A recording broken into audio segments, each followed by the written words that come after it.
Morning, everybody. It's a bright 12 o'clock. Of course, now I want to sneeze. Hang on.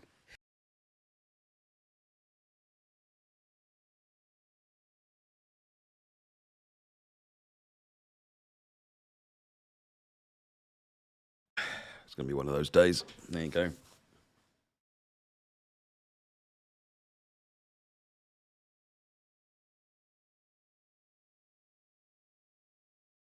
Right, let's try that again. Damn you nose. Feeling a bit better today, Sam. That's good. That's good. Glad you're feeling better. Oh, dear, oh, dear.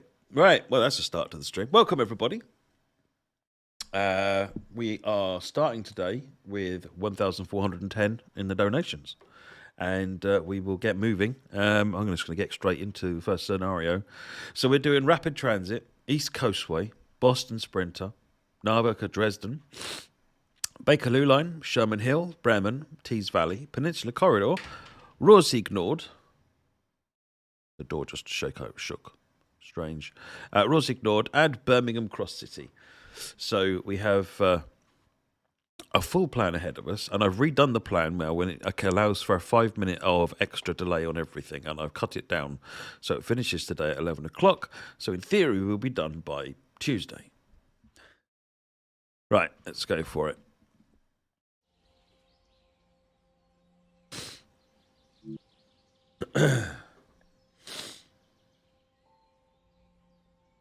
Oh dear. Right, get started. Train driving weekend.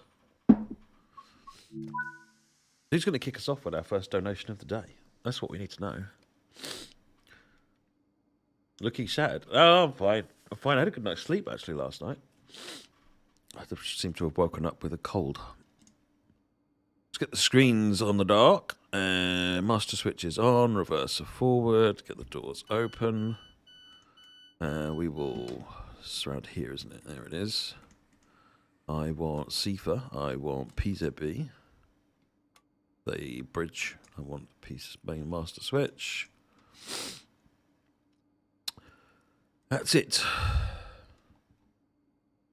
How about headlights? How are we doing? Passenger lights on. Cabin lights. Reading lights. They're better. We'll take those. Headlights to dimmed beam. How are we looking? How are we looking? Excellent. 9:20 and 15 seconds.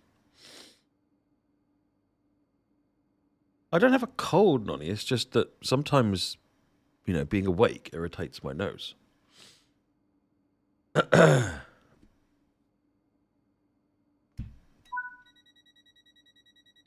driving a kettle on TSW3. The tables have turned. Nice. Right. Let us...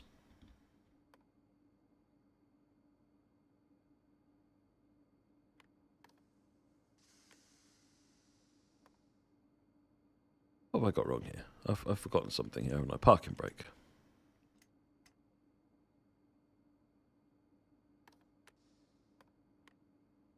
No.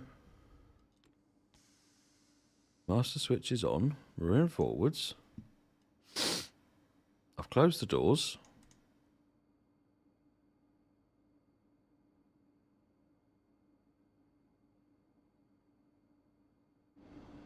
Pantograph down?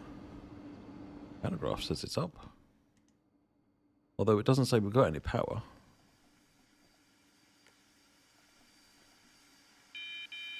Oh, that's that one.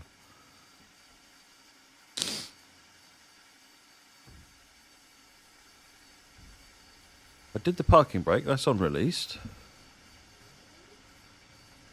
Oh, hello. Okay. Note to self. Find out what's going on there.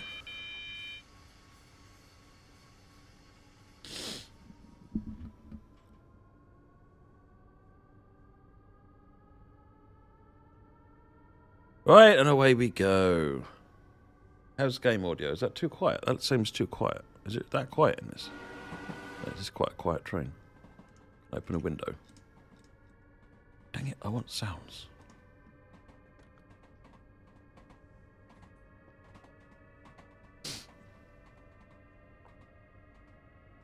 We're 120 kilometers an hour. We're heading southbound, starting at Dessau.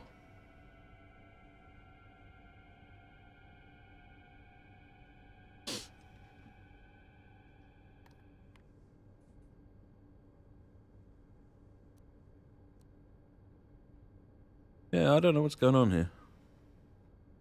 Trainer's not happy.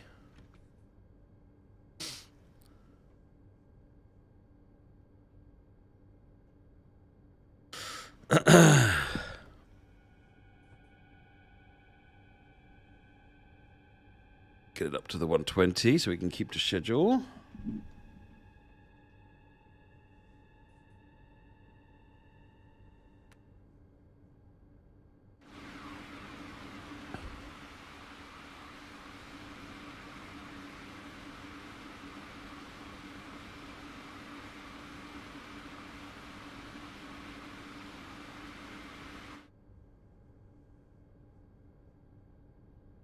Yeah, this is the new timetable, Derek.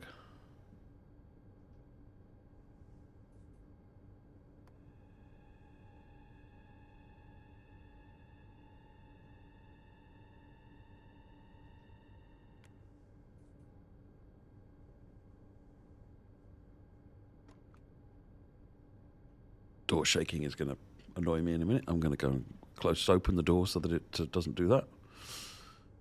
Do that next stop.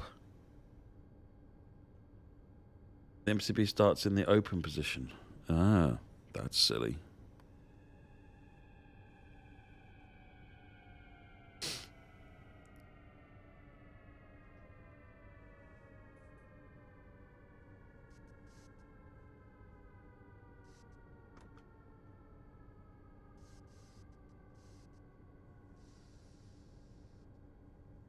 Right, just coming into rapid transit.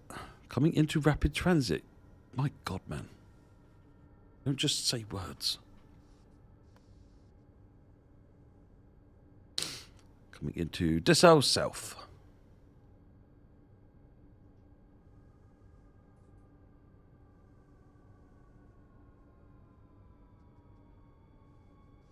No, for a flat white already. I do have a cup of tea sitting here. Right, let me get this door sorted.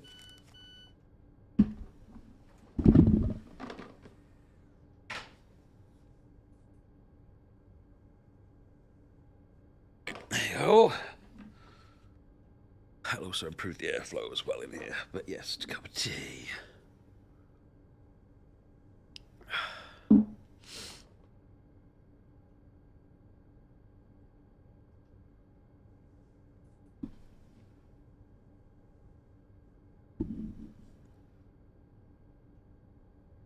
Yeah, this route is a long time ago now, isn't it, Simp Man?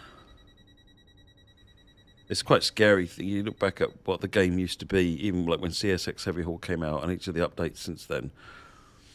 How the game has progressed with every update, pretty much. I know when you sort of think about it from release to release, it doesn't feel like it, but the game has evolved so much in the 5 years. Right, Mark in 7 kilometers. Yes, this was the first German route.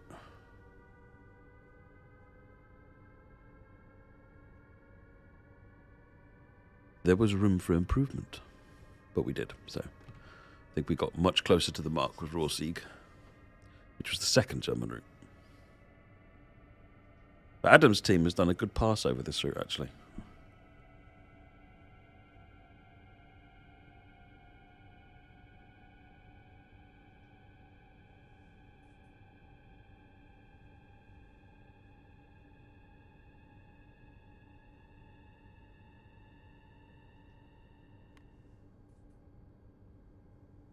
Oh, had another donation there. Sonic Scott, thank you very much for the donation. Much appreciated, Sonic Scott. First donation of the day.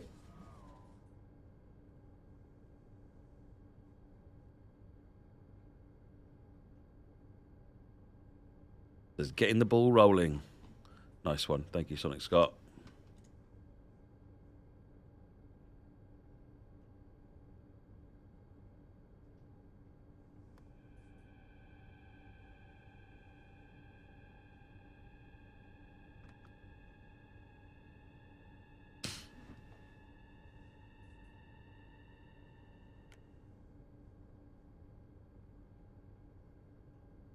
It was the first electric route, yes. Yeah, it was like when we did Sandpatch Grade, it was diesel electric train locomotives, long freight, Then, but with no passengers, no electric, da da da da. Then GWE brought in hydraulic transmission, although that had been done prior for other things. Because the prototype loco we were always driving before we had a proper loco was a 52. I think I shared that in one of the videos a long time ago. And then Rapid Transit brought in electric. Sorry, GWE brought in passengers, more importantly. And then, Rapid Transit brought electric traction, PZB. Lord PZB and German signalling system, but it was the first pass.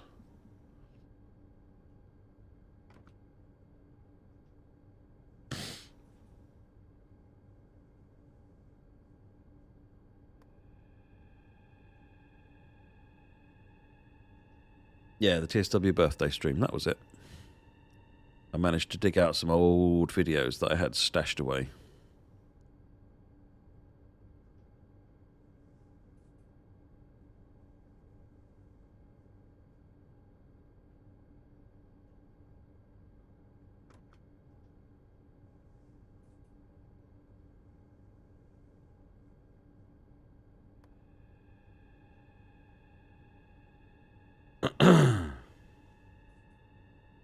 Wow, we finished both timetables, Jason. Well done. Jeez. Right, a kilometre an hour from Mark. What routes today? A wide variety. Rapid Transit, East Coastway, Boston Sprinter, Narvik, Dresden, Bakerloo Line, Sherman Hill, Bremen, Tees Valley Line, Peninsula Corridor, Rules Ignored, and Birmingham Cross City.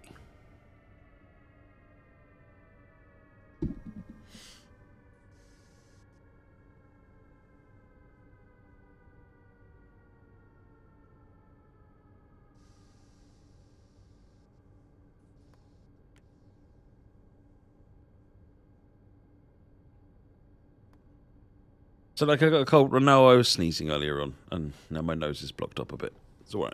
No cold. Hey there, Pope Francis. Thank you for saying that. Glad you're enjoying.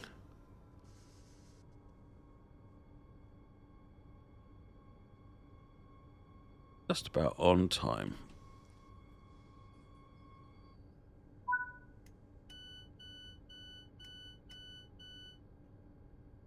No, I'm not actually running London Commuter all weekend. I don't quite know how I managed to do that, but...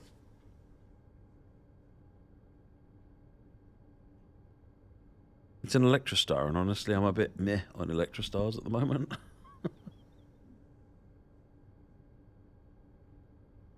That said, I'm running East Coastway, but that's quite quick. And I'm running a 313, which is an Electrostar, so all good.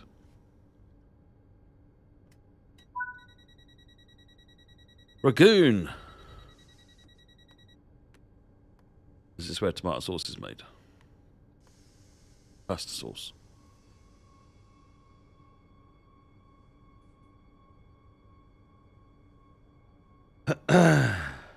Favorite part of this route, the underground section. Yeah, oh yeah, without a doubt, Simpman. That was the bit that caused the most challenge for us as well. Had to get a whole new tech in for light baking to make it work. Class 37, very good, thank you. I got the Tees Valley in. It's going to be around 7 o'clock tonight-ish. With the Class 20.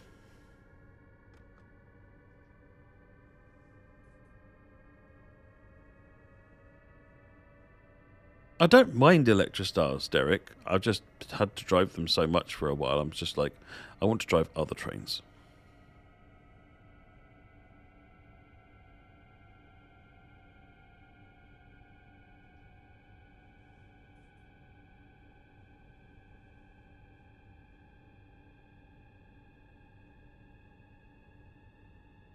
What would you say is Germany's Electrostar, the train that you've had enough of?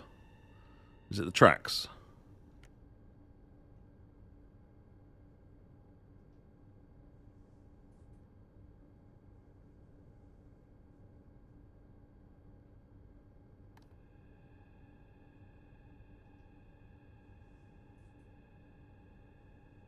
The Talent 2.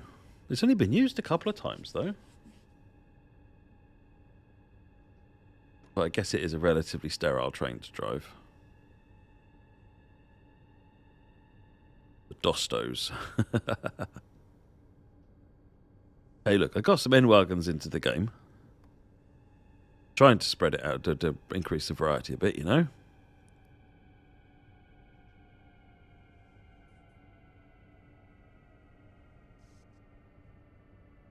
Right, coming into Ragoon. Oh, sorry, ladies and gentlemen. I completely forgot to sort out the key things.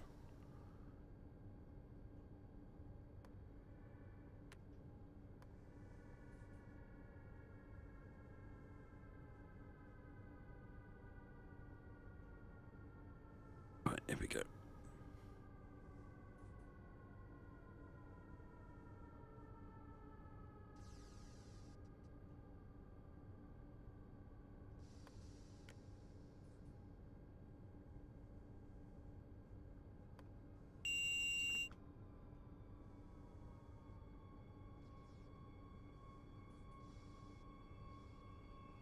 .420 is amazing.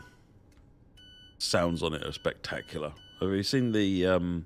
have a look at some videos or have a look at the TS Classic version of the 420. Very, very good. It's got that old synchronous DC grind to it.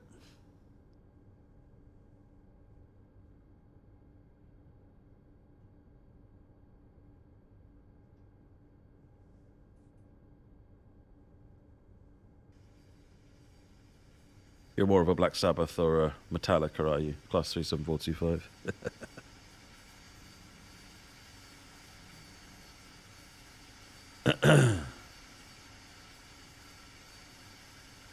182 coming the other direction there.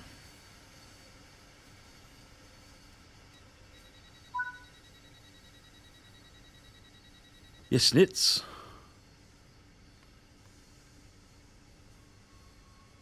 3 kilometres for that one.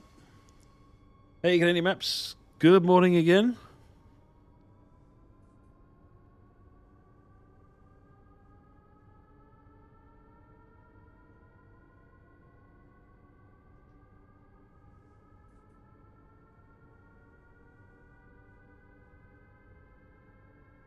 Your best bet, Matty, to be honest, is make a scenario planner and do what you like with it. The HST doesn't run up there. It was a special service, and we implemented it where the special service ran. So, short of adding a bunch of fictional services, if you want to do it to a train anywhere you like the full length of the route, just do a scenario planner. We haven't been able to organise something, Andrew. I haven't spoken to him, so we'll have to see what happens up. I've got Discord ready and waiting for us to do something if we can.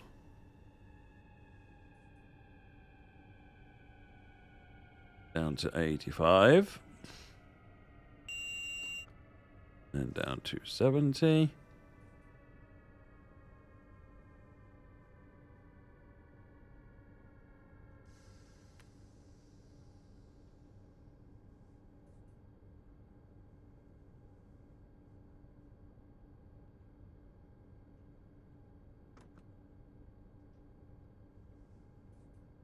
Oh, I know, Derek. When I saw the when I actually got to play with the N-Wagon, it made me, it made the lack of 86 or 87 even more painful.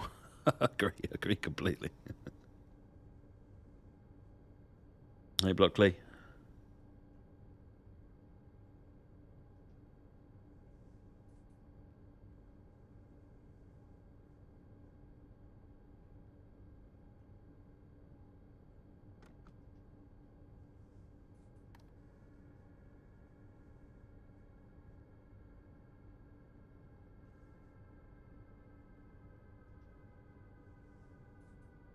Right, this is Yesnitz on. Hey, Joshua. Welcome. Sonic Scott kicked us off with the first donation. Who's going to carry on? We're at £1,420. Be really good if we can get things moving again and get that number moving in the upward direction. Raising money today for SpecialEffect, a charity that helps get everybody being able to play games.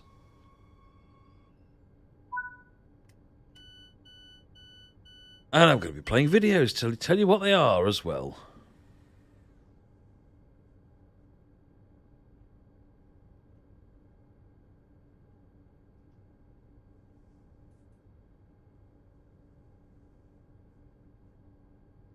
Tim Tree, yeah, this is Rapid Transit, yeah.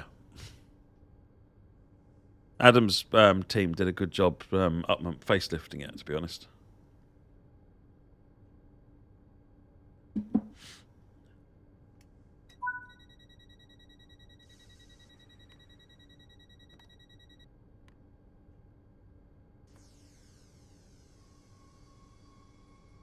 My favourite pizza topping, pepperoni. I'm pretty straightforward. Wolf and Bitterfeld.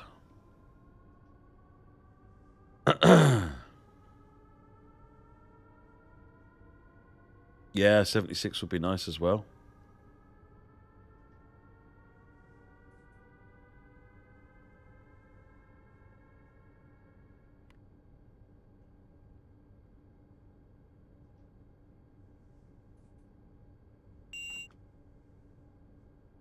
This shit really came to life for me when the 182 was added to it. It added a lot to the service patterns. Made it a lot more interesting, I think. I'm not sure where the next roadmap stream is, Dean. I want to say this coming week, actually.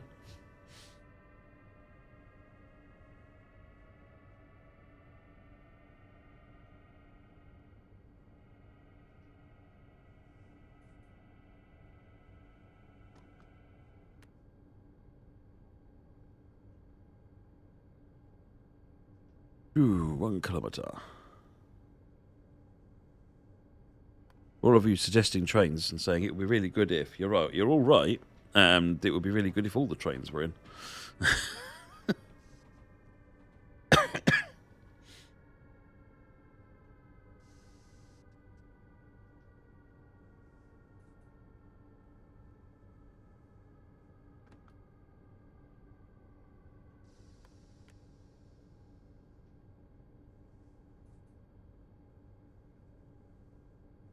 I think I put the brakes on a bit too hard on that.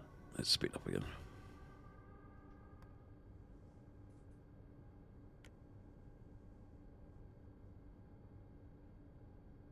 Hey, Small, how are you doing? Who doesn't love Deltics, Joshua? They're amazing. In fact, there's a video of that my son took. He went out with a bunch of friends to see the Deltic roaring through down the East Coast main line. I can't remember what station it was, but yeah, this thing comes ploughing out the tunnel, and it's the video I always use when someone asks me about what people find, what do train enthusiasts find exciting about it. They don't understand the fact that people even can get excited about it. They just completely don't get it. And so I show them this video that Cameron's got on his, my son's got on his YouTube, and it's of this Deltic, these lads lining up, on the station with their cameras, and this Deltic comes walloping through the platform, and the joy, the jumping around, hugging each other. It's something to see, and it's just like that's what it is. This means a lot to people. Close the doors, because I'm mean.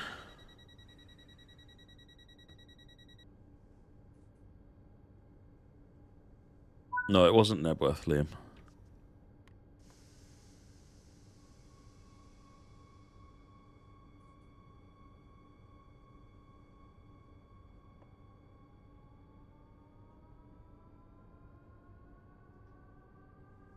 At some point, we've got a big patch update coming from for TSW2 Finley, bringing in all of the latest fixes and so forth that we've been stacking up. Because every time we fix something on a route in TSW3, we fixed it in TSW2 first and then forward ported the fix to TSW3, and we haven't had a chance to get all those fixes out to update TSW2 yet. So at some point, that will be happening in the not too distant future. Greppin is next. No, I don't think it was last year. It was a while ago now, Monty. It was... there's a station on the East Coast main line where it's between two tunnels, and that's all I can remember about it.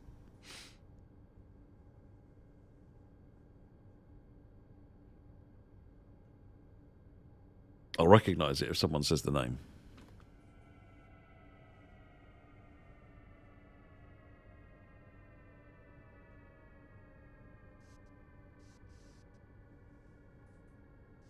Hadley Wood. There you go. Thank you, my man.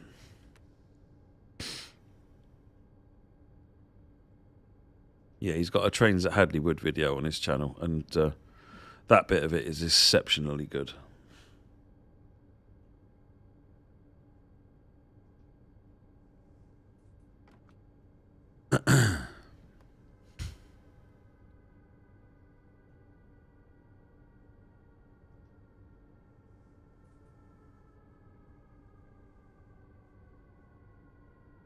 This is Greppin.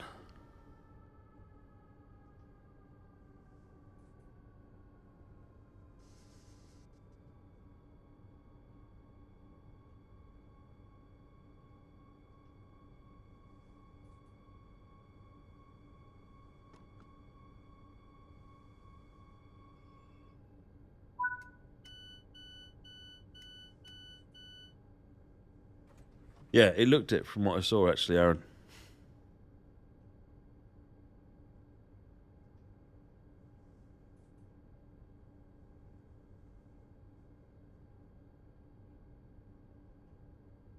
Best tunnel run ever was as you're approaching Ipswich. Oh, going through the tunnel towards Norwich. They had to lower the tracks on that tunnel so that they could get the Euro-style containers through. They wouldn't fit. You can't lift the roof of the tunnel, so they lowered the tracks. That caused mayhem.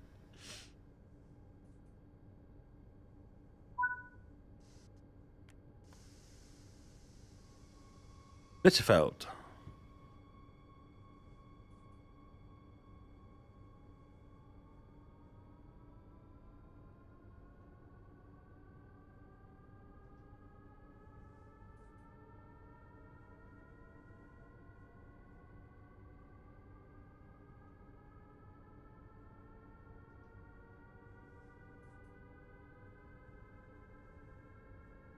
Yeah, I can imagine that was quite noisy, Class 37.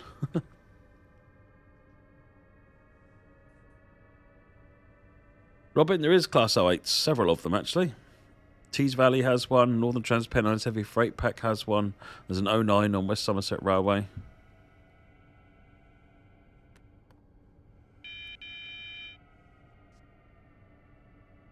Drop down to 85, that's it, we're now secure on PZB. Hang fire until we need to slow down for the 60.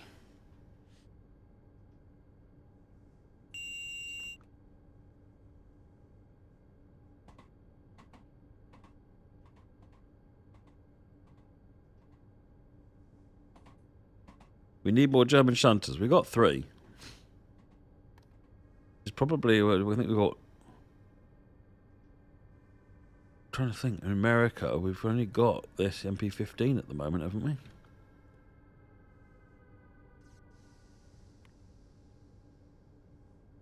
Because there isn't the SW1000 anymore. It depends whether you consider GP38s are used as switches these days, but... And then in the UK, you got the 08, the 09. About it. So Germany's ahead. It's tracking ahead because it's got the 363, the 204, and the G6.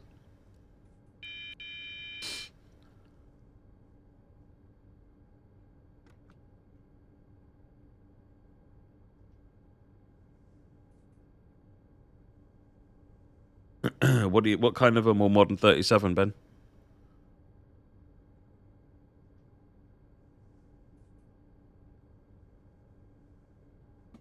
Tell you, the ones that I liked the look of on the 37s, seen modern day, where they used to do the I don't know if you know, down here, Southeastern were getting all of their white Electrostars painted blue, and they were getting hauled up behind a Rail Operations Group Europhoenix livery 37.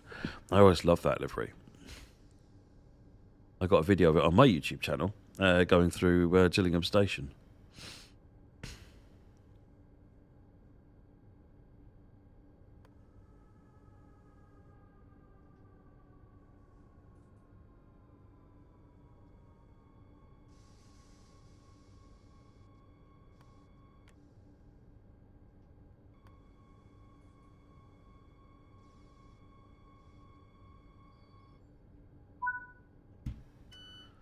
Doors open.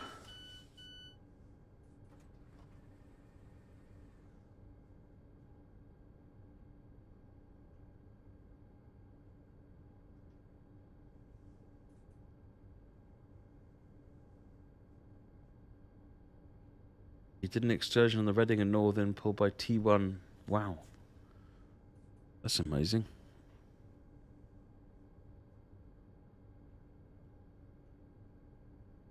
Oh, hello, Moggy.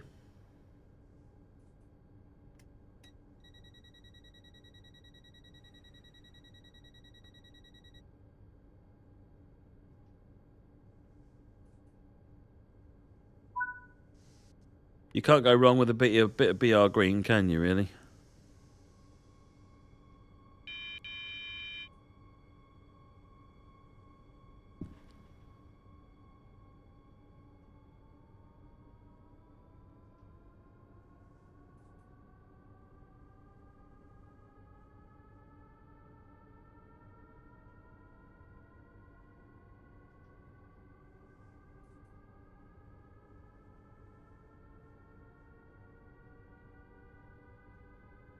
Just crossing over here.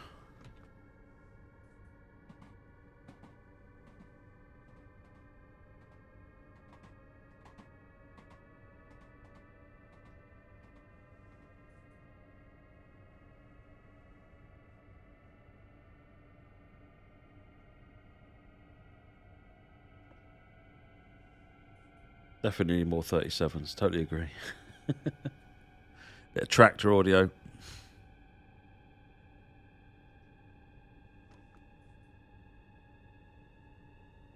Petersroda is 5 kilometers.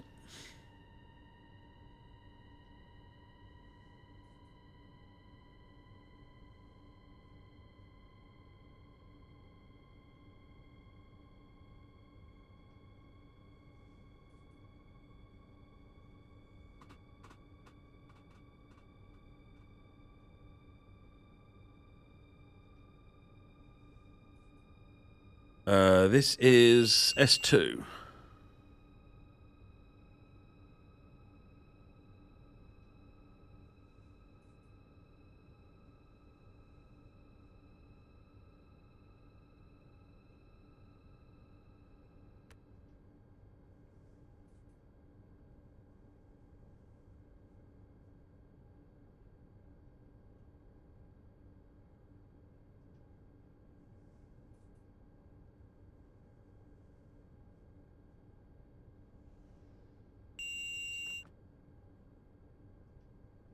Route does wind around a little bit. It's not a straight route, is it? Once you get that down into this section of the line, it's a bit more of an interesting path that it follows. Skittles or M&Ms? I generally prefer M&Ms, but actually you're missing the actual Lord of the Sweet, which is the Smarties, which outclasses both of them significantly.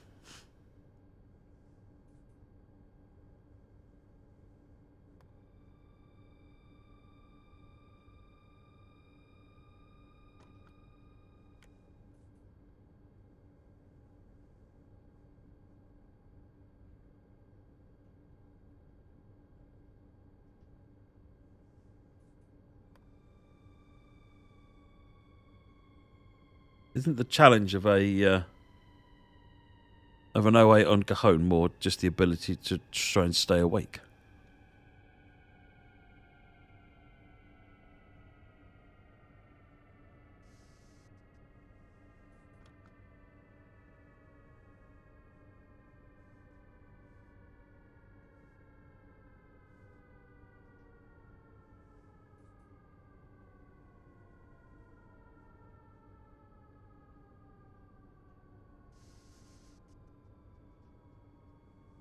Oh, look at this. We're keeping time for a change.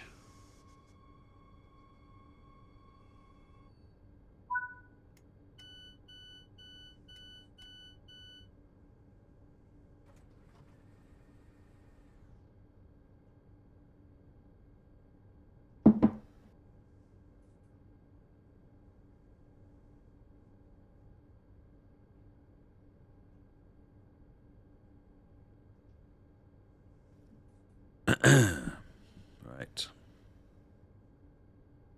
Would like to see 69 in TSW? Absolutely. You know me. I want to see all the trains. Except another Electrostar. Honestly.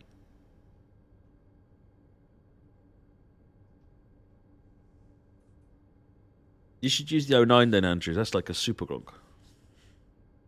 You can do another 5 miles an hour.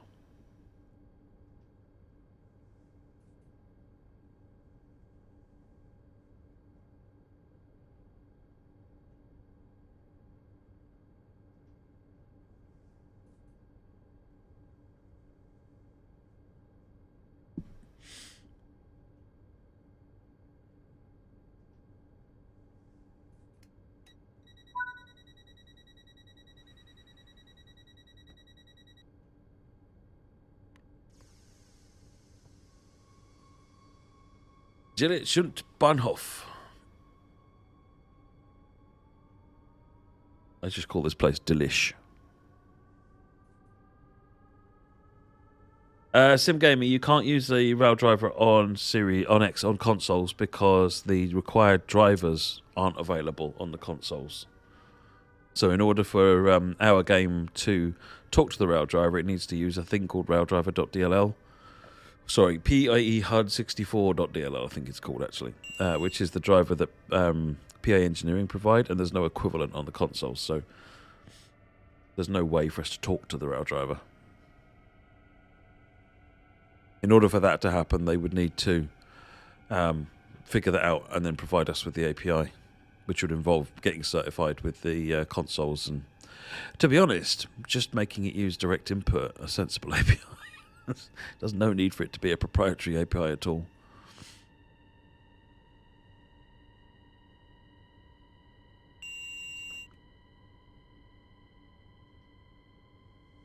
Lockley, you're playing TSW3 right now? Awesome. What are you playing?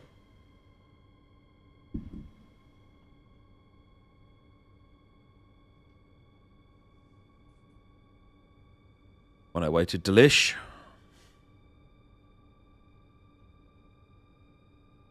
Peppy MU, loving the Birmingham Cross City line. Been doing a few scenarios and they're nice. Yeah, I like that writer as well.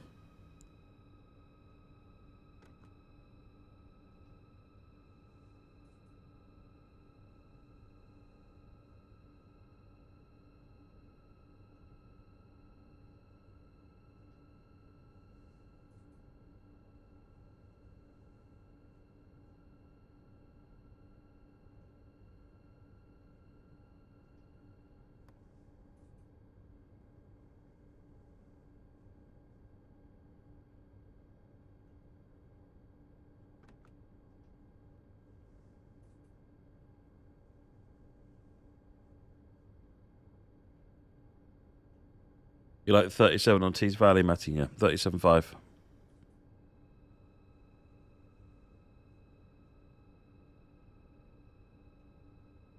Adventures. You know, I've never actually ridden on an Adventure, Small. I don't quite know how I've managed that, but I think they came in after I left London. Yeah, they did come in after I left London, and I really don't have much need to ride trains in London now, other than a Javelin to go into London.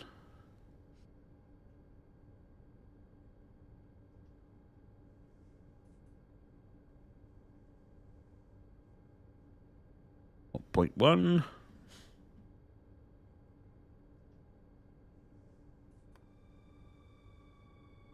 No plans on American Steam at the moment. It's a challenging one to do that at the moment, Charles, because of the tech required, the research required.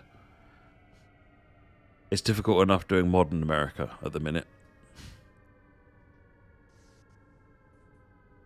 I don't want to do it, but we need to work through the logistics of doing it.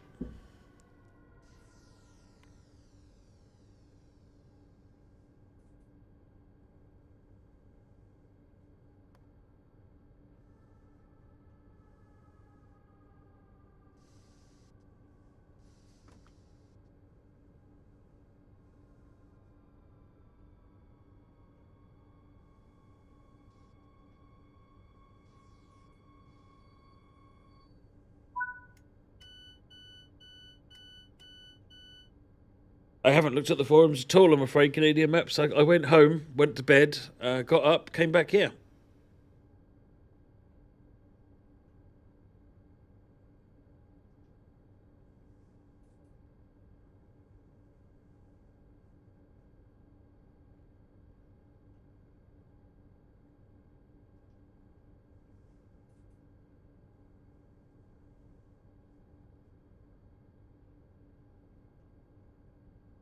Shut the doors in a moment.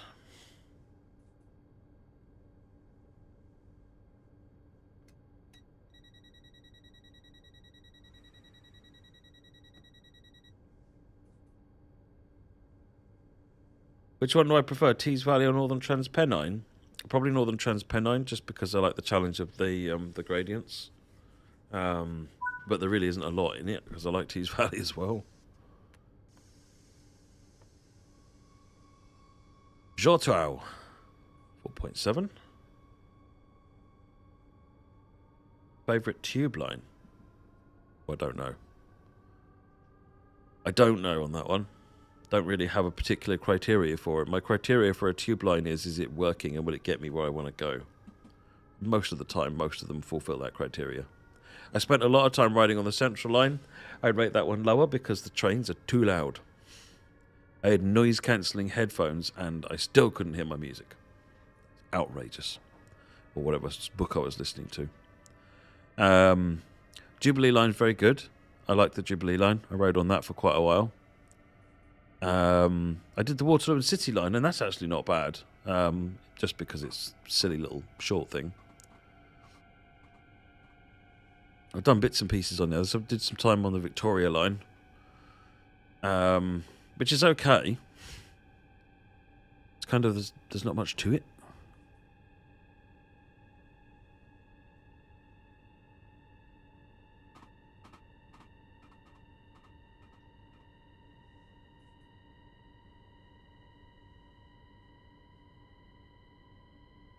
John McGlade playing TSW3 on a southeastern high speed from St Pancras going to Faversham 395. Awesome. You've nailed the power changeover now, have you?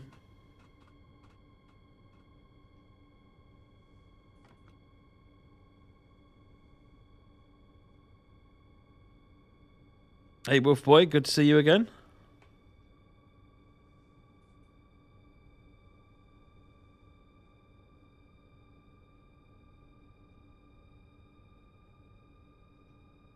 Hey, see, I've barely ridden the Northern Line, to be honest, Moggy. That's how important it is to me.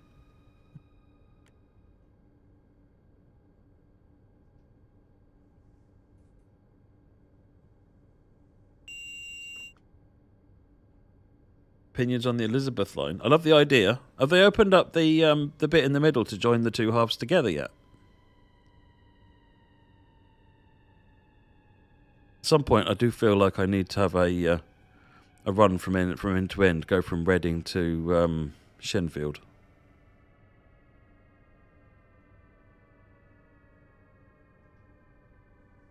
Because that would also get me an Aventra ticked off as well.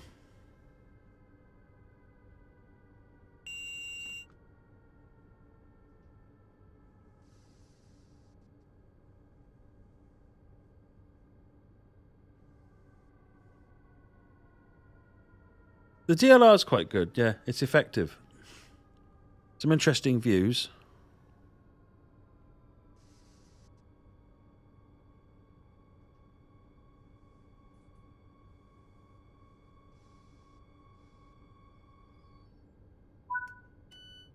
Oh, if there's 3 running now, then I might go and have a... I might go and have a run from Reading to Shenfield then. Oh, you can't do Reading to Shenfield yet. I'm going to wait for that now. I'm going to do the full... I want to do the full route. So I like the overground. Since, yeah, with the 378s and such on there, I've not ridden again. I've not ridden the Aventra that runs there. Isn't it like a 710 or something? But I did ride the 378s a bit, and I think they transformed the old lines, because I used to every now and again use it when it was Silverlink and so forth, and it was horrible. It really was horrible. It was dirty, grimy, whereas it's all much more approachable and generally nice now. Rackwitz, Leipzig. Ooh, getting into the city.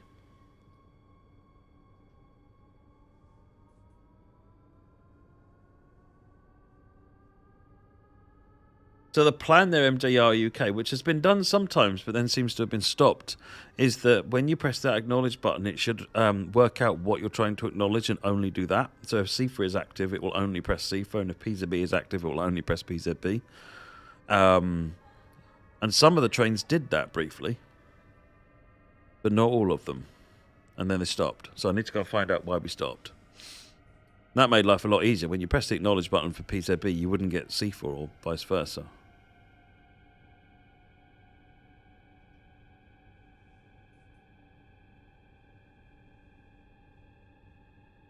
Still full speed.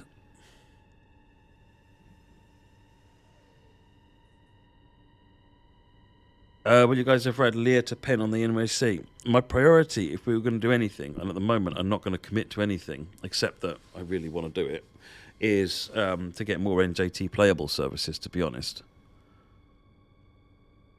The minute you add the Lear, all it'll do from development perspective is make it harder to add the NJT services, because it'll make everything run a lot slower.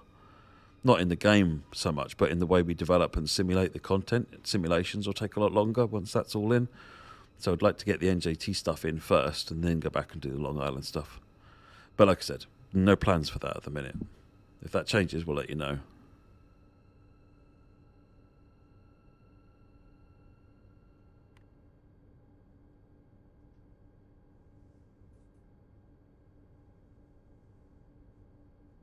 The scenery for Link Rheinstrecker, I don't know. I feel like when people say, you know, how am I gonna say anything other than it looks amazing? It does look amazing. I'm not sure how useful that feedback is. I'm not going to say anything else, am I? But I have been really impressed with what they've been showing me. They've got some new assets that they've been making for vineyards on the hillsides, which just looks stunning.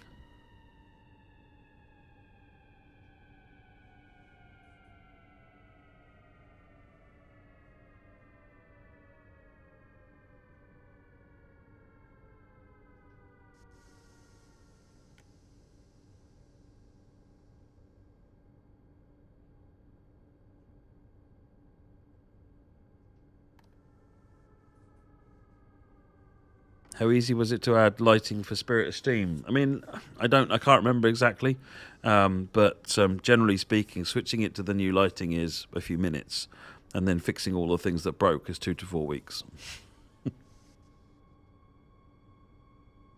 Is the general experience.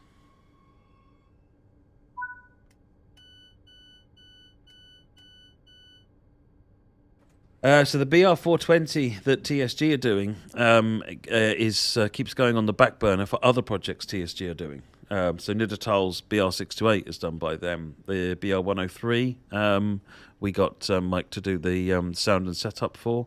He did the ICE1, so he's got lots of other projects he's been doing. And the 420 is one that he ticks along, outside of those. So it was just announced too early. Lots of projects start a long time before you hear from them, and that one was just announced too early. Now everyone's going insane, thinking it's been forgotten. Same applies to the 232. That's behind the 420.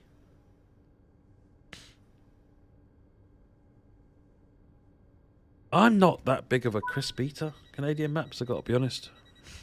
But if anything, I'd rather have a McCoy's, to be honest.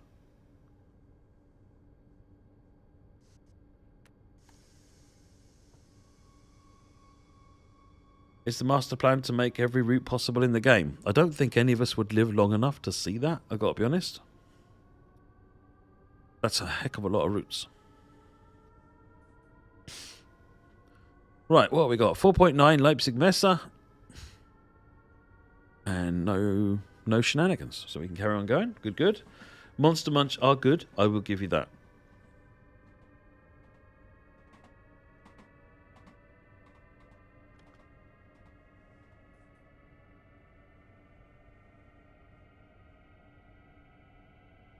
The worst overrun I've ever done. Have you ever heard of the phrase to Nebworth a station? Yeah, look it up.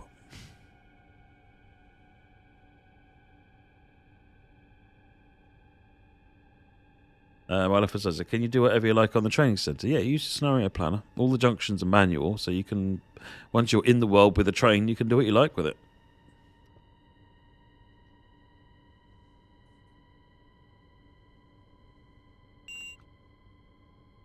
Well, TSC has an editor and has had since its birth. It's been around for about 15 years now, and it doesn't have every root in the world by any stretch of the imagination. So no, an editor doesn't necessarily mean that would be fixed. It wouldn't hurt, I'll grant you, but...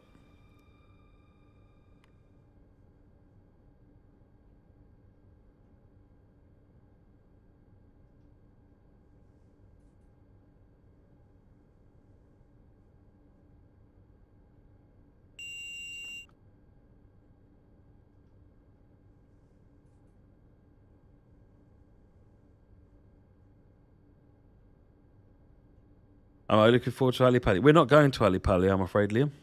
Not this year. Everyone's got too much to do.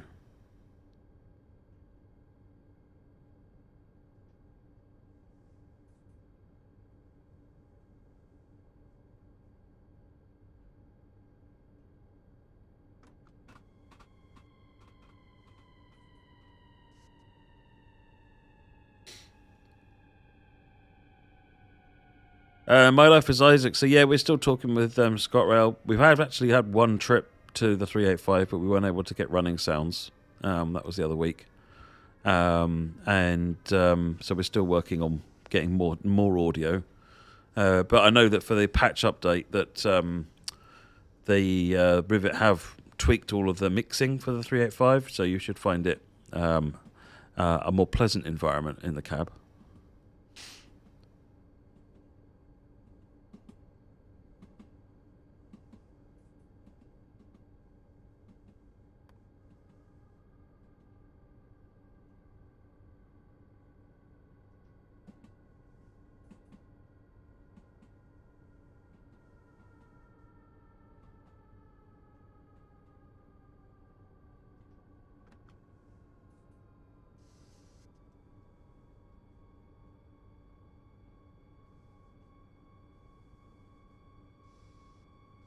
For local add-ons, why the maximum of 3 scenarios? A lot of it is just down to time. I would rather have 3 better scenarios, even better than they are now, than 5 mediocre ones or 10 mediocre ones. Scenarios are not quick to make.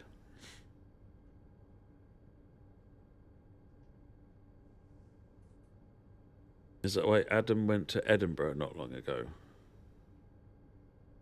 I don't recall. I mean, he did go to Edinburgh. I don't remember where he got the sounds. Maybe.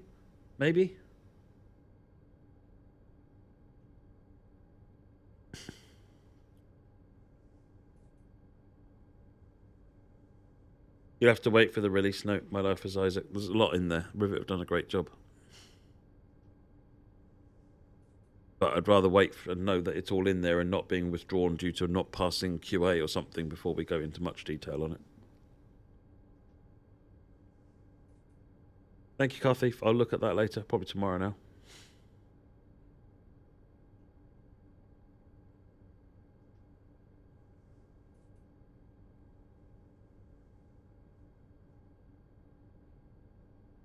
When will we see the link of Rhinechecker 103's wagons? I'll talk to JD about getting some more screenshots for Left Rhine onto the next roadmap. See if he is amenable to that.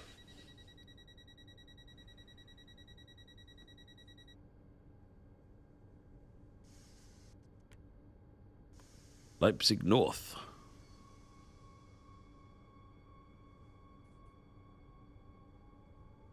The problem again with MI Subway is getting the reference material. You'd end up having to do a fictionalized version of it, kind of loosely based on the real thing.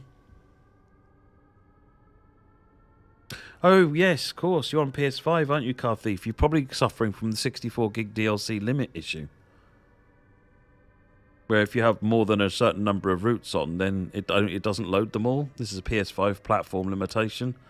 This is if you see us talking about the add-on manager, this is the long-winded solution that we've been going for it, which will hopefully be out soon. He says for the 18th time. Yeah, that might be why you're seeing content missing, Car Thief.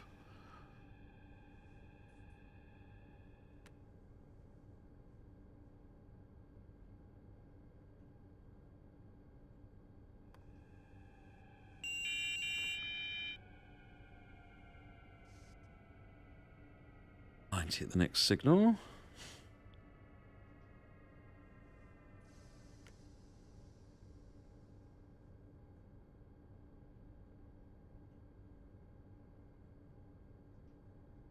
Whenever it's down to B, it's not been changed, Lord Vulture, as far as I'm aware.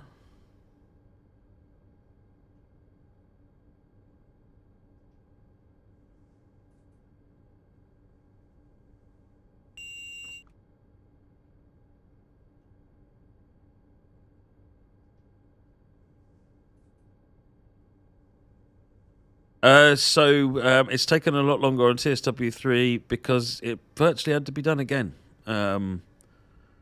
It was there were some limitations, some limitations found.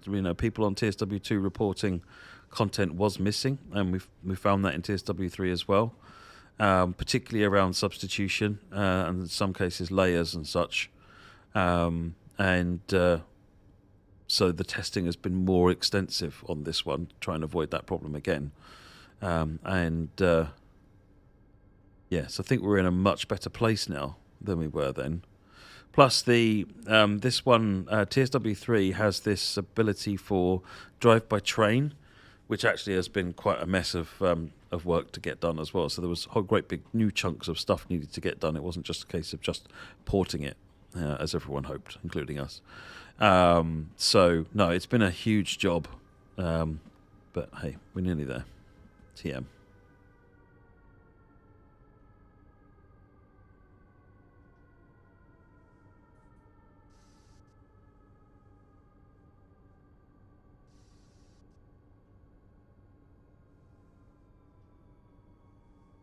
Right, this is Leipzig North.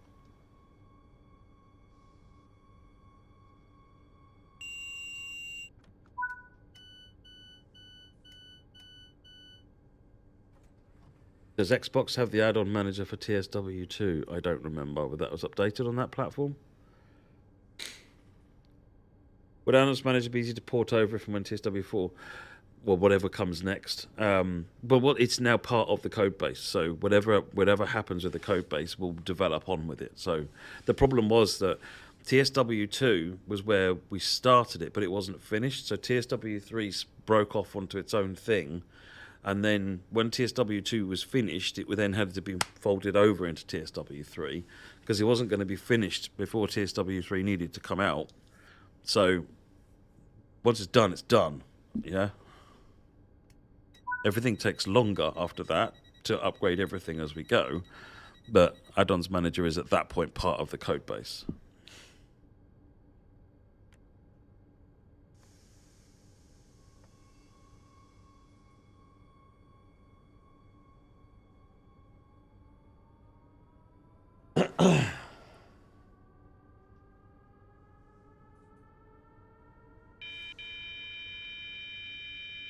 Too much time looking at the chat, not what I'm doing.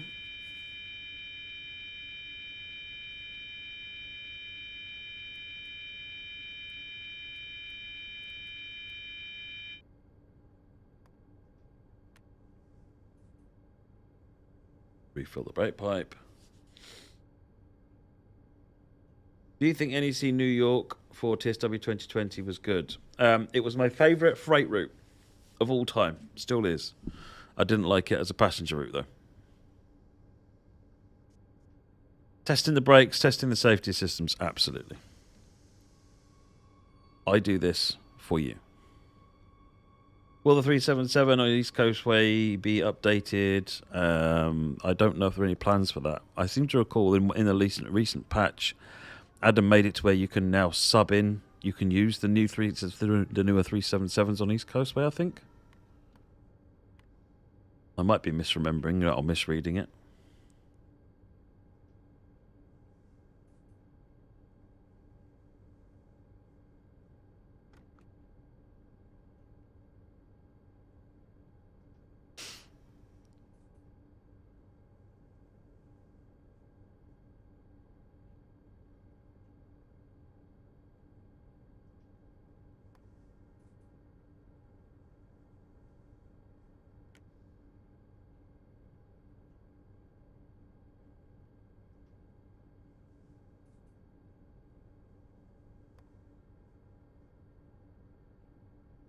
Light.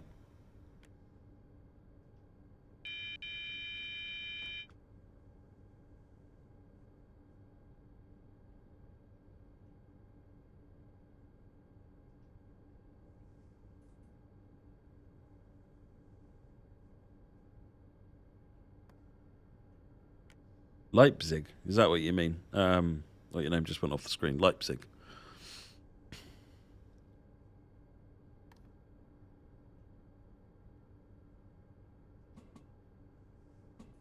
Two tutorials of the ACA64, one from Boston and one from Trenton.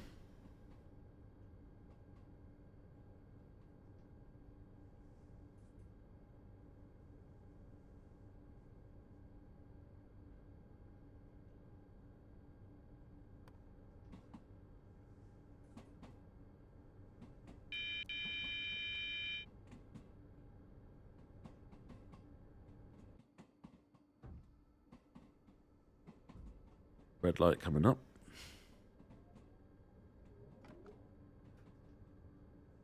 As we dive into the tunnels. Plans to improve brightness of UK signals. So it's one thing I want to challenge the team to do to get the signals more consistent and visible under Todd 4.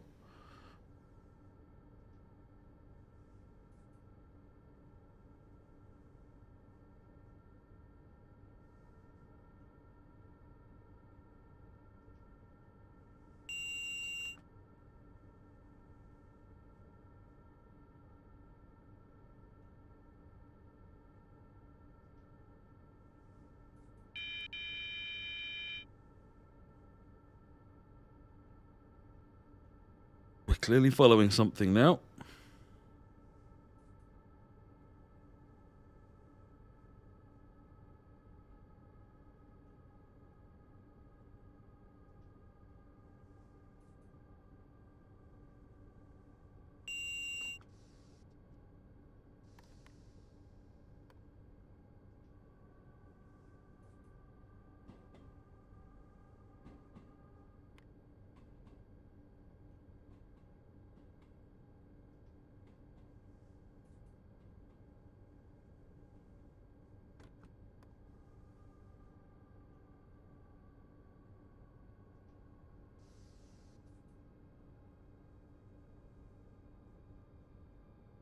Oh, Alan, thank you very much for that donation. Let me stop here, and I will go and I'll give you a proper thank you.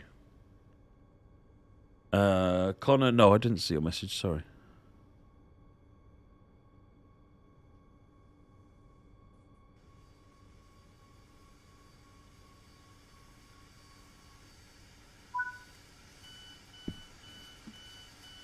Hello.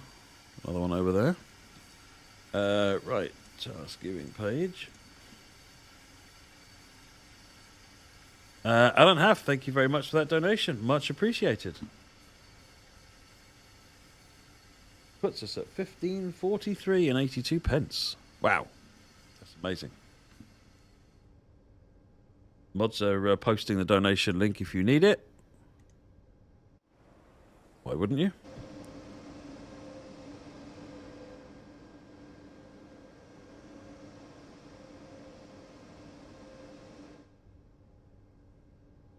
Doors?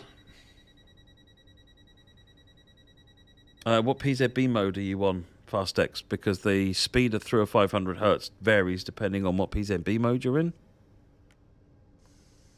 It's only PZB mode O that'll let you do 65.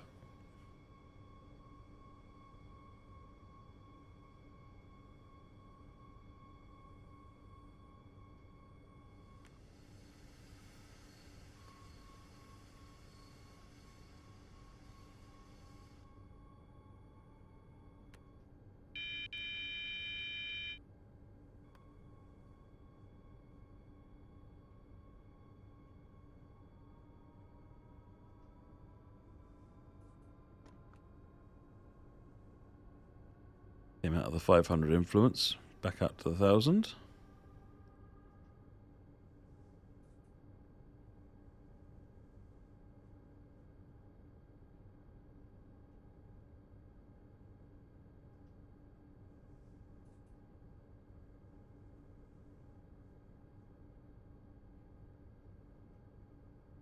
Why is it you don't need to own a root to use a loco add-on in TSW3, but for layers you have to own a root?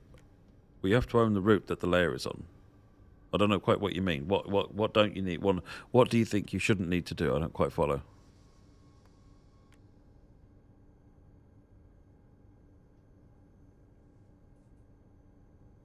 Oh, do you mean the fact that you need to own a loco will trigger a layer?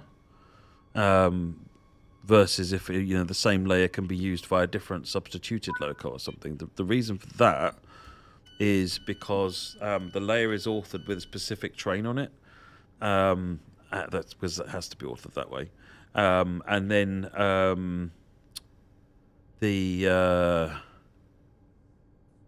so having that base train will activate the layer, and then it can substitute other stuff into it. But if you don't have the stuff that's in that activates the layer, then it can't, because it's difficult to explain. It's just how the stuff is authored.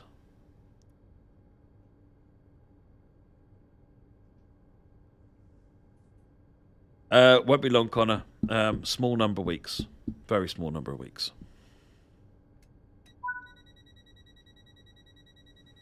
I'm following a train, Liam. You can see I've got this yellow signal just up ahead of me.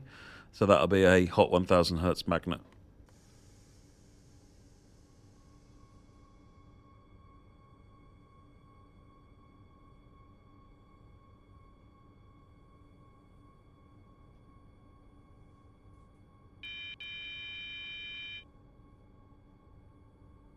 What route is next? I can't remember. I'll look in a minute. UK maybe? East Coast way?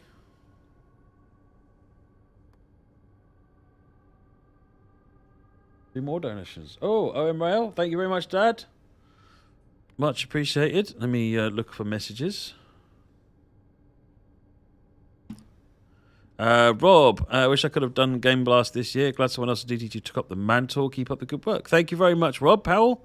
And OM Rail saying great stream. Thank you very much. Right, we're at 1568 now on 82p. That's tremendous. Keep going, folks. Keep going.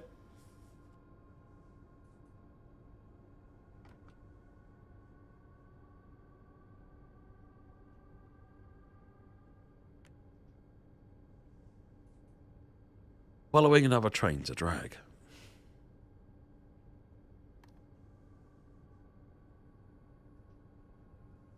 He says, as we're no longer following another train. Yay!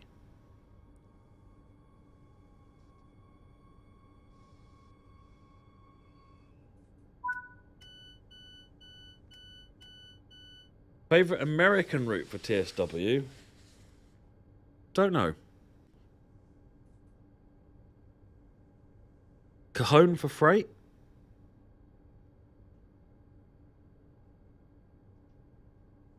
Probably Trenton at the moment for passenger.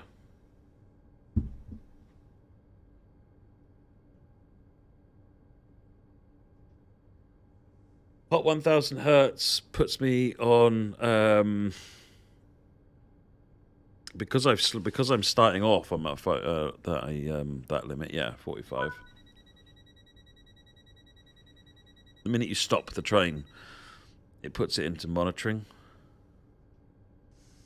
So that's what limits me. The 1000 hertz limits me to the 85 on its own, but because I've stopped, you're then limited to restricting monitoring speed until you get to a magnet or a certain distance has been travelled, and then it can release it. That's green, which is good. That means that I can get up to 40.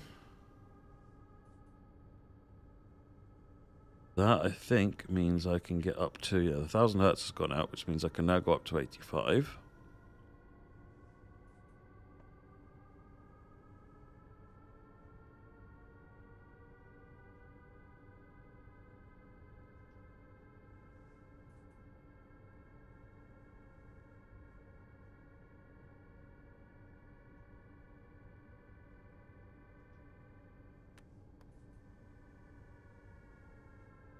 And of course, I take this newfound power of speed and overrun the station.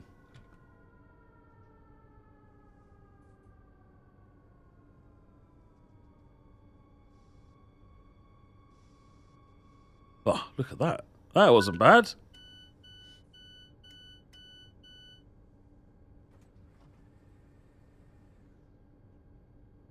San Francisco is your favourite Boston catch. Actually, yeah, San Francisco's good. Yeah.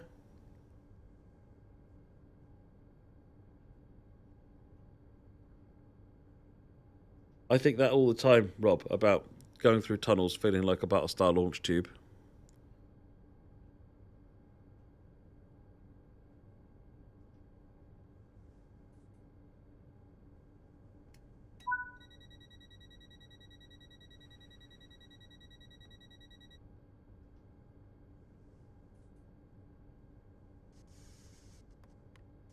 Leipzig MDR,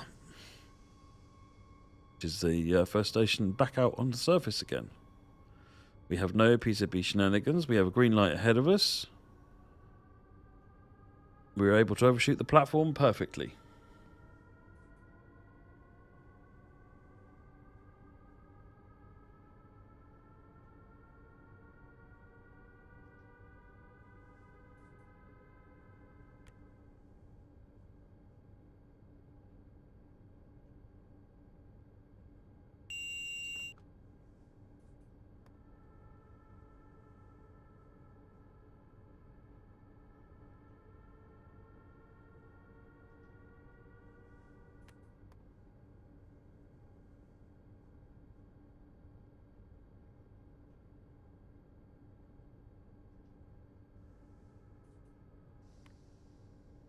No, I'm underplaying it because I'm paranoid I'm going to miss it. Oh, another anonymous donation's come in there. Thank you very much. Much appreciated for that.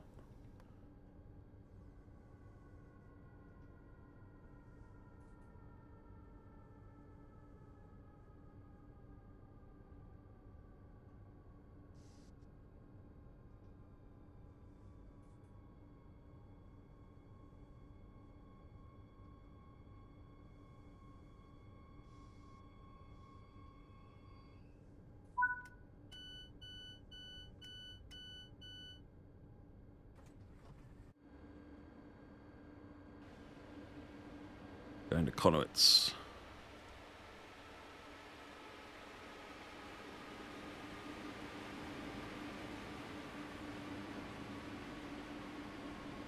It's like I saw it coming. I didn't. Honestly, it's very much luck.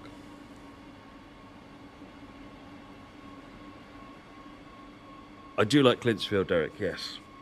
I do like Clinchfield. I wish there was more.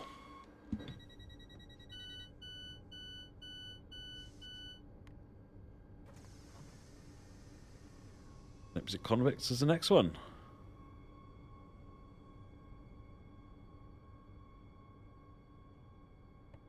You mean Sandpatch Grade, Rob? Yeah, Sandpatch Grade is good. 40 limit. The next signal. But for now, we're good for 85, so we'll speed up and then slow back down to 40.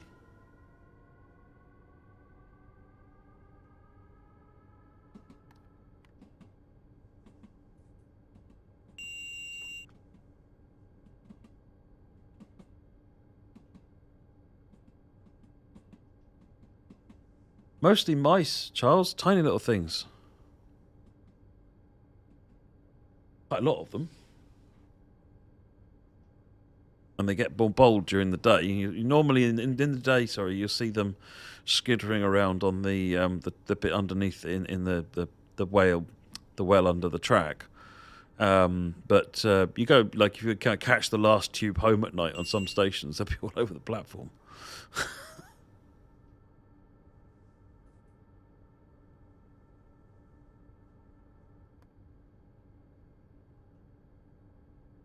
See you later, Sebastian Peters.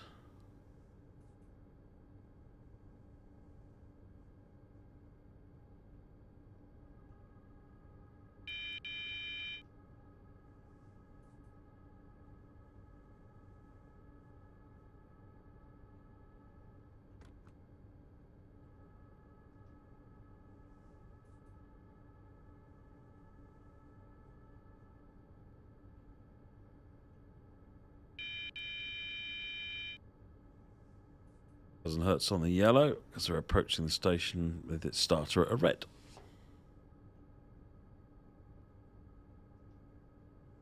Why is it 40 from the next signal? The 4 underneath the signal tells me the next signal will have a 4 at the top, and a 4 at the top means it's 40 from this point on. Remember, German signalling is speed-based?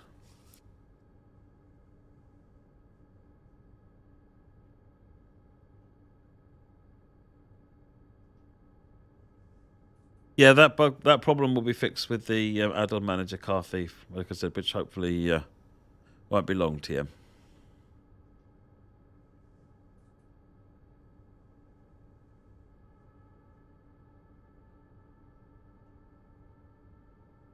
No.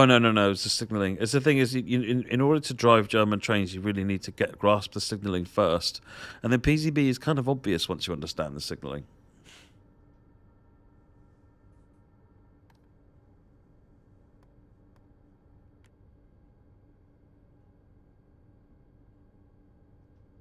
Oh, it's crossing us over. That'll be the reason for the reduction.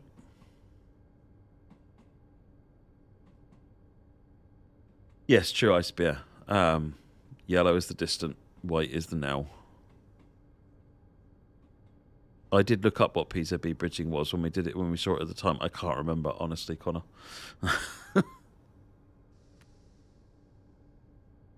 It does a thing. And that's about as much as I can remember.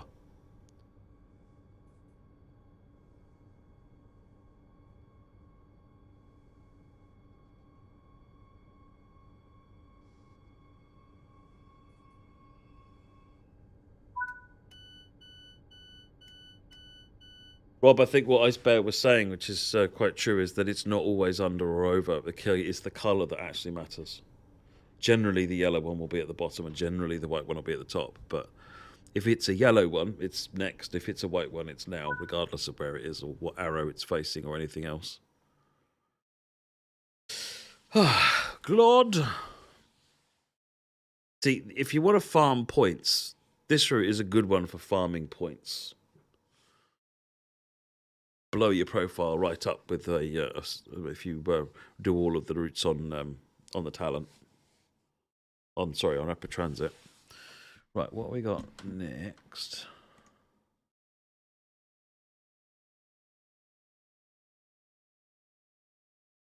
Yeah, it's East Coastway next. Ooh, we're bang on time. That means I've got time to just go and make a quick cup of tea because I wouldn't want to be on time for anything. Let me just play your video and then I'll go and make a cup of tea. Games are a big part of my life. With my disability, it was one of the only things I could do for enjoyment. So gaming has really opened up that door for me, and it helps connect you to other people in this world. I can't do a lot by myself, but I can play video games on my own, which gives me a good sense of independence and achievement. It's just a release for the monotony of the day. If you're not feeling well or you're uncomfortable, it takes your mind off it and gives me something to look forward to. As a parent, it's made so much difference to Chase being able to access video games. It creates a level playing field. He can do an activity that he wouldn't be able to do in normal day-to-day life. But even better, with gaming, he can play alongside someone. SpecialEffect are bringing families and friends closer together through video games. The setups we create are personalised, so people can play to the very best of their abilities. And this opens the door to inclusion and independence, confidence and creativity. Help us level the playing field and create many more magical gaming moments.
Hello again.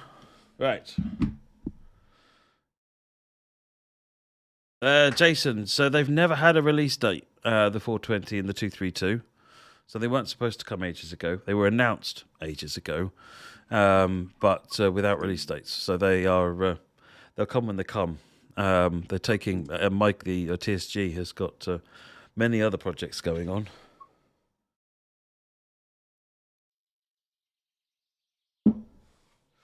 Right. Okay. East Coast Way. Yeah, the 313 went on the roadmap way too early. People kept telling us, we want you to tell us what you've got planned. So we told you what we had planned, and then everyone lost their mind because it was always planned to be at the end of the year. The good thing is, Mike at TSG is incredibly busy and making lots of great trains for you all. The BR628 on Nidsaban, for example, is one of Mike's. We are going to do 2 Charlie 22. Dynamic weather.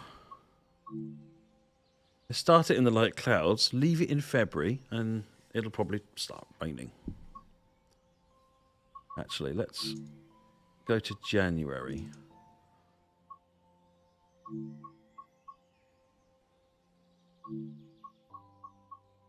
That's it. Let's make it nice and cold. Now if it starts, it'll start snowing.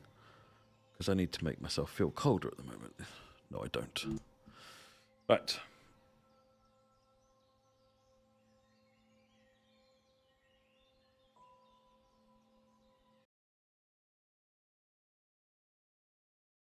We don't have a date for add-on manager Car Thief because we keep trying to say, oh, it's coming soon, and then something comes up. So, as soon as it's possible, trust me. Which I don't think will be long now, but I know I'm going to regret saying that. Unlock the doors. Safety systems are on. Headlights on. Instruments are on. See how the instrument I key is toggling your instrument lights there, Car Thief. Wipers are fine.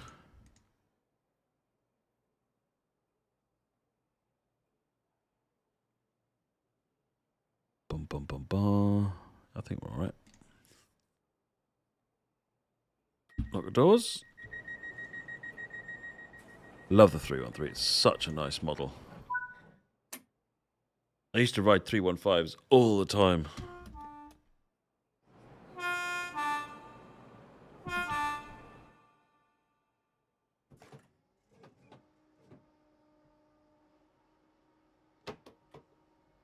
Take the brakes off. It will be more successful this way, I am told.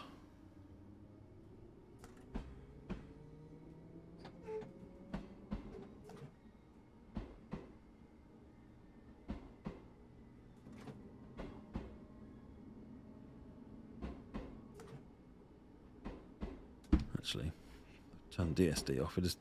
There is no vigilance device on this train.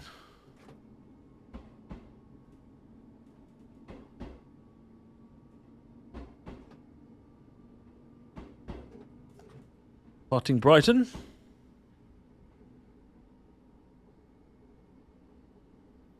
Last time I was on a real train, Charles. Wow. Oh, Keighley and Worth Valley. My wife and youngest went up to a concert in Leeds, and I went riding trains. I went to Leeds Station, rode out to Keighley Station, and then spent the day on the Keighley and Worth Valley, and then rode back to Leeds. Very pleasant day out.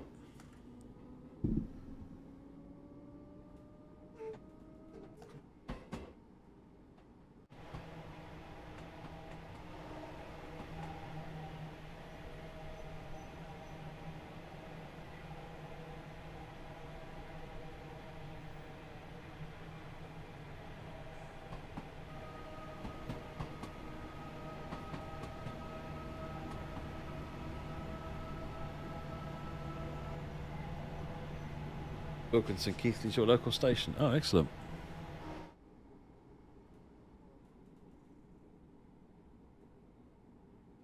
What's a shove duff set, Mr. J? Dare I ask?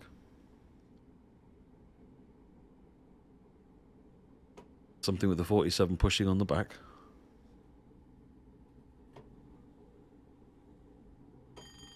Oh, is this... Oh, I saw screenshots. This is Locomotive Services one, isn't it? It's... Has it got the DBSO on the back?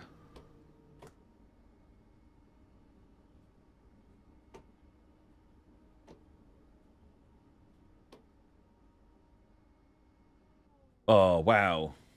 Yeah, those came down to East Anglia on the Great Eastern Main Line from Scotland. We had the 47s and the DBSOs from Scotland. But no, I saw a photograph on my Facebook about that ScotRail. Look, it looks superb. Paul Wilkinson, apologies, I missed a donation from you. Thank you very much indeed for that donation.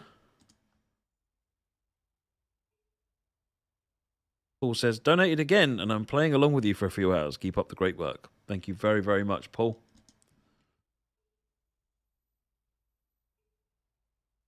$15.98 and 82 pence. Wow. Ever closer to 2,000.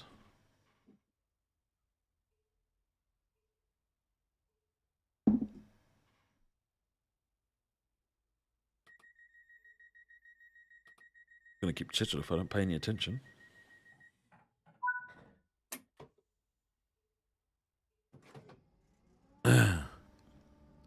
I think it'd be cute if they were able to get like the 47 4 coaches and the DBSO at the Severn Valley. I think that would be really neat.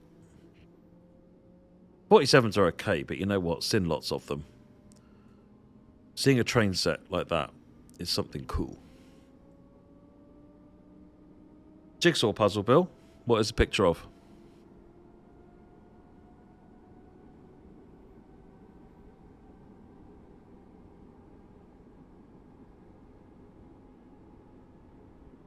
Favourite tracks in TSW? Oh, I don't know. They're all the same, aren't they?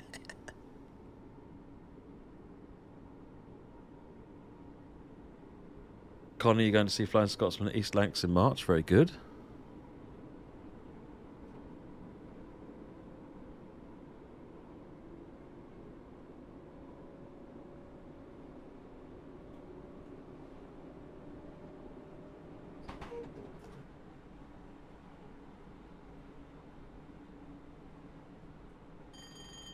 When is the Diesel Gala at SVR?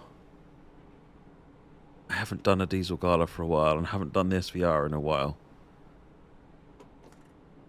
Could be tempted.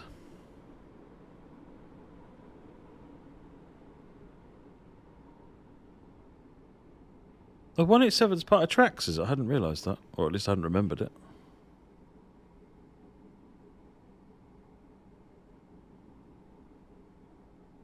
It's in May, is it?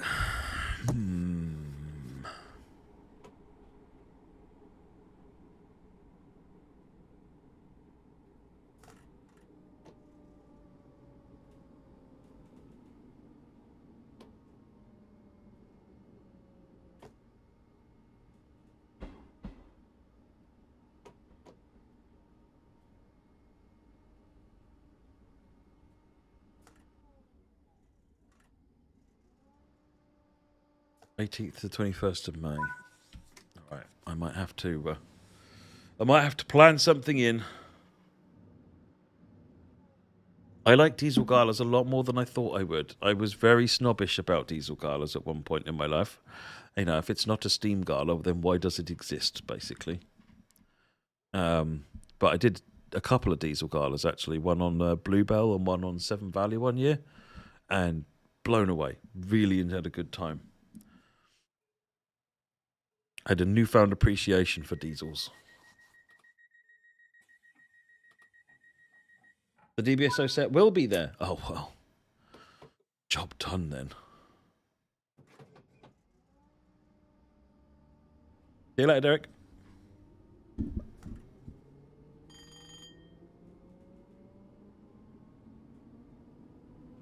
Just check the audio settings on this to make sure that I'm not just running the game a lot quiet. It's not, it's maximum. The game coming really quiet for you?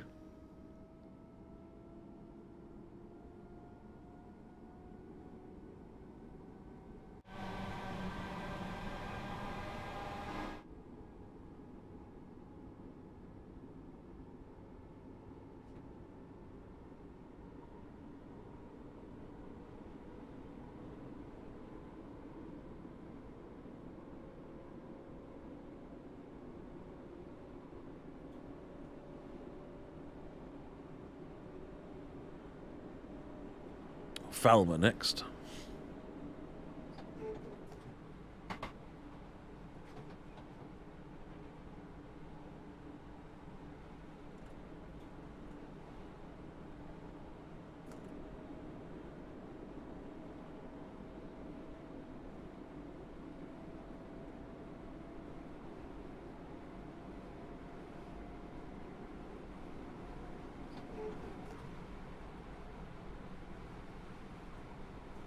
Bills, I've got an Xbox Series X and an Xbox Series S at home.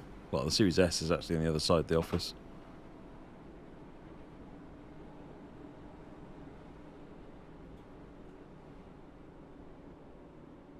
I'll go and have a look at the stream settings. Actually, let me have a look at it now.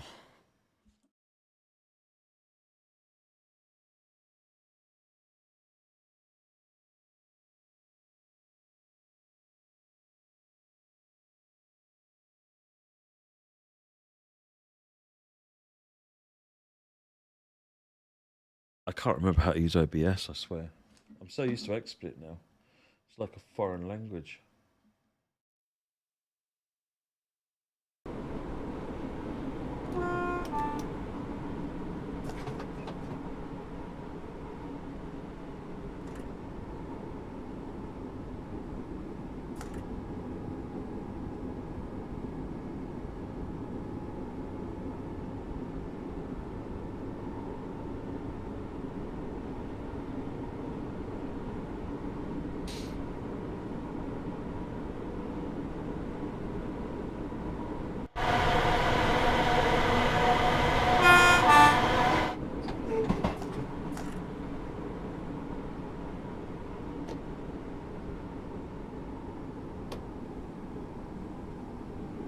I'll just have to keep it out. Let me know if it's too loud, because I think sometimes external is going to be really loud. The difference makes it hard to balance out. So just shout if I need to turn it down again.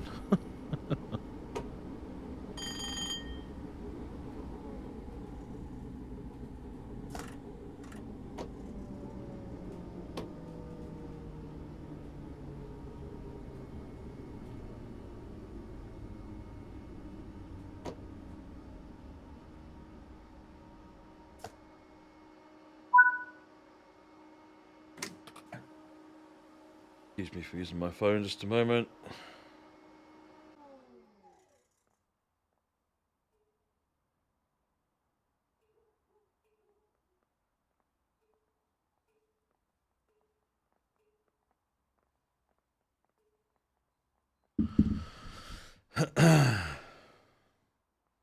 Isn't it someone say the last 313 service was imminently, if not already? I think 314s have already had their swan song.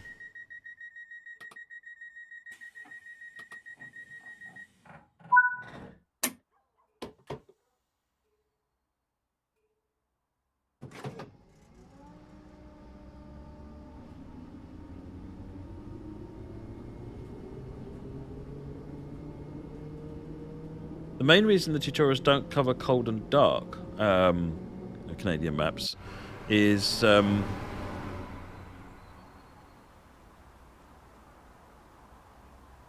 oh, there it is, there, that giant building.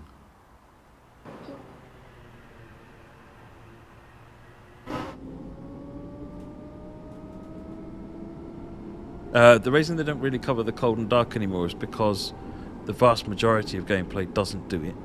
So it's actually for newcomers that want to learn to play the game. The tutorials were quite difficult. It was there was a lot going on in the tutorial, and then they wouldn't use most of it, so they'd forget it anyway, even if they did figure it out.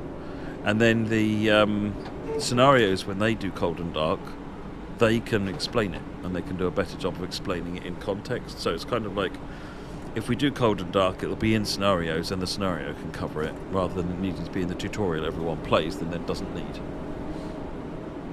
If we get to the point that we can put cold and dark in service mode, in timetables, then it will be much more important.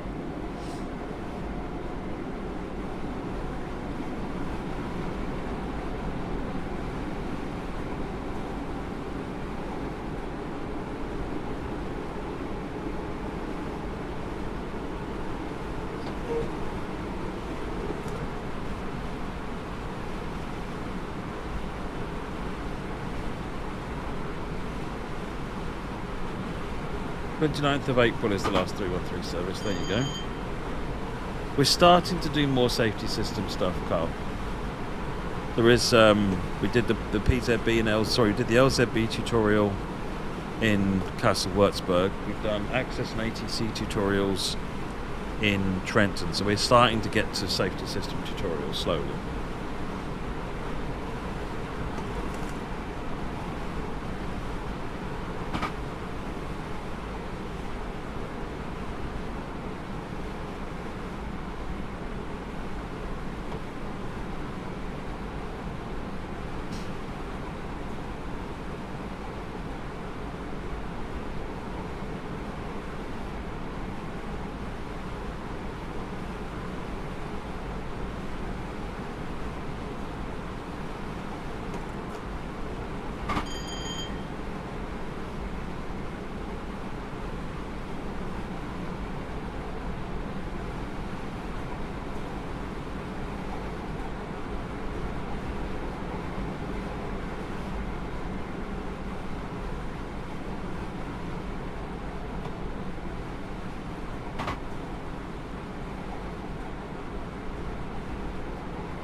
Limit coming up.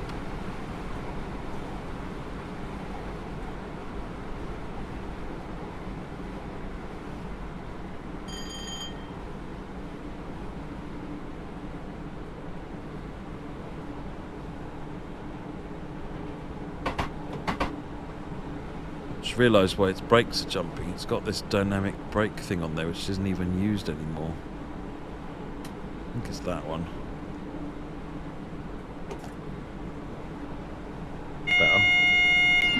They don't even use that dynamic brake in reality anymore.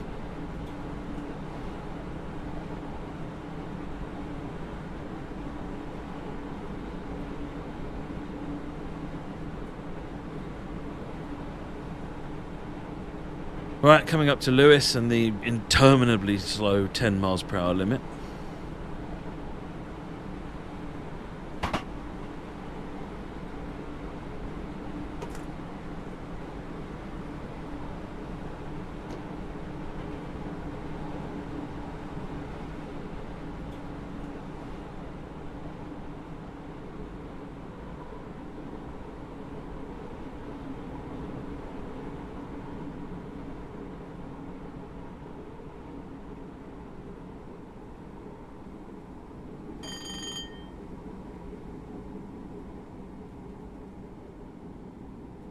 See you later, Connor.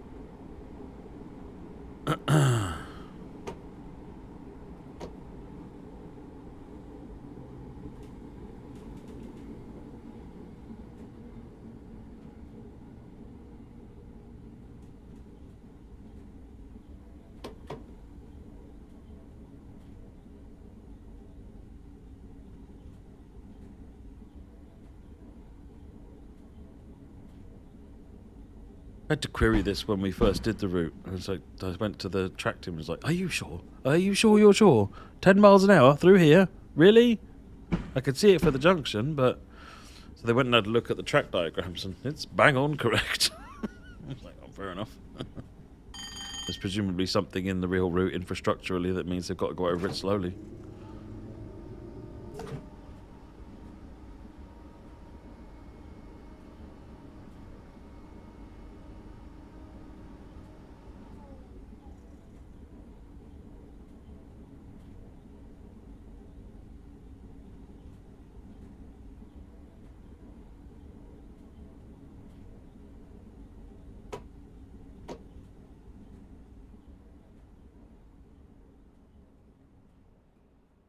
One second. Doors open.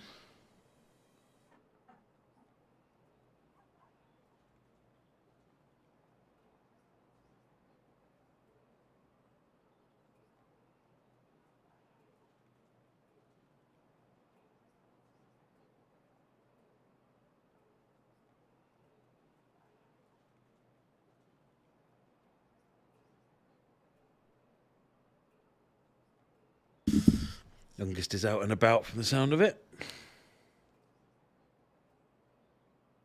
I've seen a couple of comments about 66s. I wasn't really sure what you wanted to talk about with 66s.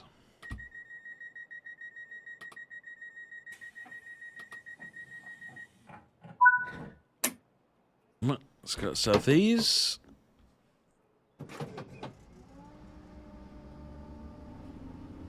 There are just enough 66s, ammo. Oops. Got speed limit.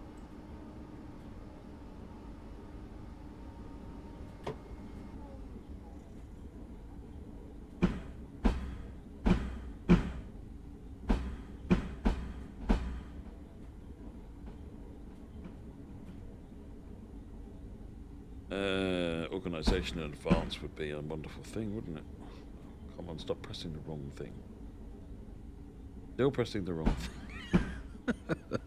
I'm a disaster.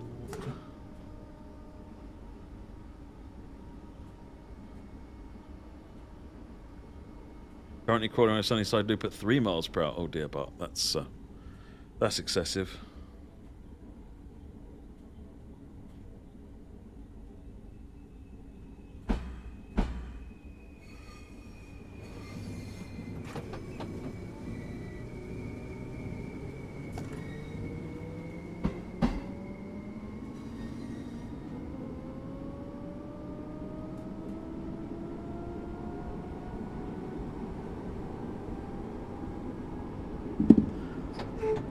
Just sorted out with some pennies. I can have lunch.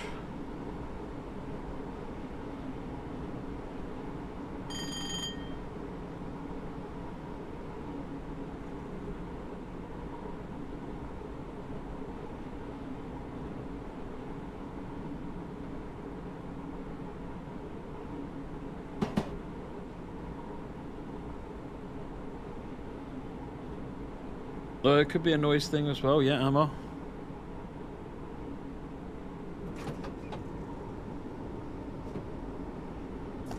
No idea. The track diagrams don't say why things are the way they are. They just tell you what they are.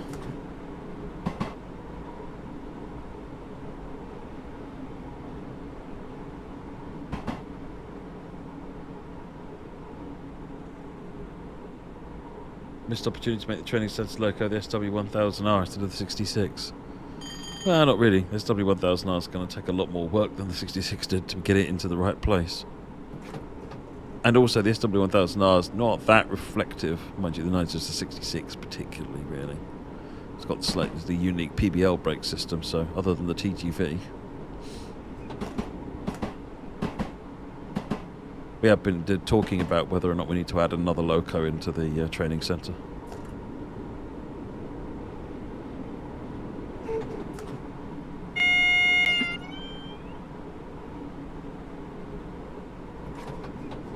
Two miles to southeast.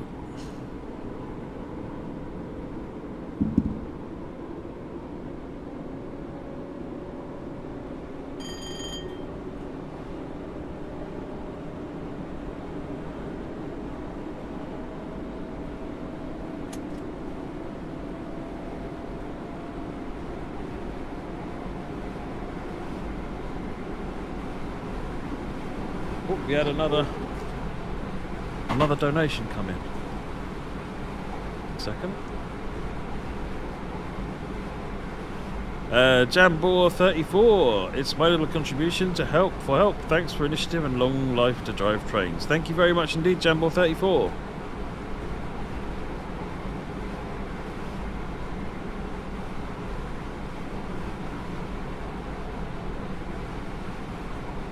No, London Commuter's not on the agenda today, I'm afraid, Jazz. I don't quite know why. It wasn't a conscious decision to not include it, but it's ended up not fitting. The problem with doing, like, whenever I do these schedules, I never get everything that I want to get in. So I'm always like, well, if I do more time, or another day, or... and then everyone just looks at me and says, really?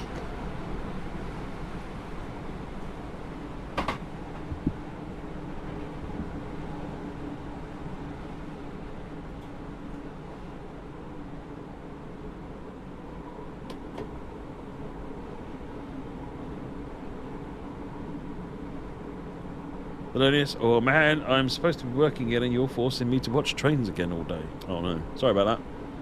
I'm actually not that sorry.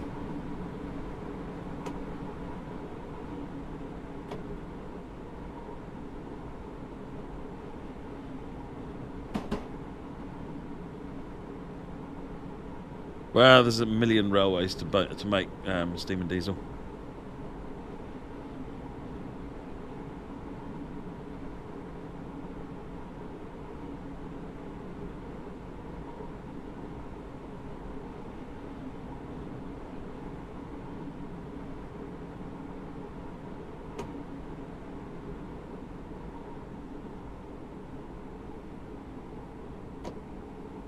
Don't Northern already have some 323 spills? Or is a plan that they're all going to there?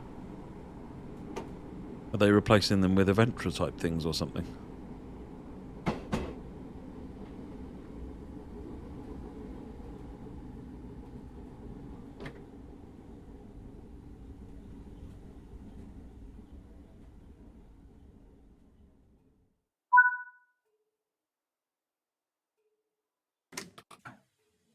Well, Northern are having all of the 323s. Oh, okay.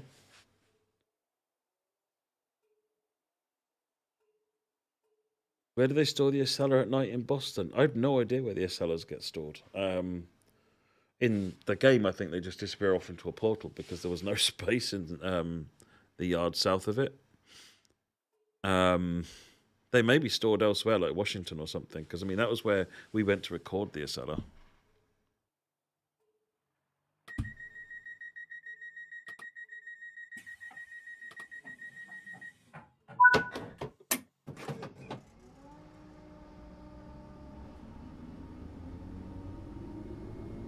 Hey, Volcult Mitch.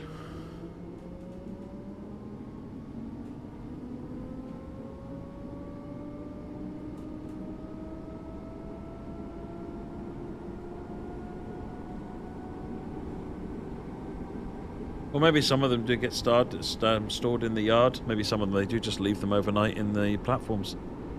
Don't know, is the honest.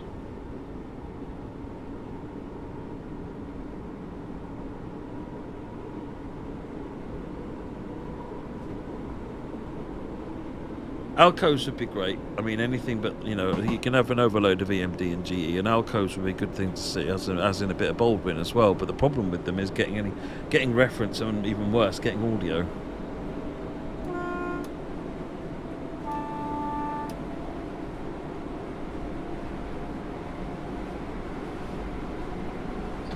What I want to try and organise at some point is a massive recording trip to the Railway Museum in Illinois.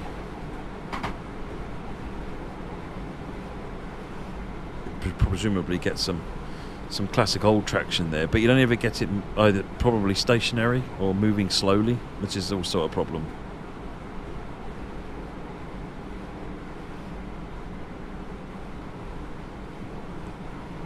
It's very difficult getting recordings of older stuff unless it can run a bit faster.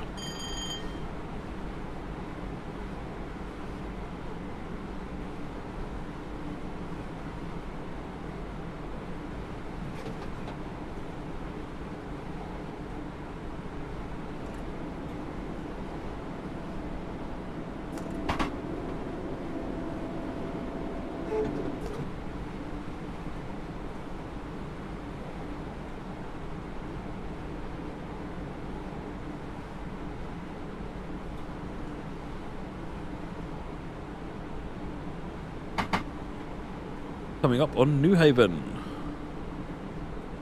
Before that, a 35 limit.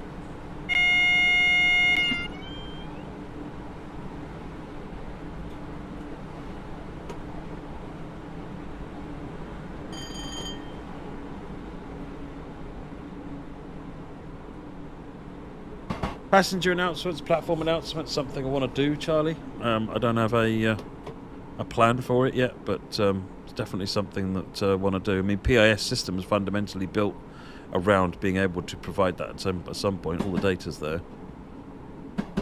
On train announcements, the stuff on the TMS in 385 was a good example to work from, but It needs to be automatic. It can't just be. I forget to use it whenever I drive the 385, so it might as well not be there. Whereas if it was automatic, I think it would be more useful.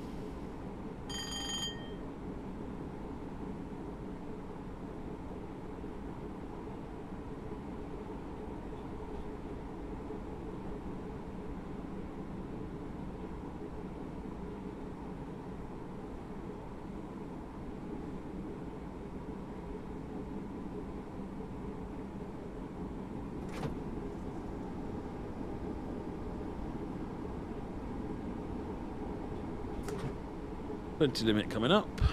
That's after New Haven town.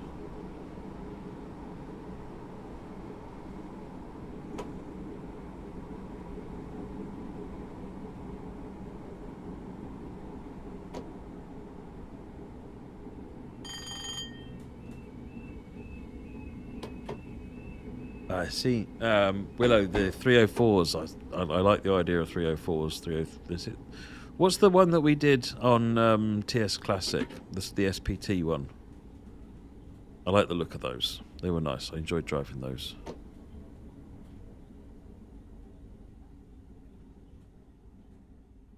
That was the 303.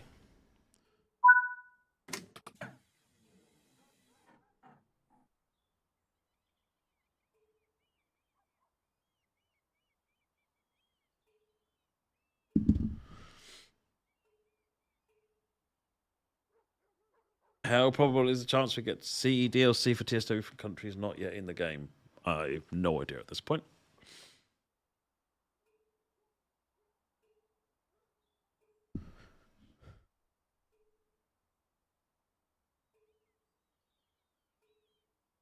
That one. Florian, one of my favourite trips to do in TSW is Victoria to Brighton on the Brighton Main Line, then this one to Seaford on East Coastway. The hustle and bustle of the big city to the tranquility of the seaside. That's awesome. I like that.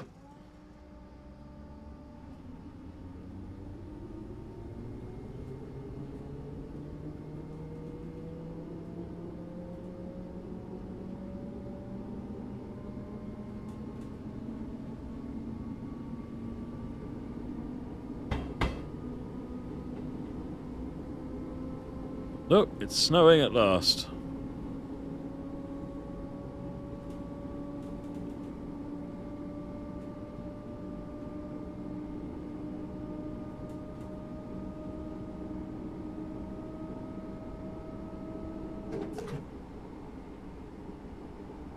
Oh, that's a good tip, Charles. Thank you. What countries have I been to?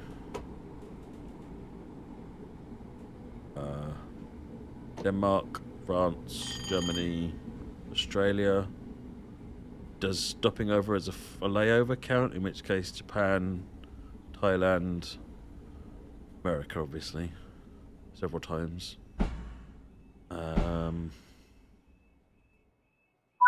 Dubai.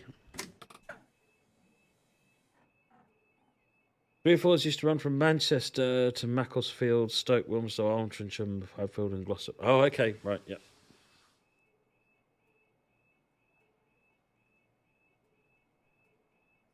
Scotland, yes, and Wales.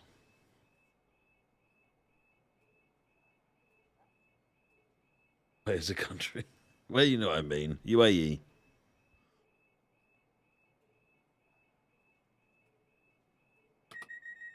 My geography is terrible.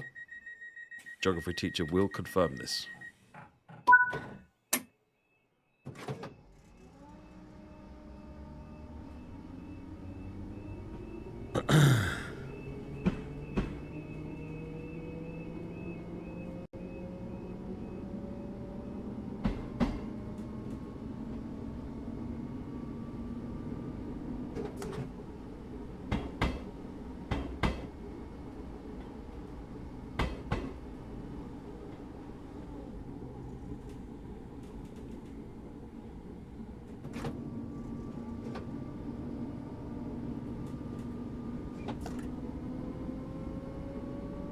Bishopstone.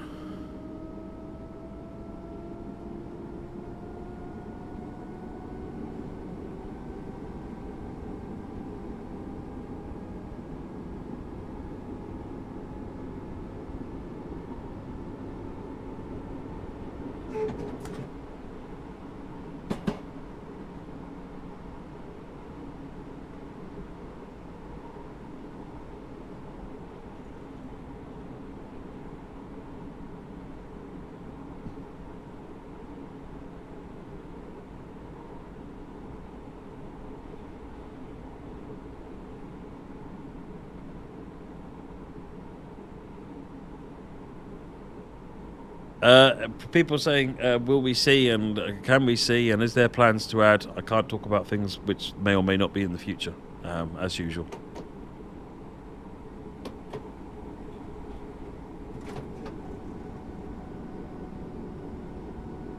I'd love to see the Arrow 3, actually. That was a good model. I enjoyed the Arrow in TS Classic.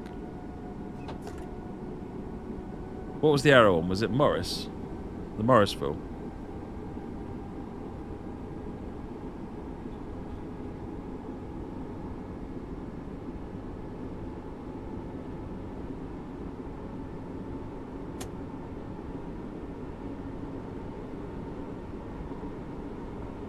Polonius, thank you very much for that donation. Much appreciated. Let me just get stopped. Yeah, apparently it's only working in Germany. It's what I'm seeing, Charlie Chili. So I need to find out who's going to answer that question. It may be that there is only just an active campaign running in Germany. I mean, we don't do anything to set it up in different countries. It could just be that there is only an active campaign running, an ad campaign running in Germany at the moment, and that's why you only see adverts there. I am guessing.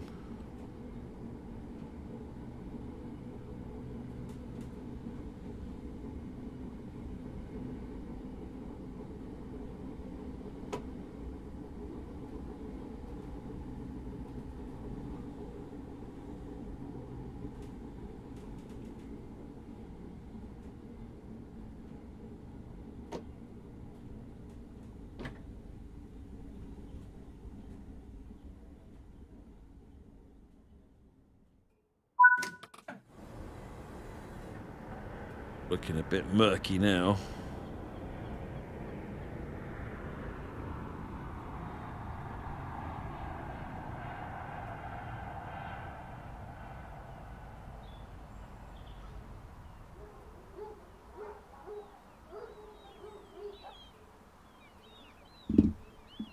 Let my tea go cold. Need to remind me to drink my tea. Oh, hang on, we had a donation from Thelonious. Thelonious, keep up the good work and hint, hint, do this more often. Yes, I know, Thelonious. Thank you very much for the donation, much appreciated. That puts us up to 1655.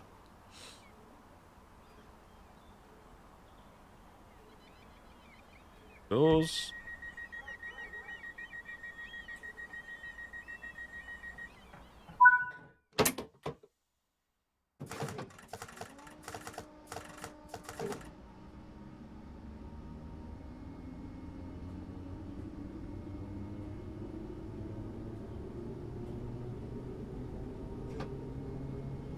I can't do anything useful in the livery editor Canadian maps.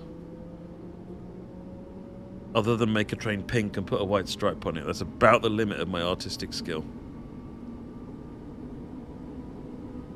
And apparently people would like me to do that less. I don't know why.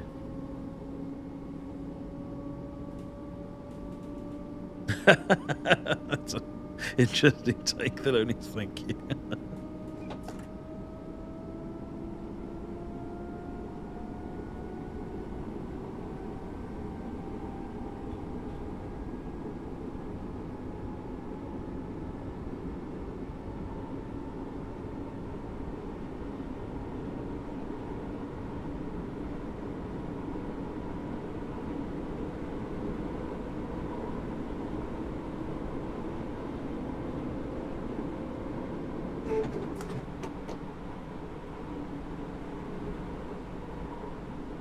Speed limit drops to 15 just up here.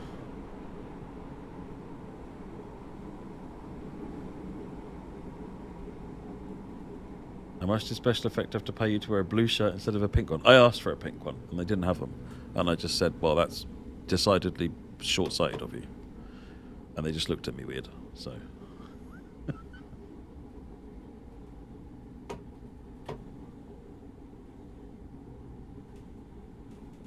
What route is next after this? Let's have us a Luke. Boston Sprinter in the 50th anniversary livery.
Job done.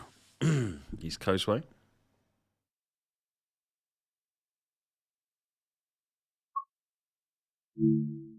Let's just go straight into the next one. Currently running about 10 late. That's all right. Can live with that. Boston. 50th anniversary. And I want to do train 190. My go-to service. I do this one a lot. I am going to do this one in the summer.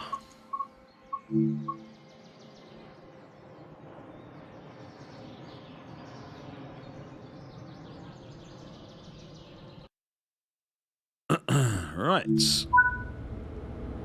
Reverser in, forward, get the doors open, put it in passenger brakes, front headlights on, ditch lights on,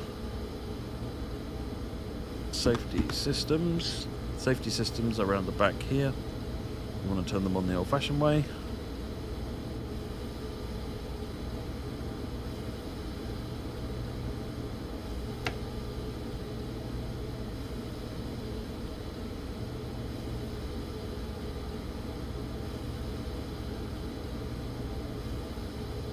Hey Sam, do you want to jump on? Do you want to, I've got a Discord channel. If you want to just jump on there, hopefully magic will work. It says DTG stream channel.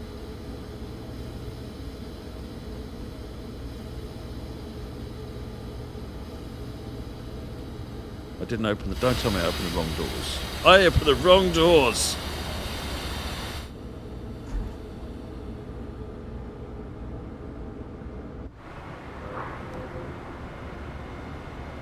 I love this livery.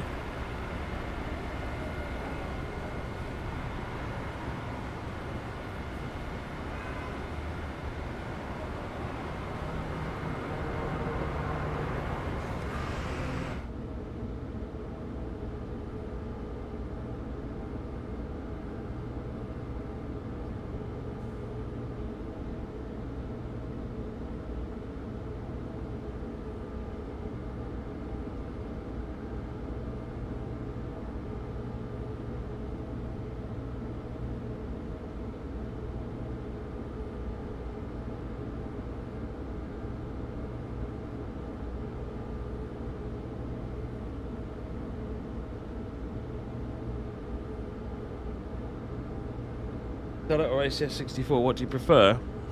Tough call. Tough call.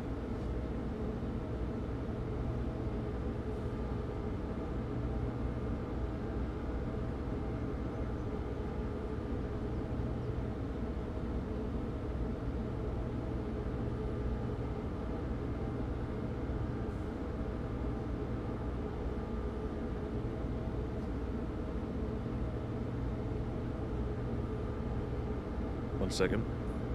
Let's shut all the doors.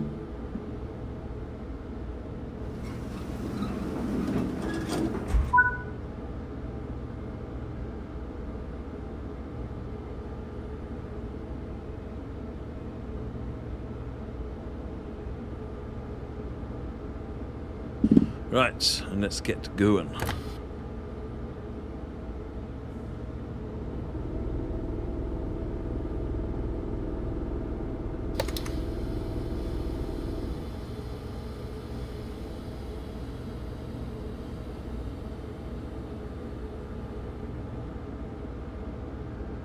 Go, get some forward motion going on.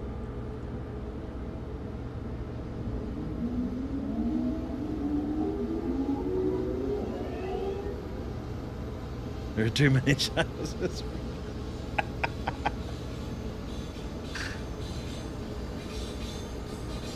And the voice channels at the top of the list, so.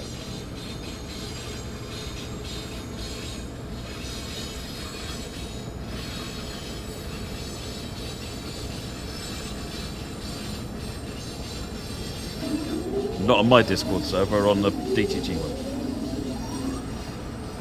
Right, 30 limit.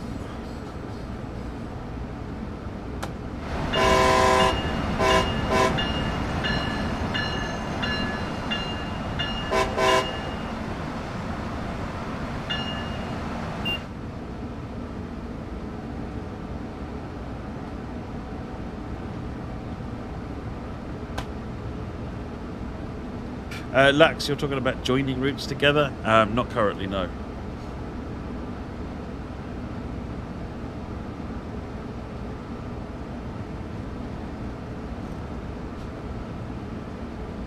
Oh, hang on then, sir.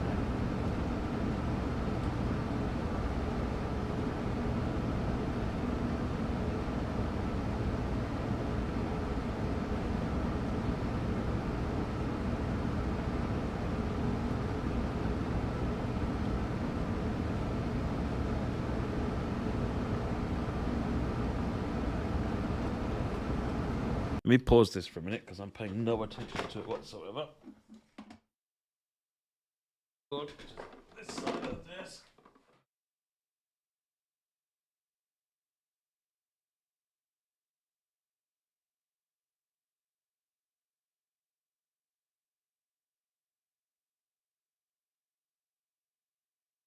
Right.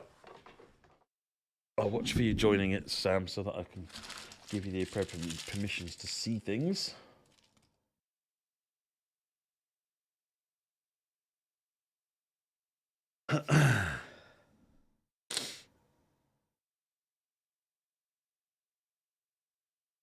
No, it supports my back better. The other one seems to be no back support whatsoever. Not unless I lean right back in it. This one is, yeah, it's odd, because this is like the cheap and nasty type chair compared to the other one.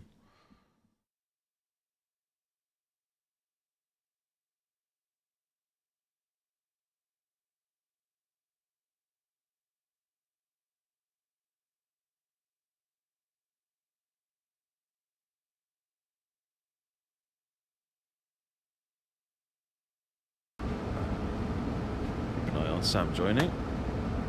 Alright, let's get some speed going.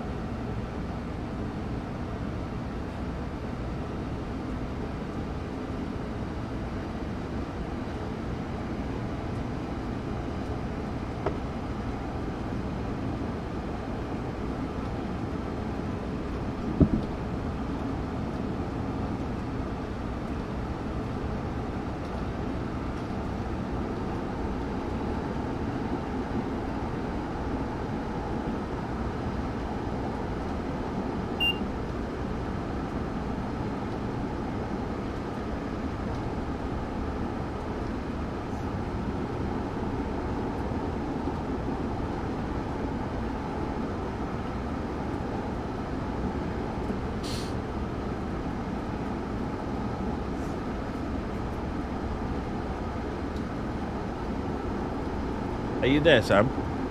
Yeah, I am now. Yay! Can everyone hear Sam? I should be audible.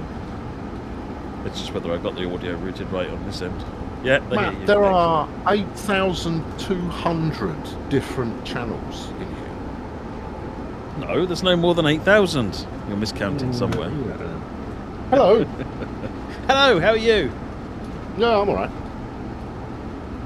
Yeah, I'm having a Sunday. You're having a Sunday. This is good. This is good.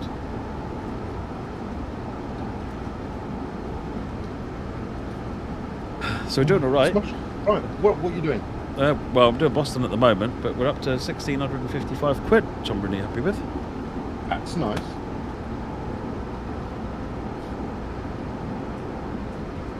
I readjusted my schedule for today because it was all, well, I think at the end of it I was running 2 hours behind.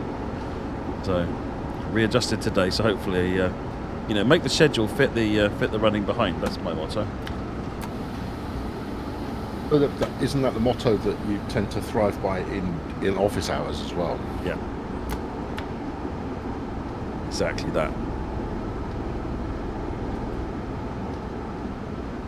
Now, you're sporting the 50th anniversary livery, and yet we seem to be spending the entire time in the cab. Yeah, well, I drive from the cab because I've got the safety systems on, but there you go, let's have some outside. I'm going to turn the volume down just a bit while we're outside, because that's kind of loud. There you go.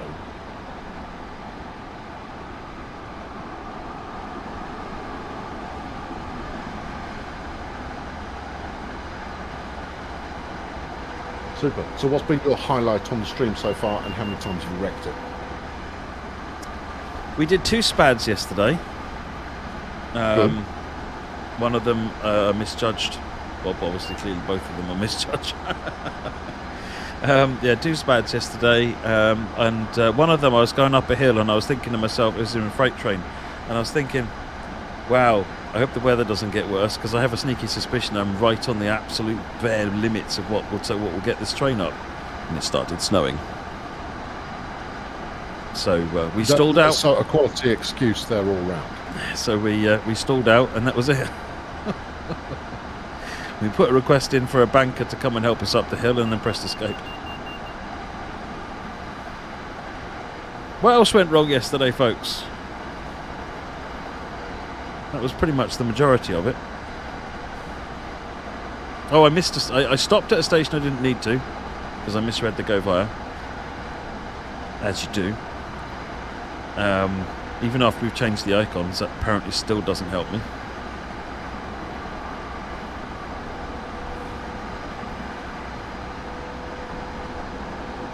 Don't mind me. I'm just doing a little bit of promotion. I'm letting people know that I'm here. Awesome. Well, it's just my mum. It's the important people. I like this route. Lots and lots of sweeping curves. Look at that. I'll be honest, I've not even tried it yet. It's on my list of routes that I still need to try out. Speed limit 60. That'll be up to 125 in a minute, and then we can throw the beans to the wall. I'm not entirely sure that's what we're supposed to do with beans. Well,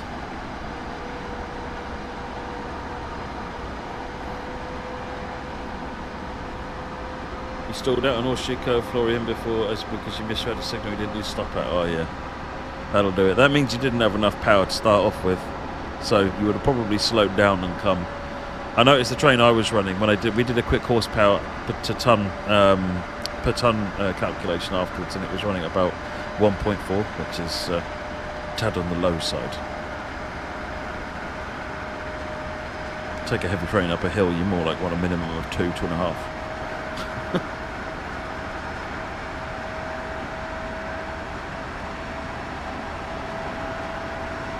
Right, what should we talk about? Come on, let's fabricate a topic of conversation.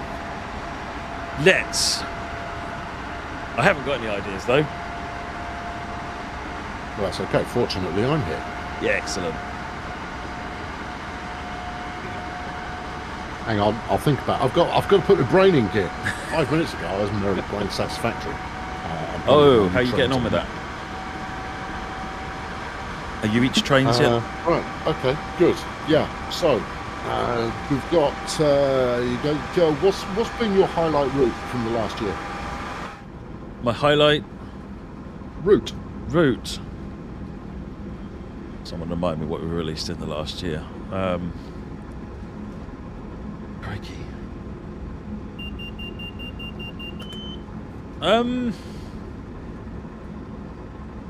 What was there? There was Bremen Cross City, Summer Routes, Cajon Pass, possibly rates very highly on that. I've always been a little bit sad that we've never really done American Freight justice, and I think we just about got there with Cajon Pass. Not perfect, but actually it's the closest we've come. So yeah, probably Cajon Pass. What makes it doing it justice then? Because I'm a Sandpatch Grade fan, as you know. So proper, reasonably long, decent long trains. The physics tuned up nicely. Starting positions on the train so that Sherman Hill would have been the closest we'd got before then. The problem with Sherman Hill was that as it shipped, all the trains came out in a fully parked cold state. So your first thing you needed to do was to wait 15 minutes to pump the brakes up, which is A, not fun, and B, not even realistic. So it's that's since been fixed, but it was a floof. Whereas Boston, we paid special attention to things like that, and you can just get in the train and go, which felt a lot more satisfying. And then you've got the steepest hill I think we've done today, the steepest gradient for American Freight, as you come down from the top to not Barstow, San Bernardino, I think it is, and managing the heavy train on the gradient is a lot of fun. So it's a big challenge. So yeah, I think it's kind of those things. And where we didn't quite come off was there was 1 or 2 gauges missing from the in-screen displays. So we live and learn. We get it right. But no, I found that quite a satisfying drive.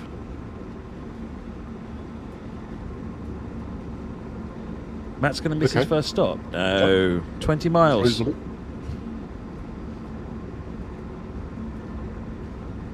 Andrea is asking, is this YouTube channel the owners of Train Sim World 3? Yes, it is. This is the official channel for the game. Yep. Ooh, another donation coming. A couple of donations. Let me just pull up Just Giving and get the details of them. Right, NR, great cause, great game, great effort from Matt and the team. Thank you very much, NR. And, that's the only one showing up at the moment. There's another one in there from an anonymous. So I appreciate that. Thank you very much. Where are we now? What's my favourite route last year? You see, yeah, you've got to throw the same question back at me. Well, I'm not as TSW as I used to be. I used to be much more TSW, but I'm kind of everything I'm doing now, aren't you? other things now. I think it would probably be Spirit of Steam.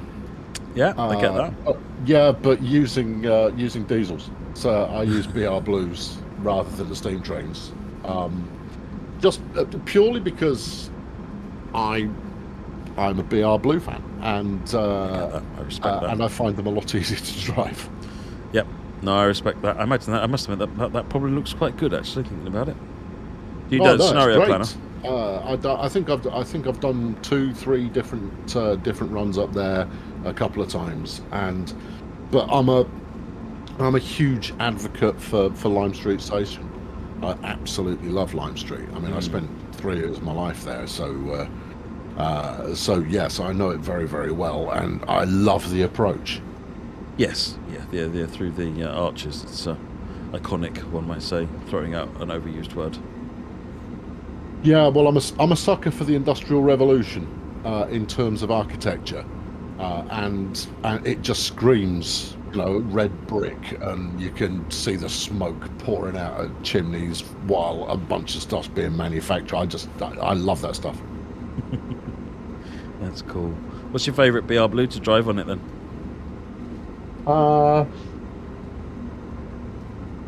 Don't know. I've been mixing it up a bit. 47 probably.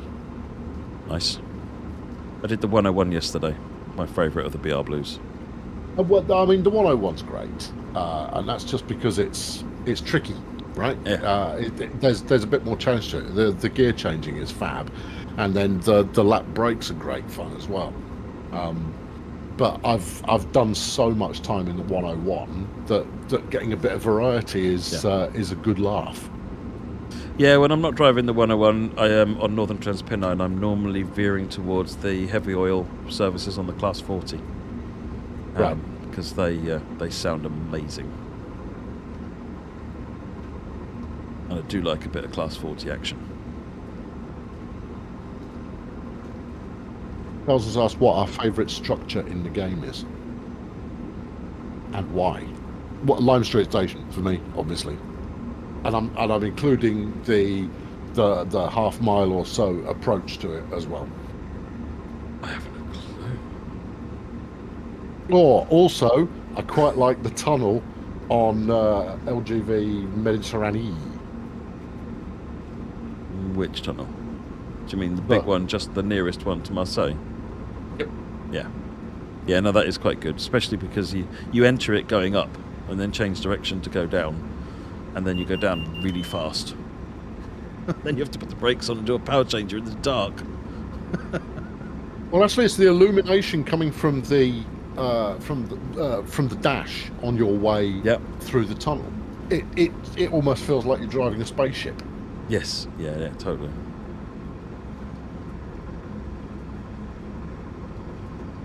Yeah. The one where I ended up in orbit. Yes, indeed.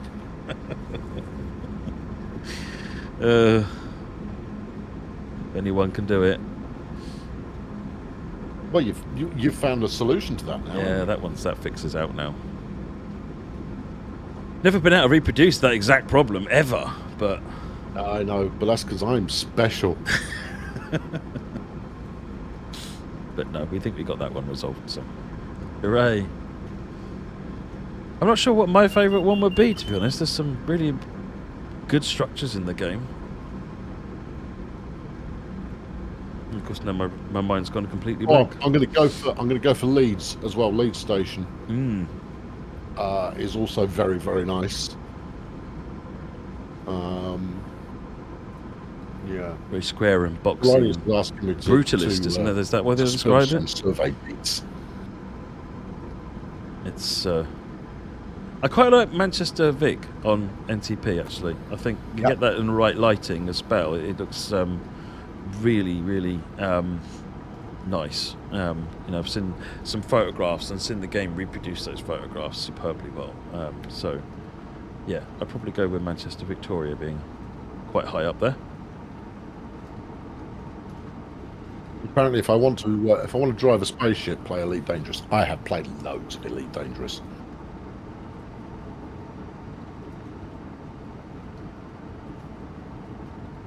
So actually, Moricom, because I asked the same question as well, and apparently that's always been an erroneous on TS Classic. The brake valve on the LMS trains doesn't have a running state. You're supposed to balance. If you want to balance your brakes, you do that with the ejectors combined with the brake to balance out what's going on with them, or not, and just mess about with the brake lever up and down all the time like I do. Just perfectly fine. Doesn't waste the brakes at all. Right, I've got my survey presentation open. I'm now going to skim through it for stuff that I can reveal without anybody yelling at me tomorrow morning. Oh, everyone likes the platform splits. Now, here's the thing: is for those of you unaware, we run a survey periodically, and I tend to take charge of those. And this was the biggest one, wasn't it, in terms of people replying? This was the biggest. This was, I think, it broke the record by almost 50%. Yeah. In terms of the number of people respond. I can't tell you how many people responded because that one gives away too much. And the reason I can't just tell you the answers, because we put quite a lot of effort into making this survey, and we use it to educate what we do next. If we were to reveal it all publicly, then anybody who might be trying to steal our cheese has that information as well without having to cough up the money. See? So I can't tell you everything.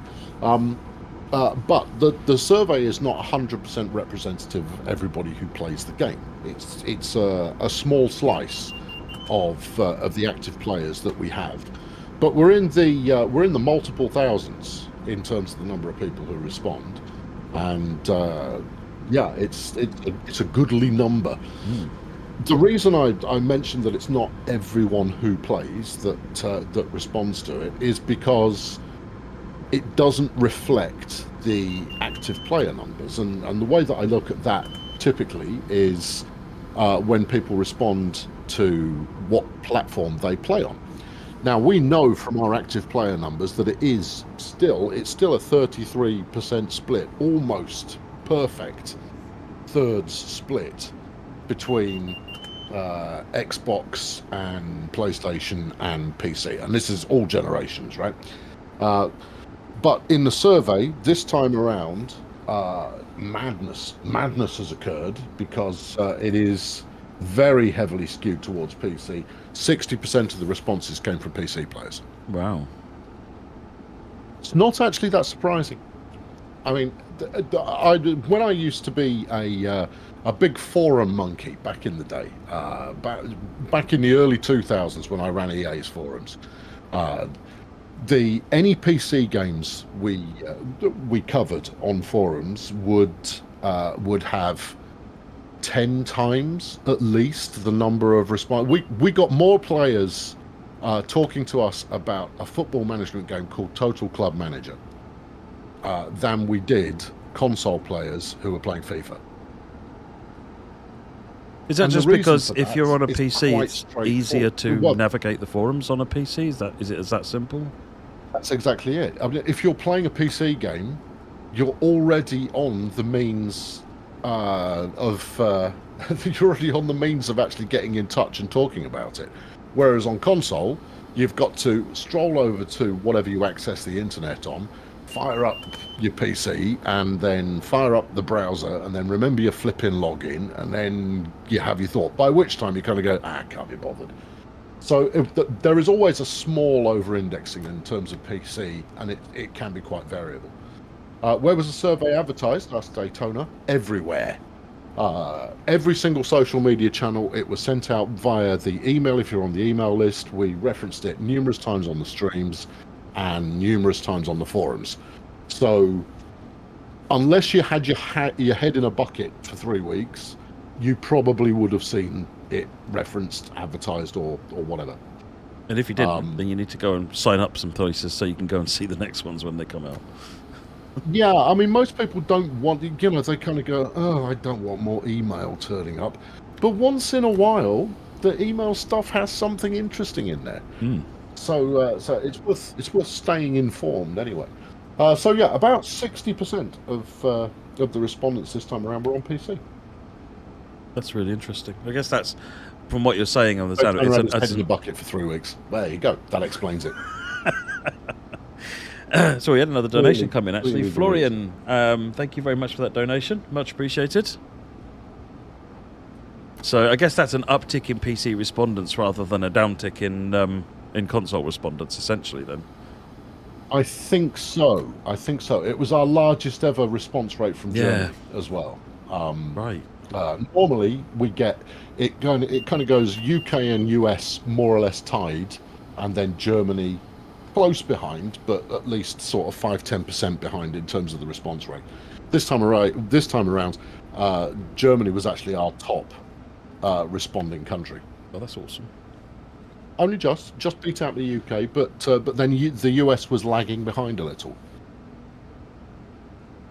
So it could be more Germans got involved, could be fewer Americans got involved. But I mean, the overall numbers are, we've had more people from every country than we have had historically. And that's because we've never had more people playing TSW than we have now. Yeah, that's true. Yeah, every time I see the numbers, it's a bigger number. It's good to see. I'm going to fish through some interesting bits to see if there's anything interesting.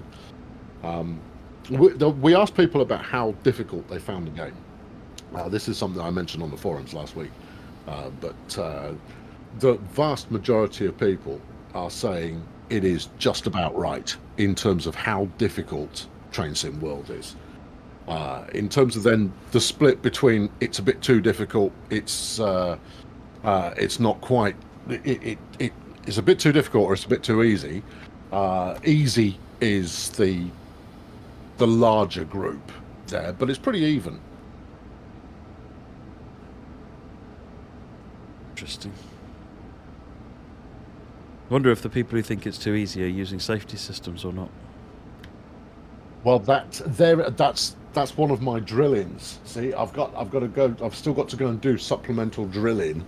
In terms of the percentage of people that play with safety systems enabled, you're looking at about 50% of people who do. Wow. And that tallies with the rest of the survey. The people we spoke to in this survey represent the hardcore. Yeah, true. These are the big players. These are the ones who sink a lot of time into it. I think. Hold on. Wait. I've got a number. I've got a number for that. I've got a number for many things. About 75 to 80% of people have played 100 hours or more. You're going to go, well, that doesn't sound like much. No, that's a huge amount. 100 hours in a game is enormous. Yeah. So the majority of our players, 83%. Oh, there you go. I've already done the sums. So 83% of the people who responded are the people who are most heavily engaged with Train Sim World. That's really interesting. I guess more likely to be the ones engaged with the surveys because it's part of their life, isn't it? At that point, it's a key part of the hobbies that they engage in. Therefore, they want to have the impact on it. We don't describe it as. I mean, we try not to think of it as being a game or a simulator. We think of it as a hobby. Yeah. And who was that? Jason asked, what about people who've played 500 plus hours? That wasn't covered, but 1,000 hours or more was covered, and that is 12.5%. 12.5% of the people who responded have played over 1,000 hours. Now, this is self-estimation, right? And this is across the franchise. So since it came out 6 years ago, we're looking at I mean 1,000 hours. I haven't got anything that I've put 1,000 hours in since I played Ultra Online.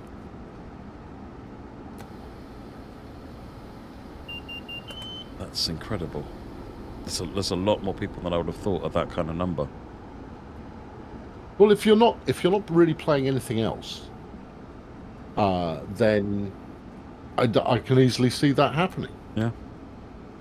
Yeah, it is a time sink game. You can, throw and suddenly a weekend's gone and 20 hours in the game have gone by. Well, hold on. Let me get my calculator out. Hold on. I'm going to do some calculations. Right. So if we say 5 years, right, times 12 months, right, and then we'll multiply those 12 months by one. Hold on. I'm going to changing my sums. 5 times 3, 6, 5. Okay, is 1,825 days. Okay, give or take. Right, it is how long since Train Sim World first came out, and therefore 1,000 hours. You're looking at just under an hour a day every day since it came out. Yeah. And the majority of people who fall into that kind of hardcore arena aren't going to be playing, 30, 45 minutes a day. Some certainly will. But more likely is it'll be a 2-3 hour session a couple of times a week, maybe. Yeah. Yeah, and then it adds up quickly over an extended period like that, doesn't it? Yeah. It's like anything. If you do a little and often, it soon starts to add up. Someone asked, sorry, I missed the name check, but someone asked whether this response rate was kind of indicative of the player base as a whole. No, it's not. The player base as a whole is far more casual. If you were to look at raw numbers, the average is, a 20 to 40 minute session, maybe once or twice a week, just as a kind of casual maneuver, and that also goes for the number of people who have numerous pieces of extra content, whether that's routes or locos or scenario packs or whatever. So the majority of people just play the base game, and part of the reason that is the majority is because of Game Pass. Yeah, I get that. And bundle deals, right? So anytime it turns up on Humble Bundle, you can get the base route for peanuts, and that's often enough for people. Yeah, and it's the trickiest thing that we have as a company. It's the trickiest thing as part of Train Sim World is to help regular gamers understand why it's any good. Because it is not a game. As much as there are people who go like, oh, it's gamified, you kind of go, no, it's got score in it, and that's a gamified element. Yes, you can go and explore, and that gives you more choice. But the differentiating point between being a game and being a simulator is the reward for playing a game lies at the end of the activity. Whereas the reward in playing a simulator is the activity. Yeah. So even if you take something like Euro Truck, which is fantastic, I've got all the time in the world for Euro Truck, but the reward is you drive from point A to point B, at which point you get some more cash to maybe buy a better truck or outfit the one you've got or hire an AI driver to do a bit more. The drive is enjoyable, certainly, but the end of the drive is there is a carrot, there is a goal being dangled for you. Yes, I get that completely. Yeah, whereas with this, it's all about the drive. Absolutely, it's the moment to moment part that is, what makes it great. There's also an It's what element makes it enjoyable. in train sims of going back and doing the same thing over and over and over and over again, because that's how it works in real life. That's what train drivers do. But also getting it better, perfecting those stops. I think there is a lot of variety, but there's also an element of repeating the runs to try and perfect those stops and get the signalling learned correctly and learn the speed limits on the route by heart, so that you can turn the HUD off and all that sort of thing. Well, that's just it. I mean, I come from being a slightly more traditional, albeit kind of management and strategy game PC gamer.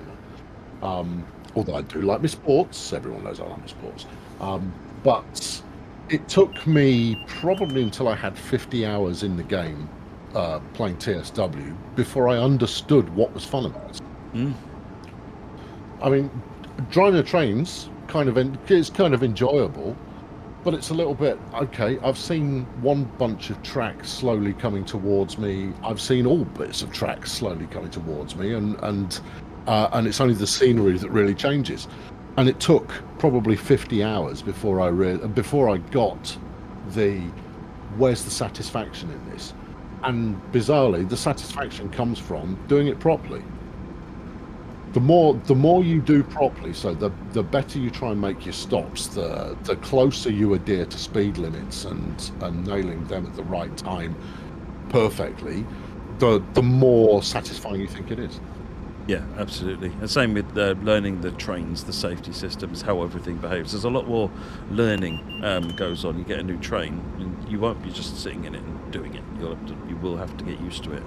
And learn the safety systems on it and so forth if you want to use those. Absolutely. Well, you've got to get a feel for it, because every different train has a slightly different behaviour that you've got to get to grips with.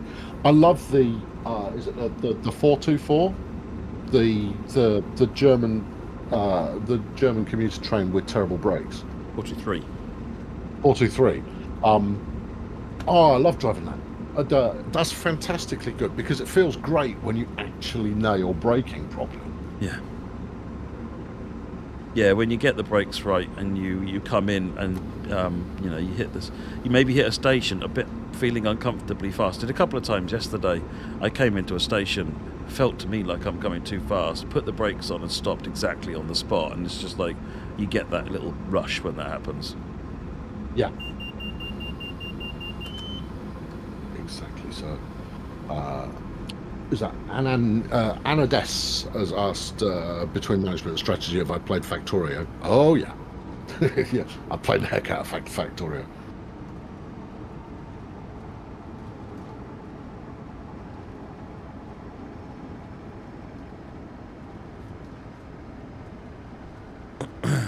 Factorio says, "Yep, love driving difficult locos. That's a challenge." Yes. Yeah, I veer towards the more complicated locos. I get a lot more out of them. That said, sometimes you do just want to sit in an Electrostar. I like if you're using an EMU, I like pushing the buttons.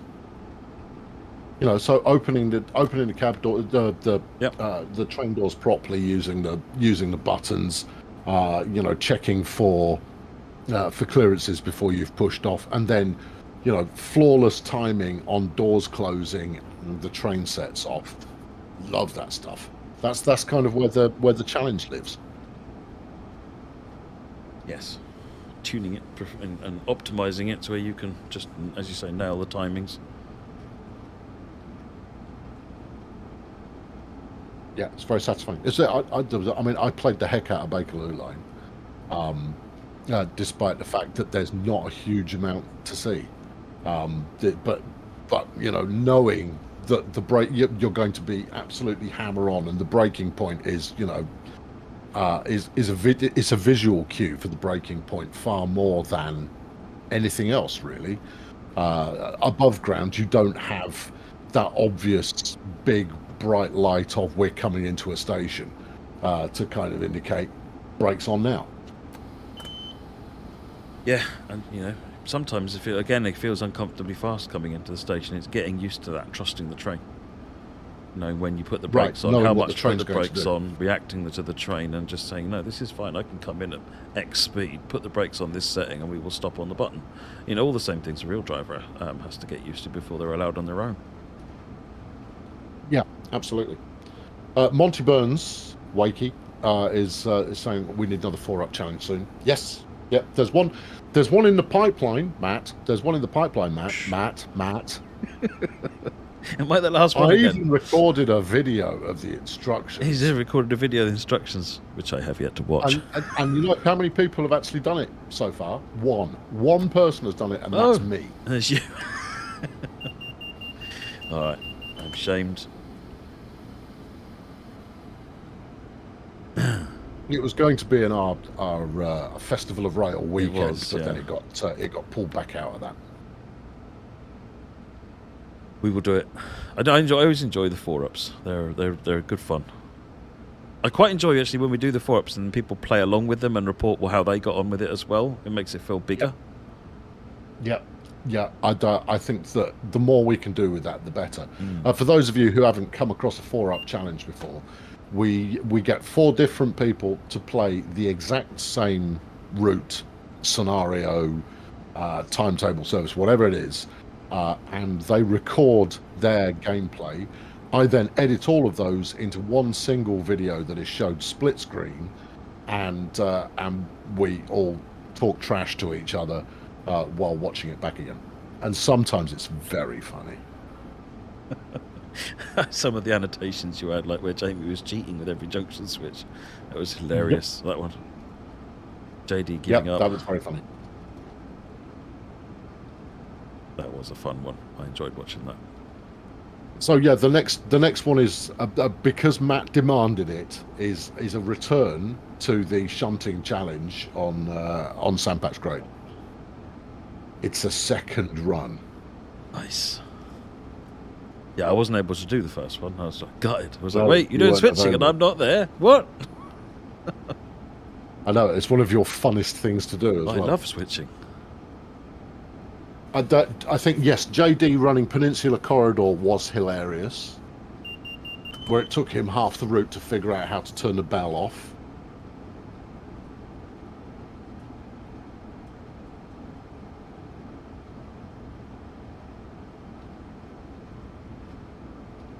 Right, I'm going back through my stats again to see what else we've got. I'm following along behind another train, by the looks of it, going nice and slowly. I'm liking the concrete textures on this.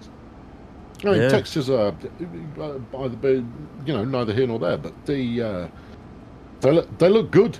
I think the new lighting has been, a big improvement over what we had before. Yeah. Oh, yeah. No, the lighting makes a big difference, especially with the tunnels and so forth. But just generally, it's a big win. I mean, you get it's tied in with the skies, but even the dawns and dusks look immeasurably better than they used to. But even then, during the mid lunchtime hours, the light and the dark has such a more contrast to them. So no, I love it. The new lighting, it works really, really well. I mean, it's not that it was bad before, but it was kind of one pace. The lighting previously, but now there is, you've got definite contrast going on, and when the sun's blazing as it is in this route you're playing now, then you get some really nice kind of bleached out effects going on of harder materials. It's really nice. Just saying, big up the lighting team. Yeah, that doesn't they've done a good exist. job. It's just a bunch of people who play with the lighting a bit. Yeah, no, they've done a good job going over this route and putting the new lighting system in there. Very pleased with it. It's made a big difference to it, and then Brandon's work on the signalling has transformed the driving experience as well. So it's actually a substantial upgrade to the whole route, really. I think Ed went in and tweaked in a load of night lights into buildings as well. So changes all over the shop on this route. Worth the revisit if you haven't already. Because obviously you've all picked up his cellar, yeah? I've got it. I need to go and give it a spin. It's quite fun.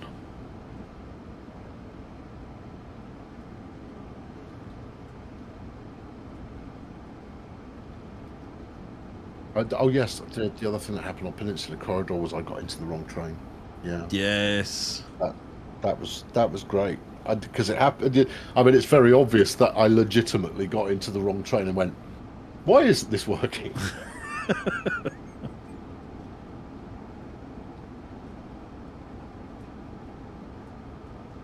I literally, I did that actually because the other weekend I went up to Keighley and Worth Valley, Preserve Railway, because I needed to kick her out and waste some time in Leeds because kids were up at wife and daughter youngest was up at a concert, and I was chauffeur for the weekend. So I thought, well, I'm going to go and play trains for the weekend. You go and do what you're going to do. So I went up to Keighley and Worth Valley. I did a run up to the other end. I went then back down most of the way to where the museum is at Ingro. Got off, had a wander around the museum, at which point the guy said, one of the museums said, "Are you getting on the last train? It's the 4:10. Oh, all right, yeah, okay, yeah, no, that's the plan, yeah. No, the plan was to get on the last train back to Keighley. And I got on the last train going the wrong way. Ah. Yeah. And so I'm sitting there. It dawned on because when the train came back, I'm like, but I'm sure I got the steam train here. It should be the diesel I'm getting now for this one. How did the steam train turn round? And I completely lost my sense of direction. So I get on the steam train and I'm riding along, and moments later I'm like, no, I've been a dummy. I'm on the wrong train. I'm going to have to get like a taxi or something back to Keighley. And then I thought, actually, there's a halt. The next station is a halt, and it's a request stop. And it's too late for me to request it, but I wonder if somebody else has. And somebody else had. So I got off the train at the halt and was able to pick the diesel back. Day saved, extra ride on a steam train, but wow. Twit.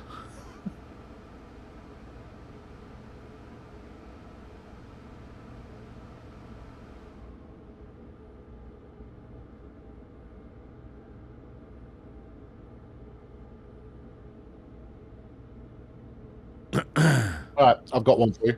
I've got another data point. Yes, call me Mr. Data Point. So we always ask, what would people like to see developed for the game in the future? And this isn't routes and locos and that kind of thing. It's like big ticket features. Now, this is the one that always makes Matt sad. Why does it make you sad, Matt? It's just at the bottom every time. Yep, because VR finishes last every time. And what finishes top every time? Historically, it's been multiplayer, hasn't it? There you go. I see, good. It's good that you know your numbers. Well, here's an interesting thing for you, right? Is at the bottom in this one. I'll go through it. Here are all the things that were on the what would you like us to add in the future. You've got the likes of additional playable roles.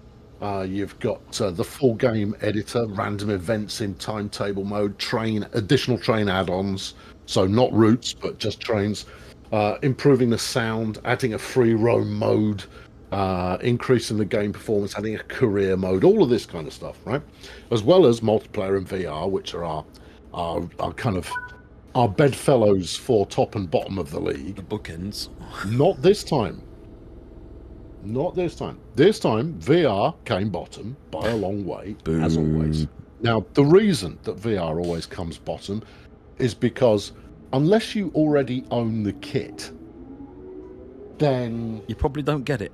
If we introduce VR, then you're looking at an extra couple of £100 worth of investment in order to be able to make use of it at all.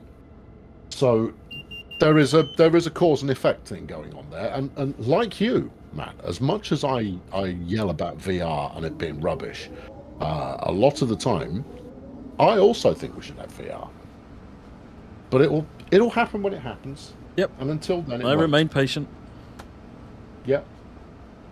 But second from bottom, multiplayer. Wow. Yeah. That's incredible. Now, I mean, everything other than the bottom one is fairly close. The top one is by far and away the most popular, but multiplayer, second from bottom. Jeez. And I think that is that's an indicator of the difference in the audience. Because in a more casual audience, the easy thing you can see is, yes, multiplayer, play with my friends, I get to lark about a bit. What great fun! What cracking japes we will have together.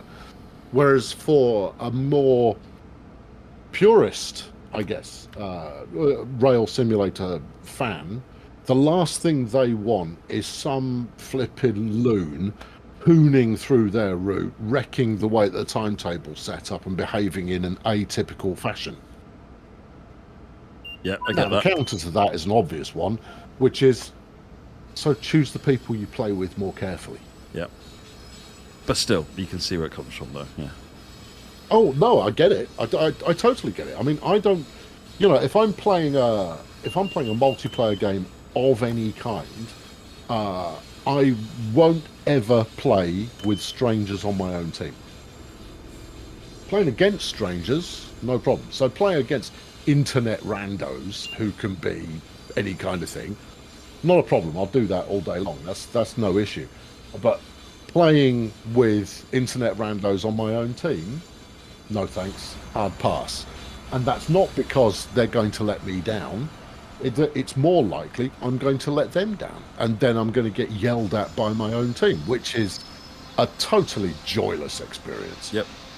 Whereas getting a bit of smack talk from the opposition, that's fine. Especially when you have a self-deprecating name.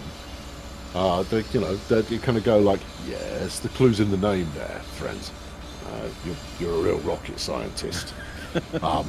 But I wouldn't in a multiplayer of Train Simulator. I would want to be able to offer people who want to play it absolutely properly the ability to play it absolutely properly without interference from a bunch of loons. And then, on the flip side of that, I want the bunch of loons to be able to play together and just have drag races and whatever other nonsense they want to get up to.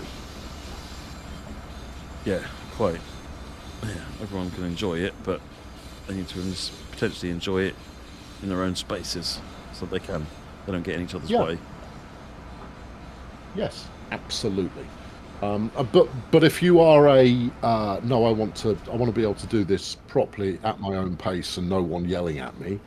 Well, the cure for that is, and you are playing in multiplayer. The cure for that is choose the people you're playing with.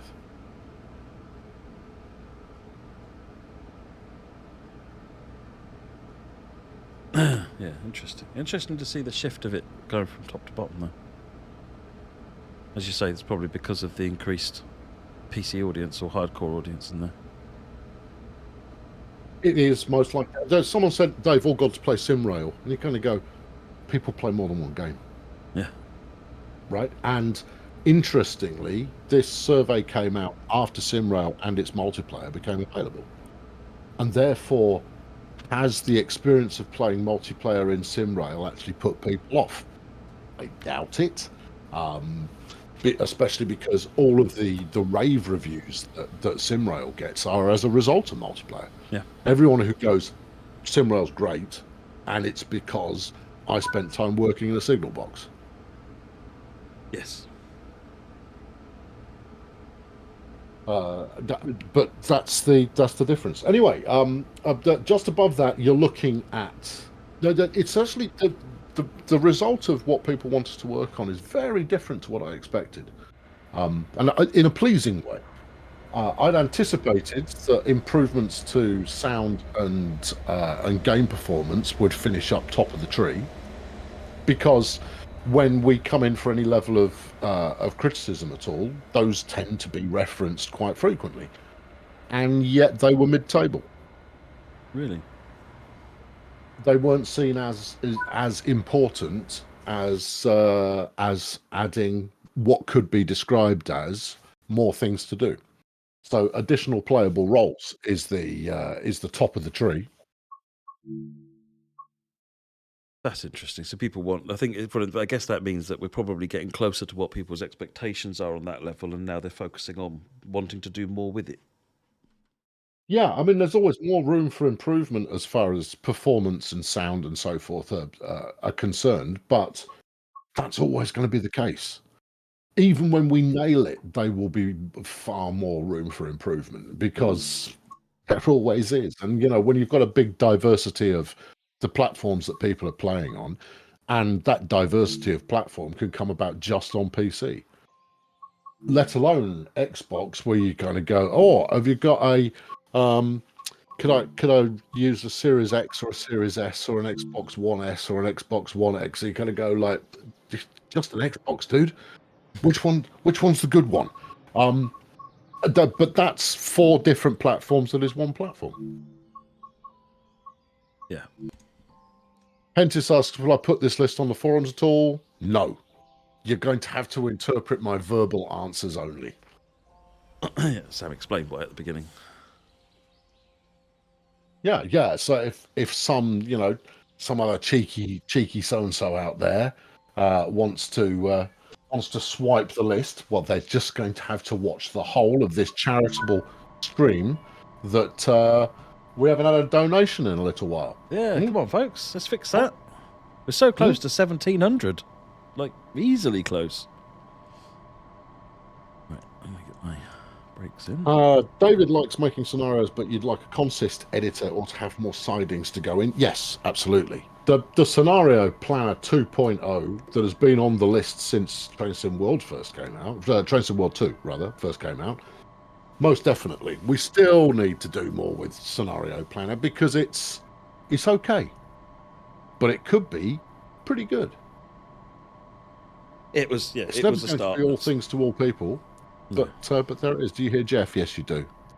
He's outside. Obviously, he wants feeding again. He'll get bored in a minute. Scenario Planner 2.0 would be boring. We need the full official editor. Well, the thing is that the full official editor is never going to be any good to 99% of people. Certainly, they'll go give it a poke, but they're not going to be able to do anything with it. It will take an awful lot of time and effort to actually get anything that is tangible out of it. Now, I know for that 1% of players, yes, please, let me at it. I want it. Gimme. That's where I'll spend all of my time all day, every day. And yeah, that would be terrific. Whereas the scenario planner is far more democratic. It will allow those who just want to tweak things that already work, but make it a little bit more exciting, make it a bit more interesting. Yeah, there's a lot of people that use it. You see tons of engagement with it on the Creators Club as well. It's really good seeing the kinds of stuff people are making. And seeing also the feedback of what else they would like to make with it, because it is a nice, easy tool. Yeah, it's one of its strengths is that anyone can use it. You don't need to be someone who is a programmer or a content editor. You can just use the UI to make it very easily. Let's release from that. Josh wants to see more add-ons rather than roots. Interesting. What do you mean by add-ons, Josh? Are you loco add-ons? Right, gotcha. Yeah. I think there's plenty of opportunity to add more locos that can then run on routes. And this is another data point that came up through the survey. Is that if a piece of DLC that we release, it bolts on to something else that exists already, so it adds layers, or you can use it across multiple places with official support, way more popular.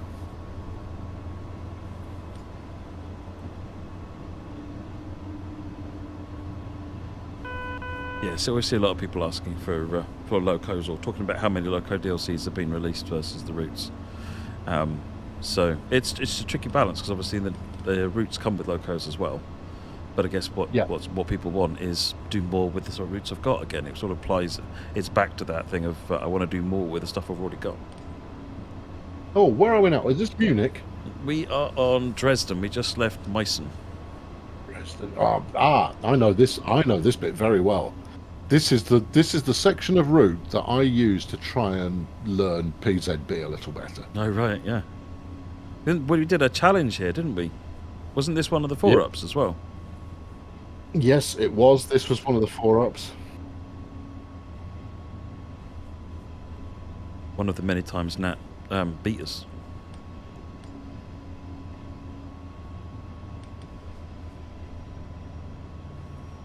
Josh says, on the forums, all we seem to hear is from the 1%, which I guess is understandable, but how do you manage that to create content for all? The people who hang out on the forums a lot, their activity on the forum, and this goes for the Discord or any other part of the community, is for them, that's part of the hobby. That's part of what they find enjoyable. Even the ones who do nothing but voice criticism all day long, it seems. If you're on the receiving end of it, it just feels like it's all day long, and it's from a handful of people. That's part of their hobby. That's part of what they derive entertainment from. And I don't mean being negative is something they find enjoyable, or maybe it is. No, rather it's part and parcel of it. The people who are enjoying the game tend to be too busy playing it to come talk to us. I mean, it's one thing that I've always taught community people is nobody goes to a forum for the first time because everything's great. They're either going for the first time because it hasn't been released yet and they've got a question, or they have a problem. And if they stick around after that question and or problem has been resolved, it's because they quite enjoy talking about it with like-minded people. Yep. And that's great. That's, we encourage that kind of thing. The good thing about it is that we get to see the nuances in what we release that are not hitting the expectation of people. And even if it's only a small number of people, what I would recommend, anyone who is happy with a game, stay the hell away from the forum related to that game. Stay the heck away from it. It will make you unhappy. Because you might go there with one issue that is bugging you a little bit. And before you know it, someone will have told you about another 50 that you never encountered. Yes. Nothing will drive your dissatisfaction harder than hanging around with dissatisfied people. That doesn't mean don't do it. It just means if you want to be unhappy with something, go and see what the hardcore players / customers / whatever are saying about it.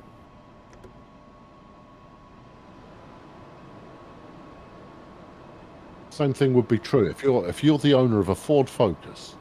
Go to a Ford Focus owners forum, and all of a sudden that nice reliable car that you were driving around in and had a pretty good time, but you keep wondering why your brake light bulb stops working constantly, all of a sudden you'll find there are bits of trim that fall off all the time, the radio doesn't work, the acceleration curve's all wrong, and the reported fuel efficiency is totally inaccurate.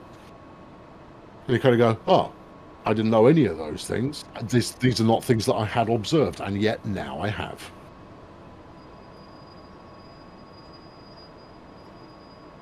Yeah, I know. I stopped in the wrong place. These ones have still got the you must stop in exactly the right place stops on them.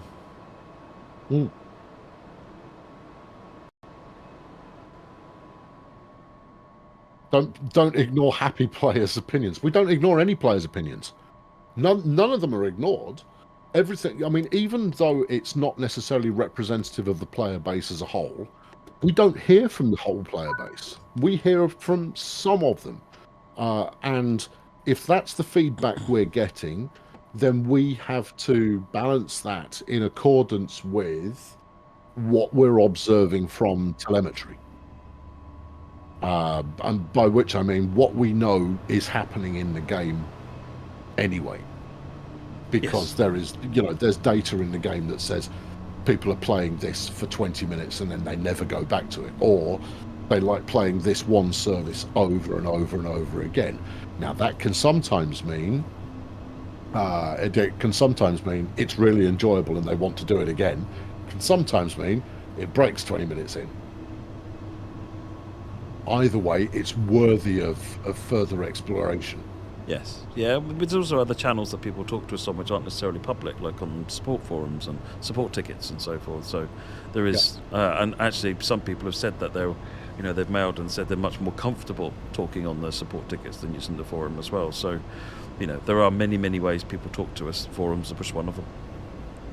So we take all of that and weigh it up, see what people are enjoying, and it's that big picture. It's quite a complex big picture that's used to try and inform what we want to do. Bill's asked, can we put TSW on our CV? Yeah, you can.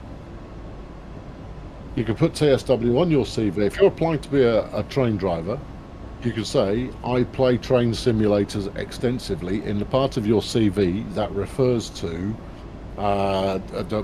to what you do in your spare time. Because it demonstrates that actually you've got a very keen interest in trains and in railways and railroads.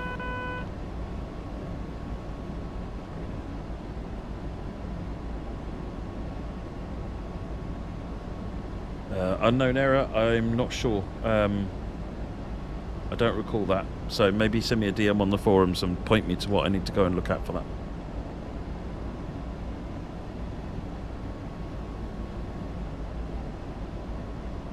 Yeah, Chris on the support is always looking out for everything coming into support. Chris does an amazing job. We've had donations. I'm just complaining that I'm not on camera, and I kind of go, well, no, but that means you get the best bit of me. It's just me chuntering all in the background. What we got in the way of donations here that I've missed? Billy T, amazing. Loneliness is such a big thing when disabled, and this can be one thing to do the pressure without feeling different. Excellent, thank you, Billy. Hentis says, keep going. Thank you, Hentis. Kelly Wilbar, enjoying day 2. Thanks, Matt and Sam, for the survey feedback. As a fan of the game and a data junkie, it's always fun to learn the details. Really appreciate that, though, as well. Thank you all for your donations so far. That brings us up to 1746. It's amazing. Thank you. Good numbers. Matt, technical question for you. What's the method or function that is used to use hardware on PC? Trying to solve a gamepad problem.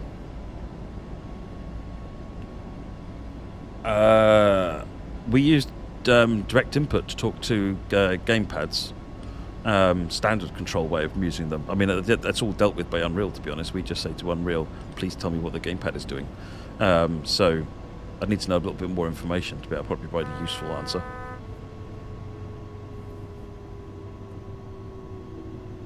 Yeah, that might be one worth sending through direct. If you're having trouble with it, then send it through, and we might be able to get you a slightly more robust answer to that. Yeah, ping me some details, and I can, if necessary, if I can't answer it, I'll go and put it in front of somebody who can.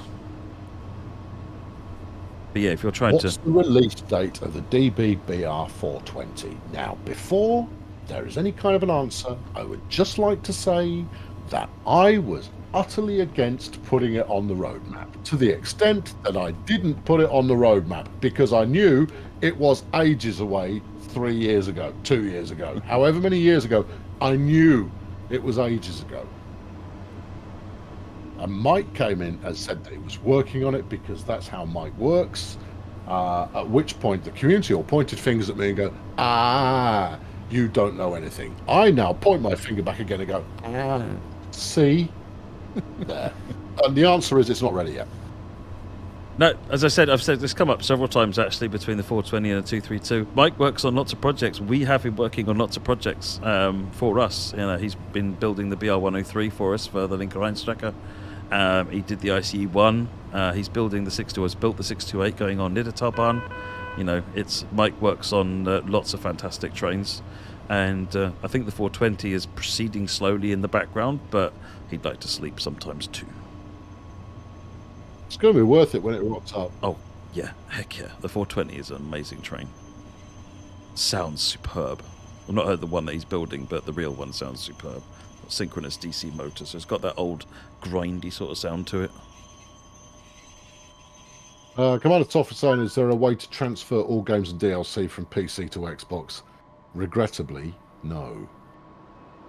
Nope. There's no way to change platforms, unfortunately. No. And part of the reason for that is because of it's a really boring reason, but the reason is that when you buy the let's say you've just bought the Acela, right, and you bought it on Xbox, a good chunk of the price you've paid for it is the platform price we paid to Microsoft for the privilege of selling stuff on Xbox. That's fine. It's part of the cost of doing business. If we were to offer a transferal system of any kind at all, you would have to first, behind the scenes, invisibly, we would have to refund the money that we'd got off Microsoft and transfer that somehow over to the PC platform of choice. And that's purely because of the way we do things. I know it's possible on other games, and when you've got something like... I don't know of any game that allows you to cross-platform. Does any game cross-platform? I want to say I'm sure I've heard of it, but... So that think it might penalty for be, those but who are watching... only if you have bought it within the game itself, and therefore you haven't gone through any of the platform stores to do so, and therefore there is no transfer and stuff. Basically, if you were to transfer something from one platform to another, we would have to pay a platform fee for you doing so. Yeah. For those who wonder what There just would be happened there, it's nothing to because stop you swapping between platforms once a week and us having to pay a fee every single time. Yeah, exactly. So what happened there, folks, was that that would work. Yeah. I did the I released for monitoring, and then had a PZB alert, which is a trap. So that's why it put the brakes on me, because I did bad. Bologna says Fortnite stuff is cross-platform, but the game itself is free. That's the perfect example. The reason that the stuff transfers is because you've bought it through Fortnite. You haven't bought it through the store. And you've seen all the lawsuits going around about that, yeah? Yeah, totally. Because Apple aren't happy. No, well, there's a number of them that are not happy. Apple Did you pay a small fee to transfer? Or is that too complicated? It is too complicated, Adam. It really is. It is not something, because I mean, the only reason we'd invest time in it would be for a fraction of 1% of players who want to move from one platform to another, who then and it would be just a goodwill move on our part. And as much as we want to do goodwill stuff, the fact is we've got stuff that we have to do that is the cost of staying in business that kind of has to take priority. So regrettably, not so much. PC and Xbox is a standard thing. Is the Xbox Play Anywhere? But it's the PC. Steam. PS and Xbox is really that transfer. But people who play it on PlayStation and want to then move on to a PC later on, that's the main. Those kinds of blocks are your main problem. Would it be too complicated to add community build trains? Yeah, kind of, because there's no pipeline for it at the moment, right? There's no means of ease of that being implemented. Now, I mean, modding exists on PC. There are some limited levels of modding, but yeah, it wouldn't be simple. It wouldn't be straightforward. I mean, technically there is a way of doing it. You talk to our third-party people and you publish it through third-party, but not as community mods. No, not as just something that you've built casually and you end up building a Thomas the Tank Engine clone. Because if it's something that we were to put into the game after you've developed it, then we would need to clear the licensing for that.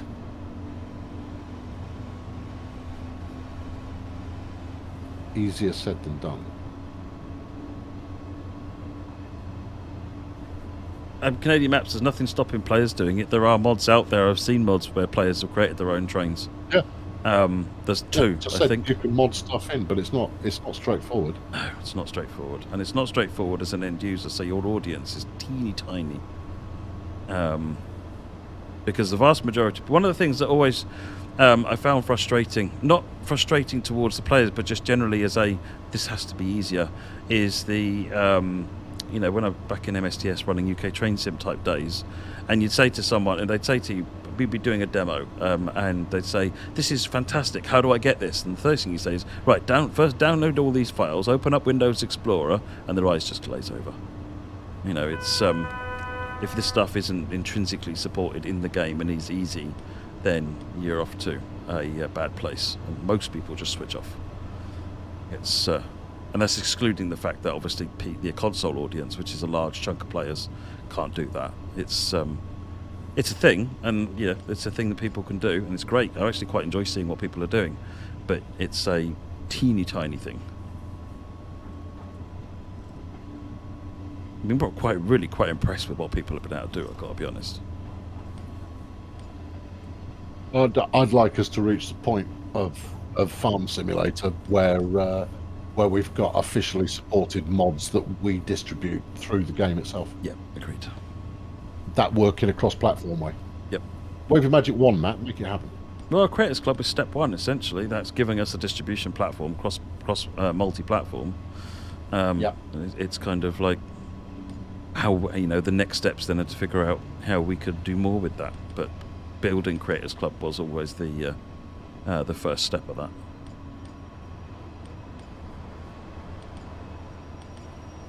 Because that would be broadly the equivalent of Mod Hub on farming, essentially the same as Creators Club. It's like I says, I do think the lack of editor and third parties does stop people coming from TS1. It does, but not very many. Because we know the numbers of players on both. The interesting thing is that the play sessions on TS1, if you're using the editor on TS1, then we know how long you're using it for. But it's tracked under just using TS1, and we can spot the editing users immediately because their play session lengths are gargantuan. They're huge. They love spending time in it. So, yeah, I don't disagree with you in that if we had a full editor available on TSW, we'd probably snag, especially if it was more usable, then we'd probably snag all of the errant players who are still on TS1. But at the same time, it's not that people aren't converting. It's just a matter of time before people go, you know what, I've got the hardware to play it. I'm quite happily playing both. I'll stick with my TS1 collection that I've got already, and now I can add the TSW stuff as well. Because being able to be the driver or the engineer rather than the train, it's a slightly different dimension on things. It is. And you know what? There is nothing wrong if all you want to do is play Train Sim Classic. Go ahead. Yep. It's great. Go for it. So there are a lot of people playing Train Sim Up. There are a lot of people playing Train Sim Classic. And that's fine. That's completely fine.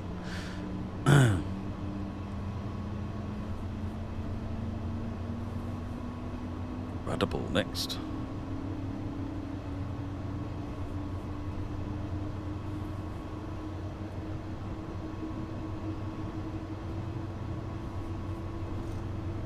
Is there anything exciting happening with Train Sim Classic? I don't think so. Can't remember. It's trundling on. It continues to trundle.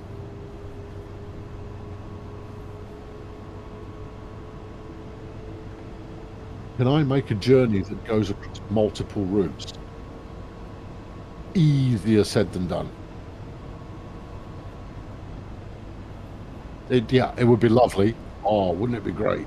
But I can't remember whether the Journey Tech supports multiple. I think it does.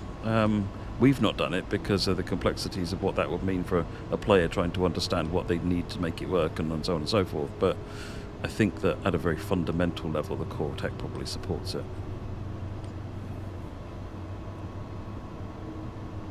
Is there a huge API upgrade for TS Classic planned?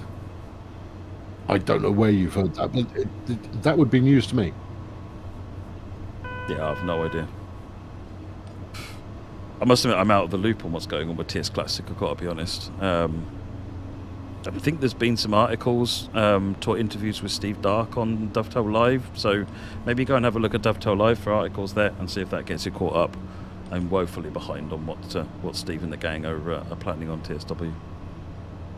It's a strange place to work, Dovetail, because despite the fact that it's not a massive company, it's not small. You know, we're classed as a medium-sized studio, but there are all manner of little siloed things going off here and there, and you kind of go, I didn't know we were doing that.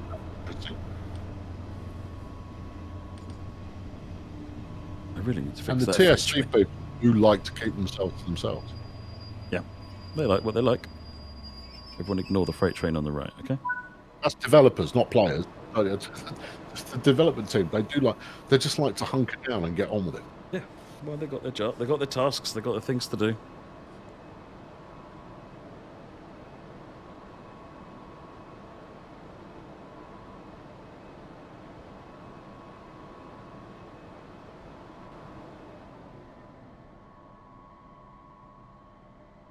Is it normal you can play the BL101 Karnakan with the timetable? I no idea how you're doing that. Must be a mod, I guess. I don't recall us adding the 101 to that timetable.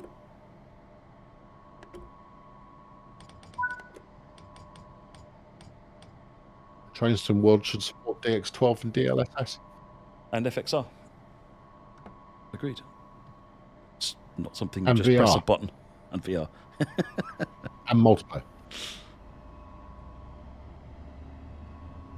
Glib reply, though that may be, yes, of course it should.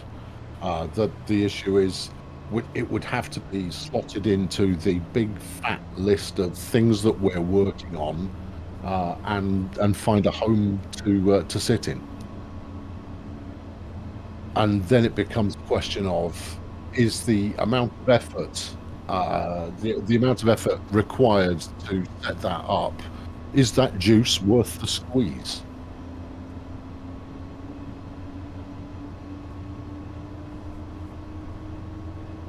Oh, not forgetting the charity, Chris. Don't worry. We're having a good conversation.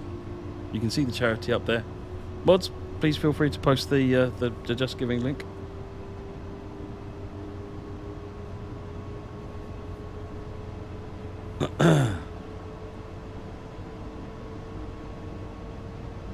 Okay. Thank you, Emma.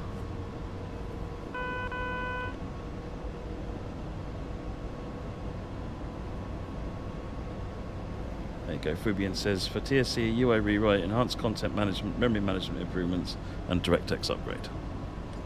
I do vaguely remember that. Just big, beefy pieces of upgrade going on there. Yeah, I'm curious to see how that goes. I've always been shied away from because of the danger to damaging existing content. So, but I know that Steve will be paying special care to that, so it's in the right hands, that's for sure.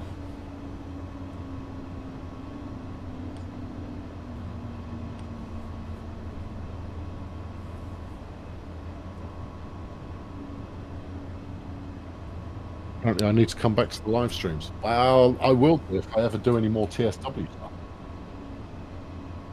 But I only work on TSW in an abstract or tangential kind of fashion. I am working on one bit of TSW, but I can't tell you what it is. You already know what it is, man. I probably do, yeah. I don't have to keep it secret. Yay, the freight train's decided to go forward again. Is it working toilet? No, it's not. Sam has tried. He's campaigned hard for working toilets. No, I haven't. I do not have a working toilet fixation at all. I have there should be no locked doors fixation. There's a slightly different. You funny guy. I get what you mean. No, I get what you mean. It is a bit of a breaker when you go some of the doors you can click on, some of the doors you can't. I have the same thing with buttons. I think if there is a button in the cab or a switch, I should be able to fiddle with it. I don't care if it does anything. If all it does is go click or bleep, that will do. We have started doing that. The Acceleras and then the L46 and such have got all the heating and AC controls are all in and working. And I say working, working in quotes. The rationale for this is not just that I like fiddling with switches, right? That's not the only reason. Admittedly, it might be the main reason. It's more because I've seen enough players say that they like to replicate as closely as possible what they would do in reality based on the running conditions that they're in. And so if you would put on the front window demister, you put on the front window demister.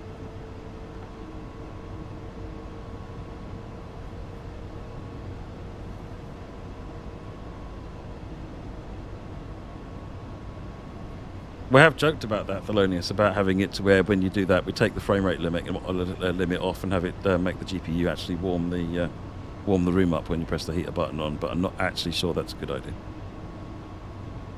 I'm pretty sure that's a fast way to get sued.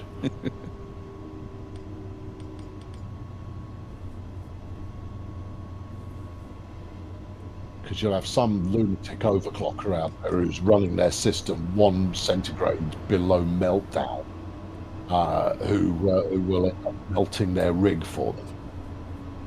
They will not be grateful.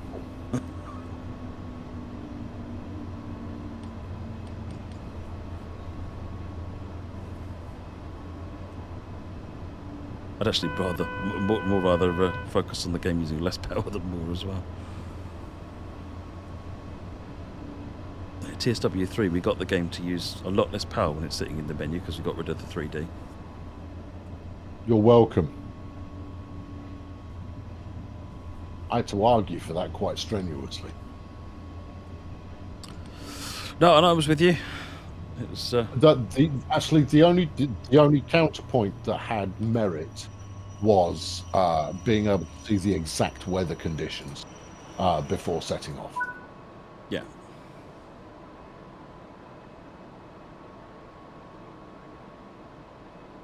You kind of go, yes, there is some merit to that one, but my focus when looking at the UI changes was purely speed.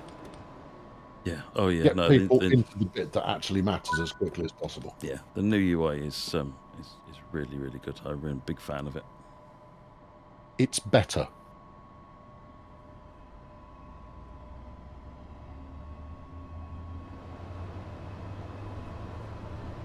I should do my scenario live again. It's not a terrible idea. I'll tell you what, I will do a scenario planner series when the second edition of Scenario Planner comes out. Nice. Heard it here first, folks. You see what I did there? Dang it, you just put more work on me, didn't you? You make the thing I want, I will do it. Had a couple of donations come in. Richie, thank you for your donation. And Kabepe, thank you for yours. He says, being visually impaired, I want to support. Awesome. Thank you for that. That's brilliant. That's all going to make a great difference. Thank you very much. Remember, we're supporting SpecialEffect today, folks. I'll put a video on later on so you can, for those of you that didn't see 7 or 8 videos yesterday and want to know what it's all about.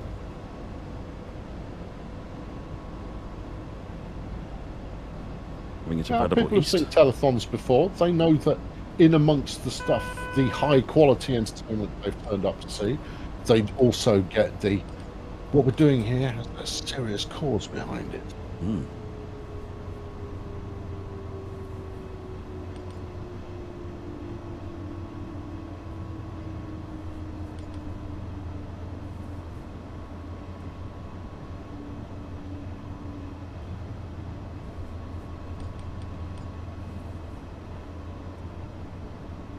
Sorry, what did you say, Emma? I'm ignoring you. I'm not. I'm joking. Yeah, go ahead and keep posting that donation slip, though. On camera, Matthew, you know better than that. That's my job.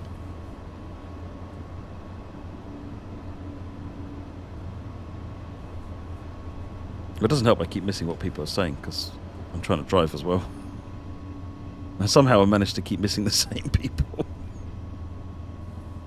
Let's talk, because this came out top in the survey, right? The additional player roles, let's talk about what they might be. I'm going to caveat it by saying there are no plans for any of this stuff. None. But let's hypothetical. What would you like to do? So if we're doing additional playable roles within the game, let's go through the obvious stuff first, and then maybe the less obvious. Well, I mean, the number one obvious one is signaling. I would have gone with conductor as the obvious one. I guess it's perspective. Conductor would have been my next one. I think they're done right. I think conductor could actually be quite an interesting alternative gameplay. It feeds actually quite nicely into the idea of Train Sim World is the world of trains. It's being around trains, and conductor, you're obviously not driving the train, but you are supporting that train moving. The train doesn't leave unless the conductor says it's all good to leave. So right. That's pretty Not cool. least of all because, I mean, on a lot of passenger services, we include that functionality already. Yeah, the trains have got the functionality. It's awkward to use because there's no game mode to support that. So you're fighting with the driver, essentially. Yeah. I mean, it maybe makes a little less sense in a single player environment, but even then, it can still work in a single environment. Yeah. Oh, yeah. Absolutely. Cooperative with the computer operating doors, or being the second man on a freight setup, and so you're hopping out and changing consists and stuff. That's I mean, there's a lot of good stuff in there. Bimbling around in the yard, operating switches, doing the uncoupling, hanging on a wagon as it moves through. I've absolutely loved the idea of that sort of stuff. I've seen videos of it and of it happening, and it's just like, no, I want that. I love that. It's. I was watching some videos the other day of some switching going on in a small yard, and it was just, no, I can watch this for hours. I want to be that person and that person. Right.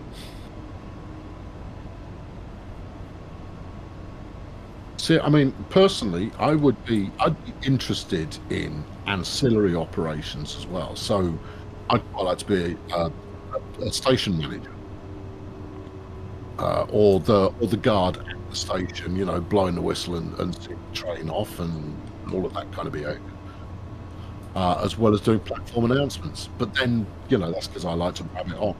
But even so, being able to do, this is something that I floated not so long ago, but people were like, I'm not 100%, is being able to deliver the announcement via the microphone to your system that is then replicated within the game. Yeah. Complete with effects. That's one thing that Elite Dangerous does incredibly well. If you use in-game voice communications with your wing, then it applies, space-based radio, static, and all of that kind of stuff to it. It's fantastic. We're going to have to try that. Is that in multiplayer, or is that to an AI bot?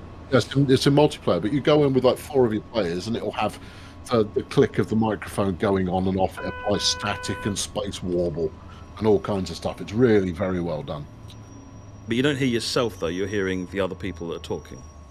That's right, just the other people. Yeah. The way I do it within trains is if I make an announcement to go out on the train, you make the announcement, and then 30 seconds later it plays it back. So then you do hear yourself, but you hear it suitably affected as though the passengers were hearing it.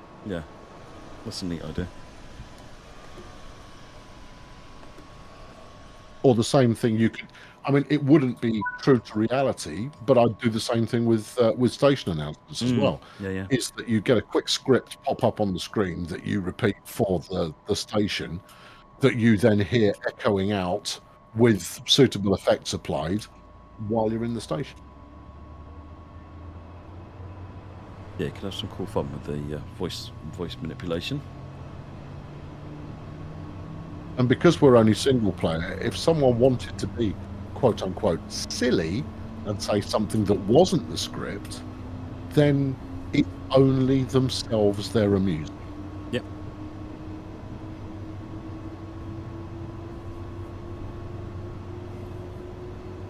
Ed says Wolfpack has a similar feature where you talk over the U-boat intercom or voice tubes. It's great fun, helps them hearing someone from the con talking down the voice tube. That sounds great. I think there's so much that can be done with voice. I think it's neglected, not just by us, but across the board. I think that there is that much more that could be done with voice in game that just isn't taken advantage of. Yeah. To boost immersion, or just to kind of go, that's a really nifty feature. I love it. Yes. Yeah. It's often just a case of relying on standard voice chat things rather than building voice chat into an immersive part of the experience. Well, they focus on the function more than they do how can we now add to this in order to make it something, spellbinding. Yeah. Maybe spellbinding is gilding that lily a little, but at the same time, I think you can add a lot. No, definitely. It's about the immersion of being in the place, isn't it? And if you hear just a disembodied voice, it's one thing. If you hear a disembodied voice that sounds like it's coming over a radio, as it would sound coming over a radio, then you can believe that voice is in that world, rather than happening to be a Discord server you're connected to at the same time. And it's free, right? It's free content. It's something that is enriching what you've got in the game with no additional cost to you, the game creator. Simpman says voice-activated trains would be interesting for people with disabilities. I did actually experiment with that on TS Classic a long time ago. I made it to where I could operate the controls just by speaking to the game. It was fun, but not necessarily practically usable, unfortunately.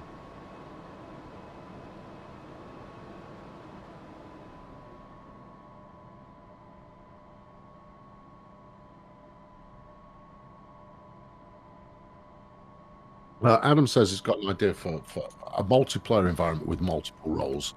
Would include the driver, someone to check a ticket, someone to do station announcements, and a signalman.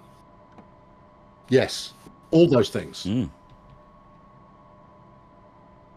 My station, because I fixate on station announcements, but my station announcer idea, I think, is absolute pure genius and should be immediately added.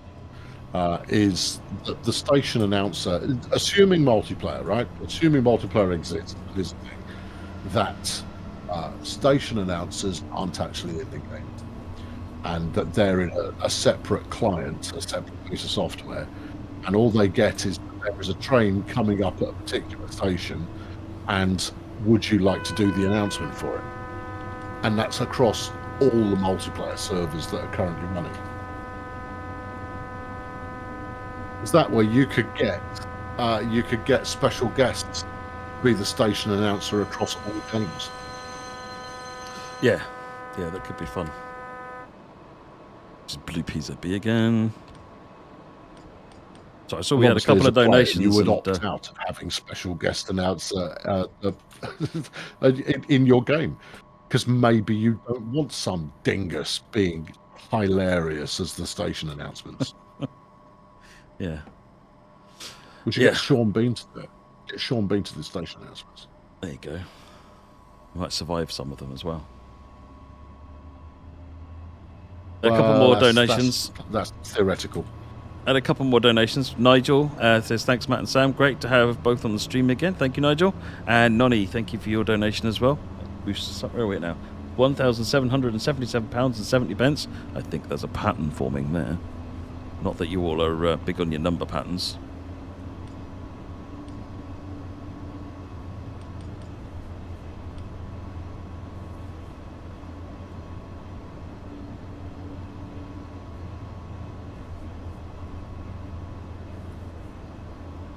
Everything should be toggleable in settings. Everything.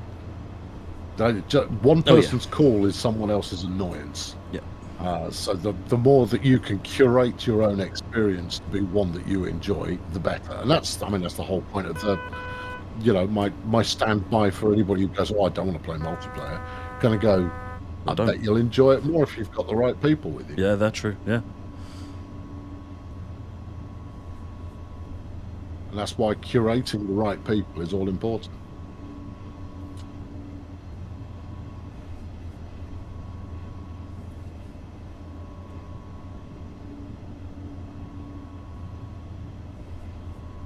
In fact, I know this from experience of working on other games. The second you introduce voice chat to a game, the main thing that is requested is the ability to turn off voice chat. I can see. I want a one-button mute all.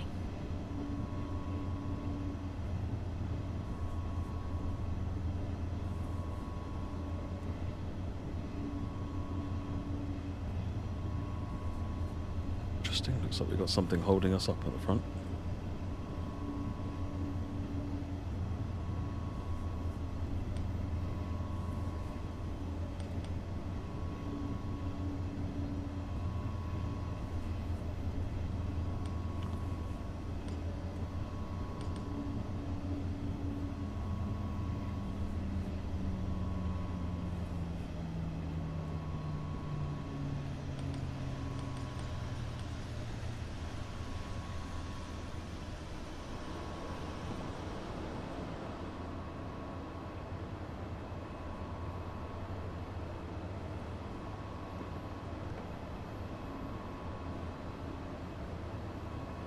Emil, changing the driving UI. What would you like to see changed on the UI? I quite like the UI overall. Anything I wish is there was a mini version of it. So if I wanted to rely more on the in-cab displays but still have pertinent driving information like objectives, I can still have that.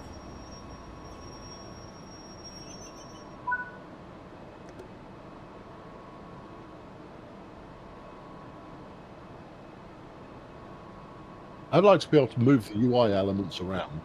Mm-hmm. I get that. And also, my personal choice would be to replicate all of the UI elements within fictional dials and clipboards and what have you within the cab view. Yes.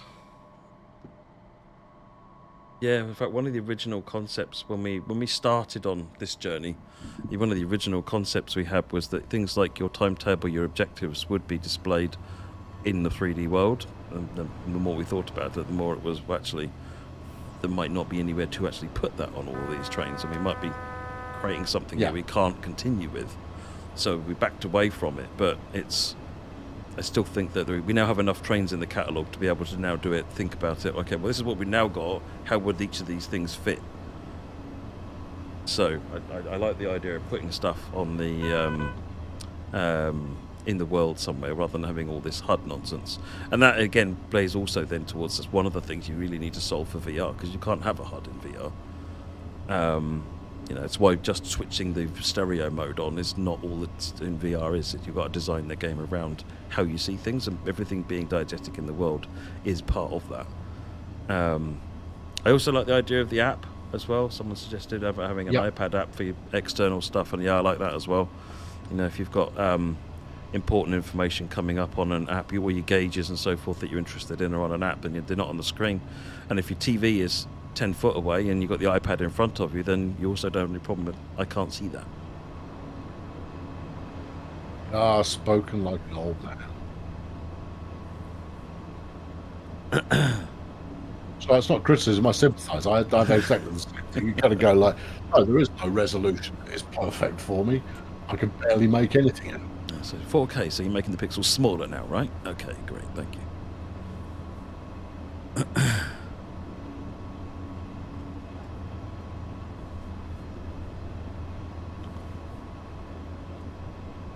But you would also, if you had something like that on the map, you'd potentially be able to imagine if you could, like on some of the trains, you've got touch screens for the computer screens for messing with brakes or cruise controls, things like that. Nice. I mean, if they were on the iPad as well, that'd make them infinitely more usable. Other tablets are available.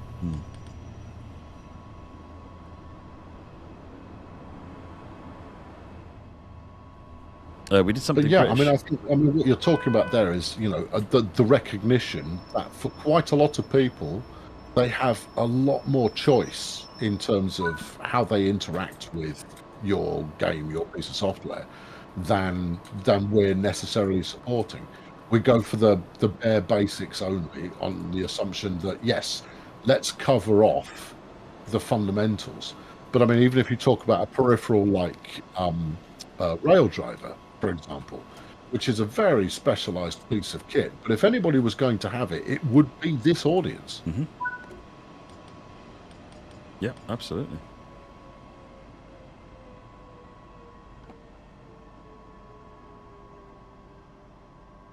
And if anything, it makes an argument for put it in the hands of the players.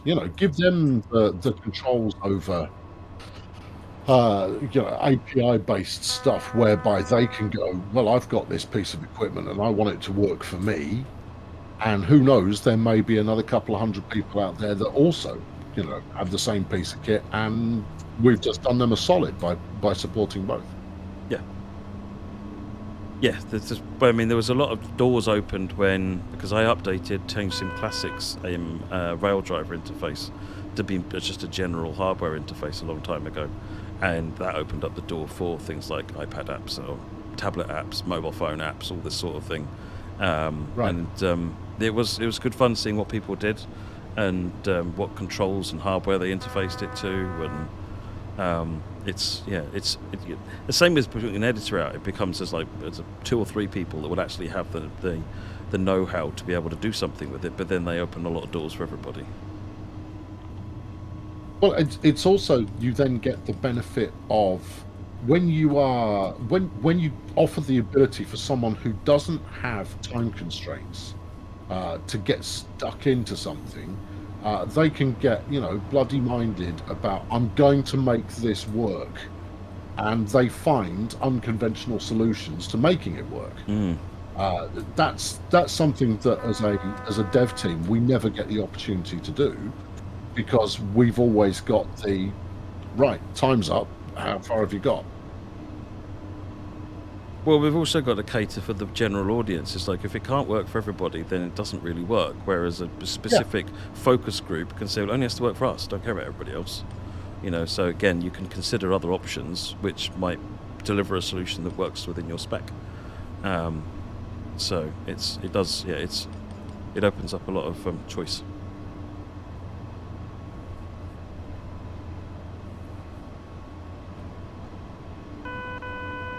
No, modders' limitations are only that of their patience.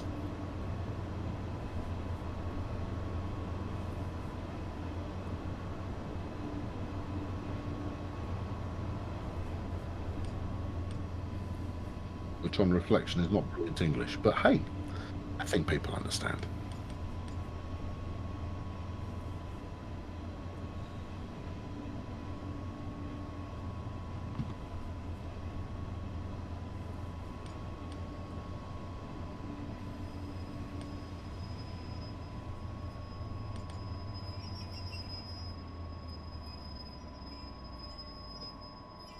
Had a donation coming.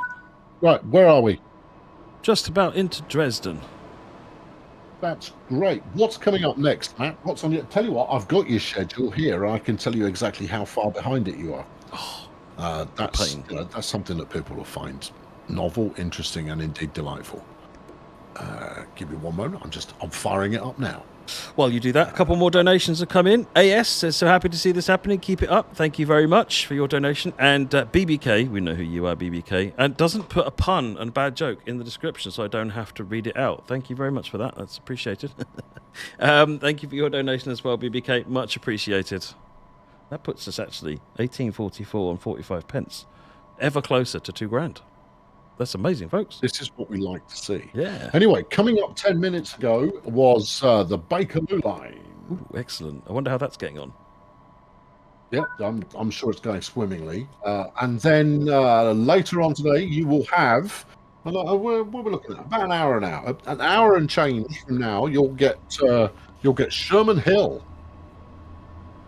and the climbing thereof, followed by Bremen a little later on, and Tees Valley Line, Peninsula Corridor, Ruse Ignored, and finishing the day with Birmingham Cross City. Why Birmingham as your finale? Because I wanted to do Birmingham and realised that that was the last one. I got to filling the last slot and thought, I haven't done Birmingham yet. Oh well, I'll go there then. I didn't say it was a good schedule. I like Birmingham. I played Birmingham. Birmingham's It is good. I like it. My only grievance with it is that New Street is nowhere near scuzzy enough. I mean, New Street Station is dank and horrible. Perfectly functional, but dank, horrible, and as a passenger, pretty ruddy confusing, given that they'll often have two services that point in different directions on the same platform. Yeah. Well, we do the multiple trains in the same platform thing, but yeah, no, it's the clean, proper, polished version of the station I think we've got. But it is scuzzy and horrible, which is a shame, given that Birmingham itself is a very nice city.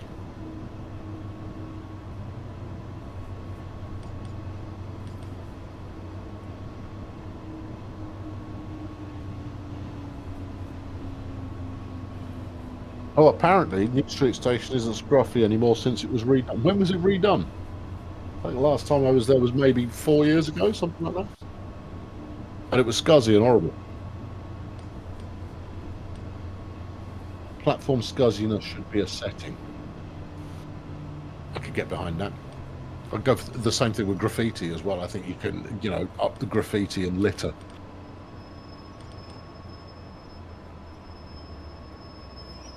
A separate slider along with the weather options should be how grim would you like the setting?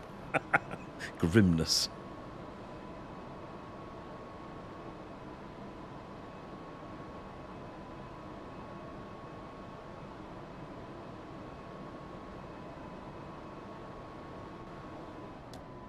Perhaps my mere presence makes the place scuzzy. Oh, maybe it's I have high standards. Yeah, things like graffiti and litter actually become a subject for licensing. It's in some cases, it's a difficult line to follow, that one, because graffiti and dirt and all that sort of thing bring character and life to a place as well. They make it look less like a sterile model. But they make it look great. I mean, but then I like graffiti, but yeah, it makes it much more true to life. Graffiti is good. Graffiti is artwork, but I can understand why some license holders would be like, no, we don't subscribe to that. It makes the place look scuzzy. You kind of go, it doesn't. No, one came back and said that they spend significant money every year cleaning it and didn't want to see it in the game. And there was collectibles on a different station on another route entirely that they're the ones where they're like a crack in the floor, and the idea is to put a cone over the top, a safety cone, and they said, well, that implies that the station's not being looked after to get in that state in the first place. So it's these things. There's a lot of they've got shareholders that they've got to consider. Yeah, it's all about the image and the impression, and a simulator being allowed to say, well, it's not in exactly tippity top condition. Yeah, like I said, it's a fine line. It's a fine line. So we always have to run these things by the license holders to make sure that they're all happy with what we're doing. Most of the time they are, to be fair. Just every now and again it comes up.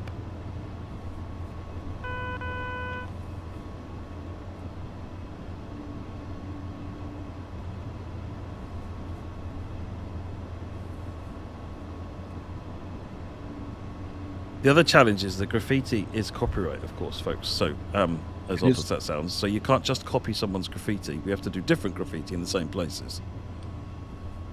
We've got some people who are quite good at making graffiti, as it happens. So it's, but no, you can't just copy what's there.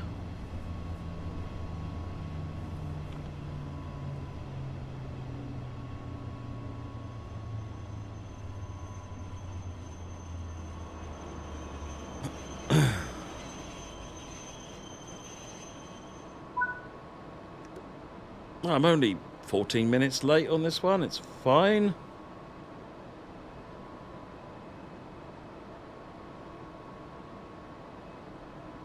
It's good. It's a nice route. I like that. I like Dresden, purely because of it's fantastically challenging and has a heck of a lot of traffic if you've got all the layers enabled.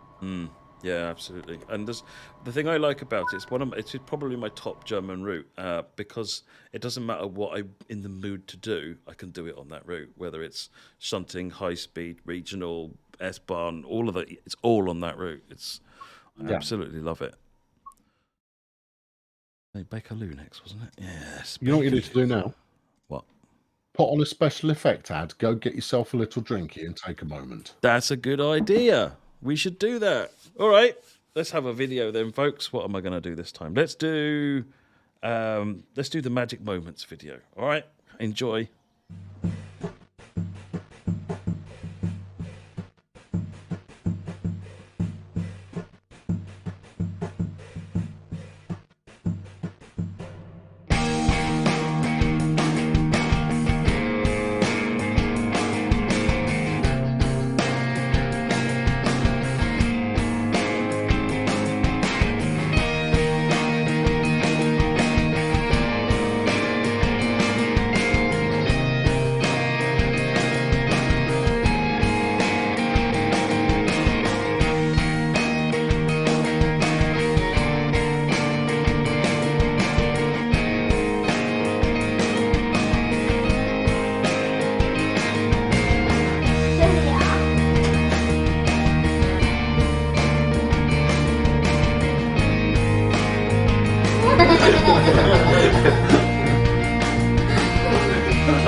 There you go, you got it.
Welcome back, folks.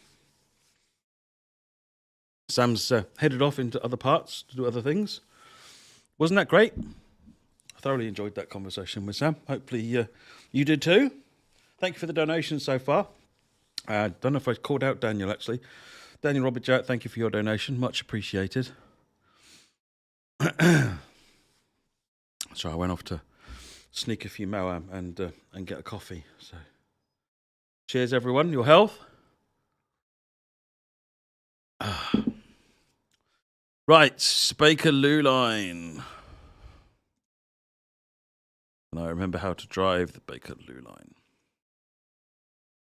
2021. That one.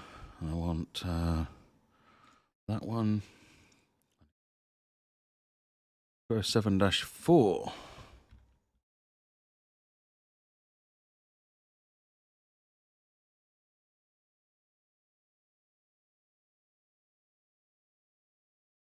I dislike bad weather. I want to see what I'm doing. There we go. Oh, was it you yesterday as well, Daniel? Thank you very much for your donations, Daniel. Driving in a hole sim. Absolutely. There it is. There is part 1 of the hole. Right, let's get that and that. Put that in there and on forward. Oh, no game audio. There we go. You'll hear the game now as well. Open the net. Check the switches over here. Saloon set. Gauge lights on. Destination light, cab lights. I'll keep the cab light on so you can see what I'm doing in the headlights. Those are that off. So hopefully not in service. Good job.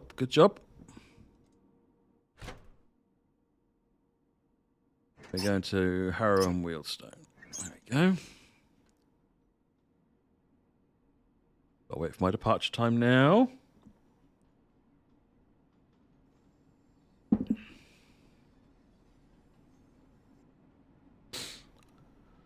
Hey there, see you later.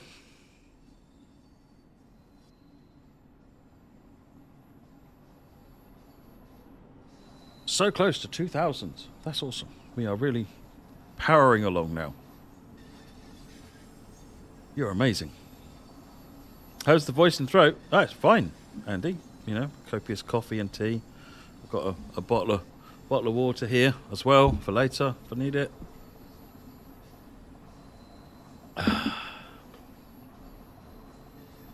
Doors.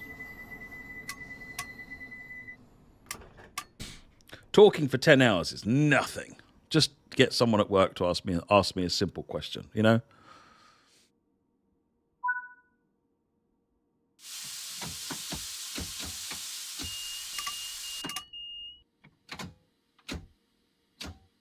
Charge, brake pipes charge up.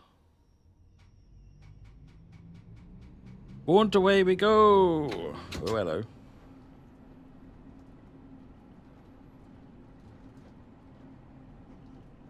I will turn the cab light on so that, and it's that one over there, so it doesn't blare too much, so that you can see something while we're in the tunnels. Don't normally drive with the cab light on.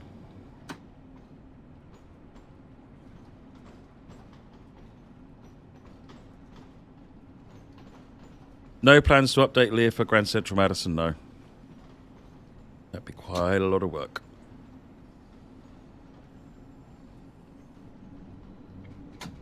I'd rather just redo the current Lear, to be perfectly fair.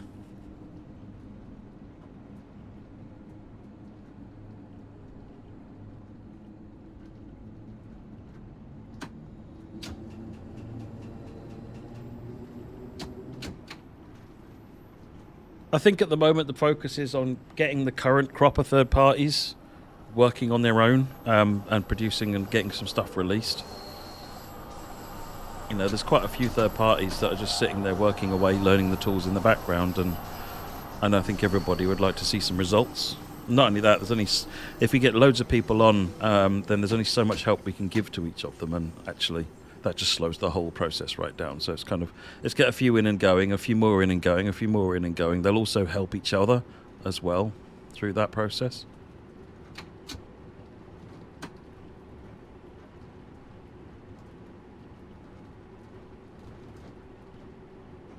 No, it isn't Metro. I can't win with you lot.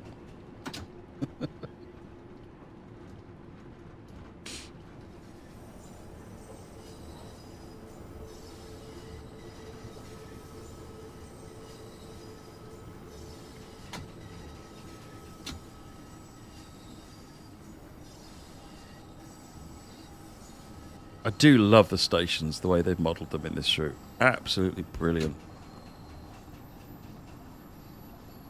This was a real challenge for the environment team because it was, and our art team, because it's such a different kind of route than we've modelled previously, and it took a few goes to get this to where we, everyone agreed it was where it wanted to be, because initially it wasn't, bluntly. No, my hat off to them. They really stepped up.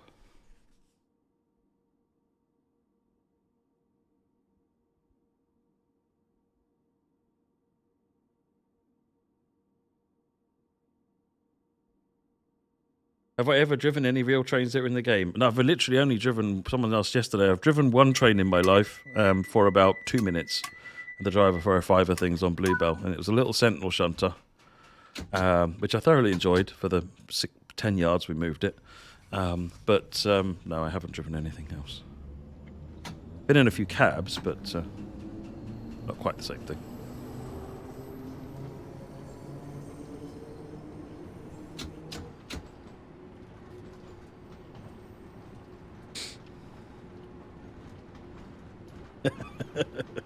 I'm jesting, Metro.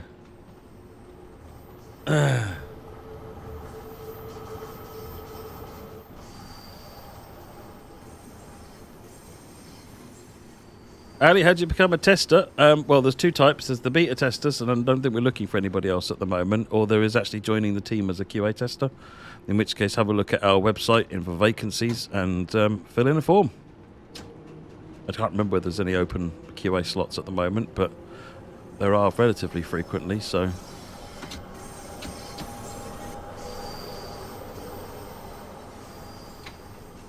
Back down to 20. Hey, Tintin, how are you doing?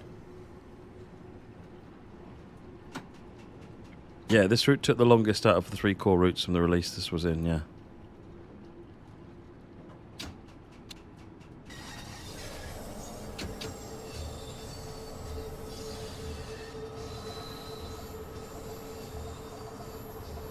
Thanks, Samar, for posting the link.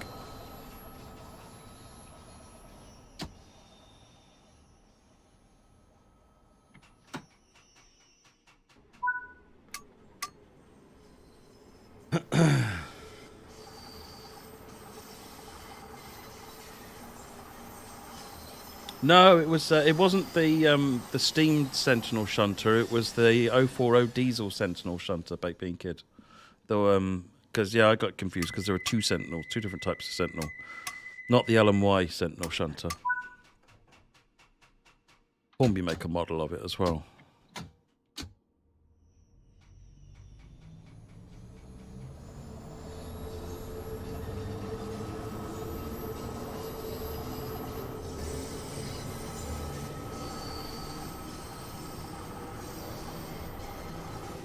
Winding our way under the big city.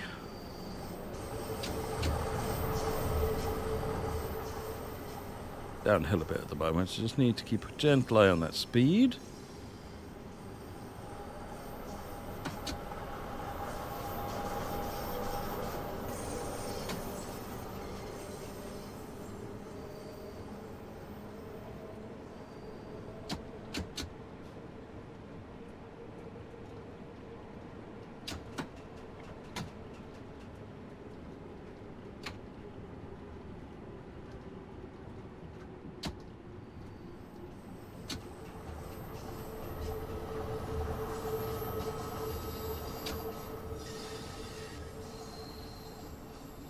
The donations, Plague Dog, are for SpecialEffect, a charity which supports people who have difficulty playing games because of disability and the like, and they provide equipment and support and advice.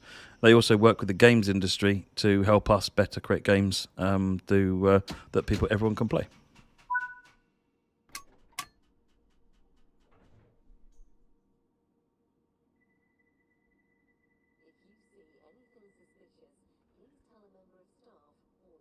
Derek, so license-wise, we have to have the license to be able to publish it.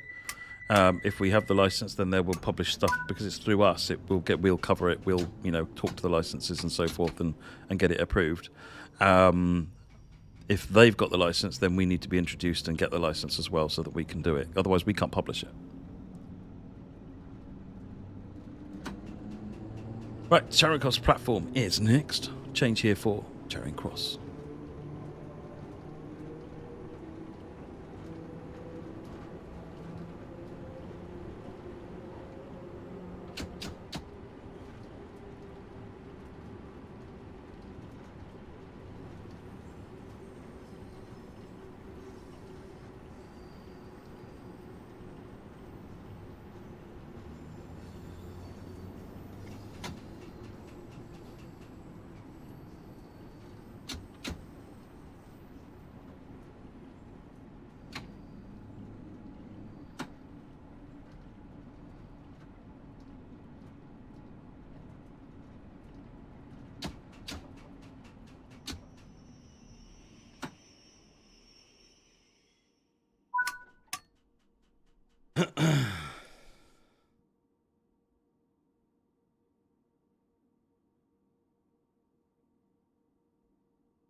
What I would say to anybody, if you're thinking about, you'd like to come and work for Dovetail, and you can't see an exact fit for your skill set, though you can submit an application just sort of speculatively, because finding someone who knows trains and has a passion for trains is you can't give that to somebody. You can't train that to somebody. So finding someone who's perfect fit for the job at a technical level but doesn't know anything or care about trains is not the same as training someone how to use Jira and how to do QA or something like that, who already has that passion for trains. So, personally, I would always much rather hire someone with a passion for trains and then, train up any of the other issues or areas.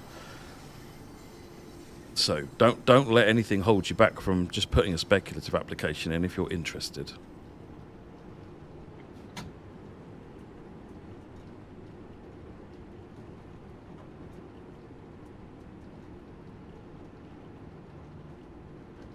Hey, NJ Farron, how's it going? Thelonious, we have people working in Germany and Spain. We're not just a UK company anymore. So nope, these days that's not a blocker either. It does make it a little bit more difficult, but it's not a blocker. Piccadilly Circus with the strange bit where it was extended.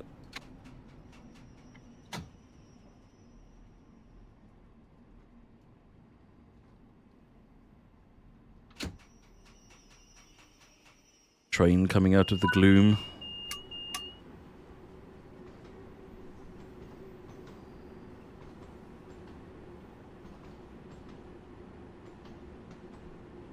Hey, bad guy. I'm doing very good, thank you. Baby and Kid, I know you only have about 10 seconds a month free time these days, but given the amount of questions on operating TSW trains I've seen in the last 2 days, do you think extending your how-to YouTube vids might be a good idea? Yeah, I've thought about what we can do to, cover off more training tutorials. Train Simulator Driver, I think his name is Paul, does a good set of tutorials on his YouTube channel, so it'd be a good place to get started. If maybe someone can ping a link to his channel. He's one of the Dovetail ambassadors as well.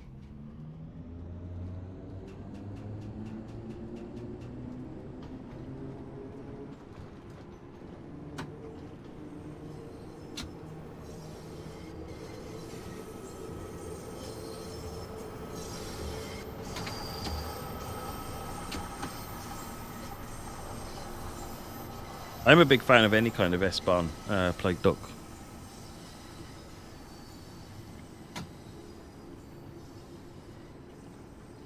But I rely on people like Lucas, who are more experienced and in tune with the German community, to sort of say what people are looking for, what they'd like to see, and what shape that should be.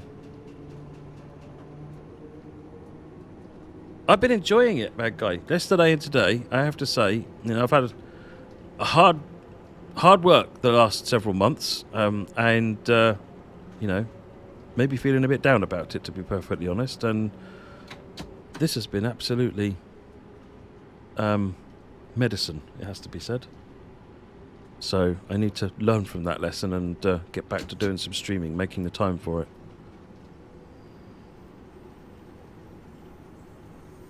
If I can't do it during the week, maybe the answer is to do a Saturday stream or a Sunday stream or something like that.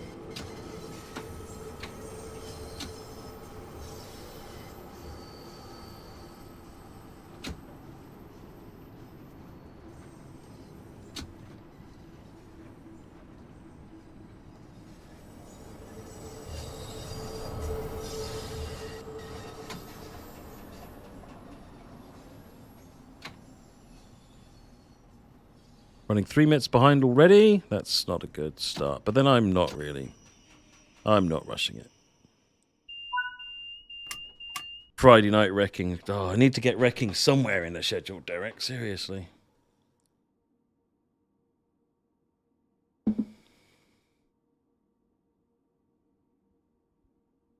Metro Train Simulator Classic is not coming to console. No, Train Sim World is already on console.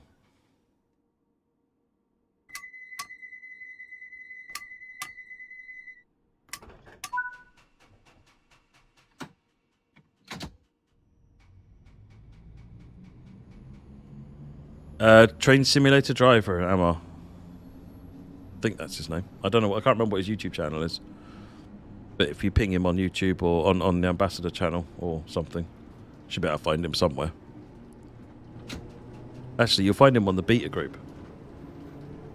I know you're both in that area.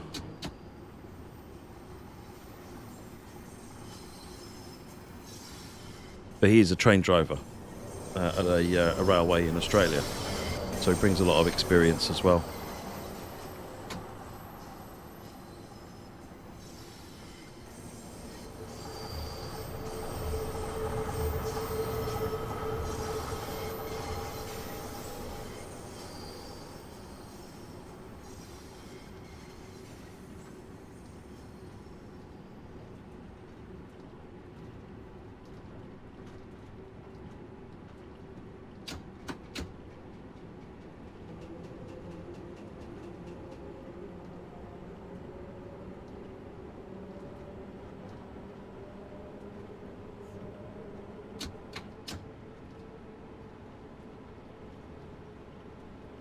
Why do they call it dog fooding?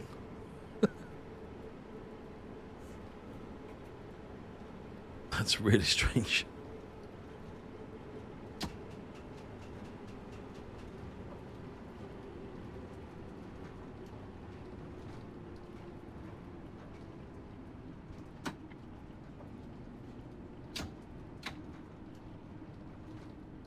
Hey Nina, how's it going?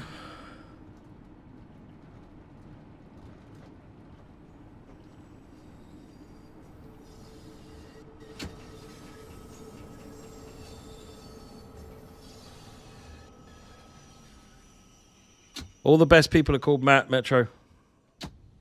You know that. I know that. It's the truth.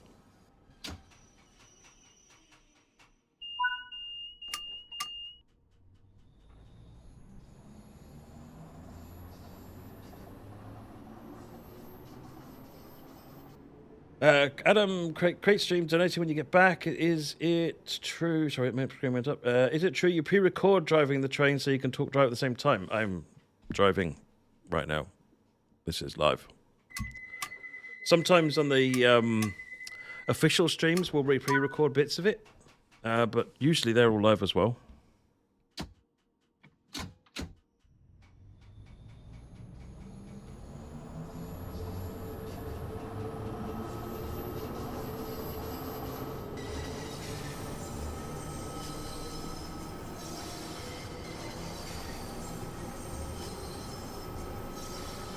Baker Street.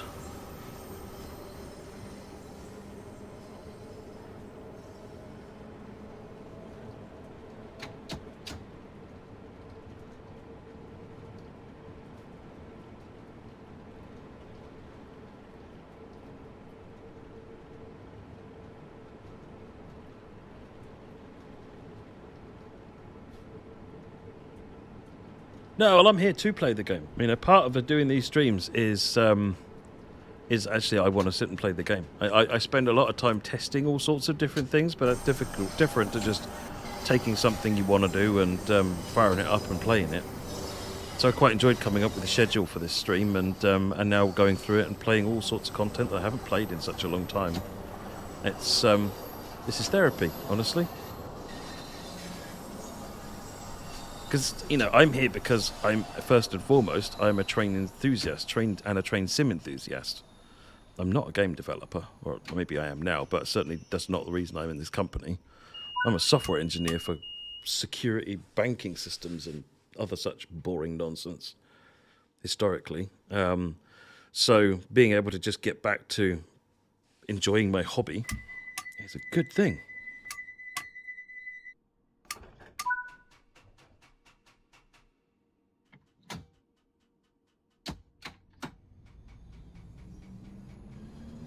Doing. Cheers, Matt.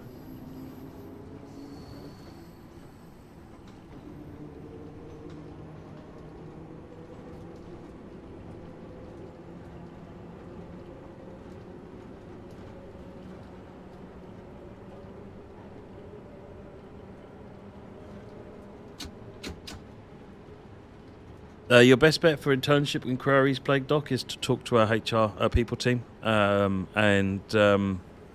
and they can let you know what we do when we do it. I honestly have no idea these days what we do about that stuff. They can tell you, and maybe the way to do it is to just put a speculative application in and tell them, you know, what you want to do and see if there's any options there, and they'll get back to you and let you know.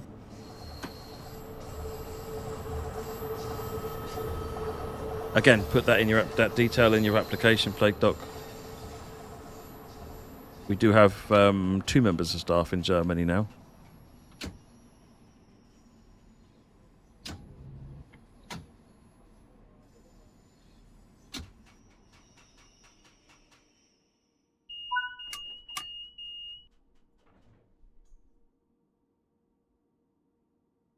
If there's a US short-line railroad like in CNTSW, who would you want?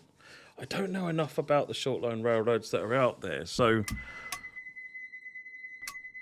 I don't know the answer to that question, in all honesty. I could, you know, I probably know 2, so I'd be inclined to say one of those 2, and that's not necessarily a good answer. But short-line railroading generally is kind of something I think I would enjoy, because I like that kind of... I like using the big American locos, but also not necessarily the 3-hour drive all the time. I enjoy the 3-hour drive. We're going to do a long drive next after this, but it's not all the time. And I want to be able to enjoy those trains without having to do that.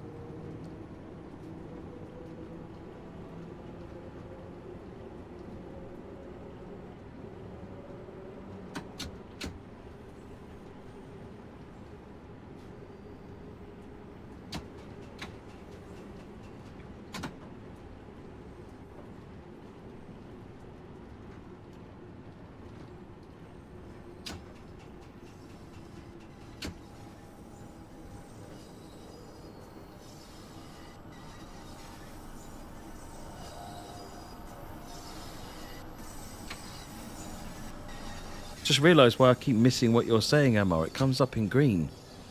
Dark green on dark blue on my screen. I can't see it.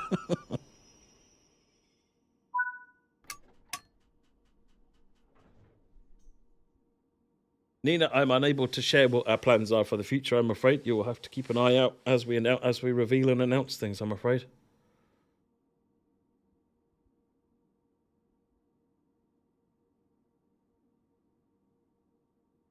I don't know what the upcoming streams are, European Train Spotting. I do want to talk to JD about at least showing some screenshots of Link Einstrecker in the next roadmap. Maybe some more screenshots of the Nidatal, actually. Am I cold? I'm kind of on the verge. It's kind of not massive. It's not cold, but I don't know how to describe it. It's about right, to be honest. It's just about right, because I think otherwise I'd be getting too warm and feeling sleepy. The window is open over there, and the door is open over there, so there is a little bit of airflow. No, I could shut the door, but then it gets all stuffy in here. And the door shakes and rattles and drives me up the wall. First world problems. Oh, we had another donation. Another couple of donations. Let me call up Just Giving while I'm trying to come into a platform. This will be fine. Nothing can go wrong. Nothing will go wrong. So we had Daniel Robert Jowett. Oh, no, that's fine. No, it hasn't come up yet in there. We had... So John Coltrane has done a donation. And we've done one from Crouching Tiger, Hidden Adam as well. Thank you very much, folks. 1924. £1,924. That's what? £76 away from 2,000? Crikey. Connor Jackson, how long have I been going for? Today, 4 hours and 48 minutes. It's starting to get into our swing now.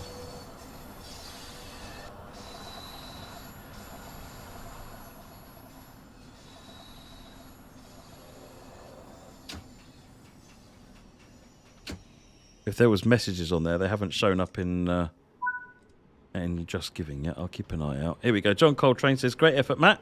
And Adam said, enjoying the stream and the work of your team. Well done. Thank you very much, both.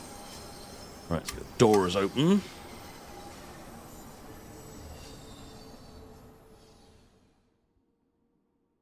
One thing we are missing, British Ace, and I need to think about how I fix this, is there is a lack of toothpaste in the game. That's verging on it. There's very little BR green. I think the 47 on West Somerset, which is technically preserved loco, so does it really count? No BR green and no Network Southeast. I'm not happy with that, honestly.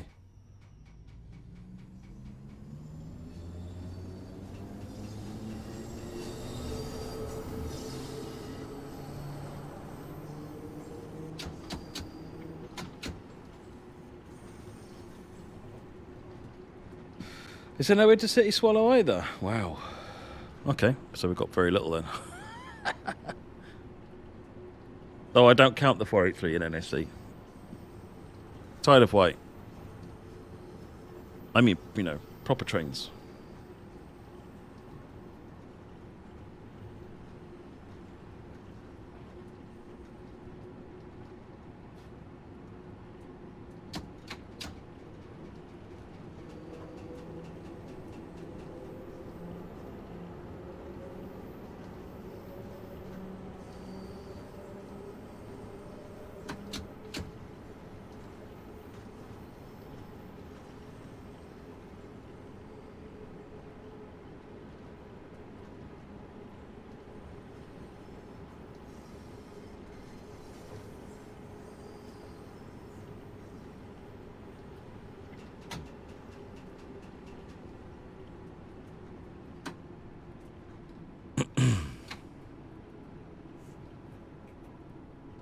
So I'm going to ask a question now, and it's not a leading question, it is not a suggestion, it is not a hint or anything like that. Please do not jump out of your seats in excitement. But if there was going to be another HST, there is not going to be another HST. If there was going to be another HST, there is not going to be another HST.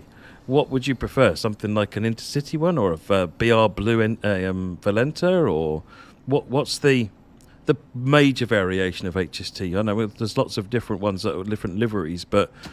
You know, is it, presume it's a Valenta of some sort.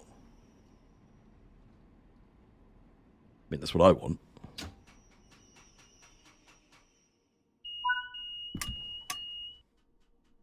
What I want to do, you know how Paul talked about standing on the Liverpool on crew platform? I want to stand on a platform and have a HST power up and leave the station, and then have me, you know, and I've got the big subwoofer speakers going on in the room, and have me just sit there and feel like I'm in another dimension while it goes by. You know, HST powering up with Valenta engines. Yeah, it's enough to move your spirit to another location.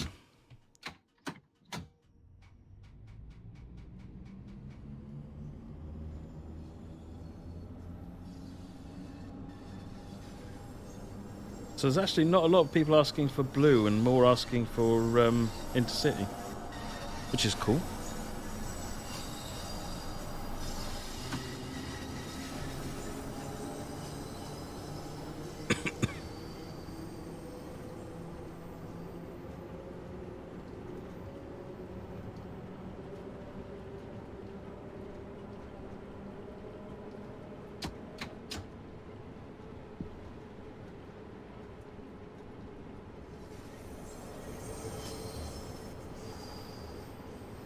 Sim Plays Life, not so far, but I'm not going to count those chickens before they're hatched.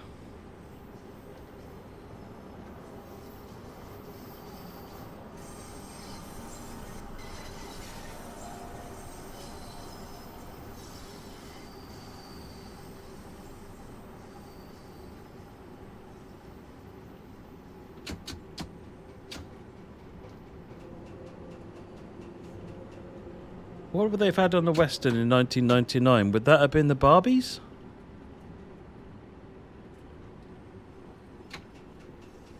Or in 99, are you more thinking about the gold stripe or the Merlin livery? Merlin livery. Now that's a livery. I love the Merlin livery. Merlin is one of my favourite HST liveries. I bought the 00 gauge of it in Merlin, full length. Back before trains cost you needed a mortgage to buy a model train.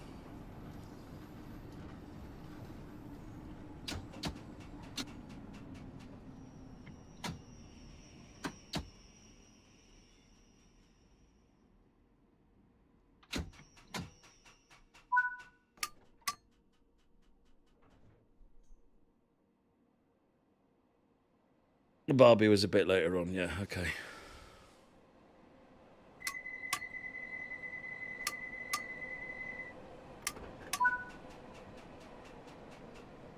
Yeah, I don't really buy model trains anymore. The only exception I'm going to have to buying the model trains is when the 50th anniversary ACS 64 comes out from Bachmann. And I'm going to have to save up a mortgage for that. I think that thing is like $400. But just because, you know, a model train with the Train Sim World logo on it kind of feels like it'd be wrong not to. Ooh, Kilburn Park coming up. We'll be out in the open soon.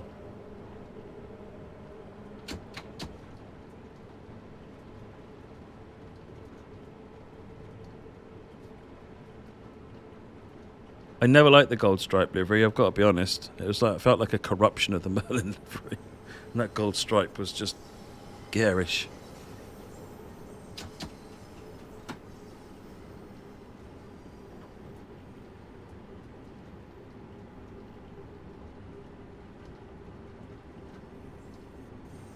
No, I think it's come off now. Aeronautic. I think it was supposed to be on there for about 6 months and then come off.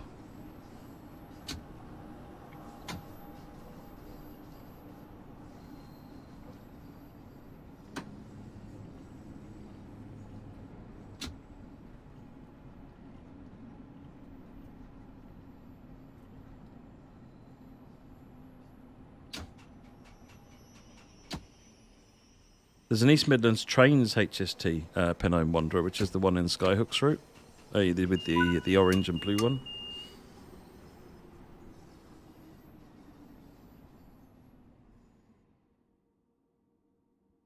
Dynamic Lines Neon livery was good. I did like that one as well, Prof.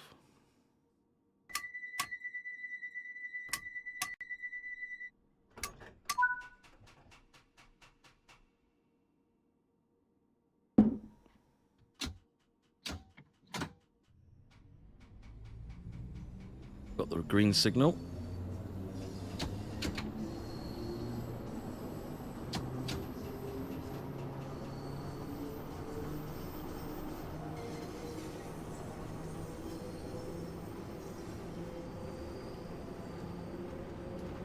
Yeah, if you look up ACS 64 50th anniversary Fast X, It's in Amtrak Phase 4 livery was what we designed for it, because it was our team that designed it.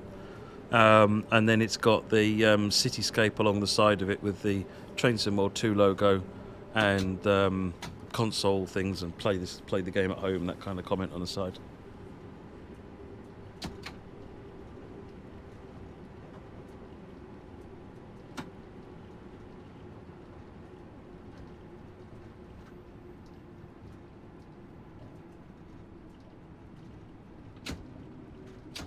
I think the ACS64 in the, I think it was Phase 4 livery, looked beautiful. Really nice livery.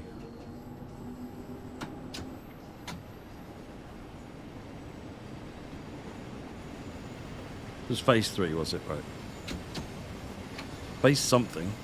Oh, hello, a freight train on the West Coast Main Line.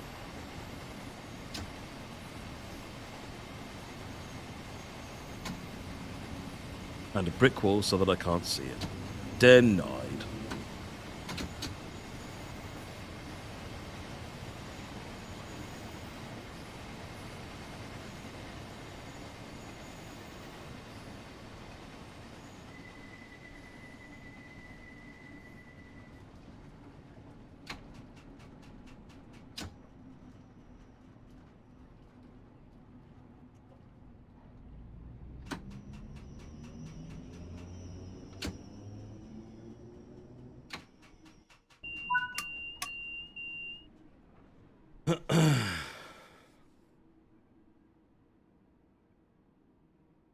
I wouldn't even want to think about how we would get licensing for the police livery. 37425. Contact the police. We'd like to license the police logo for that. You want to do what?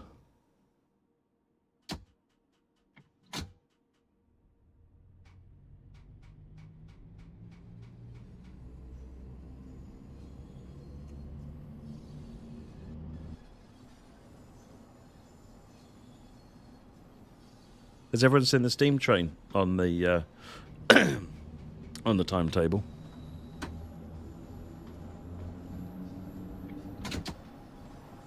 Oh, it probably would be, Rob, but they'd probably still say, "You want to do what?"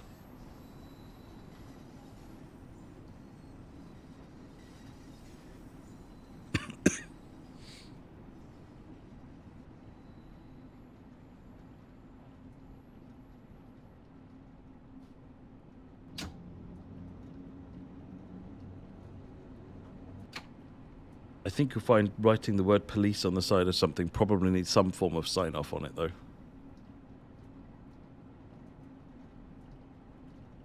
I don't know. I'm no lawyer.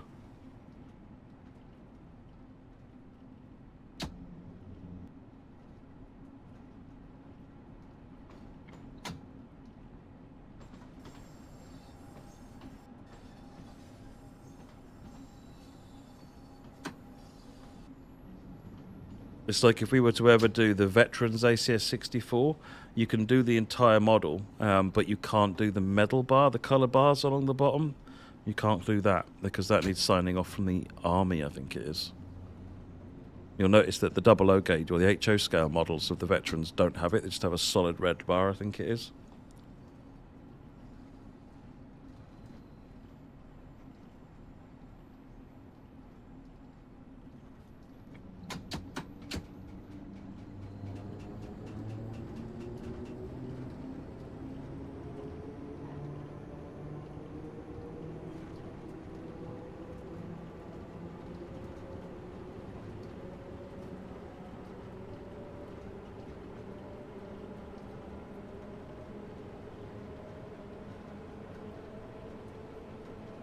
I think one of the differences, MLP Derek, is that everyone understands model railways. And no one, it's very difficult to take a picture of a model railway and not see a model railway. Whereas it's quite easy to take quite realistic looking screenshots in the game. There's also a security element of it as well, where, you know, effectively you have enough knowledge in some cases to be able to then go onto the train and drive it, and that scares the heck out of them. So, you know, it's they're valid concerns that the railway companies have, so we just have to work with them to understand and mitigate them. Yeah, the Poppy, I think, needs licensing to place life on the Remembrance delivery.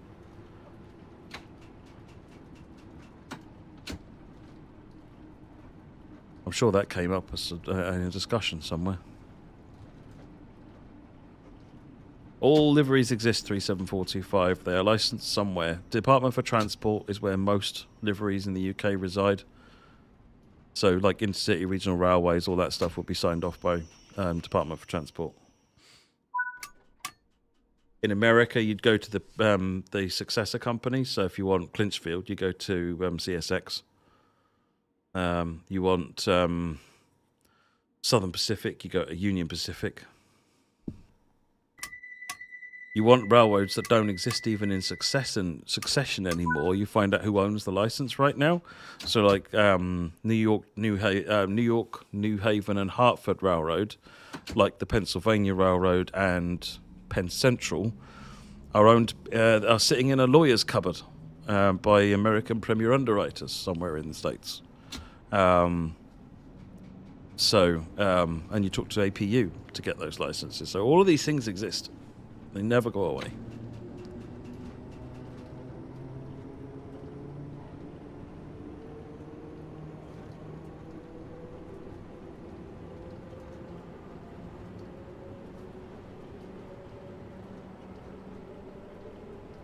Yes, at Royal British Legion, that was it. I remember that coming up. It varies wildly, Scott. Very, very, very wildly. Sometimes it's very quick, sometimes it's literally years.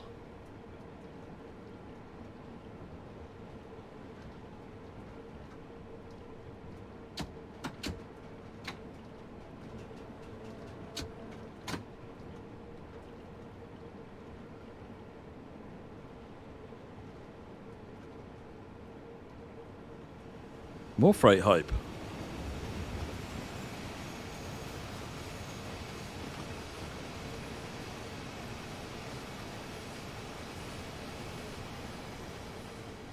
Some madness in the depot here as well.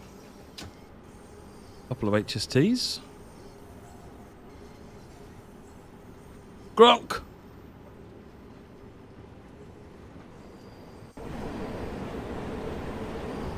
Coaches over here. Trains. Wow. Lots going on.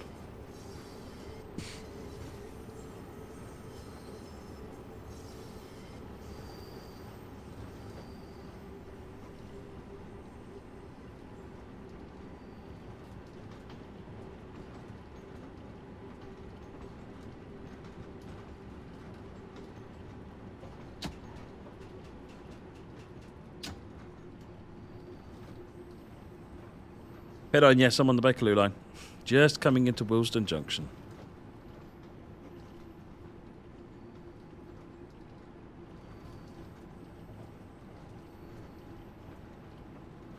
No, they're just scenery, bad guy. There to liven up the rest of the route.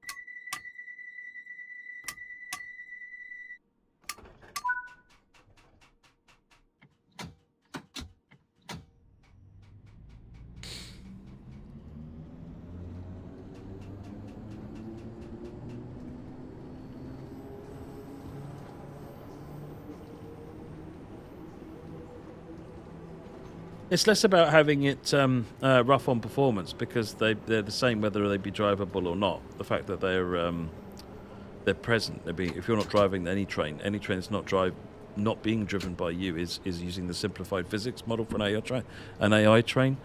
It's that they don't really go anywhere or from anywhere. The West Coast Main Line is on this route is a bit of a route. It doesn't go from anywhere or to anywhere, so it wouldn't make sense for a player experience.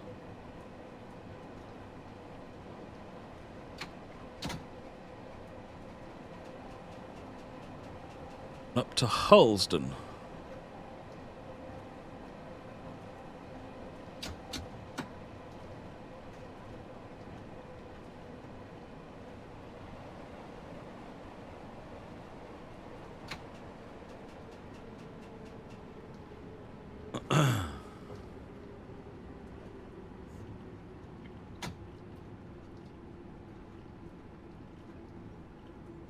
I don't know, Small. I don't actually. I'm not that closely involved with the process.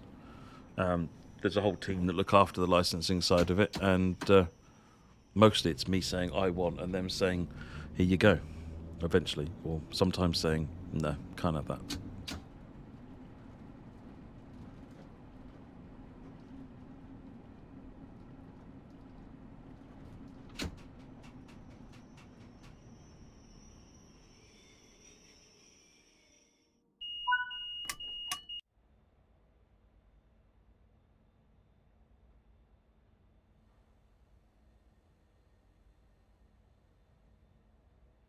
Saturday Night Fever down there.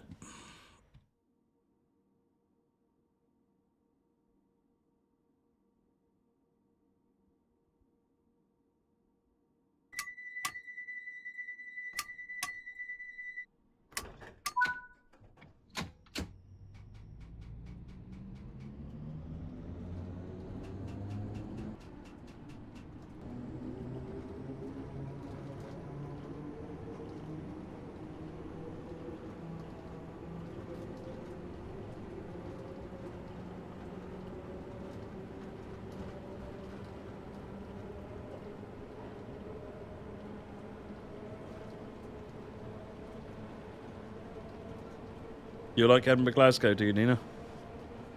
I enjoyed it. I ran it yesterday, actually. I think it's going to look even better with the patch that Rivet put together. I know the patch is in, but I haven't got the. I haven't actually had a chance to look at it myself yet.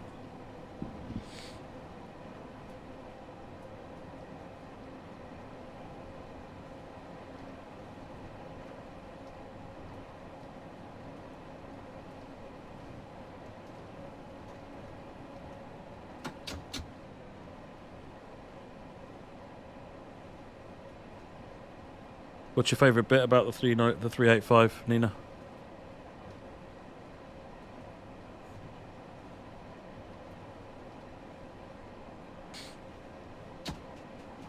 Chatbots. Dan says, good to see all the donation supports. Voice commands and AI could work in TSWMO. First PhD to deep dive.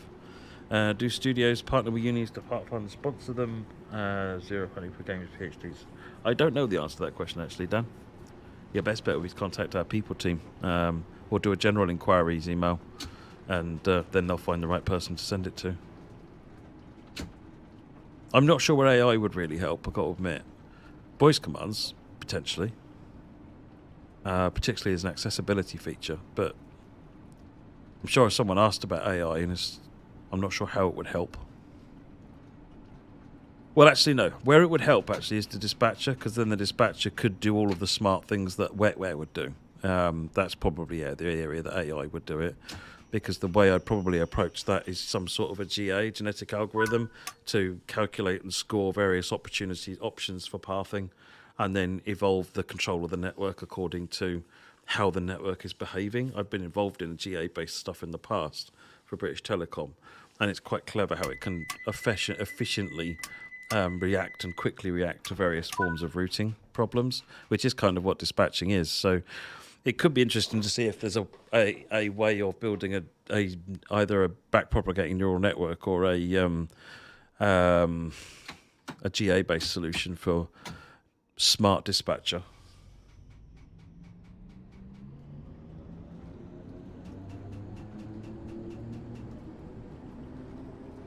Right, Wembley Central, 1 mile. Thank you for looking after that, mods. Small, am I a West Coast main or an East Coast mainline type person? Well, I'm more interested in the West Coast mainline because I think it's a more interesting line. But you backdate it a bit and give me Deltics and steam engines and A4s and things, and suddenly the East Coast mainline's looking pretty damn hot.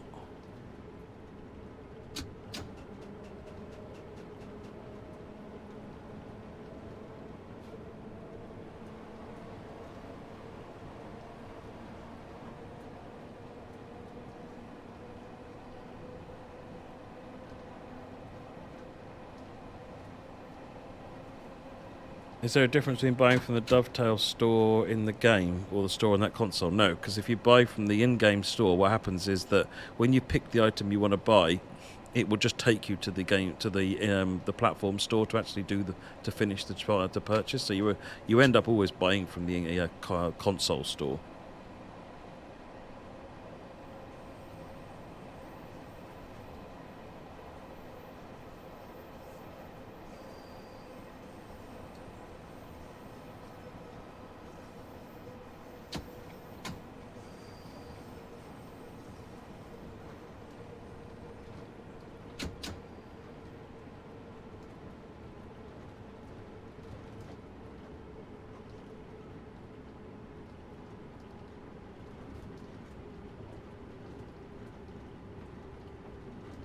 You see, for me though, Pennine, it would be West Coast Main Line with 87s. There's a painting that someone's done. I can't remember who the author or the artist was. It's a stunning painting, and it's a Virgin, a series of Virgin electric trains. So you've got like the 86, the 87, the Pendolino, and something else. You know, all in Virgin livery on the tracks. Just stunning. I love that painting. It's just like, oh, I'd love to do that. That I'd love to do.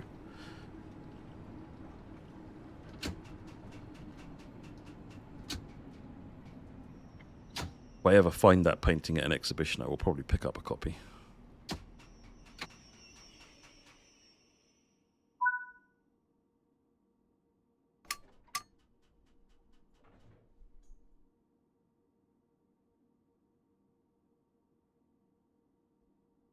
Are you going to be how it's chosen to be creating that sort of stuff soon as suggested in the forums? Yeah, something we've been talking about doing. It was a suggestion on the forum.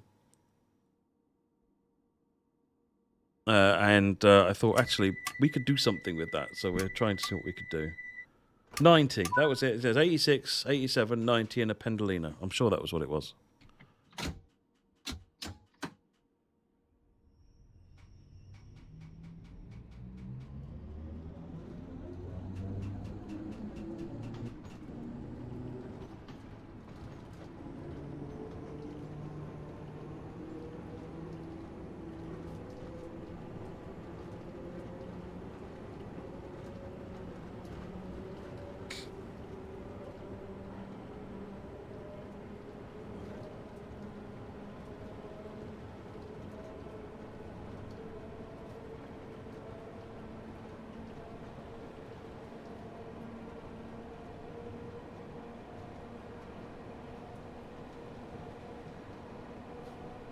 North Wembley now. We're on a faster stretch of the line now.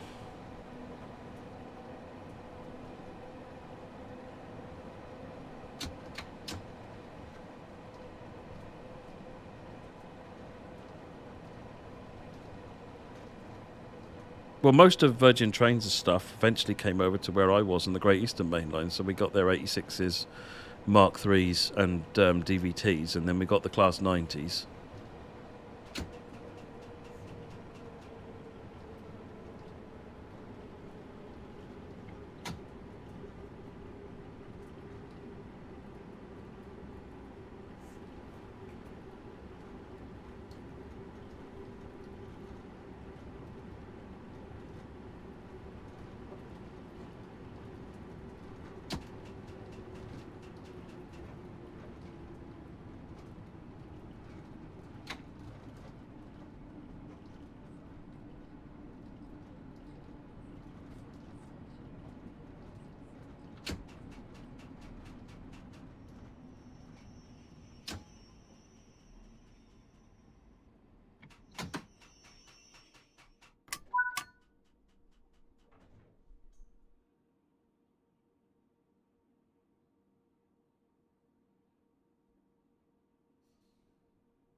Yeah, it is. Last Loco Days by Philip Hawkins. That was it. That is the picture I'm thinking of. This one. Just stunning. Stunning bit of work.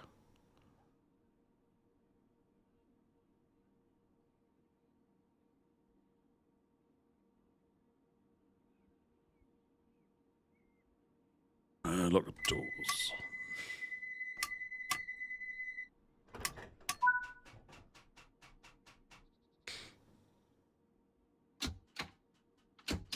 South Kenton.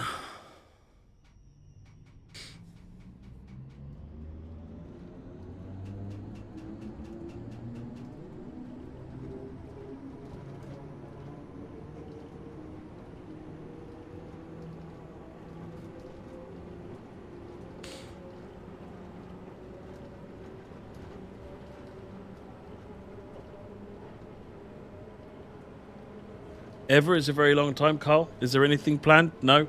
Is there anything to talk about right now? No. Does that mean it will never come? No. That's really not a helpful answer. It's all the best I got for you, I'm afraid.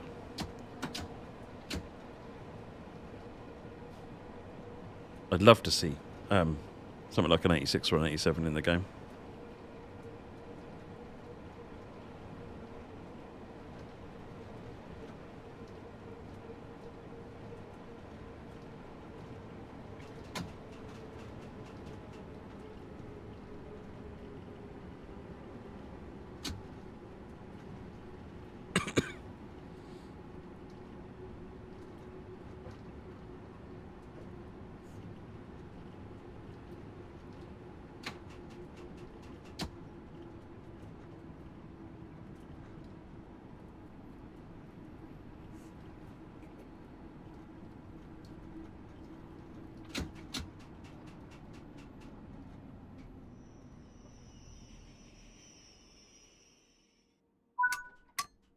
We picked languages, Bueno, by looking at the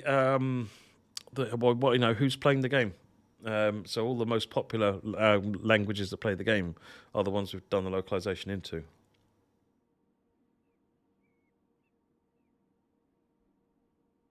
I've never ridden on a 700 small, so I don't have an opinion on them. I like the way they look, and I'm always a fan of modernisation of the fleet, as long as it doesn't take away my favourite trains, Guru Humbug.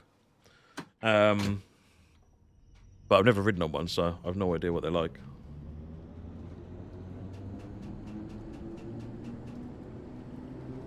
What country do I personally wish comes to the game? South Korea. A mix of KTX high speed and regional diesel and electric.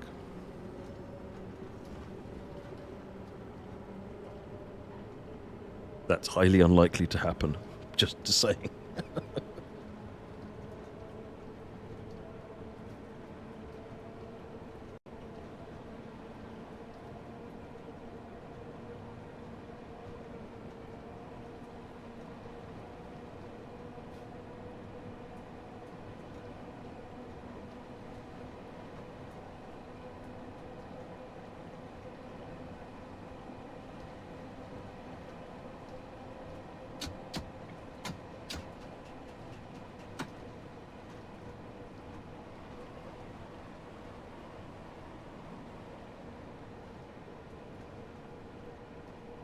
Licensing is one of the challenges with a new country, but it's not the biggest one by any stretch of the imagination. The biggest problem with a different country is, A, we're not familiar with it. We are not the rail fan that you are in that country. And it's, you know, you've loved those railways all your life. We would come to it with maybe 6 months of experience. You know, we'd have to build all new signalling, all new scenery. There's nothing really you can generally, and depending on, in some circumstances, there's not much you can reuse, or in some cases nothing at all you can reuse in terms of scenery. So, you know, it becomes an extremely expensive project, resource consuming project to make, to enter a new territory, which is always a gamble. And you're also doing it from the weakest possible position in terms of expertise. So that's the challenge, and why I would always advocate for a local third party doing work on new countries, because they'll know the stuff as best as, you know, what's important, how to do it, how it works, all that stuff.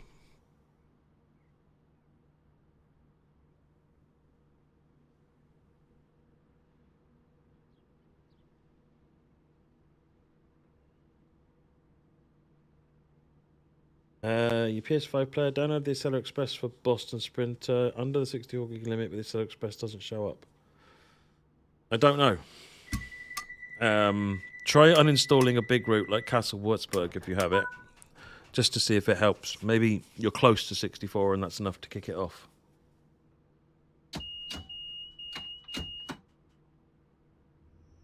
Harrow and Wieldstone.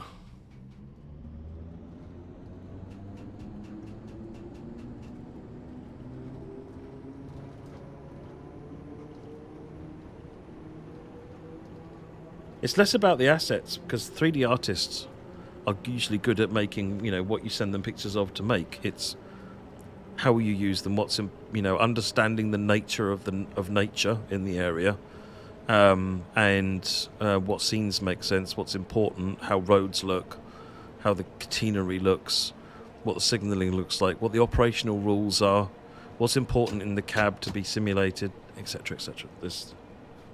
You can't assume that what you know from US, UK, Germany maps to another country. You have to assume nothing and figure it out. Which isn't a reason. None of this is a reason not to do it, but this is why it's more difficult. HST fan, yes, there's 2 Class 37s. There's the one in Tees Valley and the one on West Cornwall Local.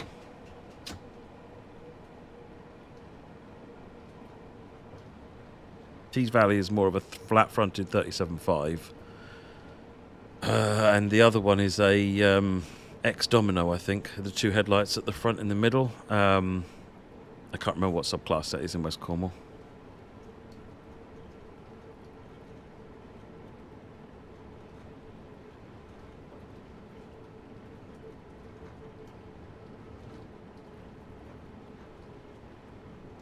Anything I can suggest then, Simnation Gaming, is that you pop a request into our support.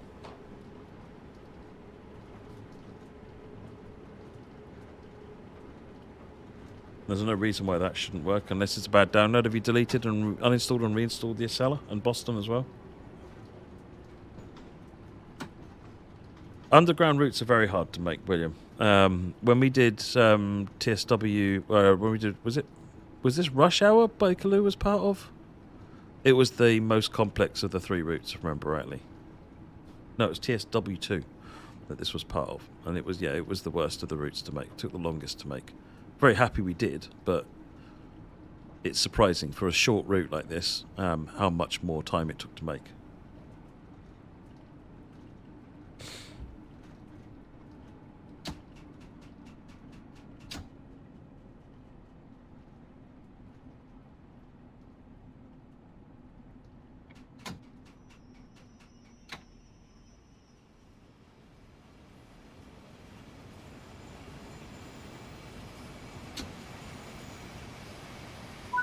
Busy freight day on the West Coast Main Line.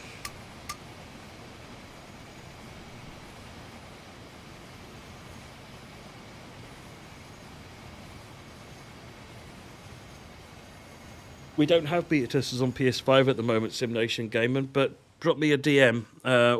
Wait.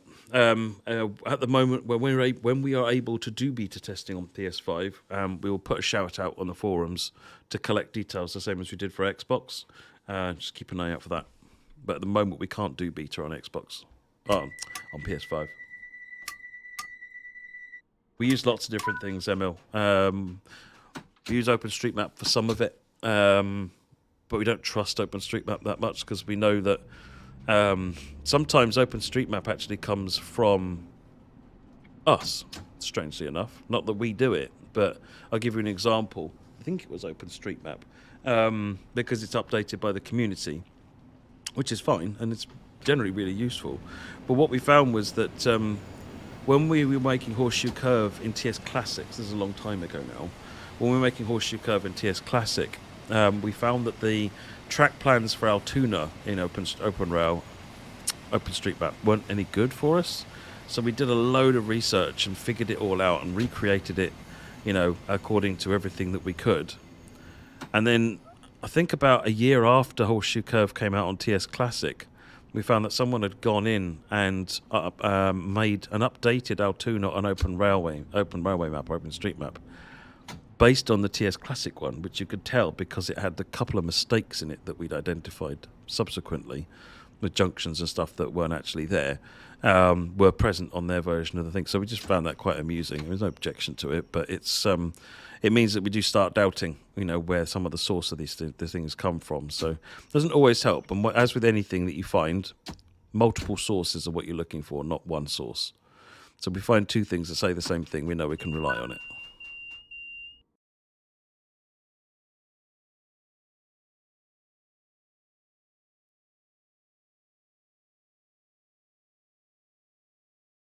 We finished with a disgraceful bronze medal. Still, we didn't spad, so that's a good thing. And reasonable speed limit adherence as well. Not too shocking. Awesome. Okay, right. I think we watch a video next, and then I'm going to pop over to the other office and get myself a bit of dinner. So give me a couple of extra minutes to go and get that in the microwave. And then we will get on and we'll do some Sherman Hill while I munch away. All right. Thank you very much, folks. Let's keep those donations coming in. We're at £1,926, so we're very close to 2,000 now, which is an incredible achievement. But yeah, let's not forget what we're doing this for. My name's David and I'm a C45 tetraplegic. I became disabled after an accident in the military 30 years ago. SpecialEffect helped me when they used adapted equipment to being able to specify what controls would work for me. They supplied all the extension arms for the switches and the switches themselves until I was able to purchase my own. I was excited because I didn't know the equipment would be available, and obviously with the severity of my disability, I thought I would never get back to playing games, especially not driving games and rallying games. So I was quite excited to find that out. It's just a release from the monotony of the day. If you're not feeling well or you're uncomfortable, it takes your mind off it and gives me something to look forward to. I play games with my brother, so we've got a similar sense of humour and stuff, and we both enjoy it. It's like a bonding thing for us. I just like to say how professional everybody is. So you're a nice set of people who have opened doors for people with disabilities. My proof is, I'm 50-year-old and you're never too old to start playing games.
Hello, welcome back. I got my dinner here. I'll turn the camera and the mic again off again in a minute whilst we get going. We are Sherman Hill. Oh, we've had another donation or two in there as well. Let me just take a look. We are Glenn GTUK. Have enjoyed the 2 days of TSW3 while doing my own. Thank you very much, Glenn, for your donation. Sebastian Peters says, keep it up, Matt. Thank you very much. Someone else says, let's keep this train rolling. Pun very much intended. Thank you for that donation. That's awesome. Yeah, very much. Mark Jolly says, keep it going. You're doing a great job. Thank you, Mark. So I think I've caught up with everybody now, and that puts us at £2,022. Well done, everyone. That's fantastic. Right.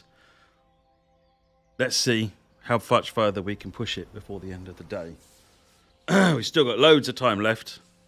I've got at least another 35 hours of scenarios and services left to play because I'm running so far behind.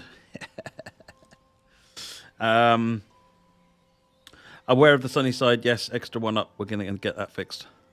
Right, okay, we are running 0738 on Sherman Hill.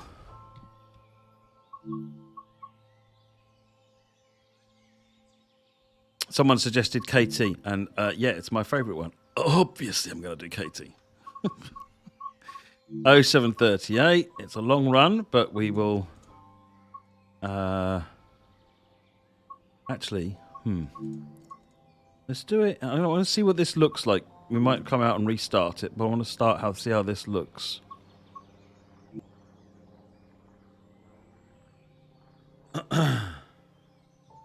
Moggy is definitely not eating pancakes with bananas and ice cream. Sounds terrible, Moggy. No, let's try a different time, another month. I want it to start it darker and have it the sun rise while we're driving. I should probably figure this out beforehand, but yeah, I didn't. This is how organised I am. 7:38. Let's do January.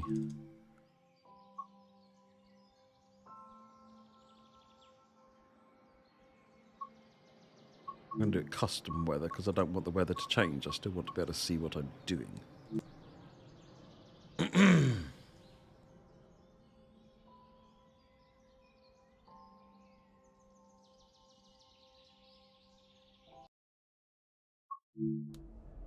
Okay, that's about the best we're going to be able to do then if that's January.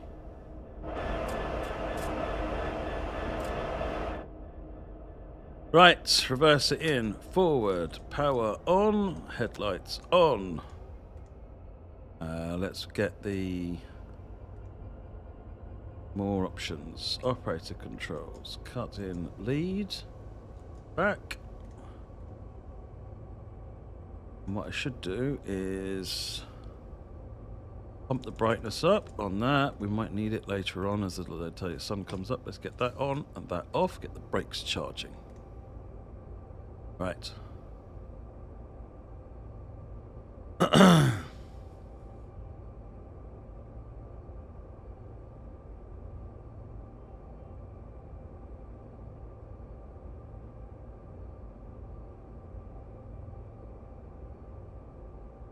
Take a minute for everything to to recharge.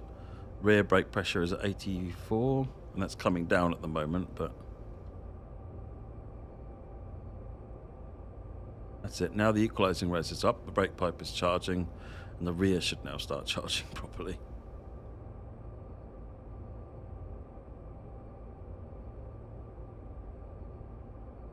Don't want to get going until we've got the brakes set and usable. So, all right, I'm going to leave that just for a moment, and I'm going to turn the camera off while I munch. Still here, though.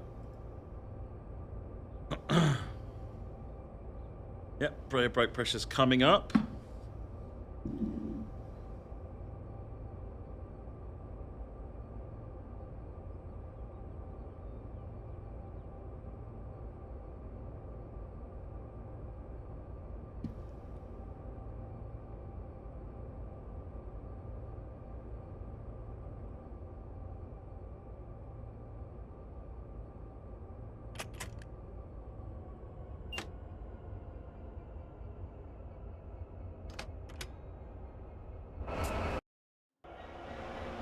Good point on the banking column. Let me see if I need to do this all again. Got one pusher on the back.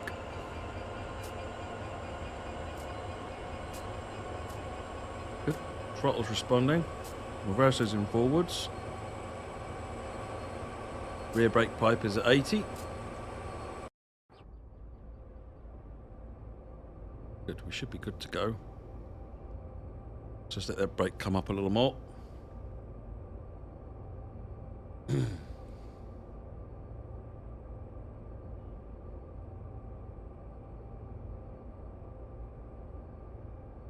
Rob, this is about 90 minutes.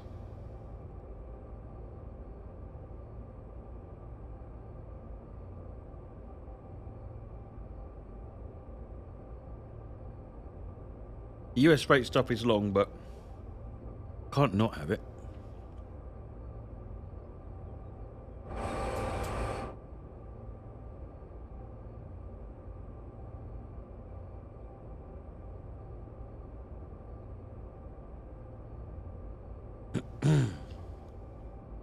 Let it come up just a bit more before we go.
Well, it's still at 81.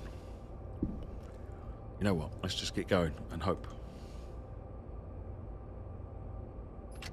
By power, we've got power. Release the independent. Sounds like I'm saying release the Kraken when I say it like that, but never mind.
John Coltrane, what's the worst that could happen?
I'll turn the camera on again in a minute, Mr. Quicko. Sorry, I'm just eating dinner.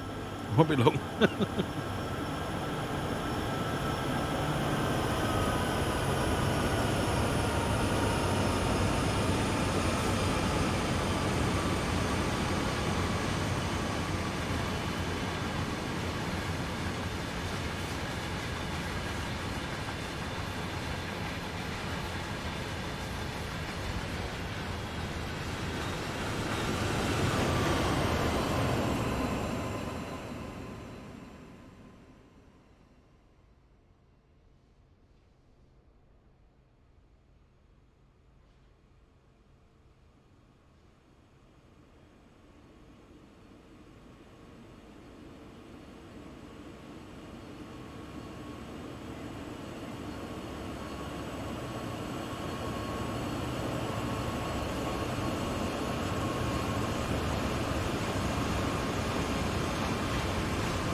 Right, it's done with that nonsense.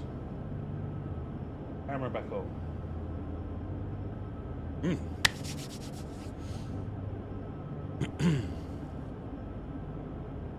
I'm a little bit concerned about my ability to get up this hill.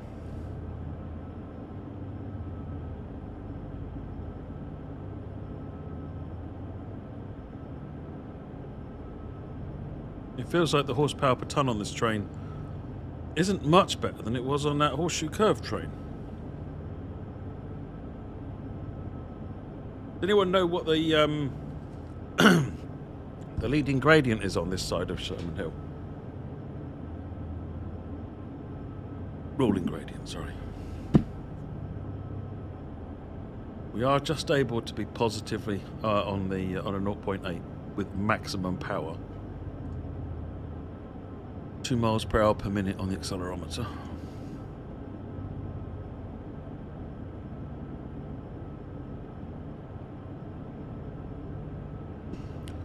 Because we've got, what, 4 at the front, 1 at the back. So that's 5.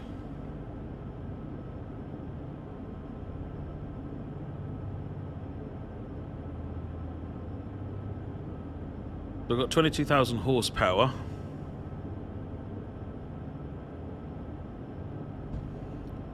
We've got about 1.7 horsepower per ton. It's better than Horseshoe Curve was last night. That was 1.4. I don't know what the horsepower per ton recommended or requirement is. Operational running is for Union Pacific on this slide.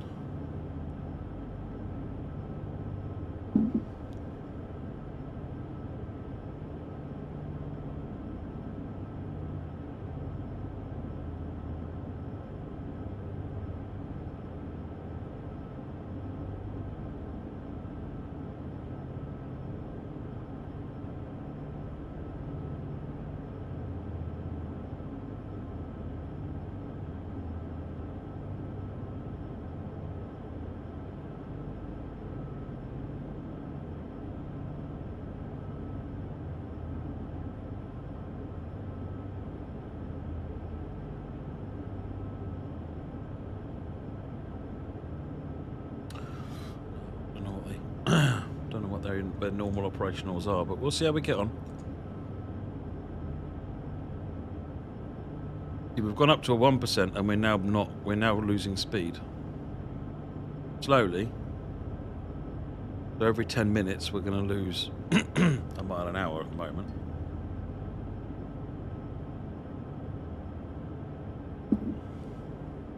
This is 13,300 tons.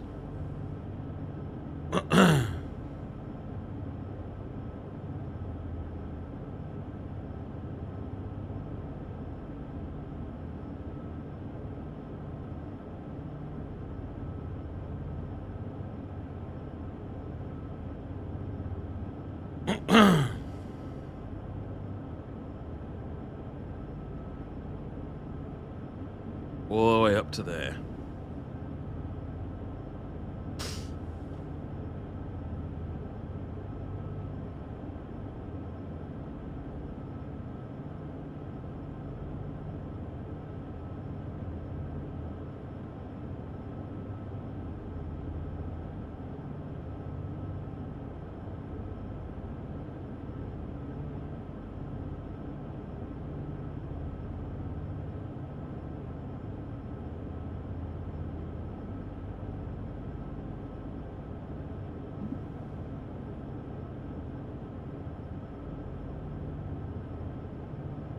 Lorenzo, this is Sherman Hill.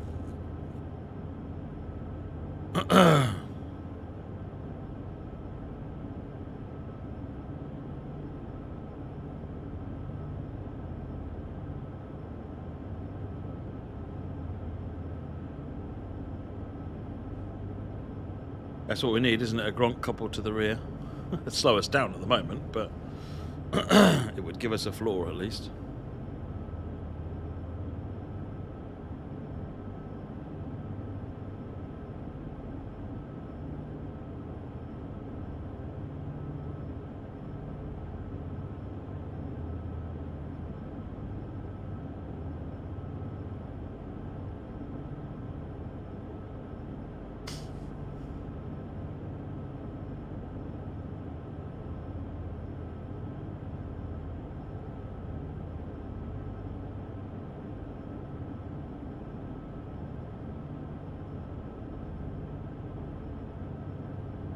Well, you'd want to have, by my reckoning, you'd want to have 2 horsepower per ton. So you want 26,000 horsepower, so at least one more loco. At least one more loco would make a difference.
That's a bit of control on that one.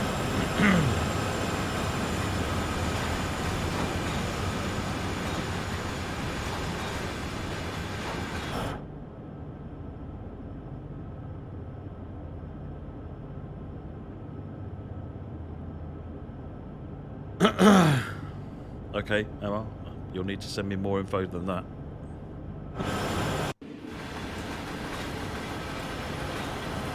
Definitely got power going in.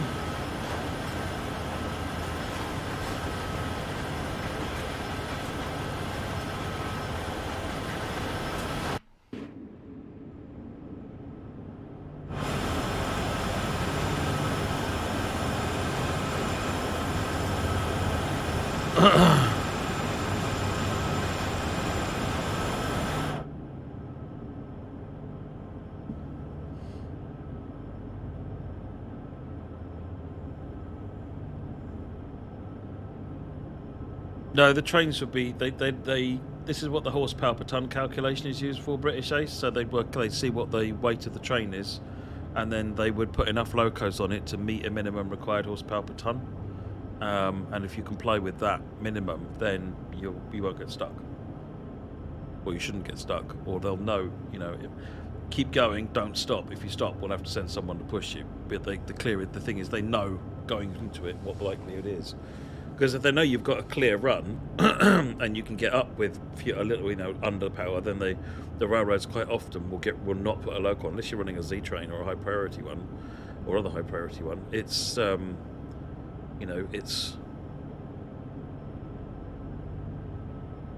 it's difficult. Speaking to one engineer, he was saying that their railroad quite often gave them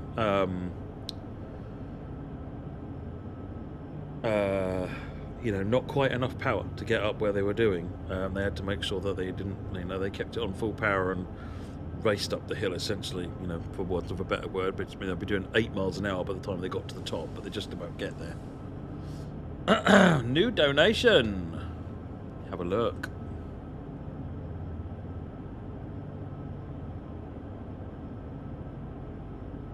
Hasn't shown up on Just Giving yet. Mod Pete, thank you for the donation, much appreciated. If there's a message, it'll pop up in a minute once it updates on Just Giving site.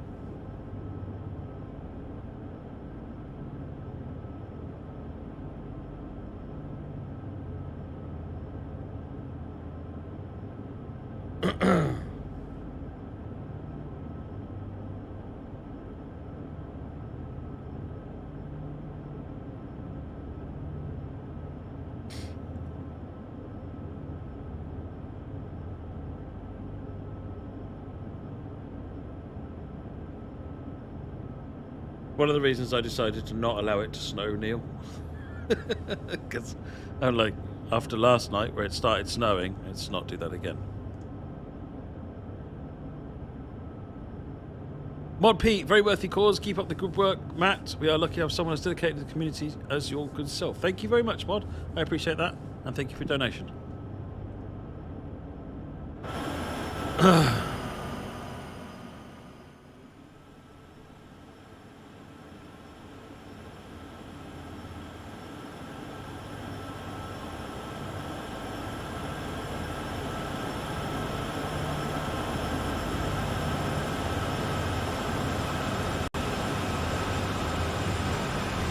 Well, we've hit the 1.5%. We're done for.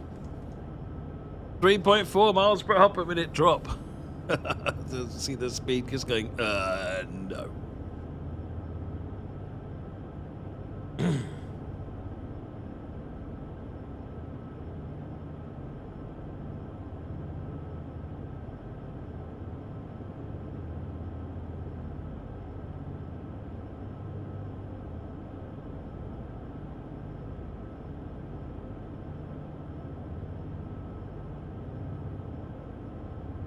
Hey, Framiro, how's it going?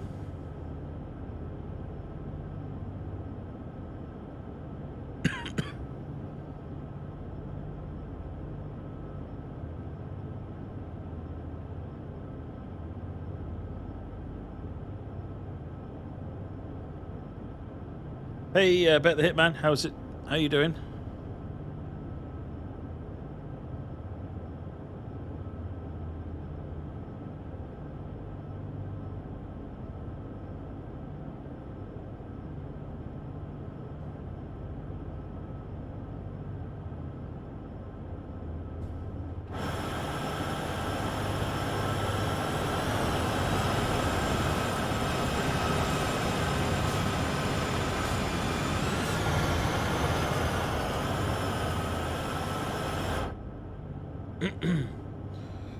Hitman, this is in the United States. We are in Wyoming on the Sherman Hill line.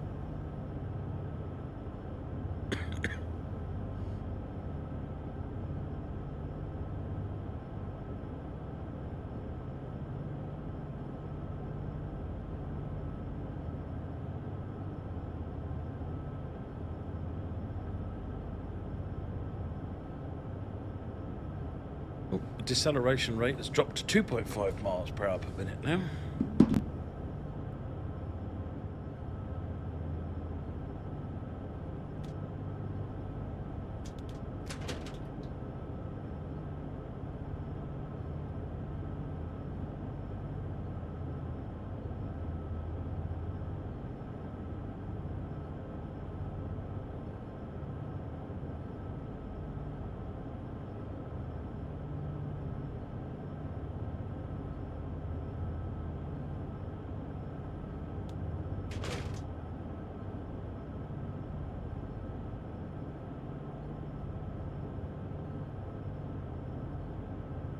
Finding the magic make it go faster button, but apparently there isn't one.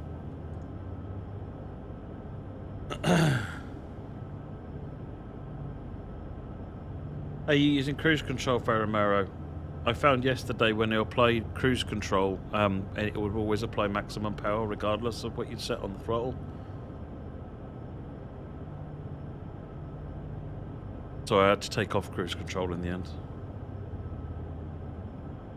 And I'll have a chat on Monday and find out why that is. I've seen them talking about it, so it may be that internally it's already fixed.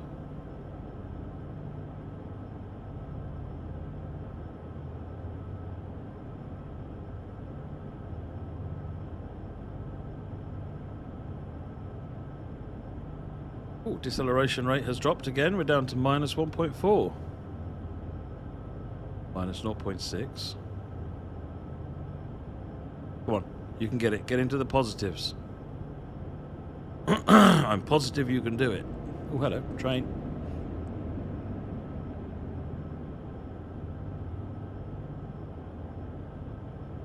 Yeah, turn cruise off for now, Faramara. And you will find, once it's in the wet, turn off cruise and you'll find that it, you get a bit more control over it. There is a patch coming for Glasgow Max, yes. I don't know when.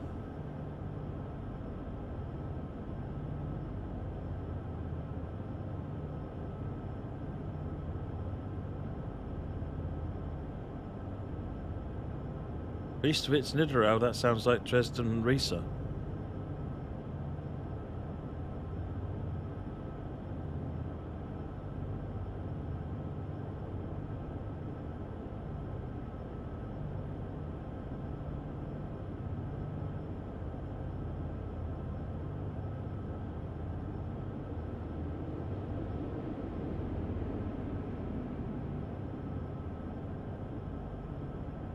we're almost maintaining speed. No, I thought that's a 0.2. Oh well, never mind.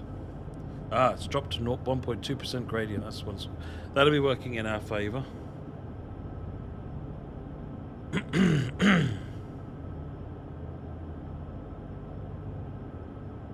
Oh, hello.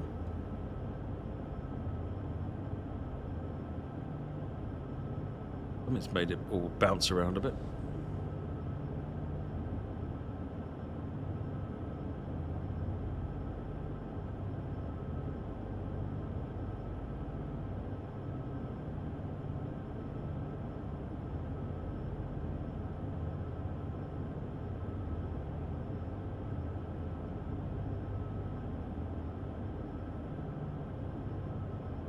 Progress.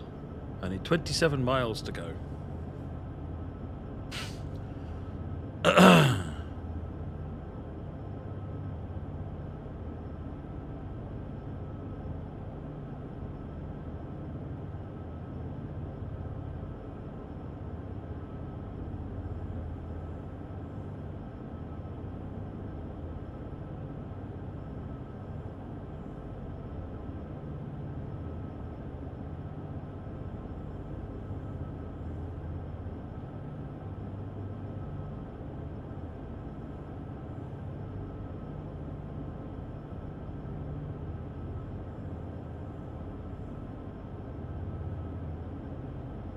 Accelerometer is reporting 0.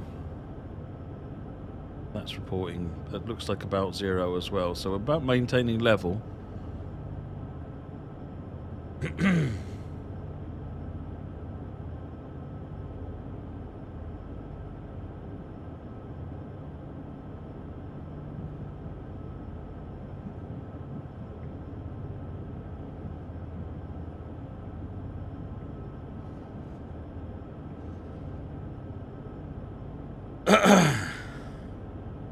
Kind of egging it on. Come on. And then that'll be just in time for me to lose control of it going down the other side. But hey, let's worry about that later. Yep, we are speeding up slowly.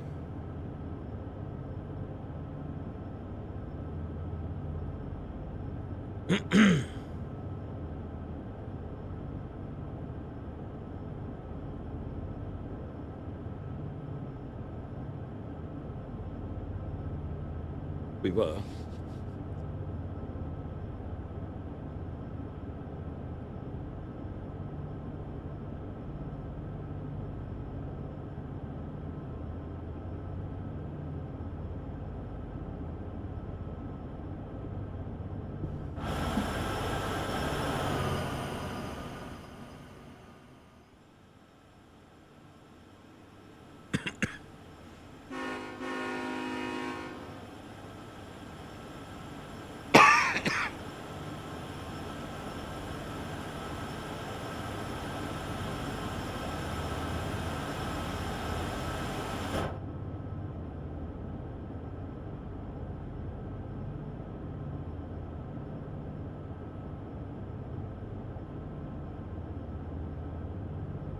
Oh, another donation's come in. We're up to 2,047. Is that what we were at? That's what we were at.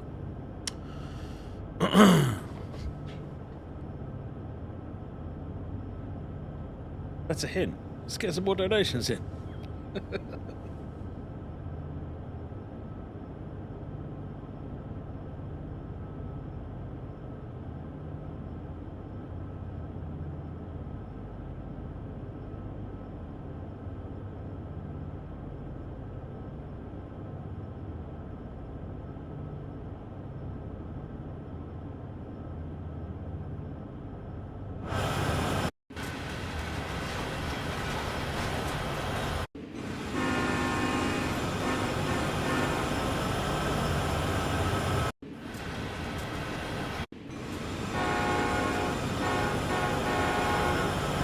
He's put different horns on there, hasn't it? It's not keeping the horn it's chosen. Neat feature. Got a little bug.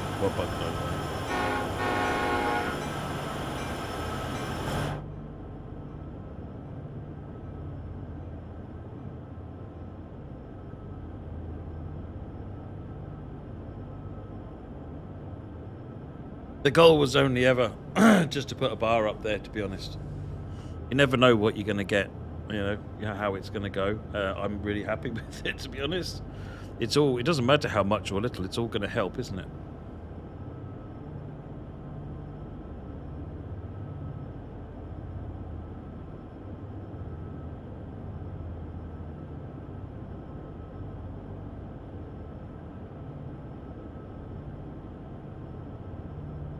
Ooh, that reckons we're speeding up a little bit.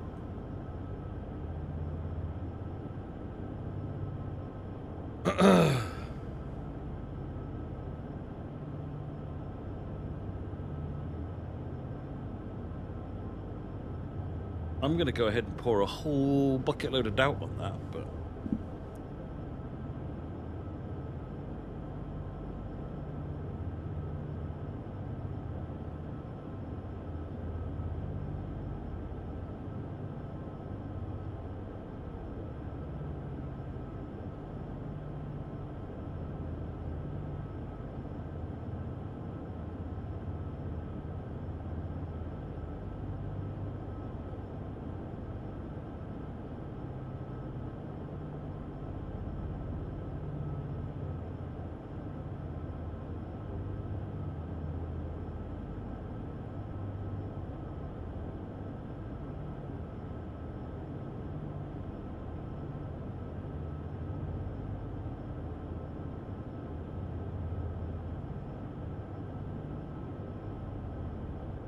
Let's keep pummeling our way up. We've gone down 5 miles now. We're down to 25.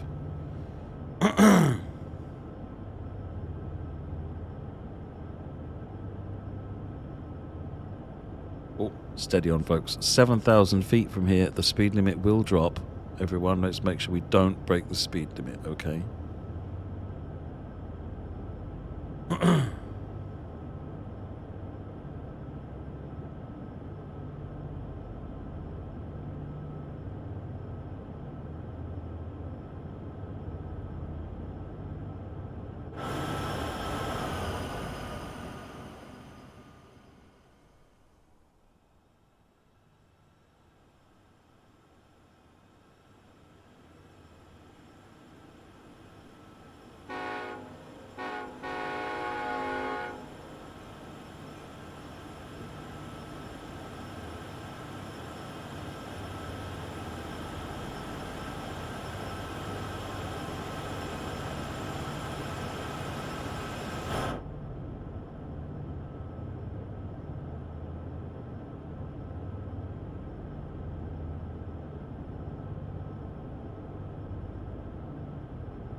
There isn't really much to this route, is there, Peppy Emu fan, in reality?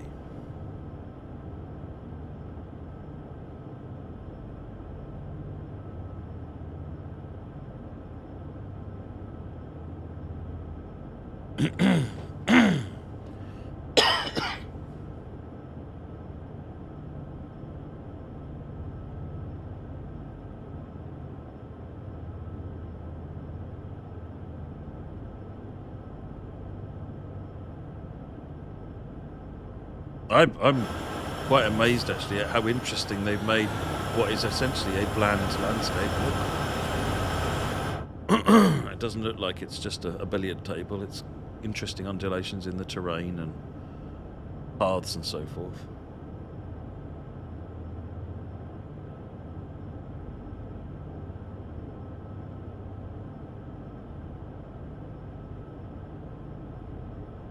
So, ladies and gentlemen, I'm going to put a forum thread up at some point, maybe before I go home tonight, asking for suggestions on additional formations to add from cross plugins. So bits and pieces from different places, what kinds of formations people would like to see, and then I can start putting together a plan to start putting some in somewhere.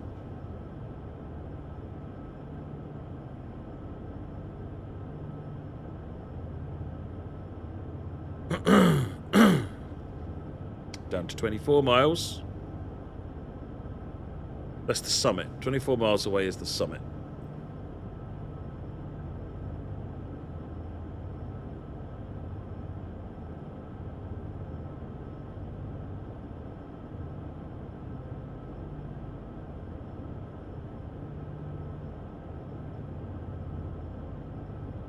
Oh no, I am going to put a couple of bonkers ones like that in there, am I? Totally.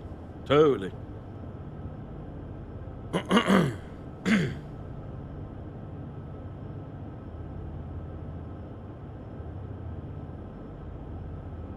Yeah, that was fixed now, Scooby-Saurus. That was awful. Why we released it like that, I don't know. Live and learn.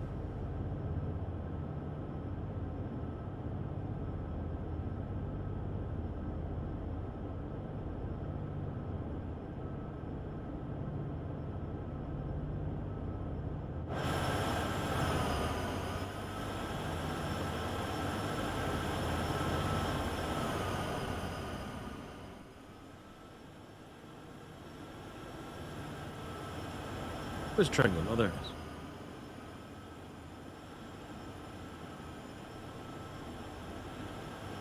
Field mouse cam.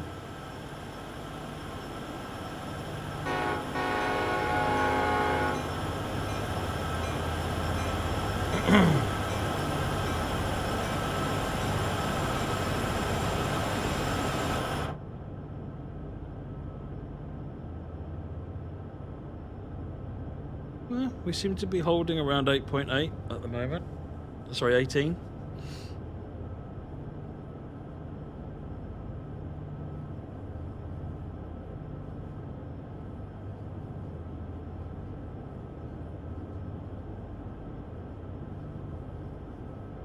Down to 23 miles now.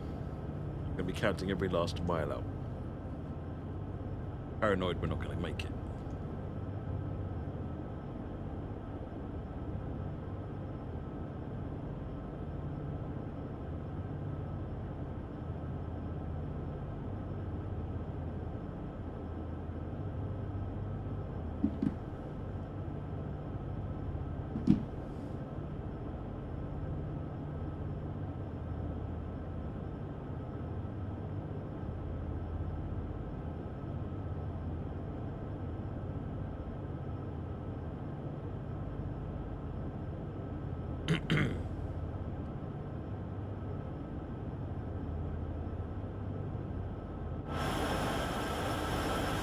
That's one of the collectibles.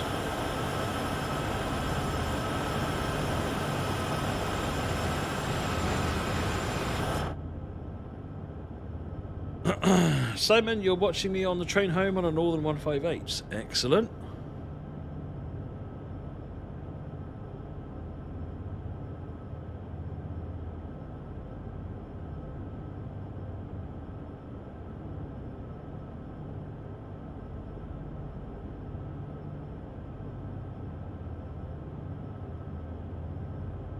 Look, nobody reminded me about the 45-mile-per-hour limit, so we'll just have to carry on going as fast as we are.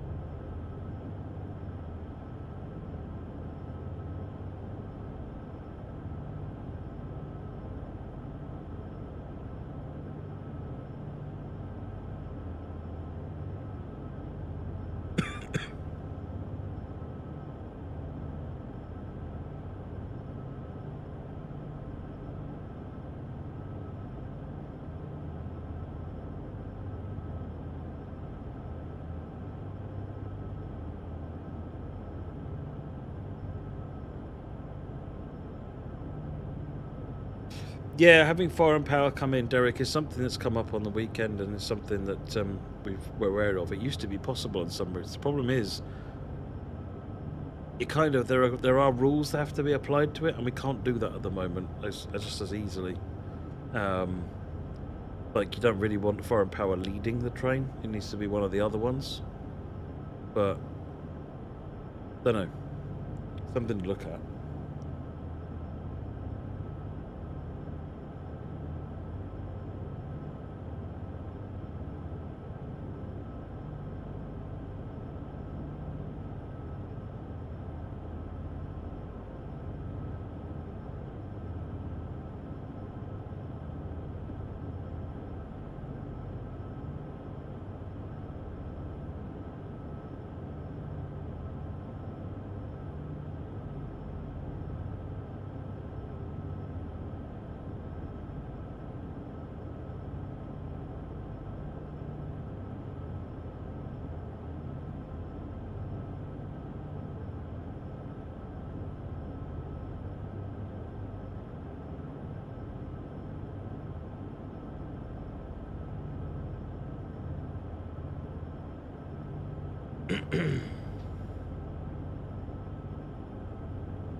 Any idea when the next plateau is, Derek? See you later, Derek.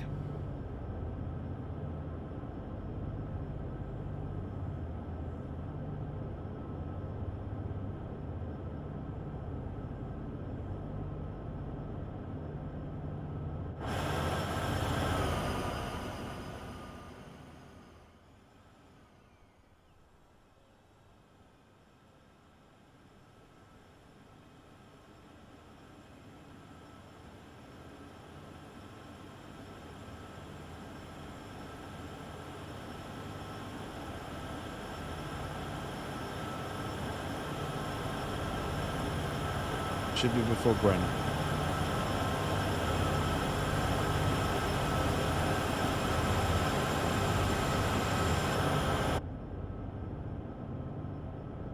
Oh, this is granite here. Okay, yeah, so we get a bit of a level run here. So basically we want to... Hopefully the train will gain a bit of speed for the next section. But, Hitman, why can it only go that slow? So I'm dragging 13,500 tons up a 1.5% gradient, and I'm using 22,000 horsepower to do it. More horsepower equals faster train, less weight equals faster train. But with the combination I've got, it feels like 18 miles an hour is the best that it can manage up this gradient.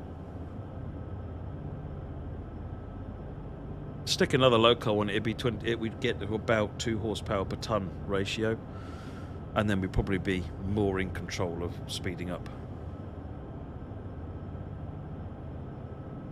2 locos may be overpowered, to be honest. I don't know what the like BNSF. I think it's 2 or 2.5 horsepower per ton, generally. Going up the really steep gradient is 2.8, I think.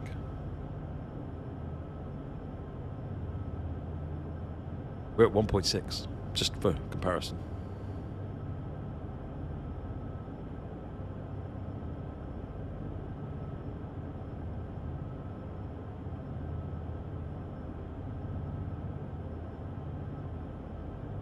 Tyron, that's fine. We still have many hours left to go.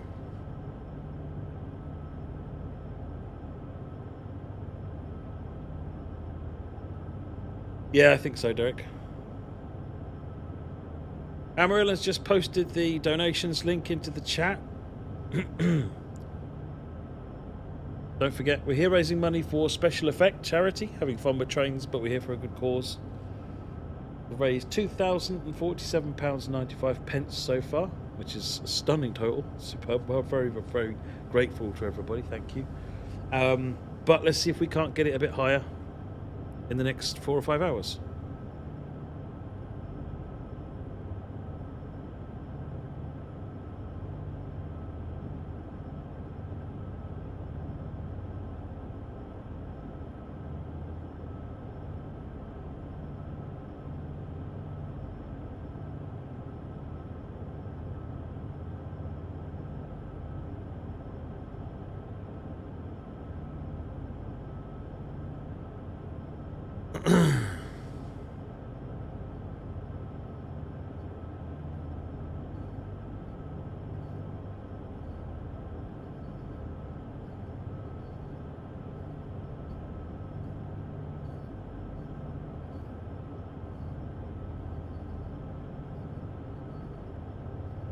Are we there yet? No, it'll be done when your A class is done, yeah.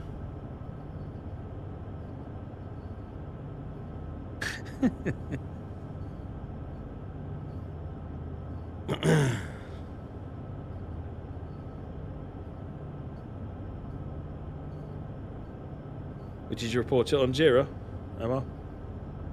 Ouch, Matt.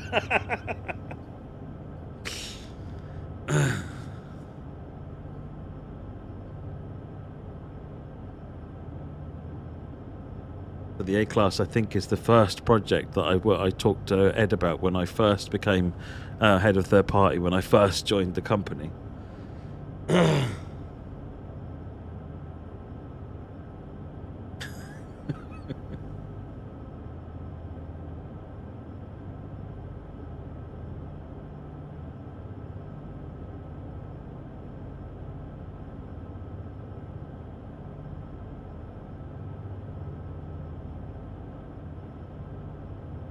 How are we doing gradient wise? Hanging around. We will get a level out around this area here.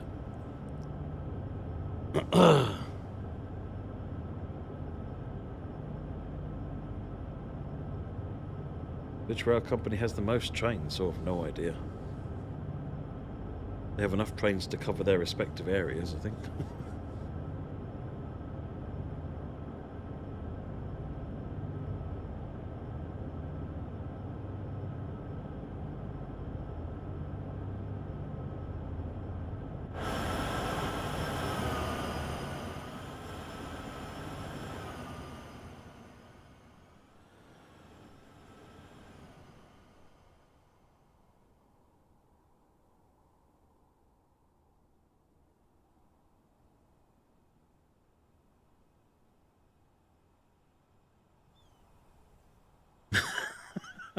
Mocking.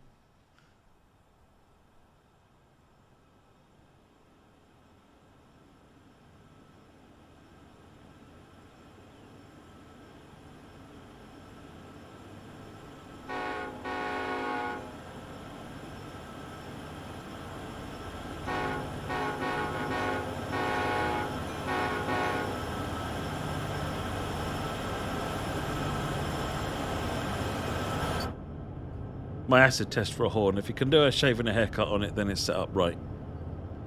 Can't do a shave and a haircut on it, then it's poor.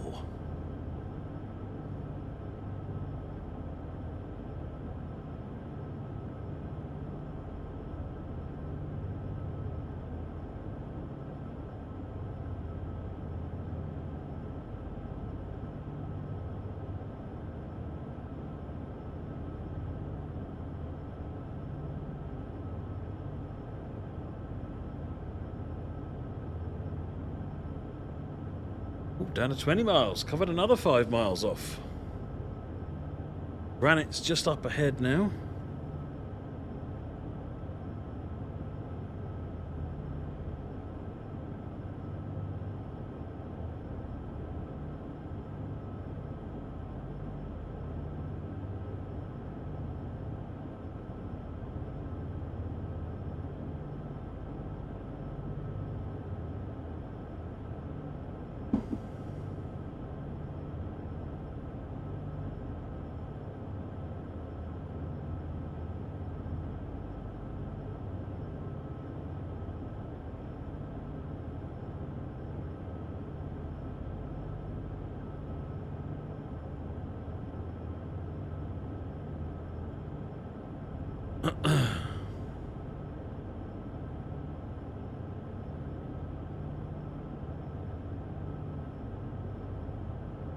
What is after this? We are on Bremen and then Tees Valley after this.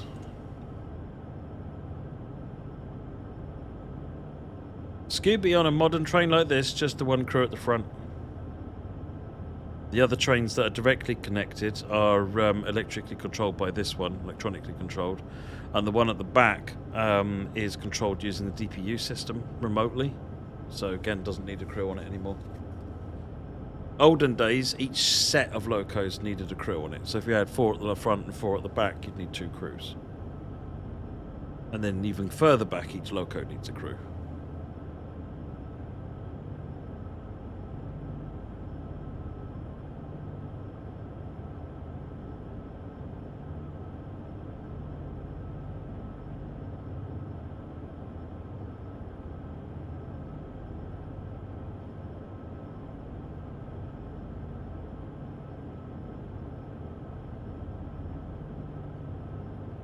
Yeah, sorry, it's 2 people, but it's 1 crew, isn't it?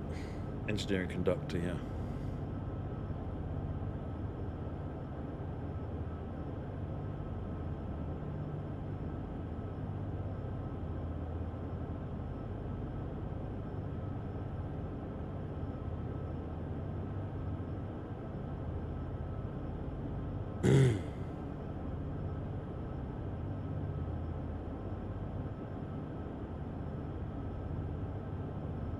A crew at crew as well, Chris. What kind of a haircut have they got?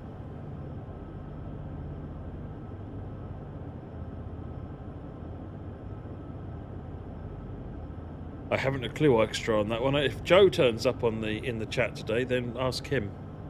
I think he's got a list somewhere.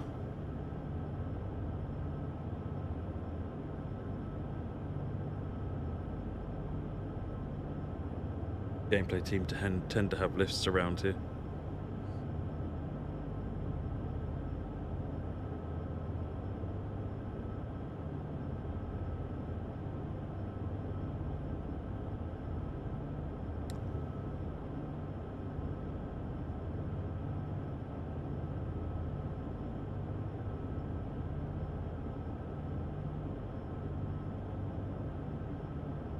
Wonder how a shed would get along pulling 2,200 tons. Well, you'd need 5 of them for a start. Same as we've got 5 of these. Probably need more than that.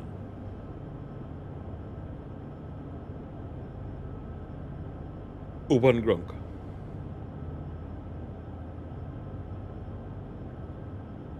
One Gronk can pull anything anywhere.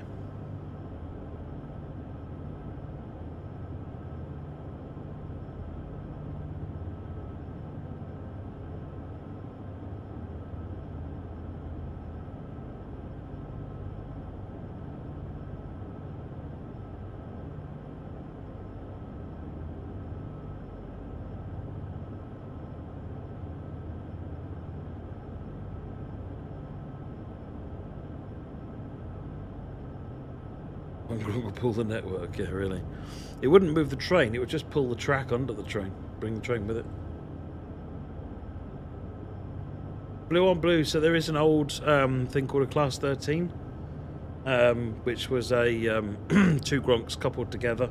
One of them had its cab removed, running as a fixed pair.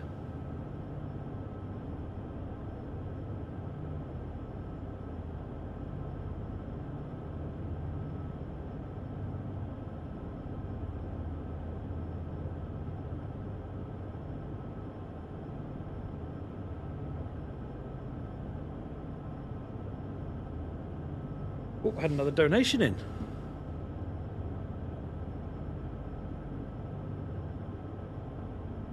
Simon James, thank you for the £10. Much appreciated, Simon. 2057. Continuing to edge its way up. Much like this train.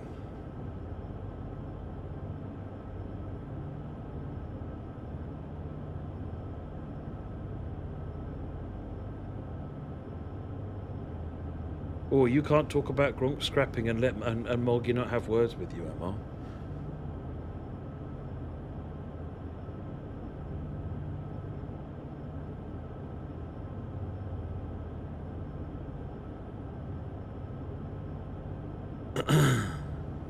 $18 miles. Ever closer to granite. We probably won't gain lots of speed, but I'll take it, whatever it is.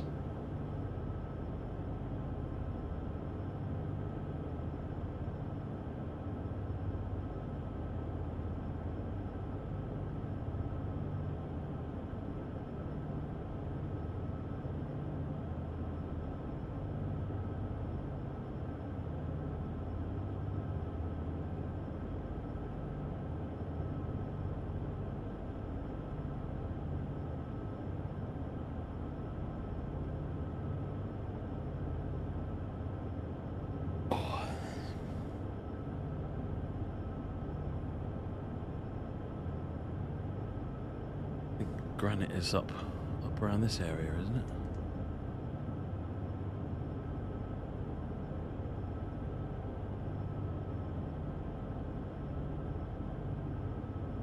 Done granite, we've then got this bit to do. And then I'll have to actually do some work and try and get it down the hill the other side.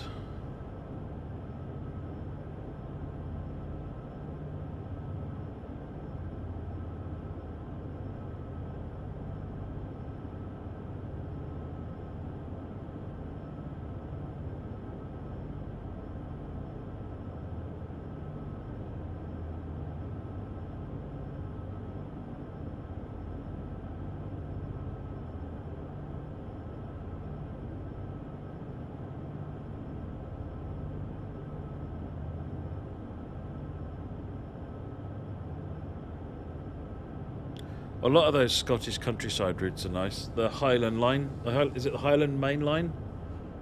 Is quite a nice one as well. Simon, it's fine. It's all very gratefully received. Thank you. It's all good. Robert, I'm a bit underpowered, unfortunately. This train's only got about 22,000 horsepower, and we've got about 13,000 tons of freight on us. So we're a bit we're on maximum power, and on the gradient we're stuck at 18 miles an hour.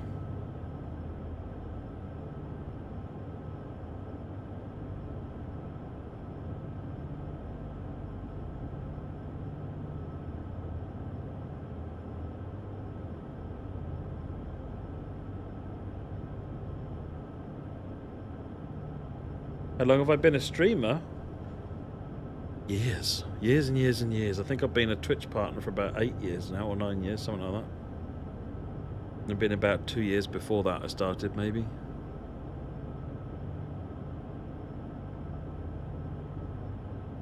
See it levelling off a little bit here, but you're not going to get much respite.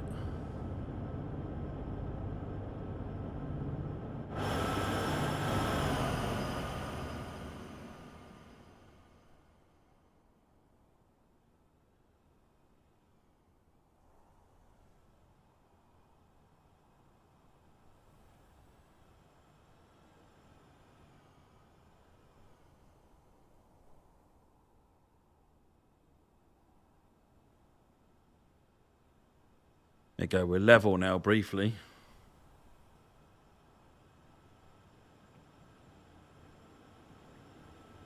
Sherman Hill, Kabepe.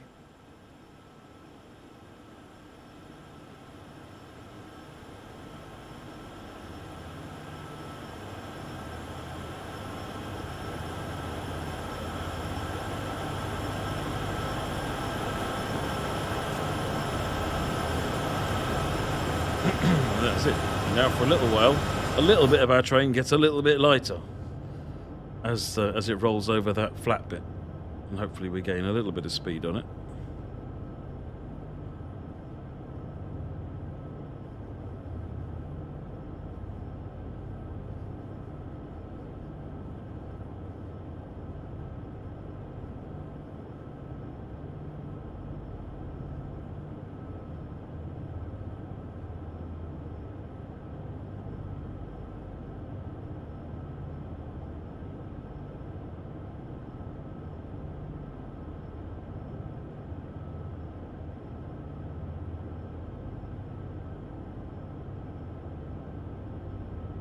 Up to 20, storming away, barnstorming away now, almost out of control even.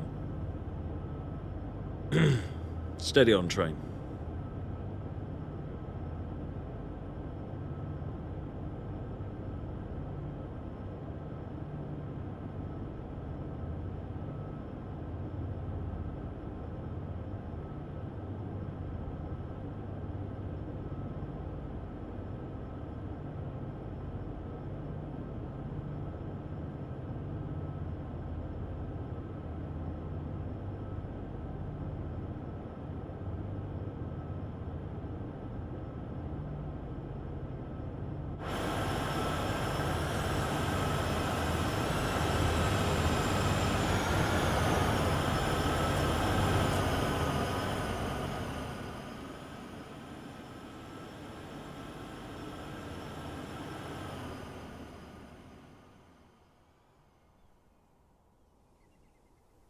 That's a bit more level. Let's see what happens as we get up there.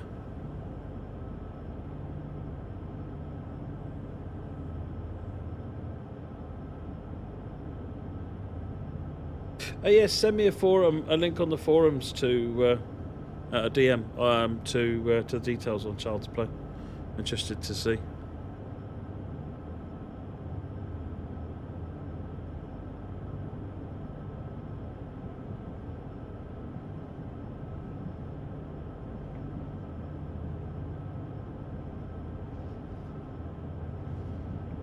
That doesn't look like it. It's going to keep going up at 1.5%.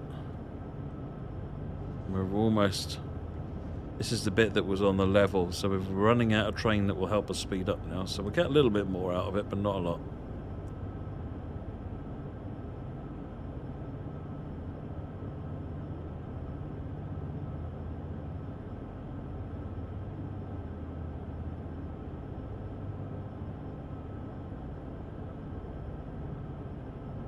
We went from 18 to 21 and I got excited about that.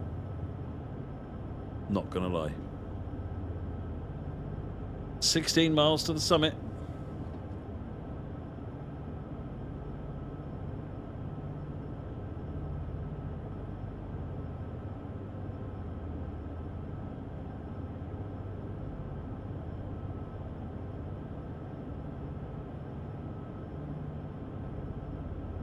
Got another donation from Sebastian. Thank you, Sebastian. Keep going, Matt. Only a few hours left. Yep. Thank you, Sebastian. Much appreciated.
Liam, how do you mean the new pack? This is Sherman Hill, the updated version of Sherman Hill with the new skies and lighting. Oh, and sorry, the Loco is the new pack, yes. This is the one of the ones from the new Heritage pack, yeah.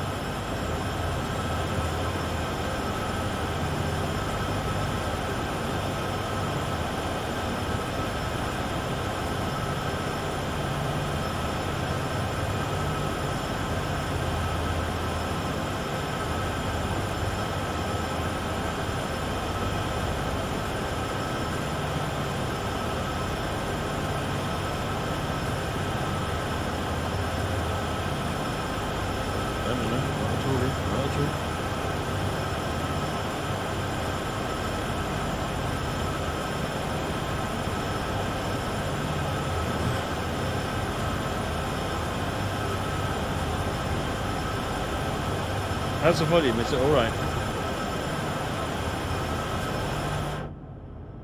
So it's set up so that you can choose your loco, but the other locos have a very small chance of subbing into. So you could end up with all of them being the heritage ones, but it's highly unlikely. They're meant to be very rare as a substitution. There are only 16 of them.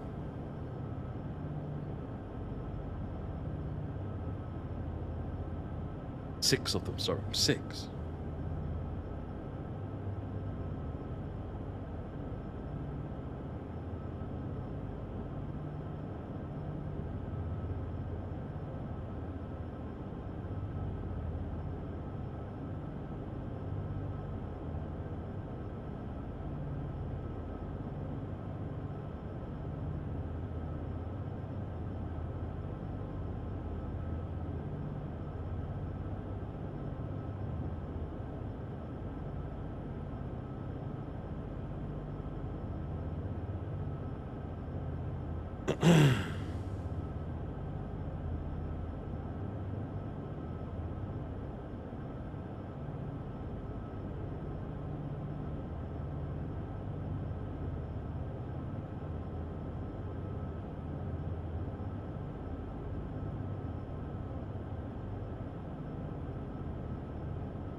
Another one coming down the other way.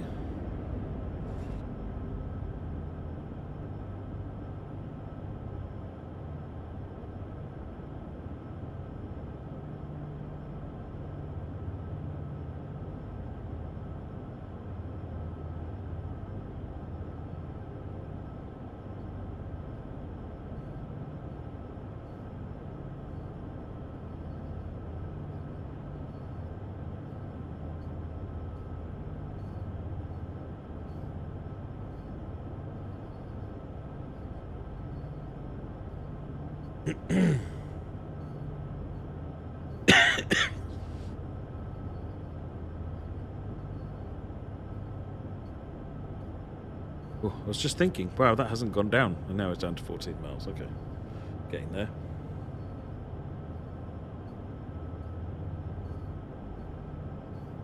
Got one in the middle. Oh no, one at the back.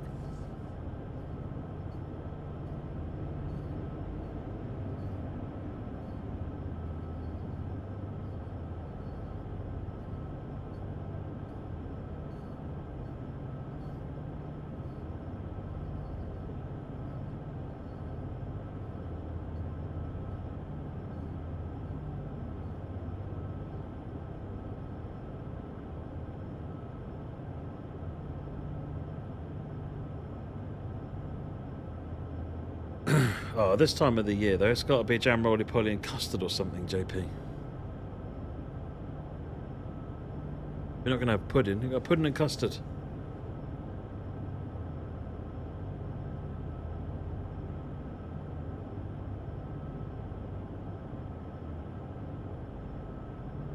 They're trained with mid-power on Sherman. I don't know whether Sherman has a mid-power. I know Cajon does. I don't know whether anything on Sherman has a mid-power. On the basis that, to be fair, they seem a little underpowered, what I've seen so far.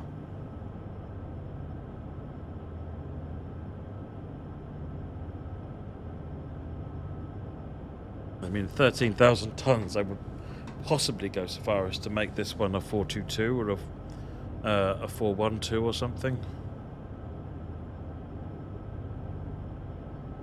Mind you, a 4.2 would probably have enough power to maintain speed at least.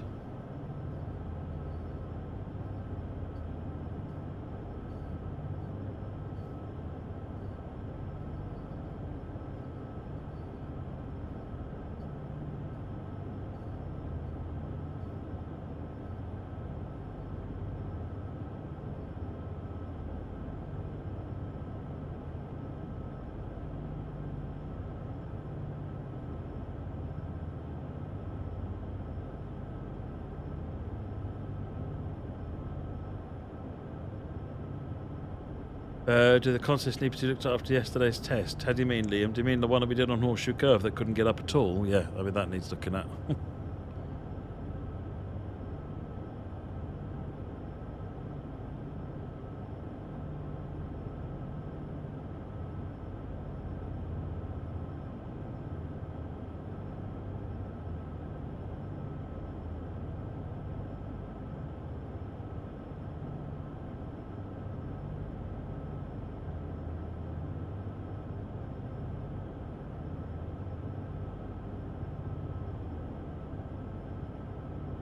Hey, to Steve fan, this is an SD70 ACE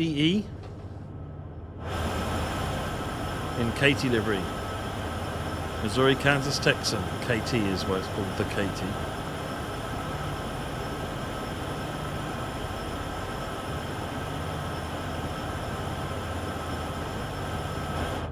Oop, gradients dropped to 1%.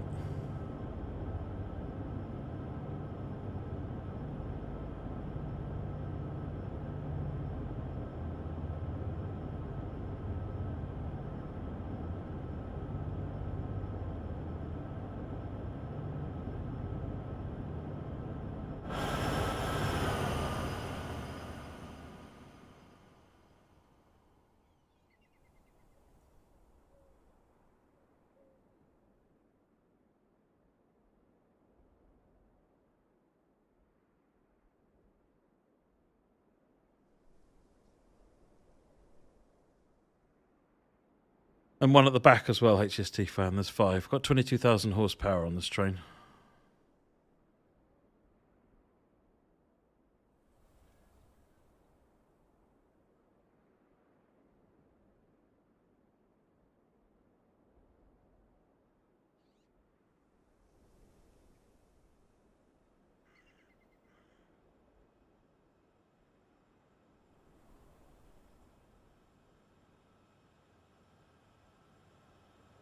Leveled out a little bit. We went down from 1.5% gradient to 1 Now we're at 1.1%, so speed is very slowly creeping up.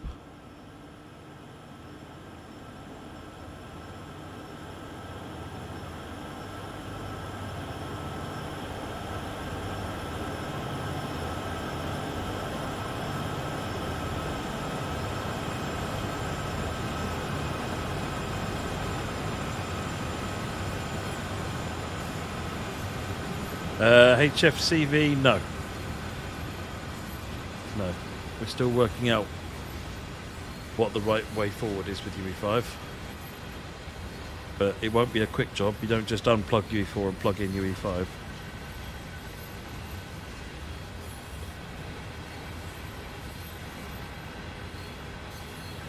We're on Sherman Hill, UK stations.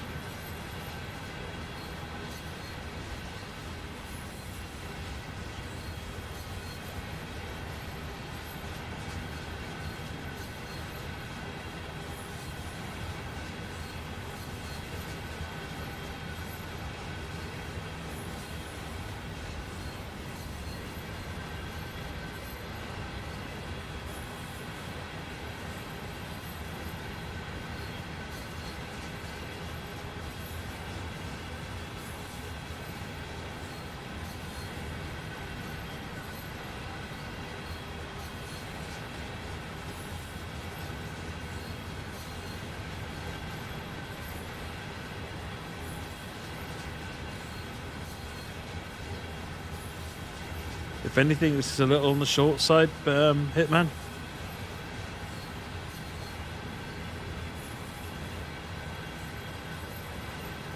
Thank you, Emma. This one is, what, 107 vehicles, including 5 locos, so it's 102 wagons, and then normally anything between 100 and 200.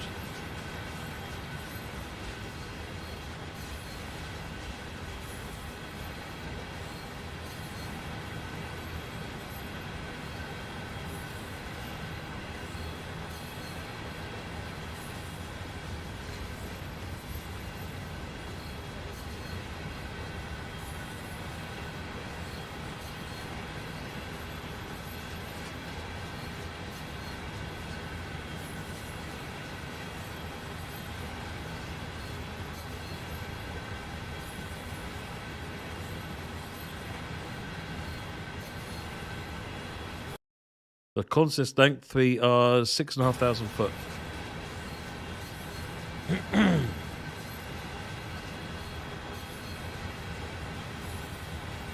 Bremen is next, Liam.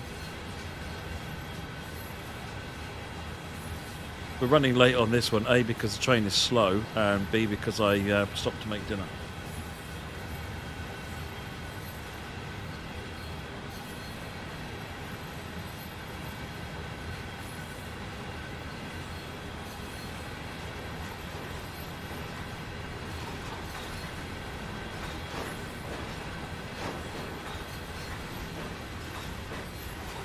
Well, for those of you that know Raildriver, and one of the people there I used to speak to said that when they went to lunch, they could either have a 20-minute lunch break if they made it there when there wasn't a train at the level crossing, or an hour and 20-minute break if the train was there.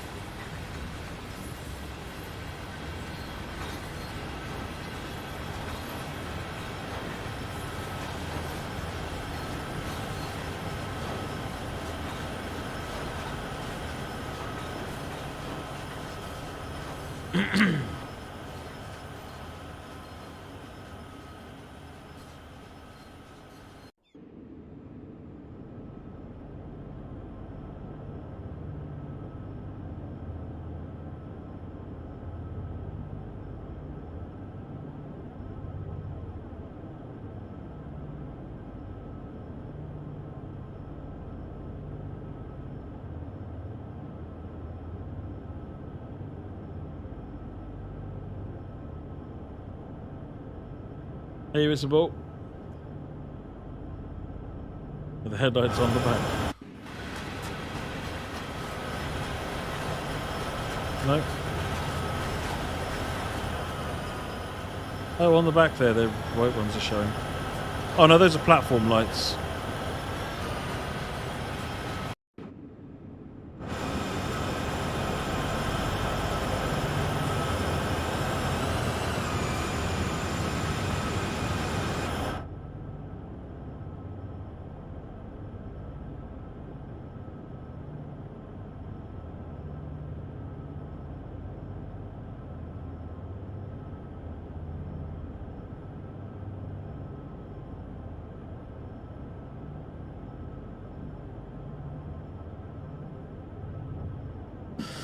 12 miles until we start going downhill.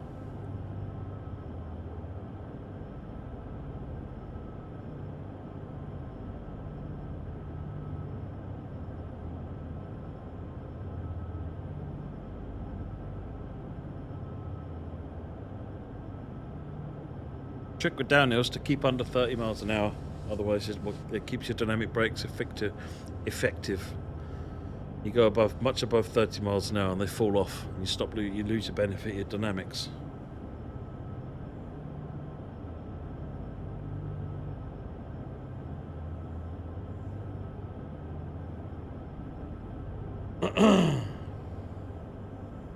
Yeah, I'm looking forward to the downhill run, Rob.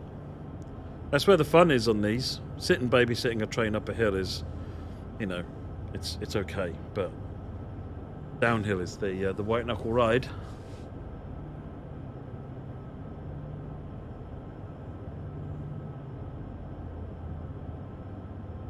Hey, Jason.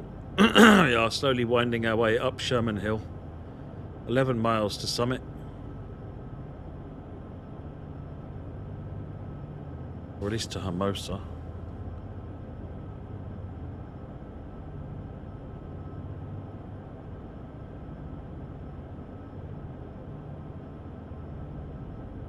I believe summit is here.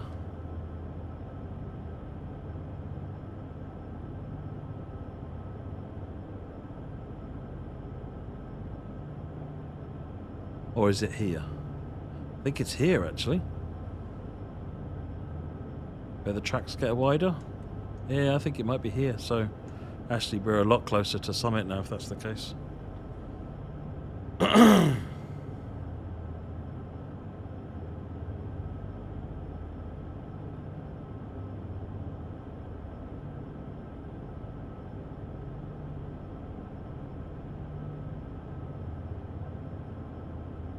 While we're waiting, now is a good time to click that donate button, and let's get the momentum moving again on the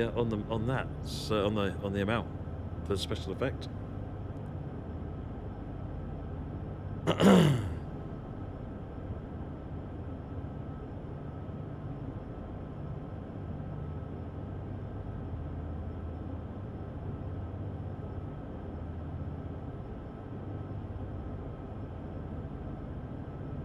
Thank you, Muggy.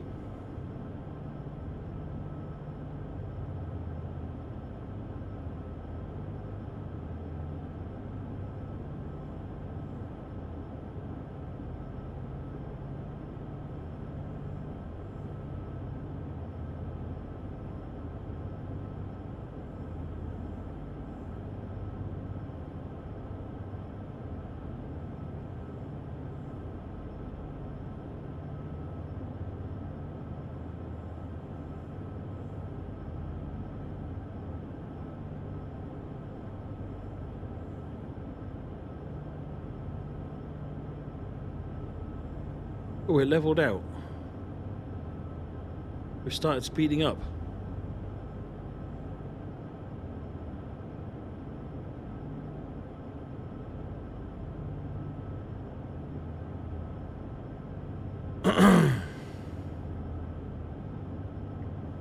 Where bits of track and so forth have been removed. The centre siding is gone. That's what it looks like in reality. The curve has gone.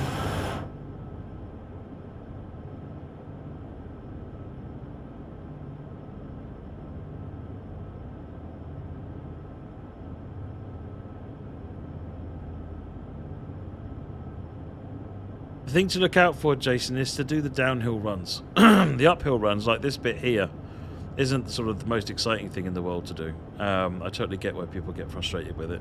The downhill runs are where it's at. That really sorts the experts out. I'm fully expecting to end up in a pile on the side of the track.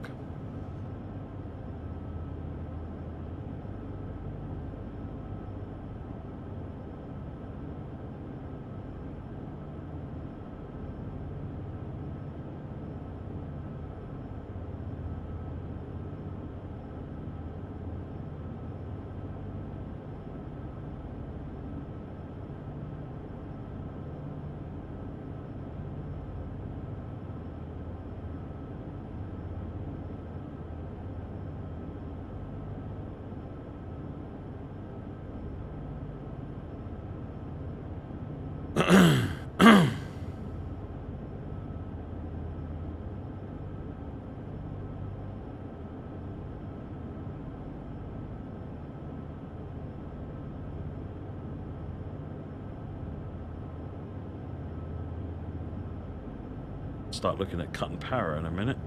Still accelerating. But 30 is where I'm comfortable, or I need to deploy other brakes to make the thing down to 30.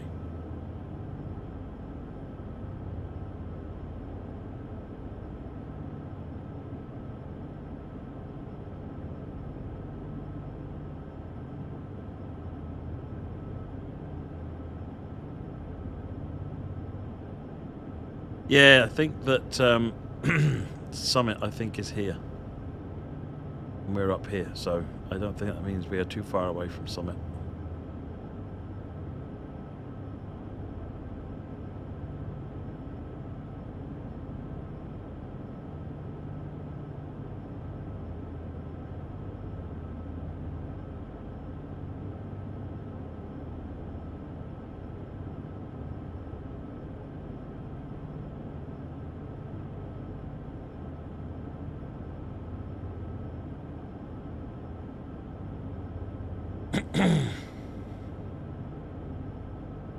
I'm curious to see whether the summit board has made it in yet.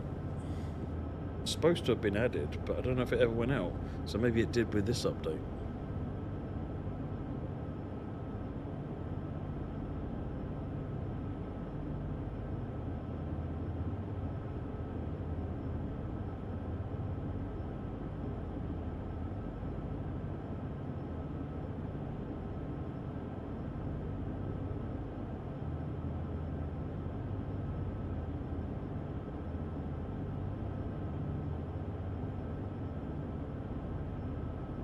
No, it's number 1988.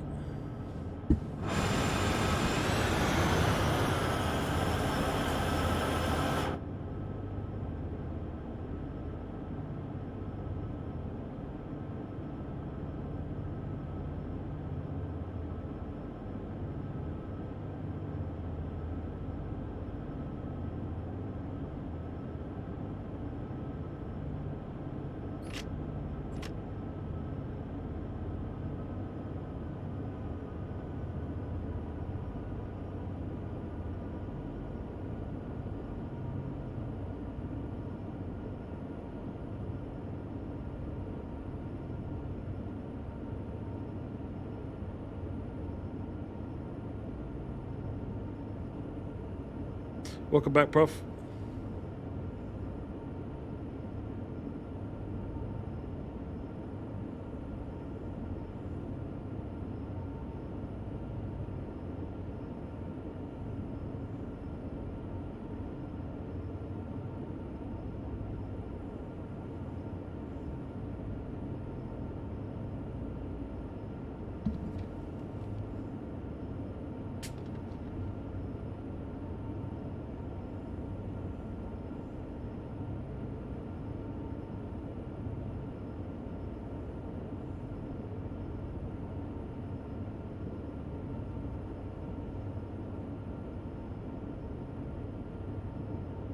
No, I played it because you've been watching the streams.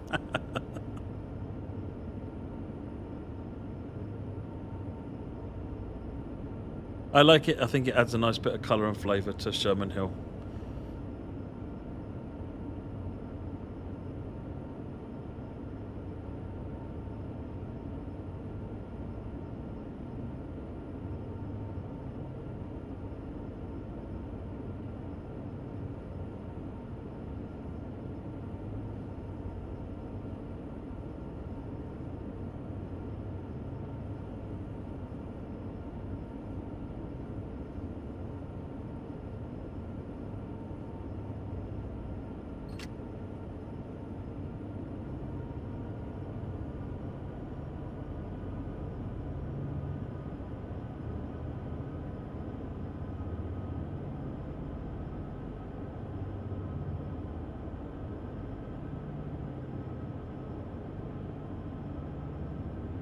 Wait until I lose control of it going down the hill, HST fan.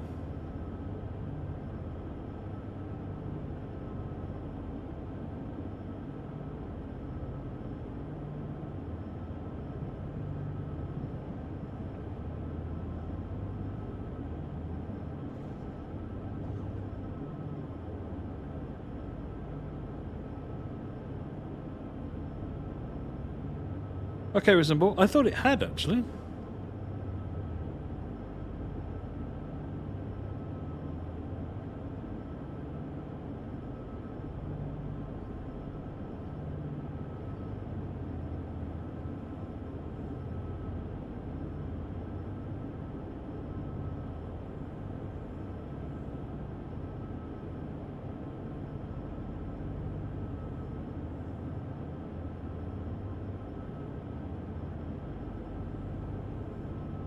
Maybe not.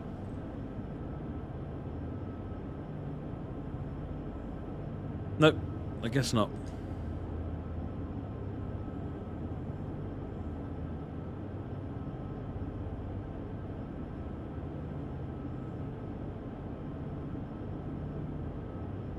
I guess they get a lot of people doing charity events on weekends, so it makes sense for them to have staff around.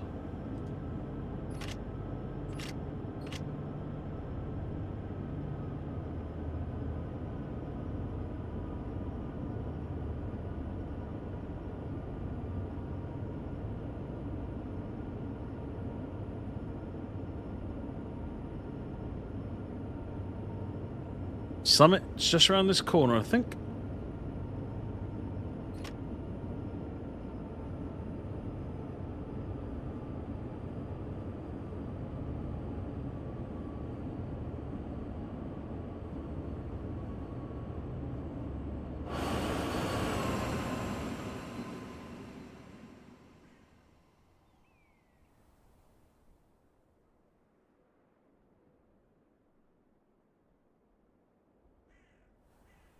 There it is.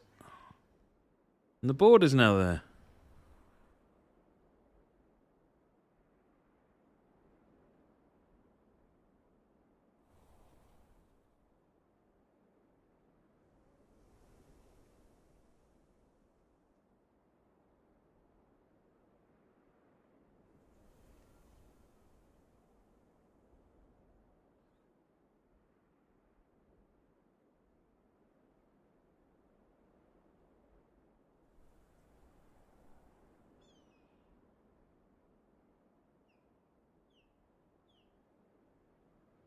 I'm easing off the power, getting the train away from the 30 miles an hour ideal speed for the dynamic brakes so that I've got a bit of buffer.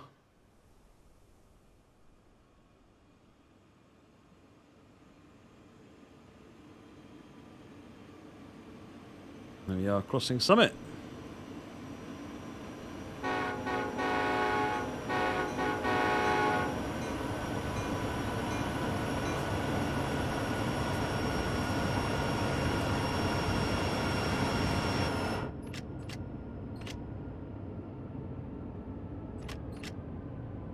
Can't take the power off yet because more of the train's going up than is going down, but I need to keep an eye on it.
So from here, I'm just keeping an eye on the accelerometer.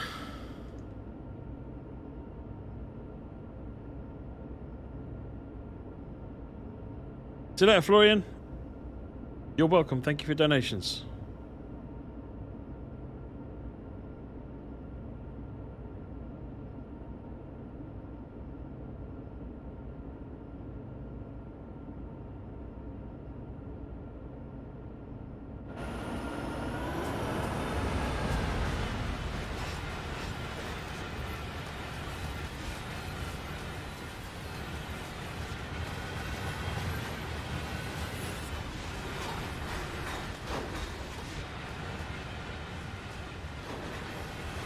So as more and more of the train crosses summit, you'll see the accelerometer bubbles start lifting towards accelerating.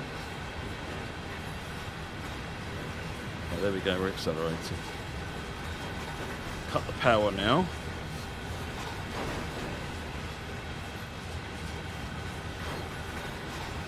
Put the dynamic brakes in setup, getting warmed up.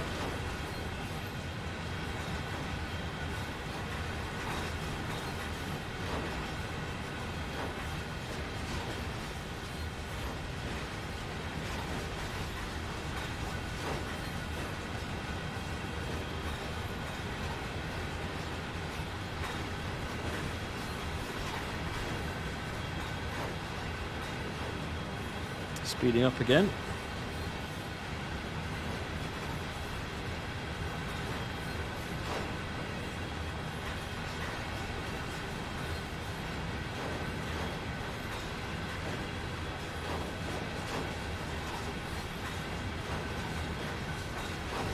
Easing on the dynamics.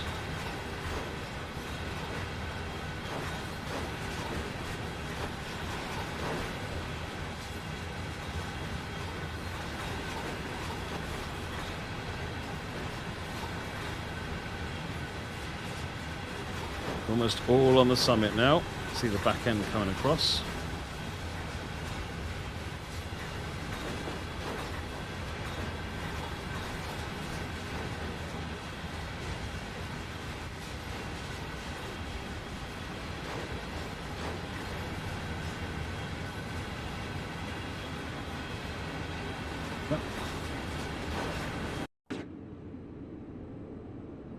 Just got to manage the speed now on the way down.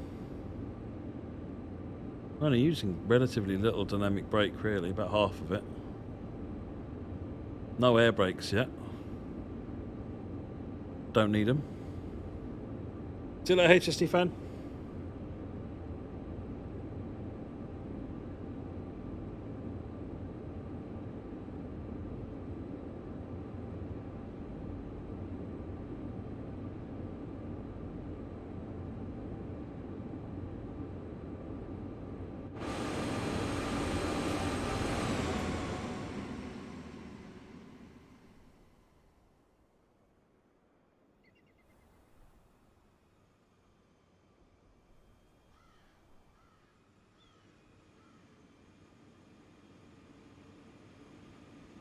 He's back on the dynamic brakes a notch.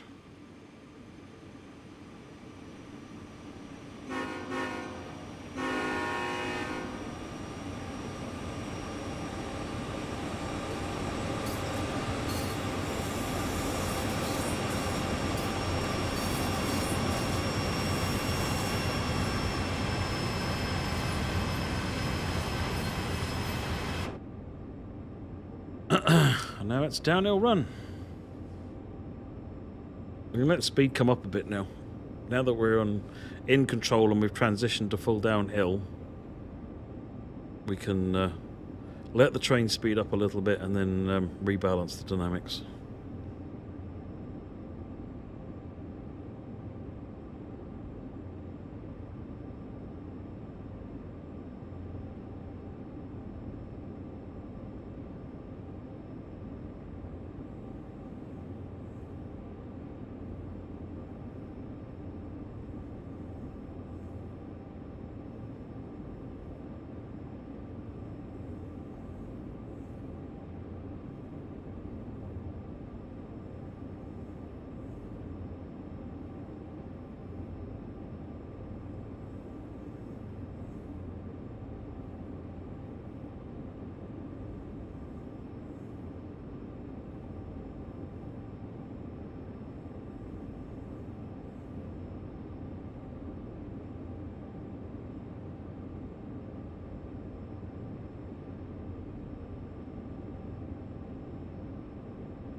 When it drops to 40 soon, that's not going to be a problem for us.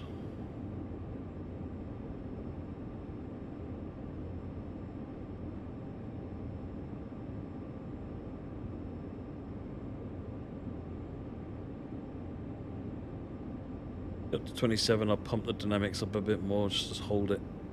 I want a little bit of headway up to 30 because I suspect the gradient's going to get a bit sharper.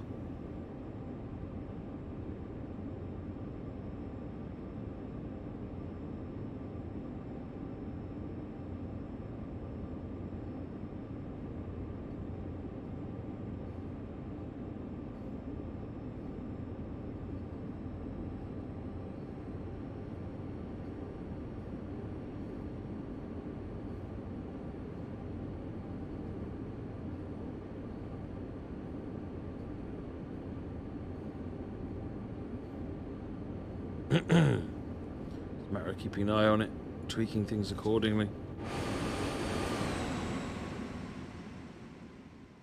This is the iconic, famous piles of rock, isn't it? That's always in all the shots.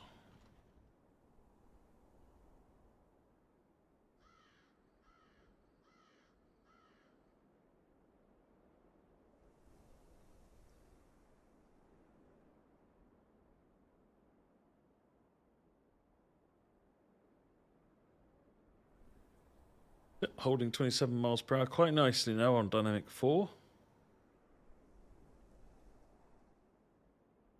Gradient's let up a little bit. Nope, it's back up again. I was going to say, to watch out for small changes in gradient happening because they can mess about with your speed when you're not paying attention.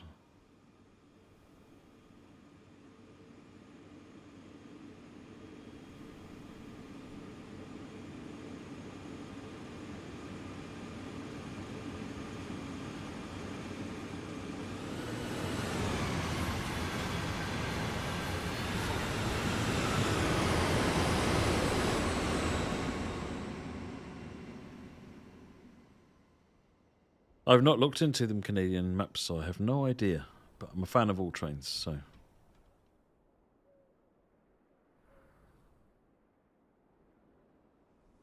This is a walking vantage point, from what I recall. They added in the appropriate things so that you can walk all the way up here.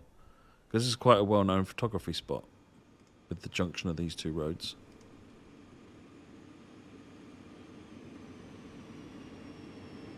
Cut the dynamic brake back. We're on level ground now.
I have no idea what you're referring to there, PB.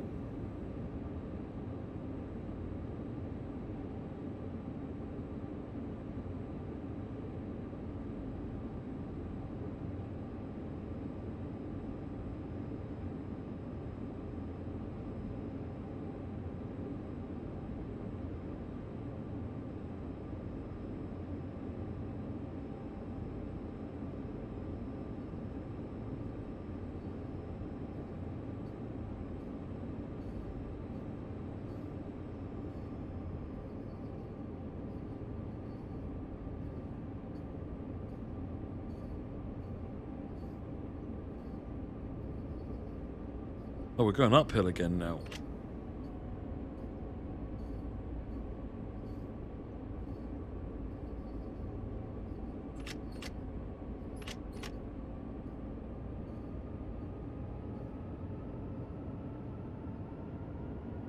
Yes, I think it's up here now to Hermosa, isn't it?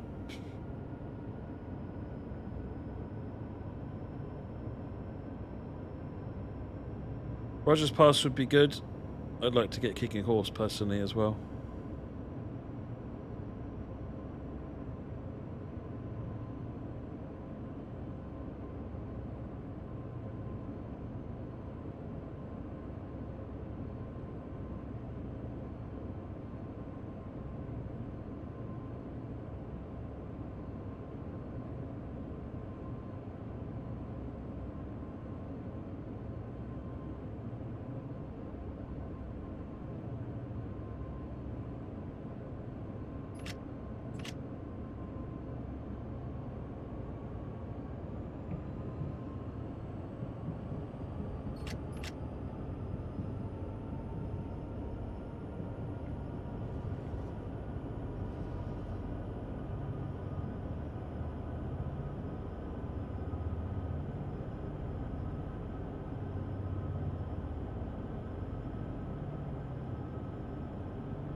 With the Boeing factory, yeah, Derek?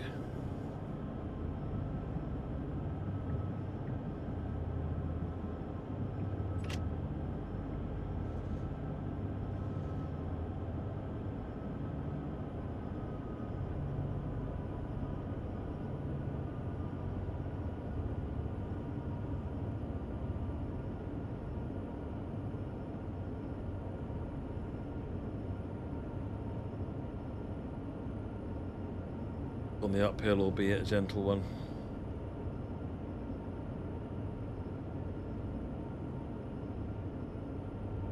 Yes, it's on YouTube. Oh dear, dear, it's that time of night. We still we have that on YouTube in one of the session videos of the train falling onto its side.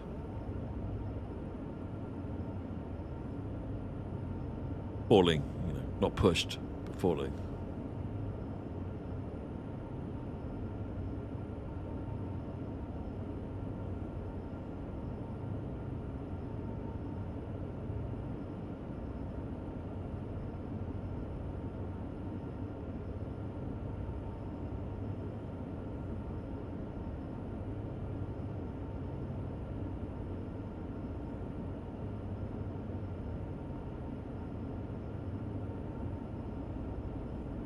Oh yeah, I remember the cream eggs disaster. Those escapades we'll be talking about for a long time.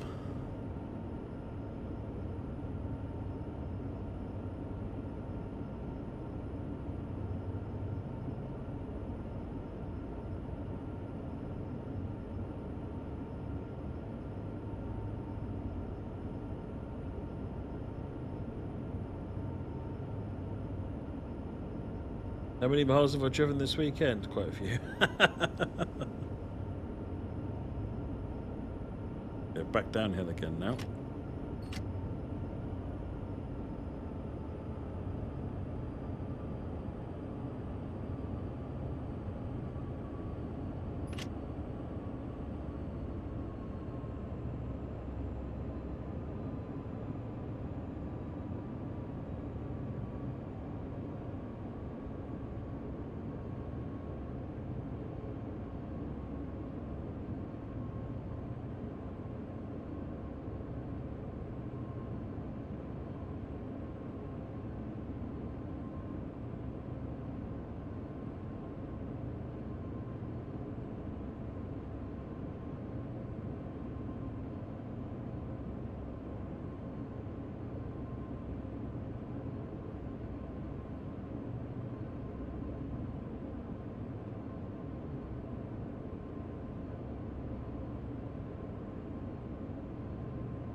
Oh dear.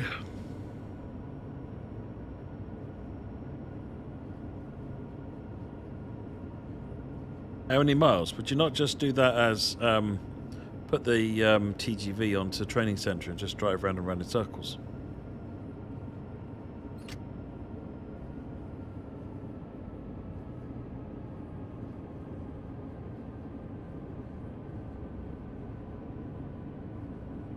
Past the summit a while back, Eric, but there was a bump on the way down.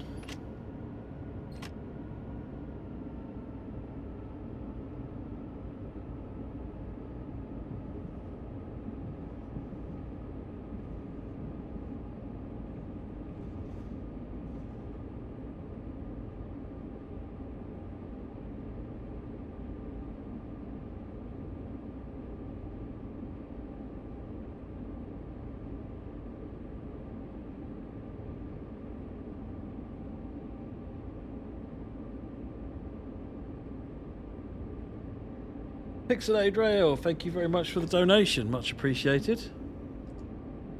Let me go and refresh the deets. Amazing cause, happy to donate, and thank you for everything you do and how engaging you are in the community. Appreciate that. Cheers. Thank you very much, Pixelated Rail. Very much appreciated, and thank you for the donation.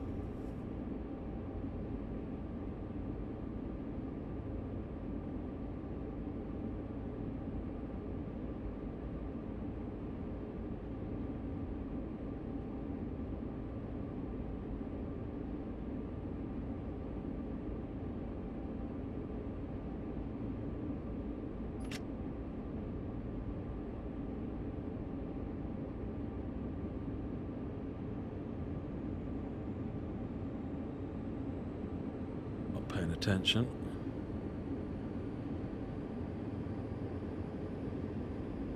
I can rescue it without air brakes.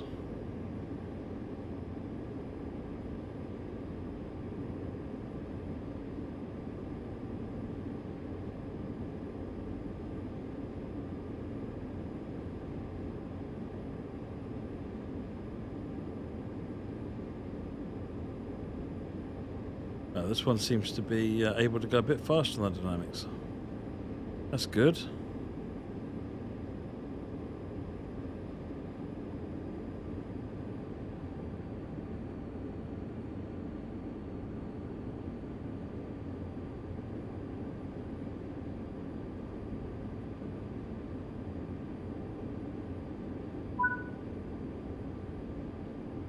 $18 miles to, I'm assuming, our destination, yep.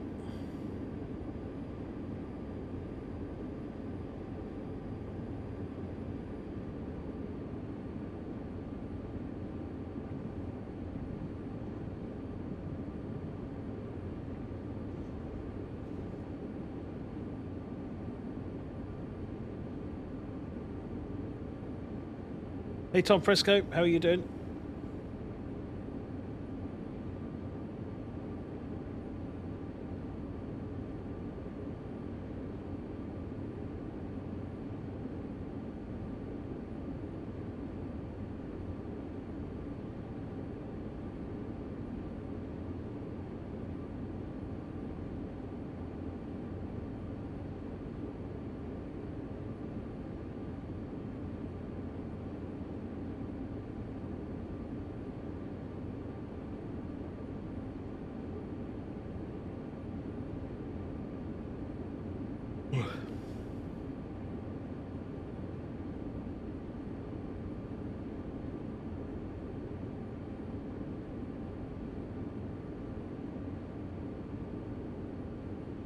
About to jump off a cliff.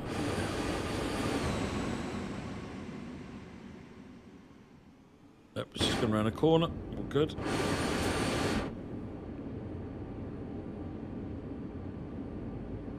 UP Heritage Collection. I don't think it has new services. I think it's just substitutable into all of the services.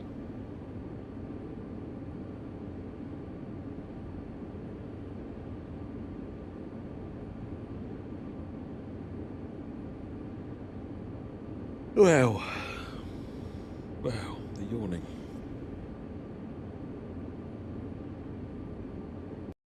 Let me go and get a cup of tea. Back in a minute.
Good.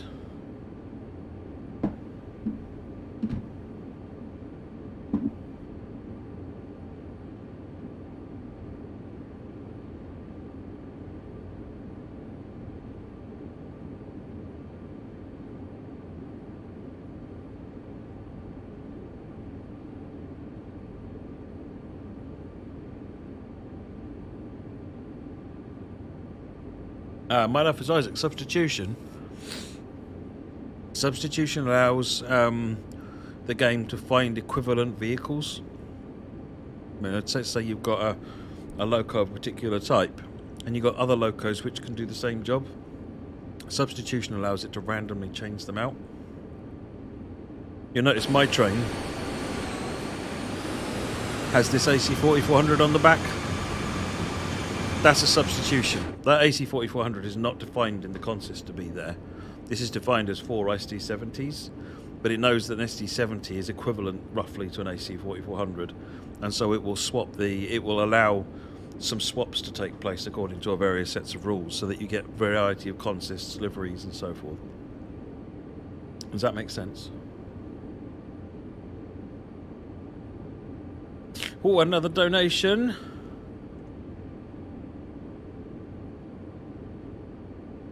Thank you very much for the donation there, Anonymous. Much appreciated. 208669. Can we make it to 2500 by the end of the stream? I think that's a reasonable end goal. Fly Britain, I will be ending 11 midnight, something like that.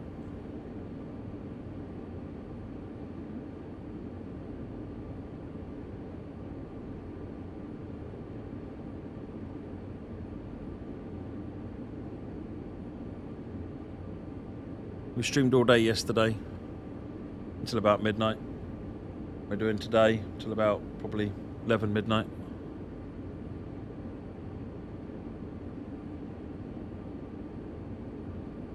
We'll see how time and tiredness goes, to be honest. The goal is to go until 10 o'clock. After 10 o'clock, we'll see how it goes.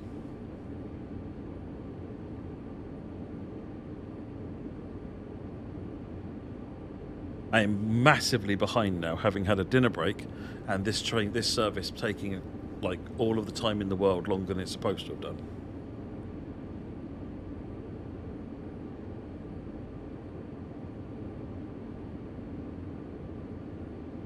Meanwhile, I just started on these today at Mountain Pinballs. Funnily enough, they're green bags, so they look like they're transparent.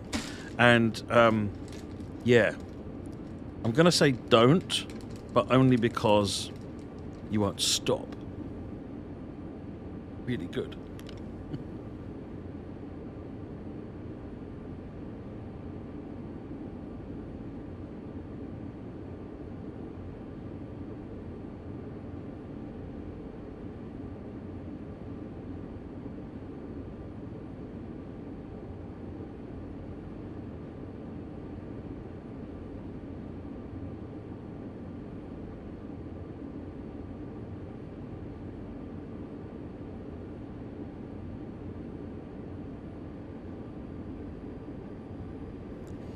This is in the dynamic, my speed creeping up. So just edge up the dynamic brake and nip that in the bud.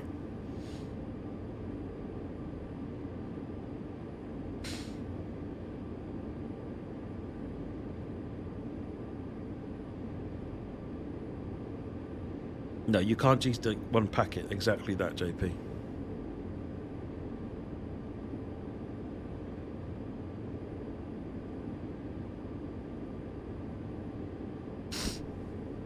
$700 would be good. It fits on 2 routes, Southeastern High Speed, and it fits on London Brighton. Personally, given the problems that memory-wise that London Brighton has, I'd put it on Southeastern. but it'd be a good add to both.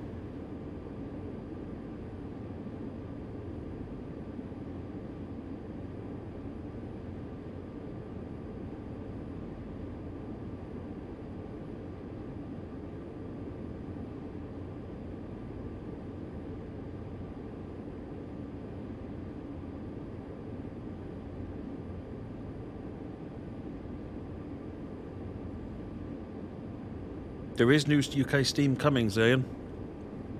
On the Summit weekend stream that we did a while back, we talked about a lot of the new stuff that's coming in the future.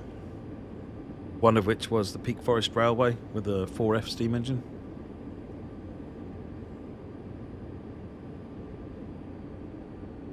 Oh, that dynamic back is slowing us down a bit again now.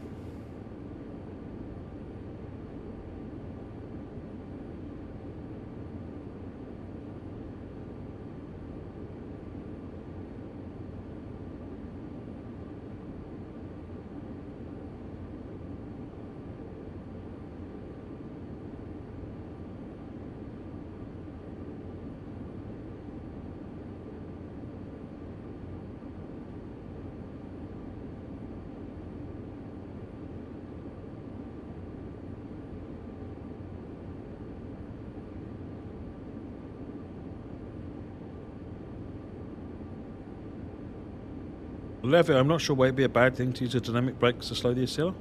A sealer? Why do I keep saying a sealer? I never say a sealer.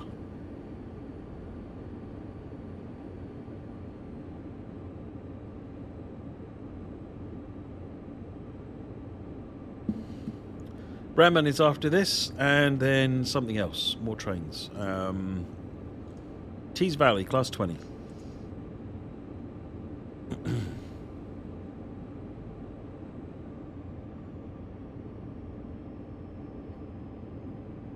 I'll let the train speed up a bit back to about 32.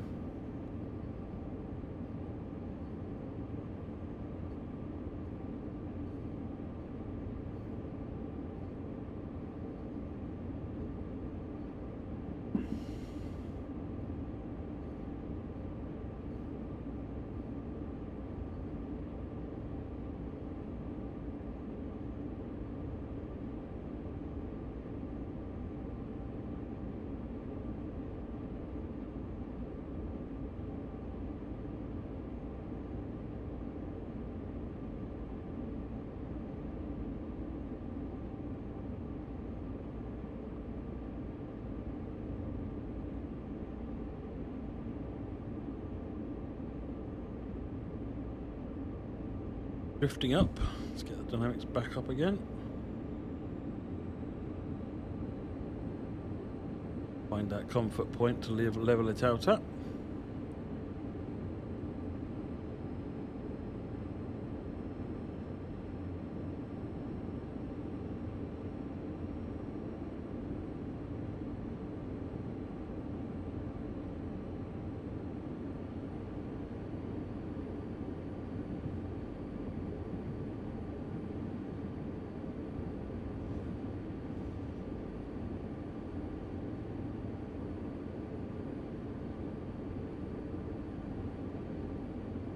Thelonious starting a scenario in Harlem. When he's done, he'll have 2,000 hours on the 3 games. Wow, that's amazing.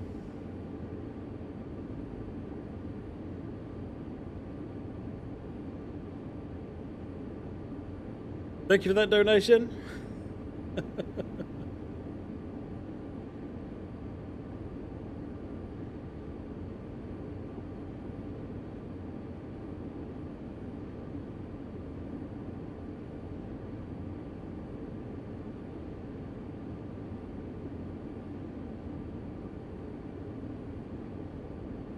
$12 miles until we were on the ground.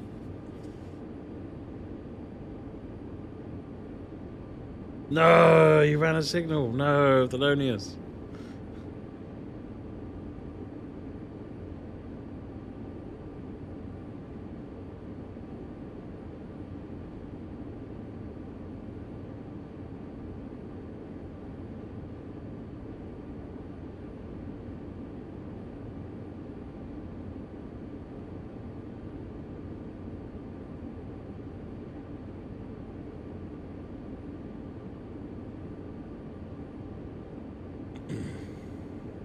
I'd like to say "Oi, cheeky" to Scott, but no, fair cop.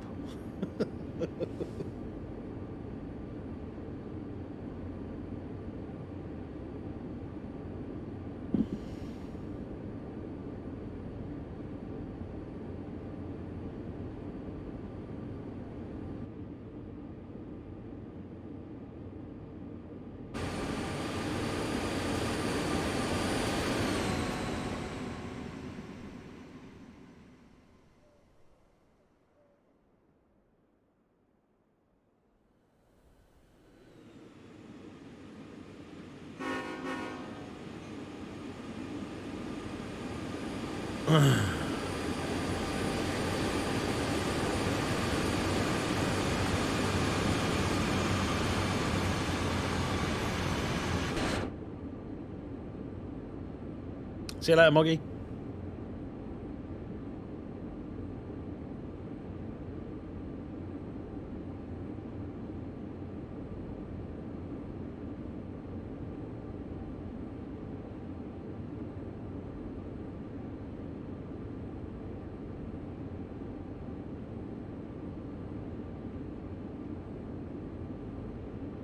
Jason, would you say it's going to take you less time to get from level 1000 to 2000 than it took you to get from 1000 to 1000?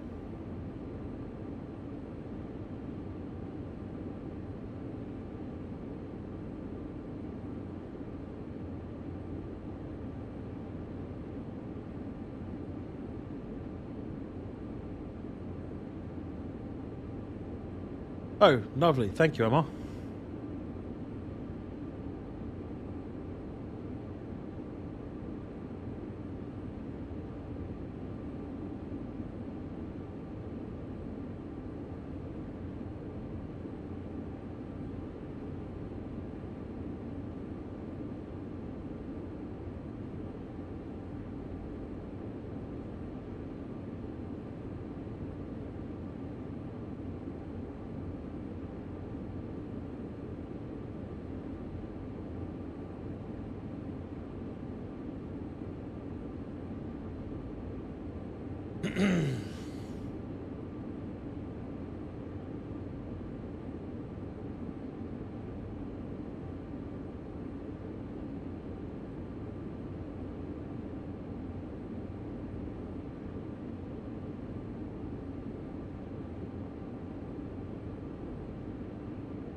This is you laying back, is it, Jason? Wow.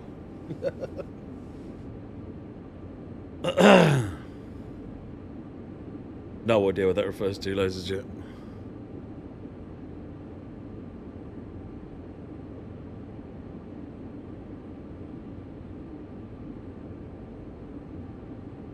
Level 24.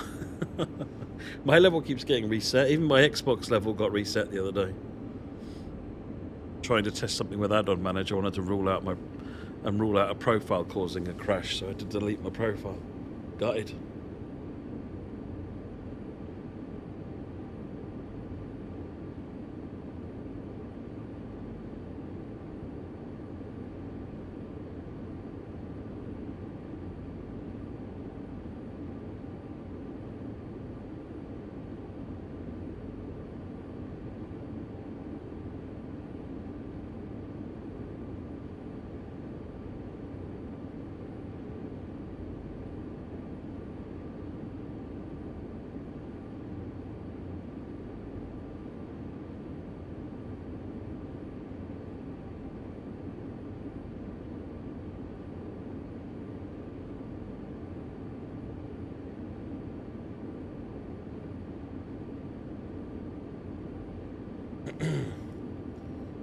Steady run down.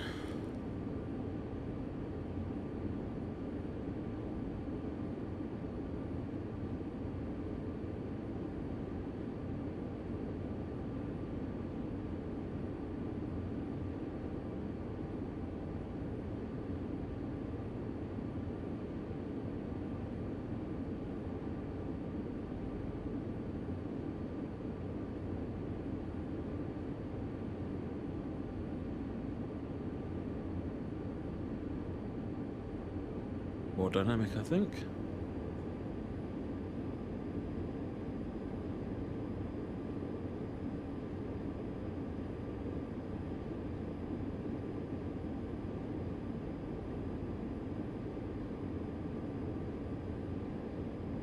Triple J, not aware of any impacts. I know as part of TSW2, the engineer working on it specifically grabbed a load of different mod files.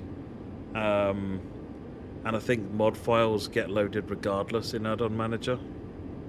Or something like that. I can't remember how it's dealt with, but you shouldn't be having any problems. If you do, then just let us know.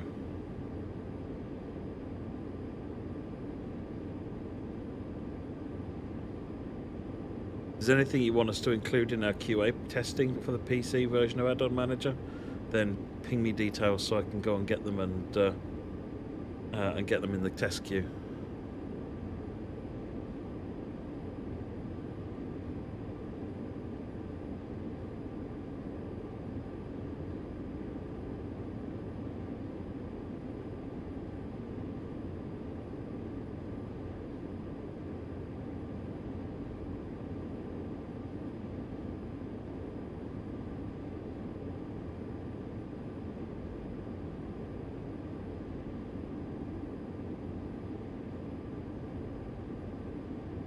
Well, 32 miles an hour is definitely better than 18, it has to be said. Operator Jake, this is indeed TSW3.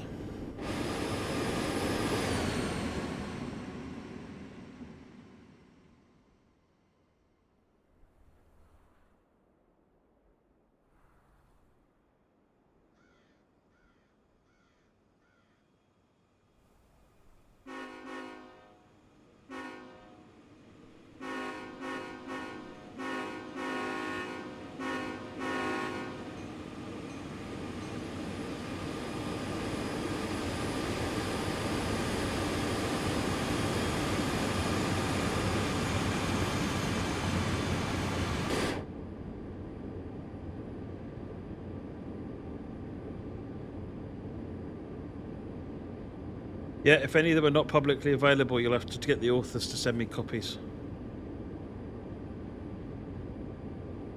But if I can just go and download them from somewhere, then I will.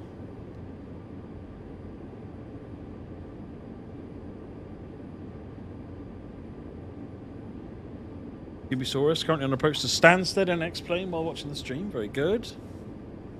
The new clouds do look great, don't they? Makes a huge difference, the TOD 4 system. Hello, out of 26. Dial the dynamic brake right back. Let's speed back up again.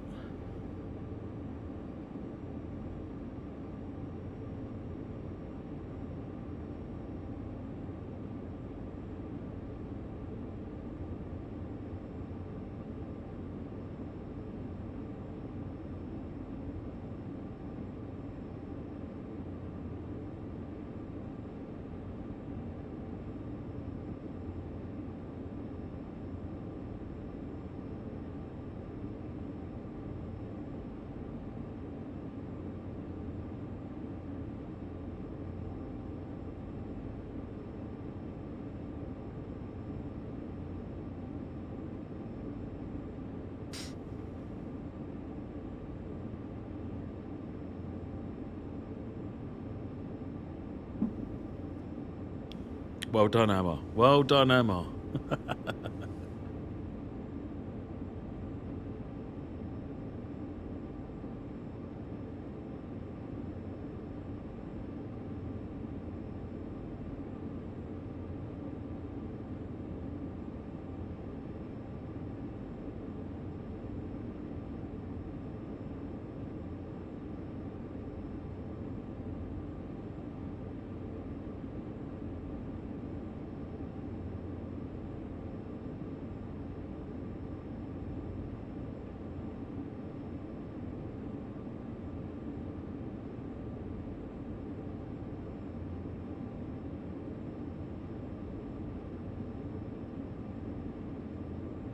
God, them pinballs are amazing.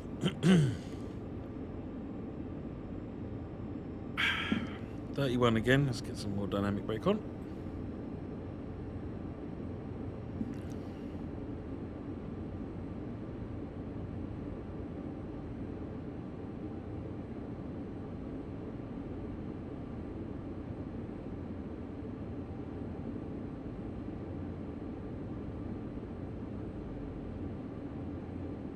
7 miles. Not far now. I think the summit at the bottom of the ground is 0 is about there somewhere where we level out.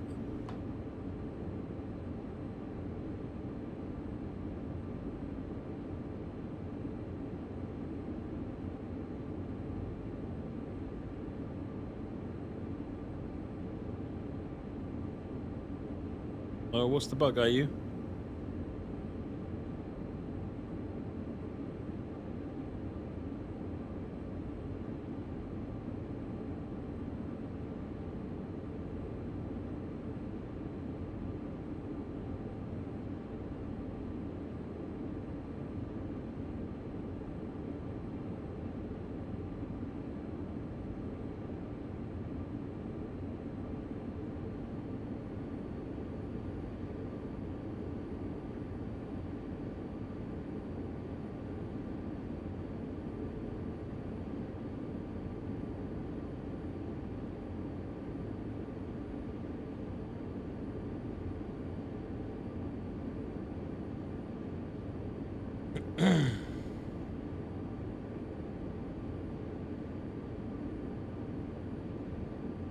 Six miles.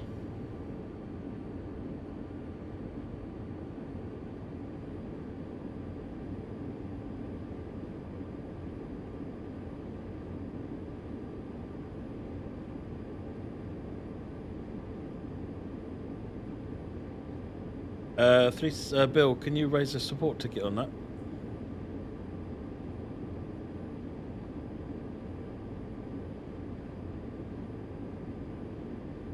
You mean GWE, bad guy? The problem with GWE really is it's so old, and because of the way it was built as literally our second route, you'd end up needing to do a lot more than just do Todd, but actually you'd end up virtually rebuilding the route. So the team are reluctant to do much with that route, to be fair. Short of rebuilding it. Yeah, it's all chilled, Jason.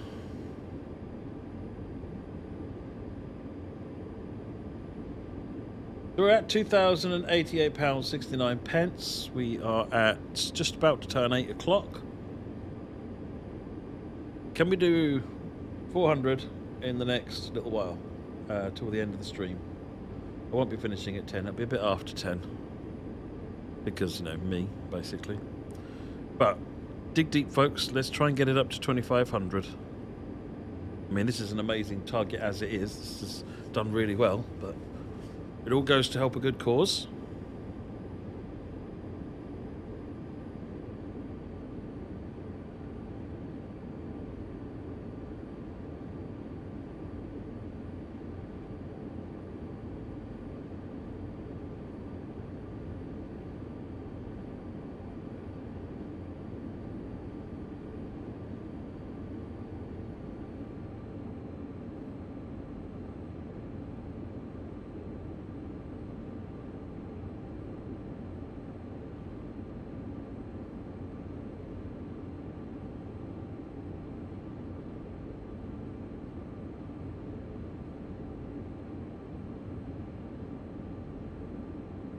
I don't have the list off the top of my head, Vion.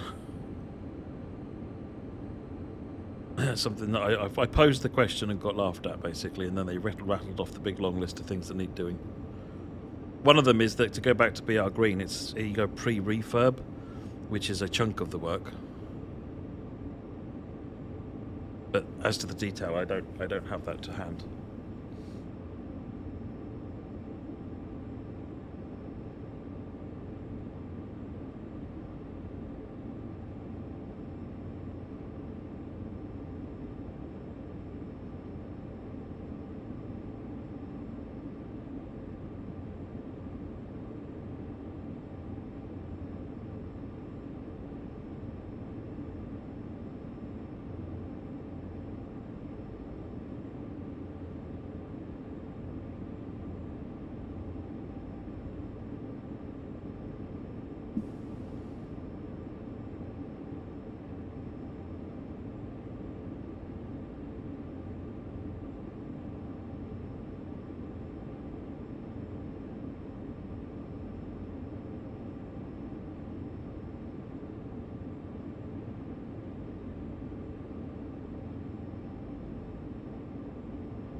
Yeah, but I've seen that one reported, Chris, with that marker on that scenario. I don't know why it's gone there. Should be up on the cab footplate.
Got the brakes dynamics up a little higher now, just because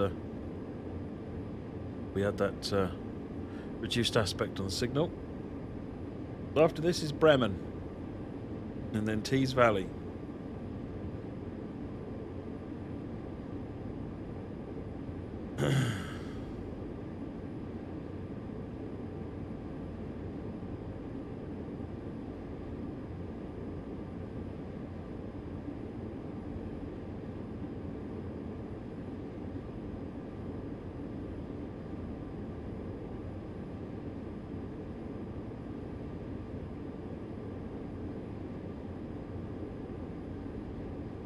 Making the turn round to the rest of join the other line shortly.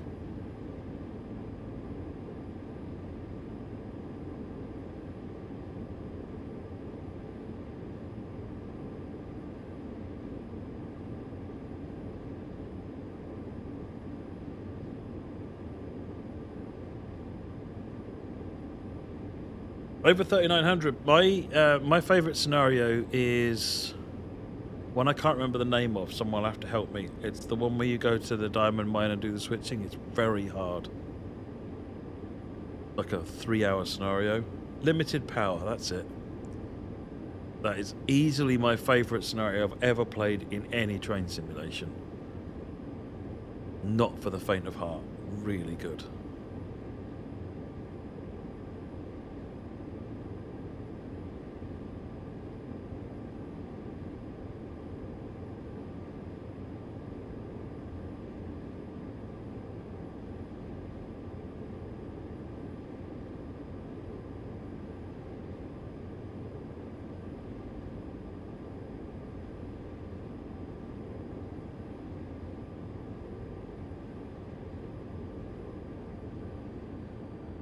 He's up on the dynamics a little.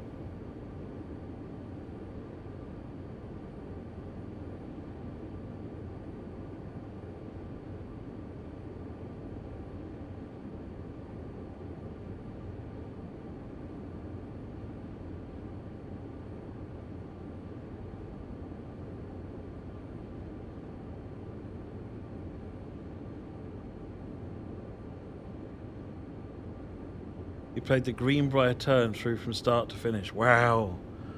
Was that a good 8-10 hours?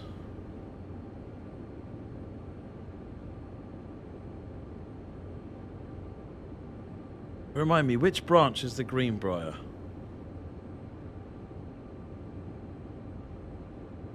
Not that I can remember what the branches are called.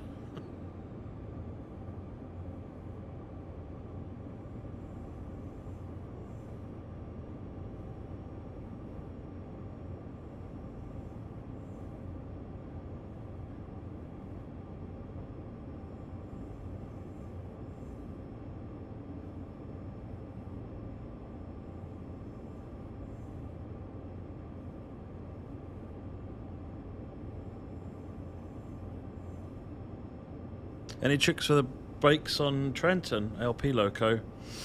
Yeah, when you're about to start slowing down,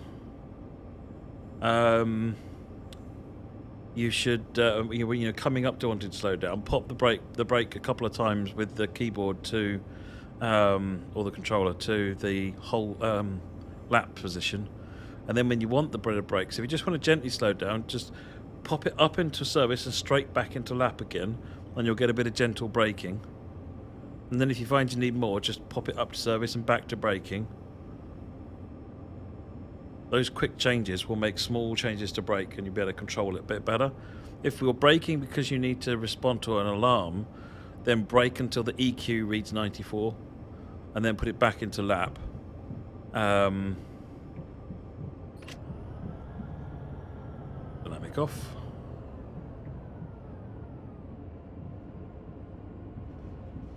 No, I don't know what they're talking about, Sandy, honestly. Just someone putting a silly message in.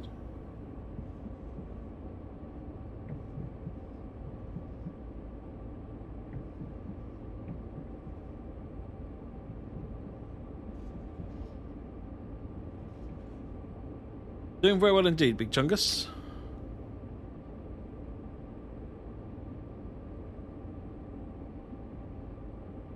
Lap and hold. There's a big difference between lap and hold. Lap will hold the brake pipe where it is. And hold sends an electronic signal to all of the other coaches to say, do not release your brakes. And then it will let the brake pipe charge up. Normally on American brake systems, the brake pipe charging up triggers the brakes to release. It's the way the triple valve system works.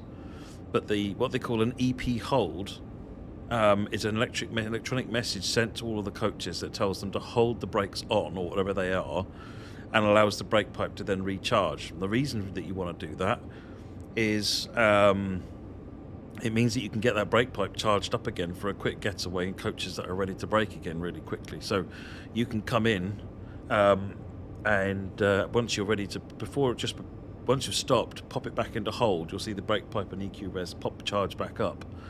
And then when you press release, the brakes will then release, the BC will go down. Similarly, if you're braking in for a stop, you can then pop it into hold, and it will leave the brakes where they are, but bring the reservoirs back up. And then if you reapply again, you can get more brake pressure. It's another way of avoiding losing air and so forth. It's a clever system.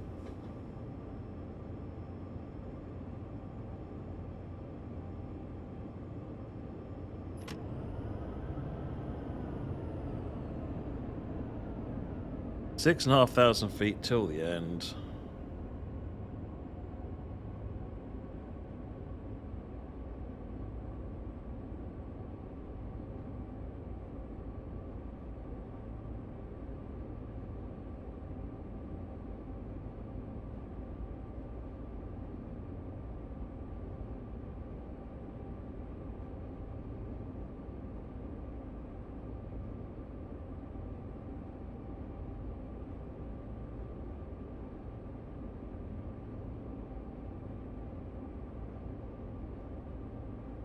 Looks like I've got about 200 feet of leniency, which isn't a lot for a train like this.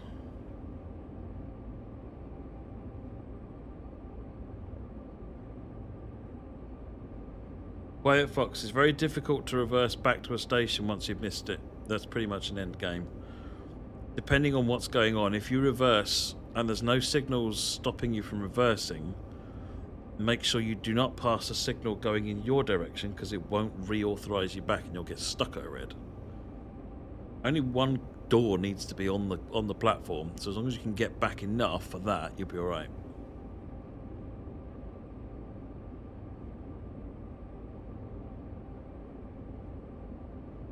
Yeah, so I'm taking it easy, Rob.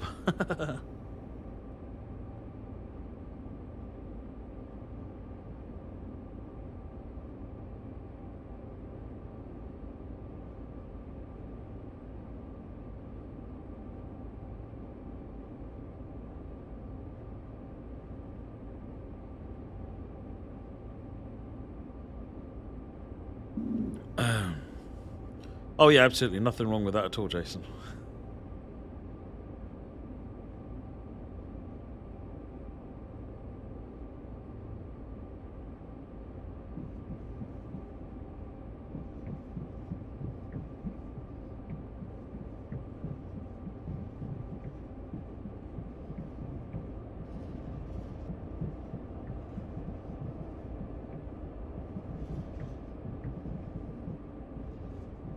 3,500 feet.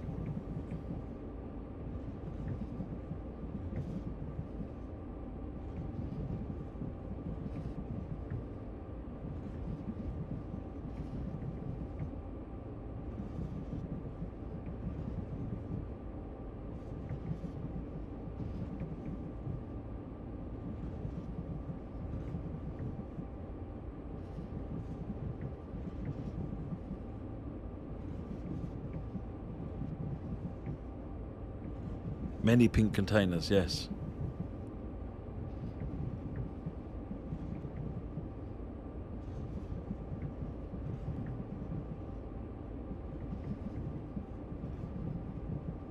Oh, Mod Pete in there with another donation. Thank you very much, Mod Pete.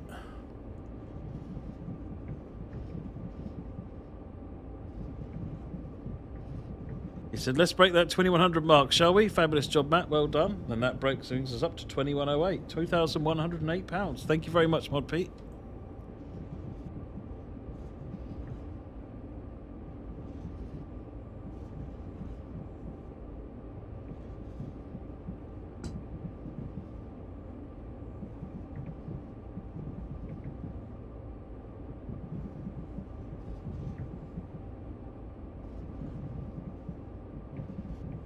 What wagons have I got? I've got a barrier car and tankers.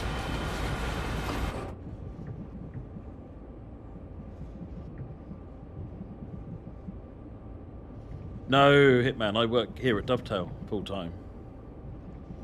I don't get a lot of time to stream. It's one of the reasons I wanted to do this charity stream, because I miss streaming.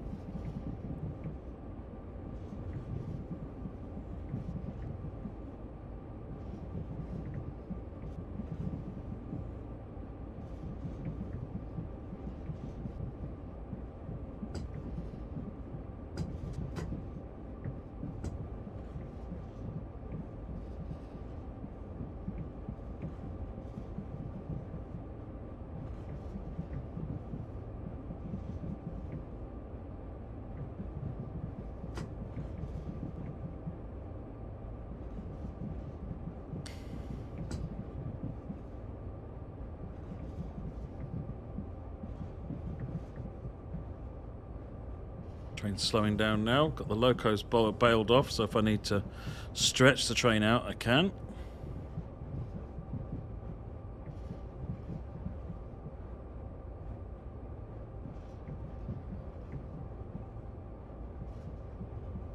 Didn't you get an overdose of driving trains here? No.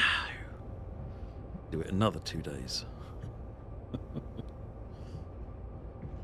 When we've run out of services to play on all of the routes, then we can talk about train overdose.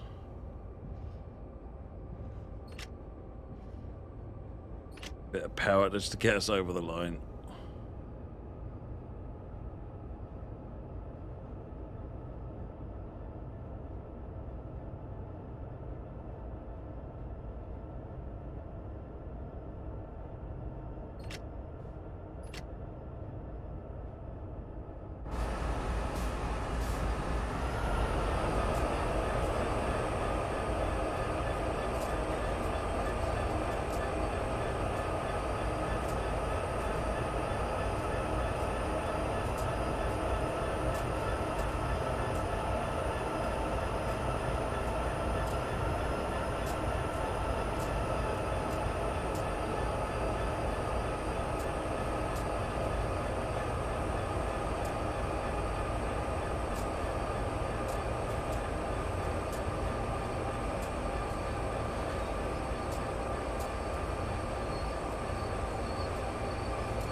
You go, see, no problem.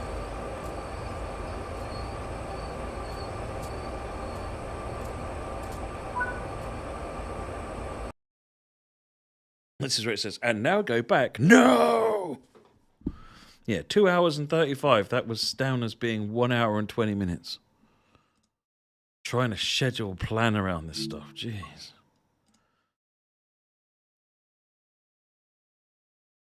Right, I need to go and take a quick toilet break. I'll be back in a minute.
No, I had to ban Chair from talking. Clearly talking too much. Right. That one. Let's do Bremen.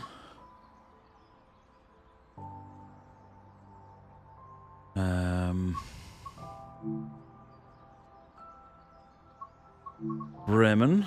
So not scenarios. I want 1480 on that one.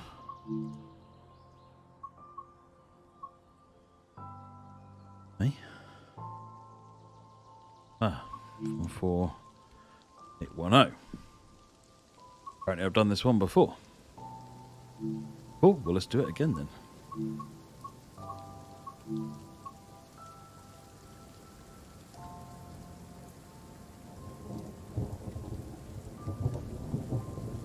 Oh, we've got another donation in.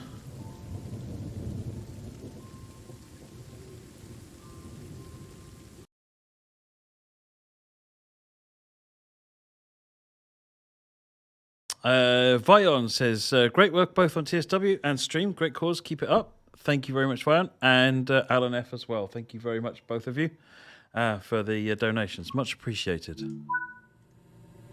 Okay. Right. Now, how do we drive this one? That one there. Right. And I want... which is back here. Yep. C for PZB, LZB... That's that stuff. Let's get the doors open. Crazy shenanigans going over there on the right. What else we got here to play with? Cab heaters, pantographs, PZB, traction motor, fan, air compressor, master and instrument lights, signal lights normal, desk light. Don't need that. Key in.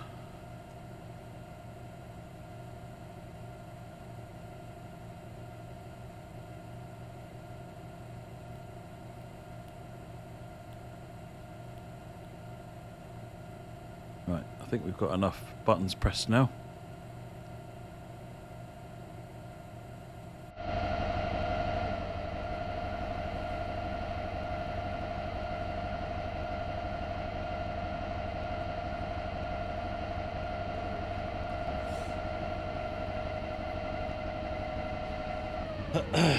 My cat ears are getting rest all the time. Yeah, my cat ears get rest. Far too much rest, actually. Hey, Frederick Danielson, how are you doing?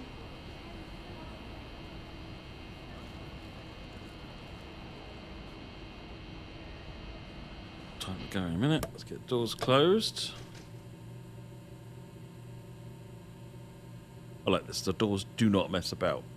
You press close and within 2 seconds they're closed. If anyone is inside the door at the time, I'm guessing mincemeat is involved.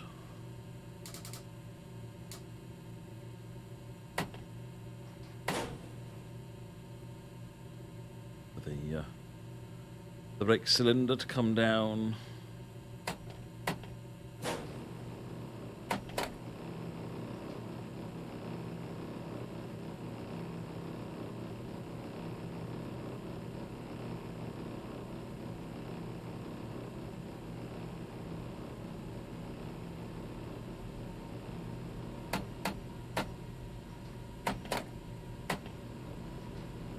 Four with expect 5.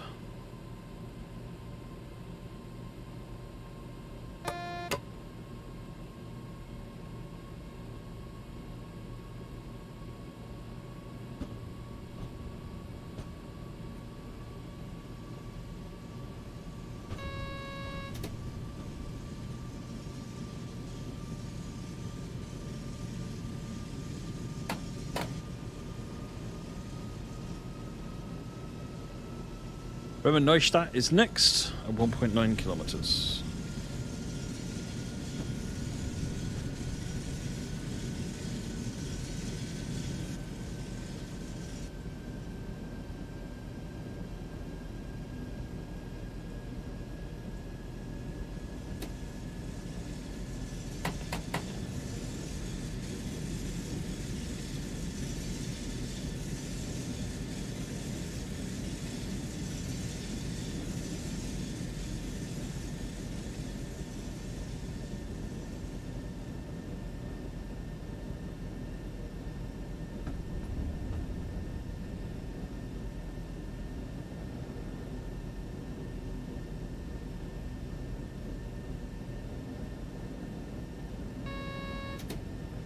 Nah, it's fine, Vion. You're all good.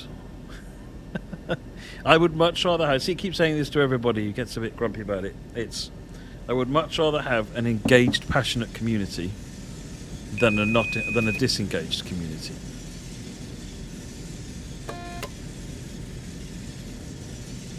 Everybody is passionate about wanting the game to be better. That's no bad thing.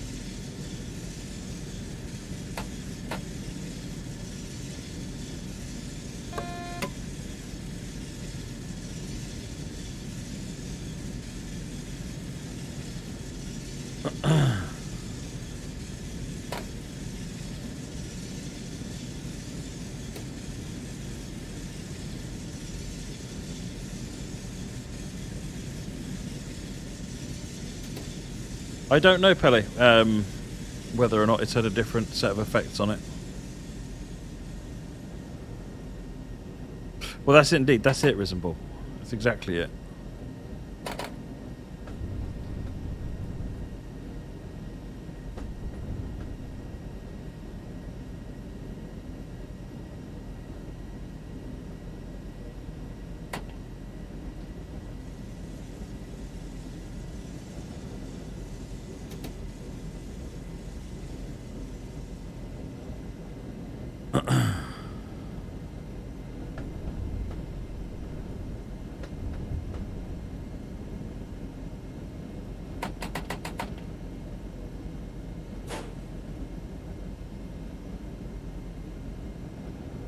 The signal reckons I can do 60 past it, but the speed limit is still, what, 45? 50 maybe? And release it from monitoring.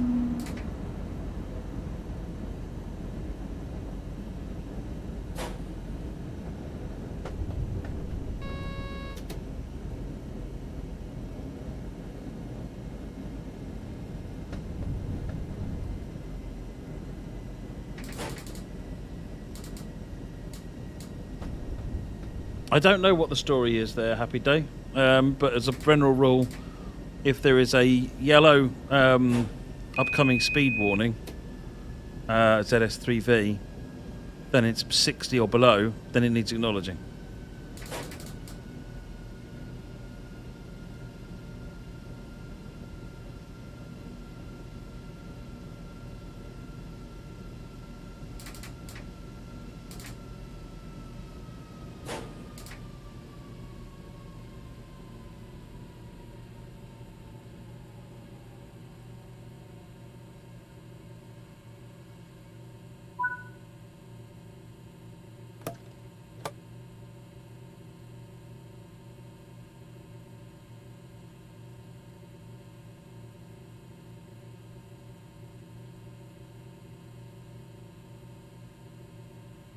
Indeed, Scott. At the end of the day, spam the acknowledge button. You can't acknowledge it too much. If you get it wrong, it doesn't care. It only gets it wrong if you don't acknowledge it when you should. Then it gets super grumpy.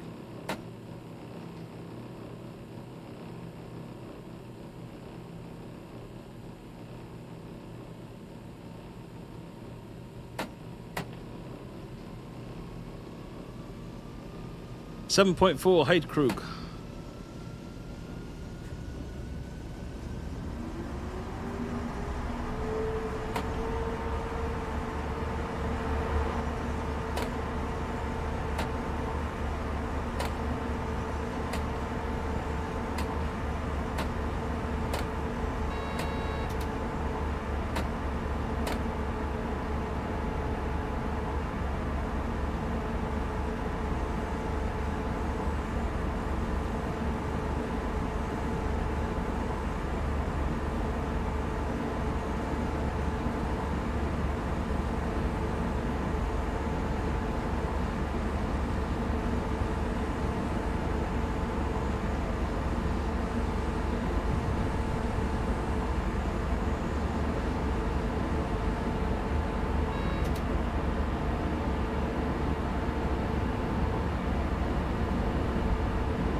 We have deployed full beans.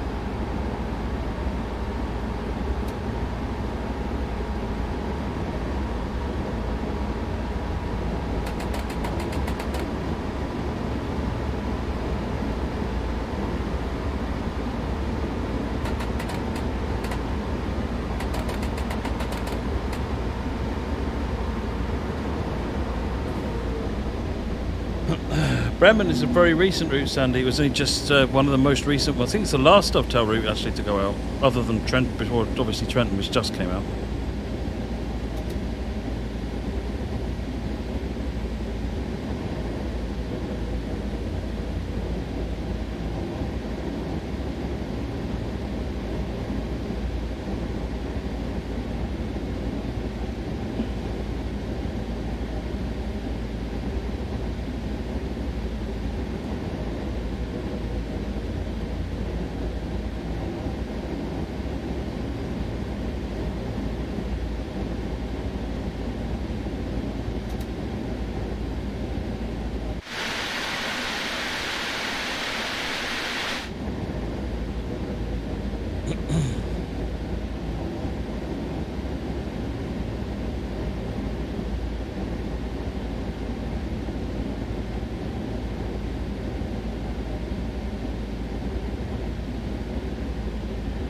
We all develop a primal fear of swamswimson. Don't believe me.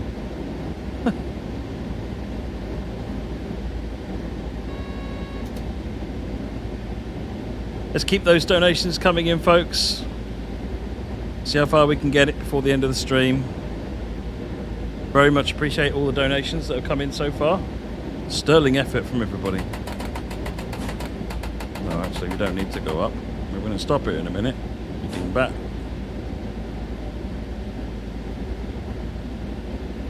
Evening, Andy. It's Sound Plays. Well, officially till 10. I may well go on a little bit after 10, but not long. Not hugely long after 10. Maybe by 11.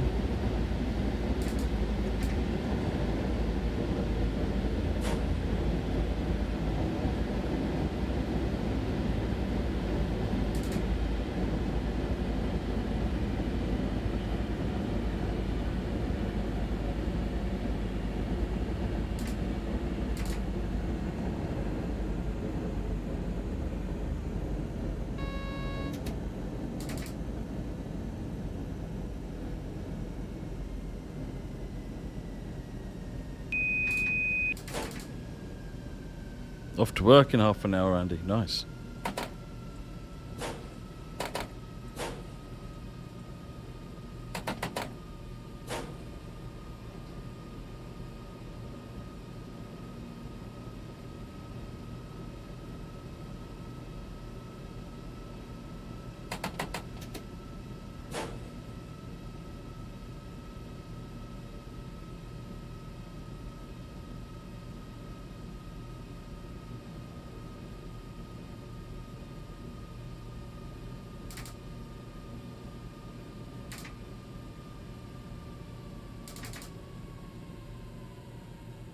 They are rather good, aren't they, Reasonable?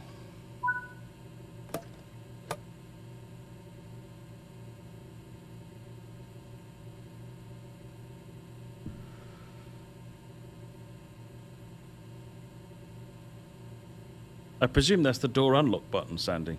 Light. That's sound. The beep.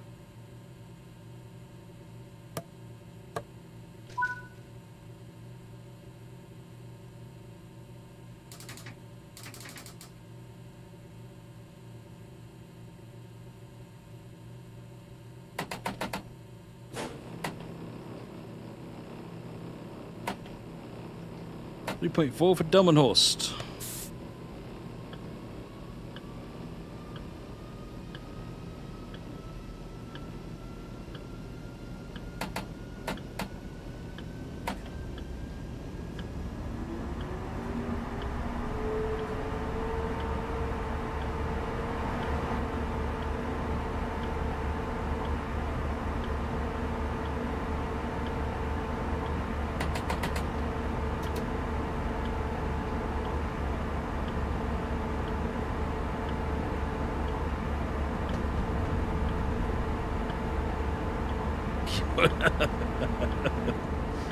Where's the wipers? Yeah, I've got no idea.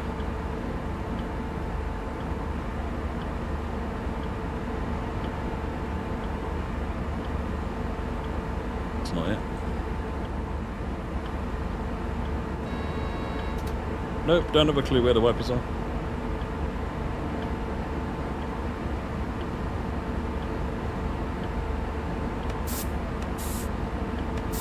Oh, it's over there. Along with the wiper speed control.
Yeah, that one. I thought that was the doors unlocking. Or the control unlocking so you can open the doors if you want to. If you're completely insane, essentially, at that point.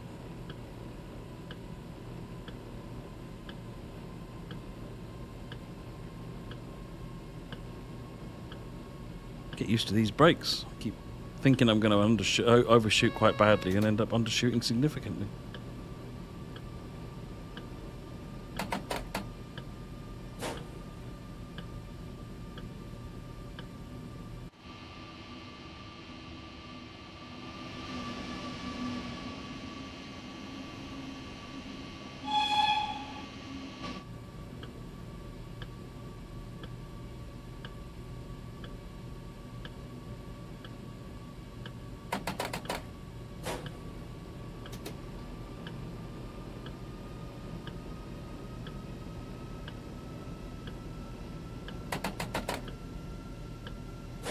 We're on the platform panicking. Where's he accelerating?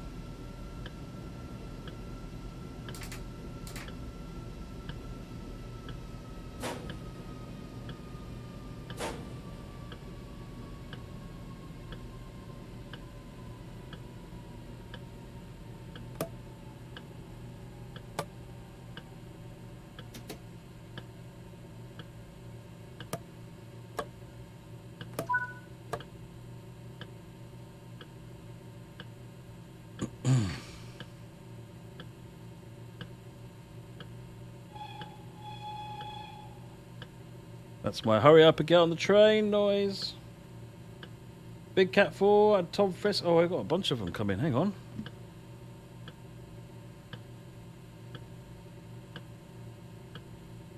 Big Cat 4 says, well done, Matt, and all involved at Dovetail. Thank you very much for your donation. Tom Fresco, hi Matt, enjoying the stream. Currently doing a night jet service through Slovenia NTSC. Will donate an extra bit for a few Rhine Strecker leaks. I wish. Rich Pipe, thank you for your donation. Amazing effort for a great cause. Well done. Thank you very much indeed, folks. Much appreciated.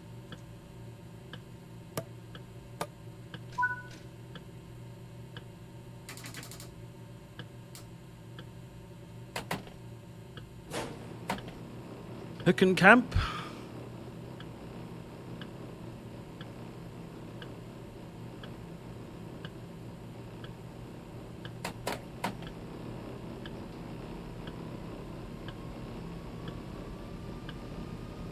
Can we get an award for the most useless wipers on a vehicle anywhere ever?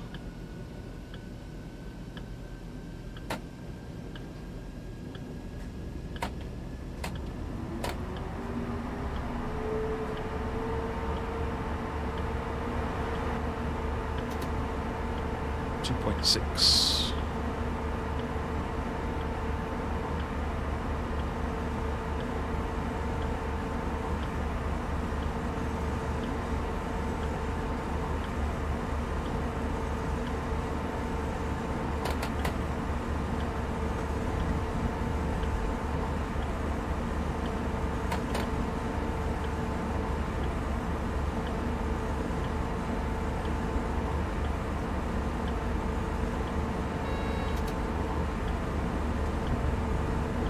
Well, if it's a 385, you'd see every signal at least twice, wouldn't you, Sandy?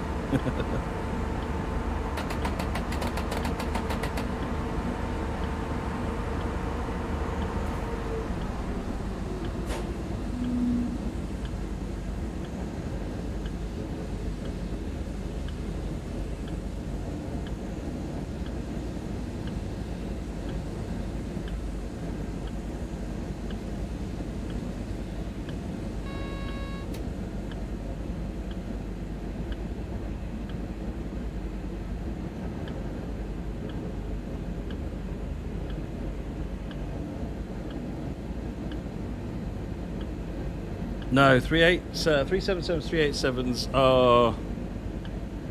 Oh, God. Bombardier, Alstom, something like that, whereas a 385 is a Hitachi train. It's quite different.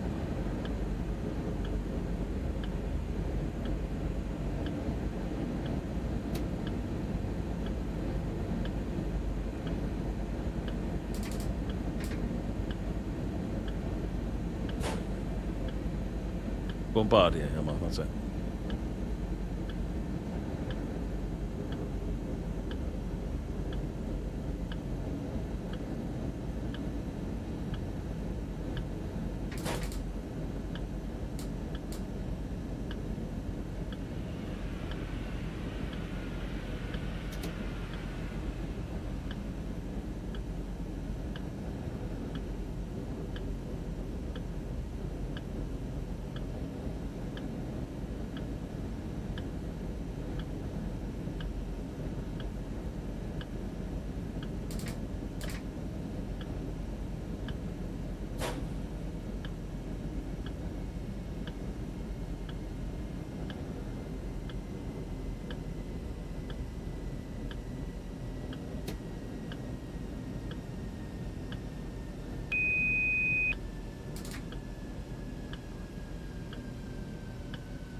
Doors open and get out of Dodge.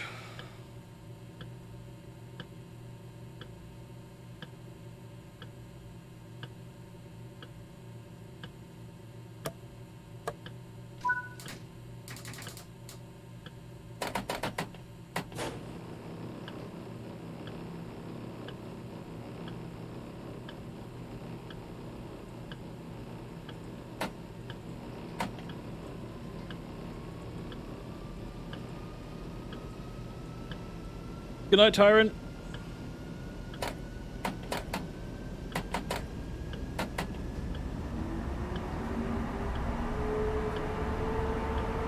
Yeah, it doesn't take long, does it?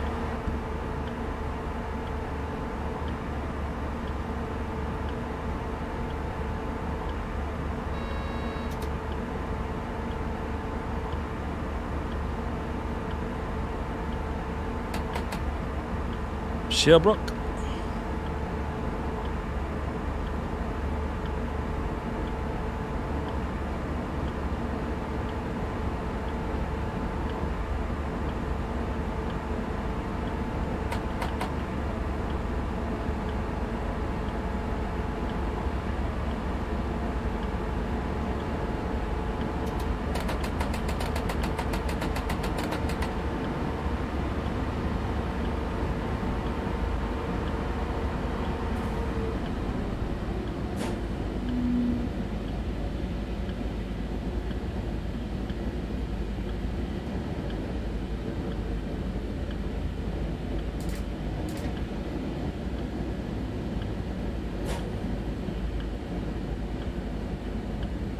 Engineer Kenny just finished a couple of runs on the NY Pen route. Congratulations, job well done. Thank you. I'll pass that on to the team. Glad you're enjoying, Kenny.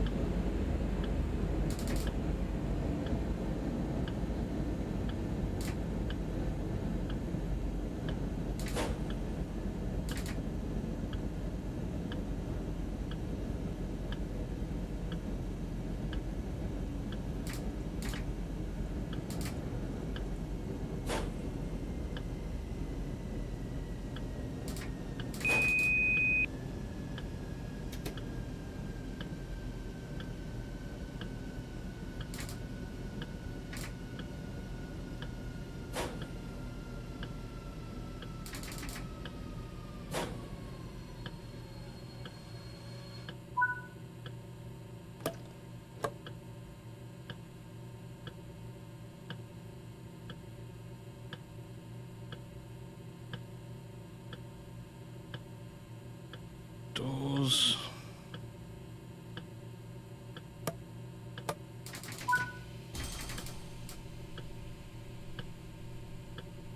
Koltzberg.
Finley, no, I'll be back to my normal job tomorrow.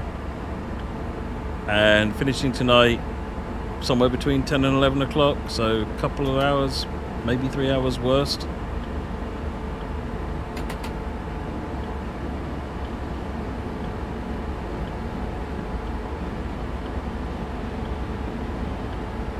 Still opportunity for that donation number to go up. £46 to 2,200.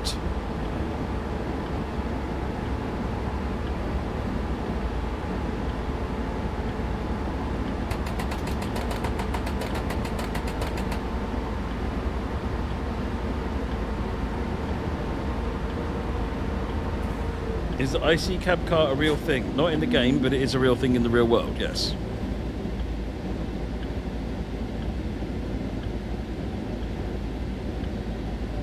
Well, we're not going to reach 10,000, are we, Finley?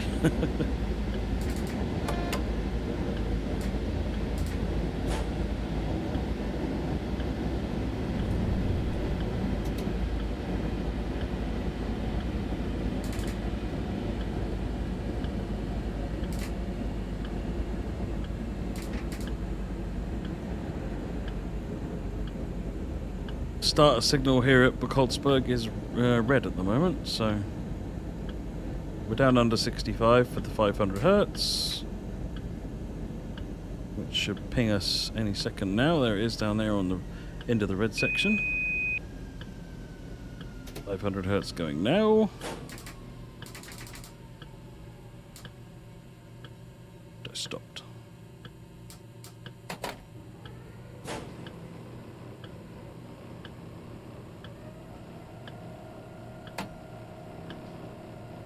Cologne Frankfurt is longer and more difficult because Frankfurt.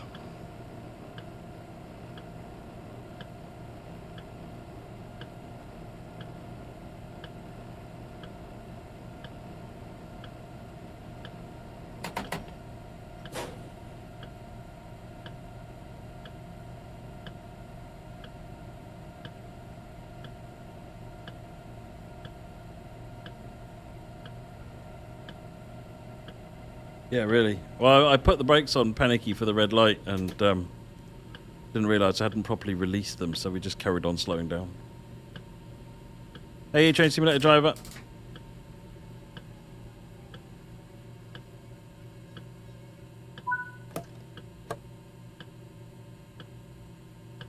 Have a look at the map.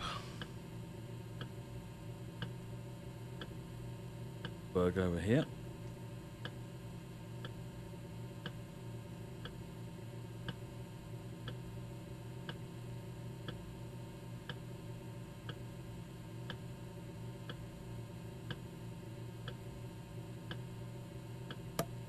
Door. Lock the doors, not open the doors, just lock them.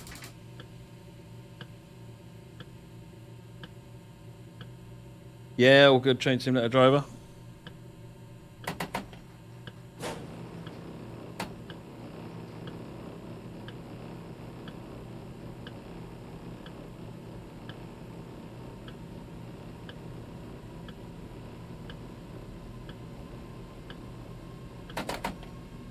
£500, so it needs to stay below about 20.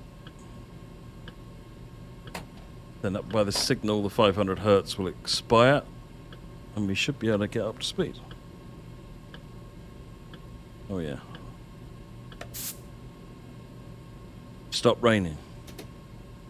And this 500 hertz go boop. Thank you. Safe to release the restricting.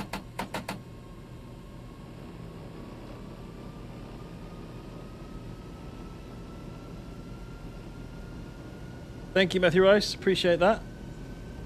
Glad you're enjoying. I've certainly enjoyed.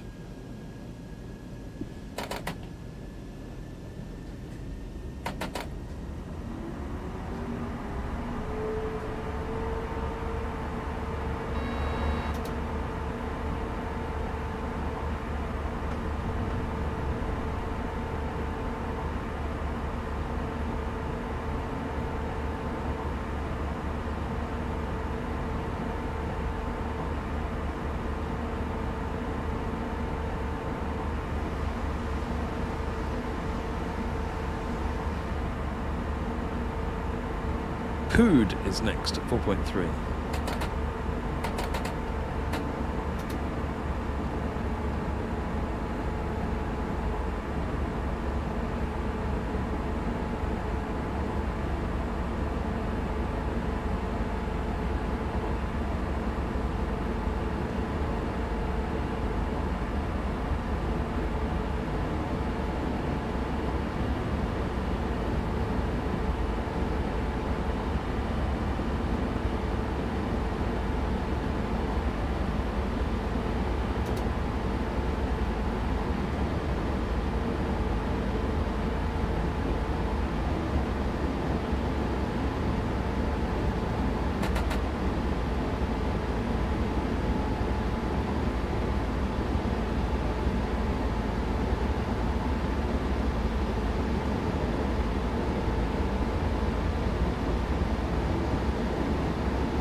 No, TSW3 is not on Switch, I'm afraid. It wouldn't fit, I'll be honest. It wouldn't fit.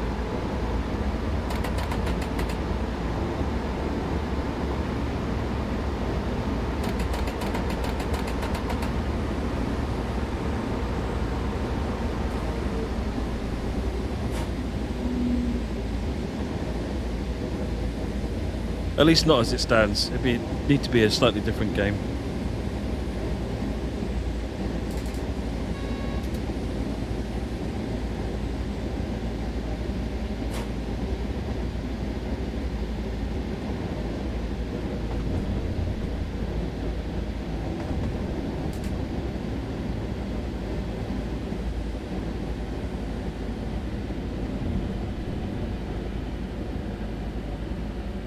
Yeah, it runs fine on Steam Deck.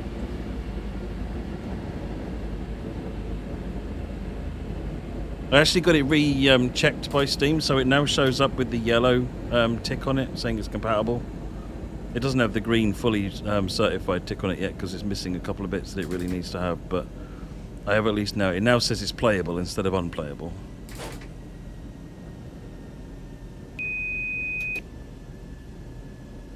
Hey Vanscar, thank you very much. Glad you've enjoyed it. Still got a bit to go yet.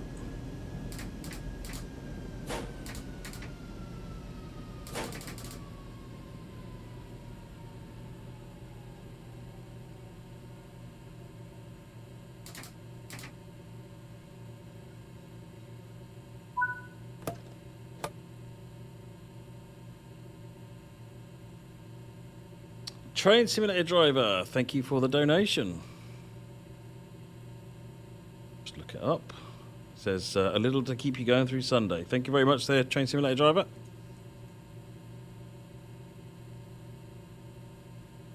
Another step closer to that 2200. Who's going to push us over the 2200? It's what, £33 to get us over there now?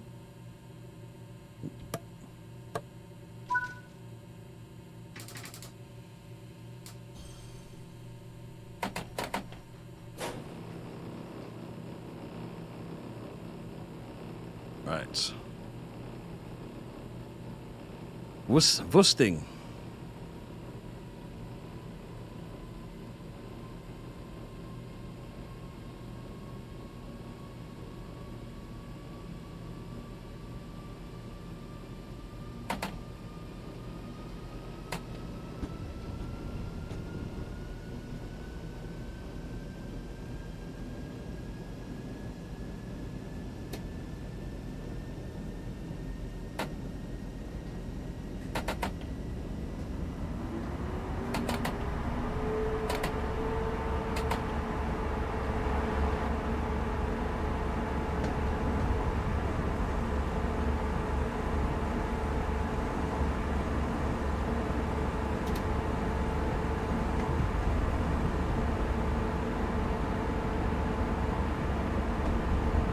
Train Track Trav.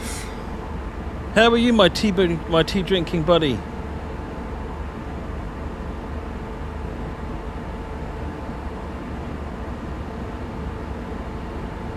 Have you tried doing the donation in pounds, for example, rather than doing it in dollars then?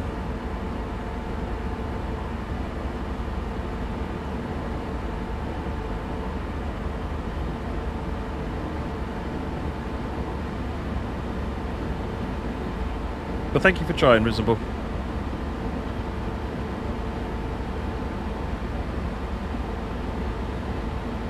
Seven kilometers to Wusting.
Zooming down the line now.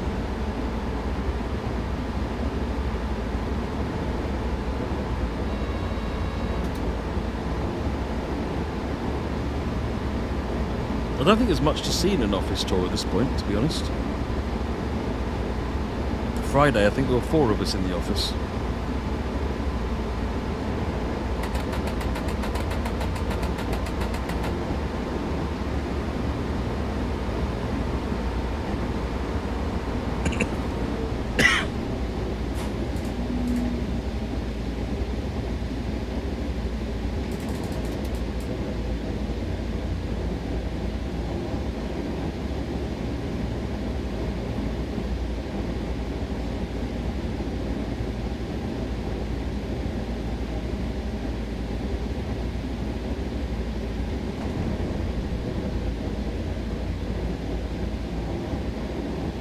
Finished the Harlem scenario and everyone knows 999.4 hours. Oh wow. So that's what, another 35 minutes you need to do?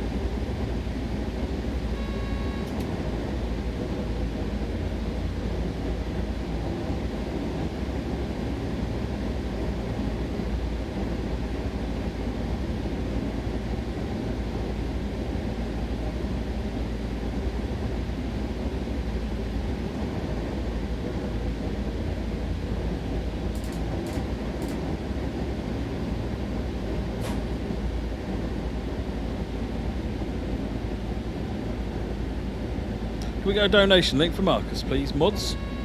Or anybody else for that matter that can post links.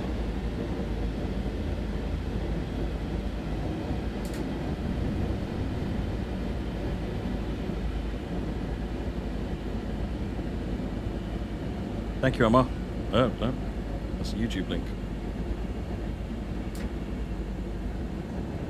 There you go. Here's ECM2's posted it for you there, Marcus.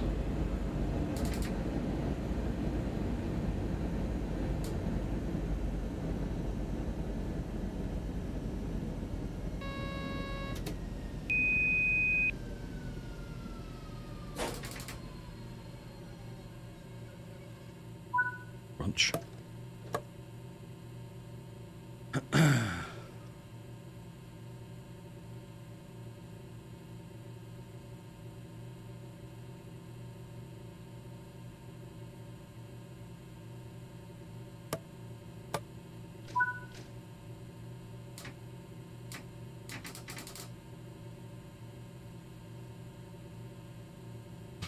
Not really. Train. That's terrible stuff. It came in, stamped on the brakes, and stopped about 2 coaches early.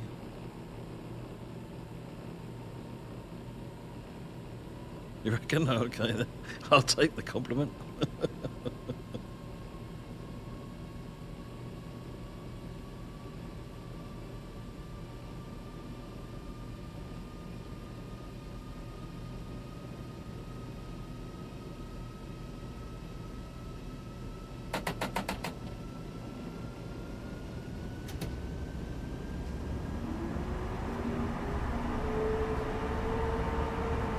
At 7.9 to Oldenburg.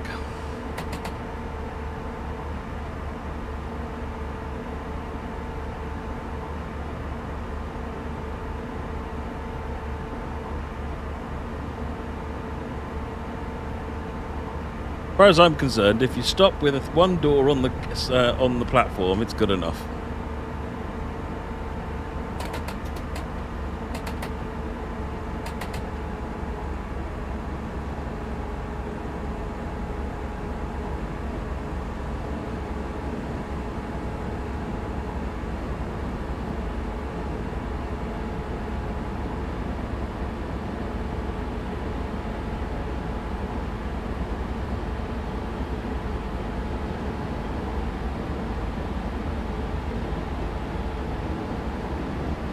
Well, the way I've been driving this train so far, Train Simulator driver, would be the first carriage because I've been stopping short everywhere.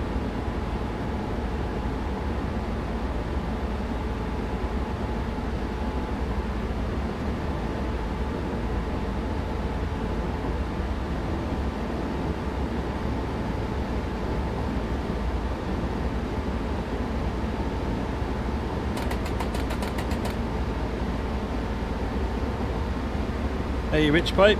How are you doing? Thanks for joining.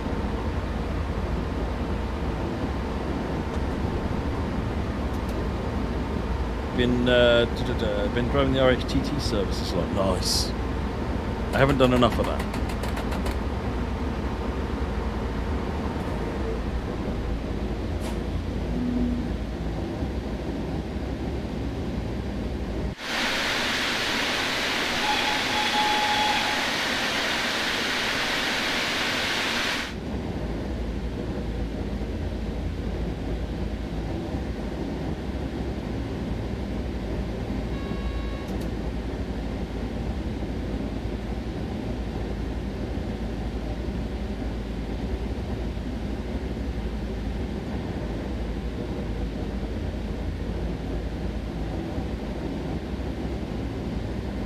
That sounds good, Risen Ball.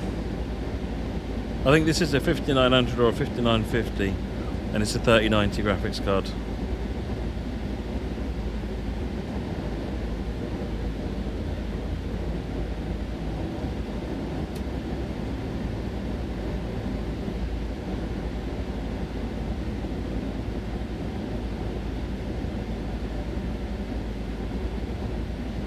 Chris, the donation page will be open, I think, for like the next 6 months or so, to be honest, before Just Giving shut it down.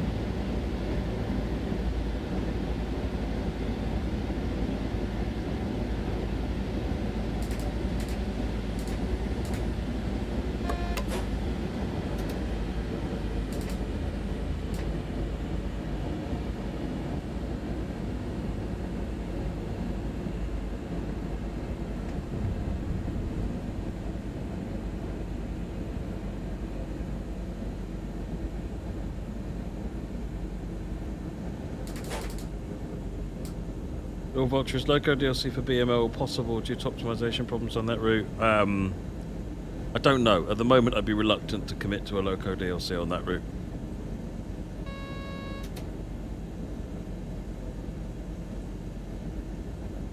We still need to go through and do the optimization passes on it. Or additional optimization passes.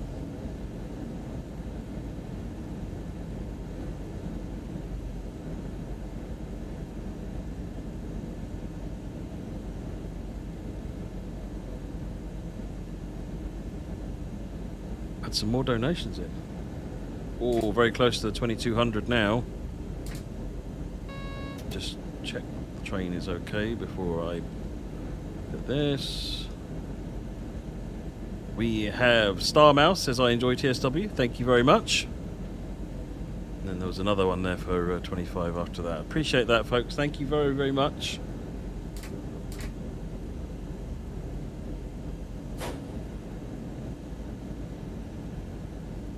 And over the bridge.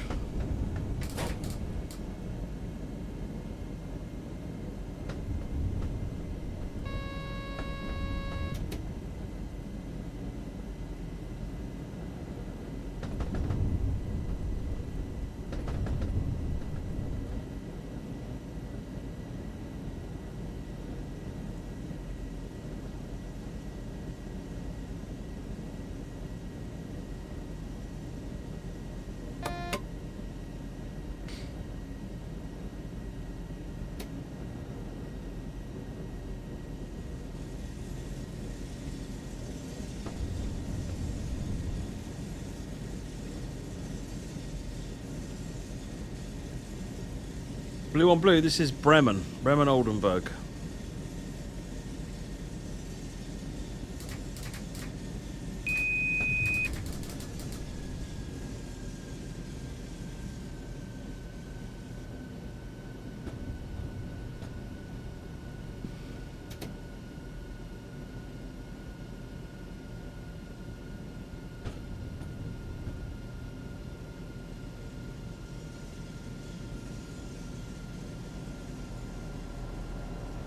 Hey Albert, how are you? I'm doing very well.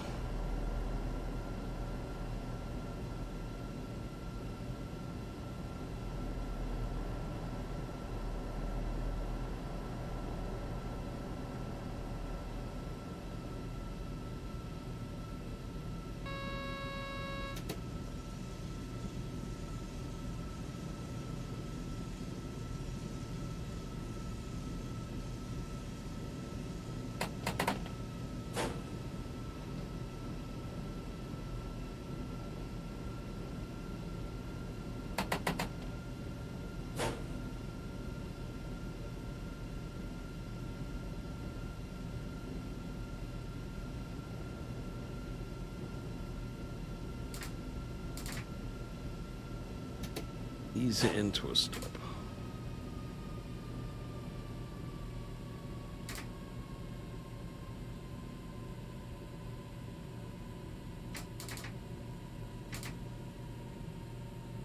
Joshua, this loco is coming in Orient Red as part of Linker Einstrecker, along with mint green Endwagons.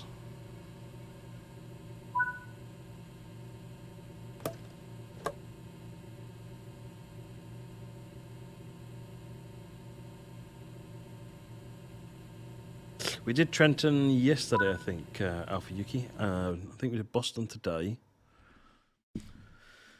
Let me have a look on my schedule, because I'm not going to do everything now. We did a huge US one earlier on.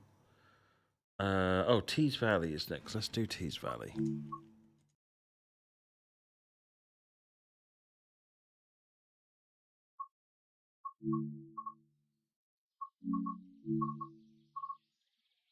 Tees Valley timetable with the chopper.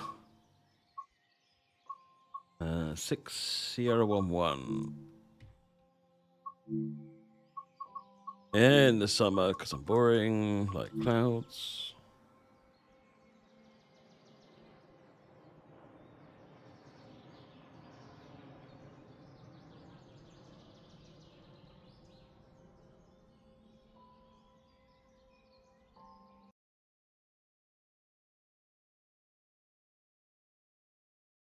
Yeah, BA185, that's because it's a Trax. It's got the dual handle on it. So it's presumably got the internal systems for it as well. Oh, listen to that sound.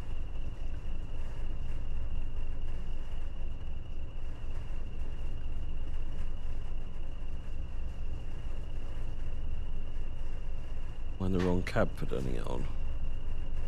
Yeah.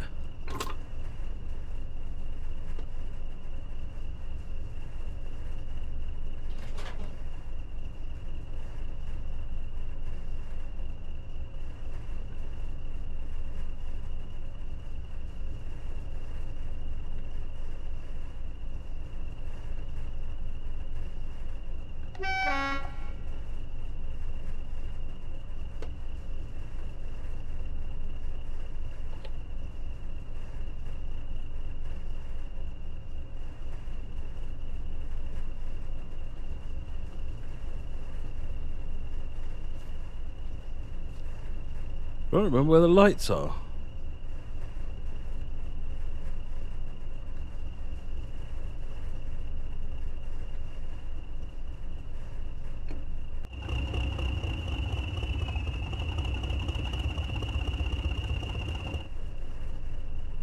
Never mind. Don't need lights. Above the side windows. Oh, of course. Yes.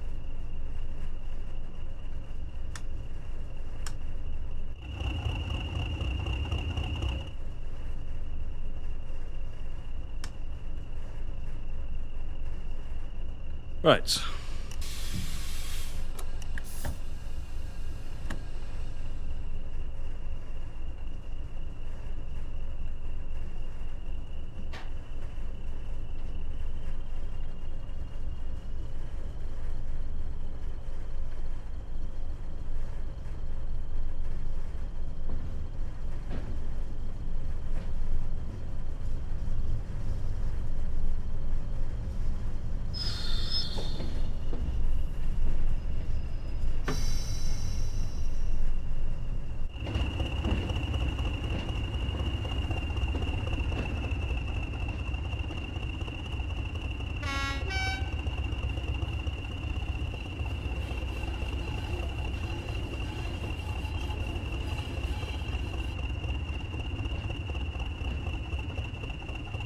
This loco, like the 31, does not see enough use in my view. This is... We're over near Redcar, aren't we? Middlesbrough's over here somewhere.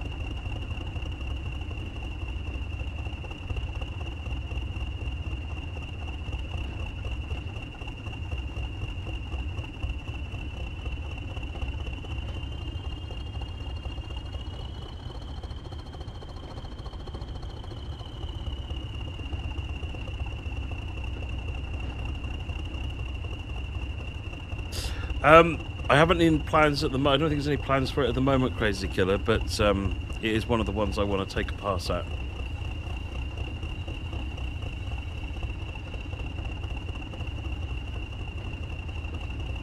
Thornaby, that's where we are. Thornaby.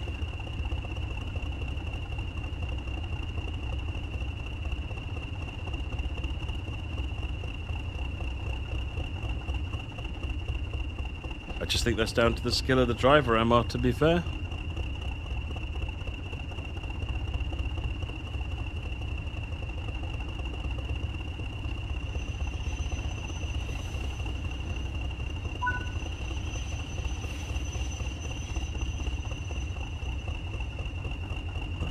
That one's good, that one's good, that one's good, that one's good, that one's good. Good, good. Good. Good.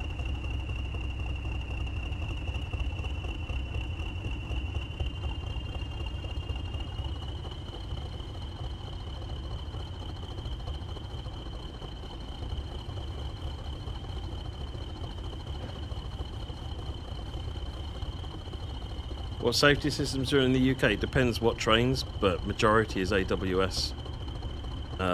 And vigilance. Nothing too fancy at all. We are getting ETCS And the Javelin uses TVM 430.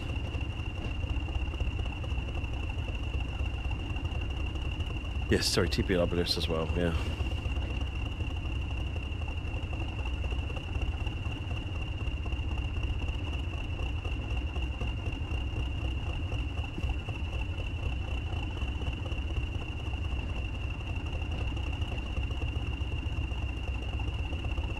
Nice, thank you so much, McNeil, for that donation. Much appreciated.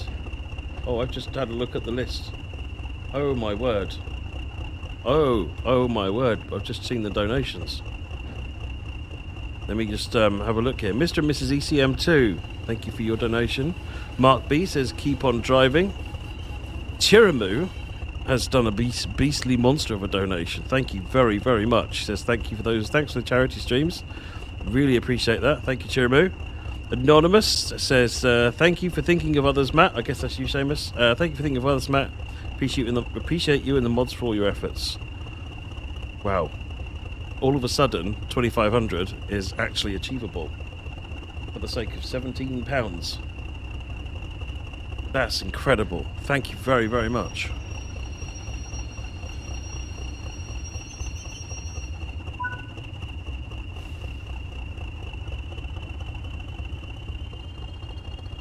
Right, let's put that up there. That stop? Yeah.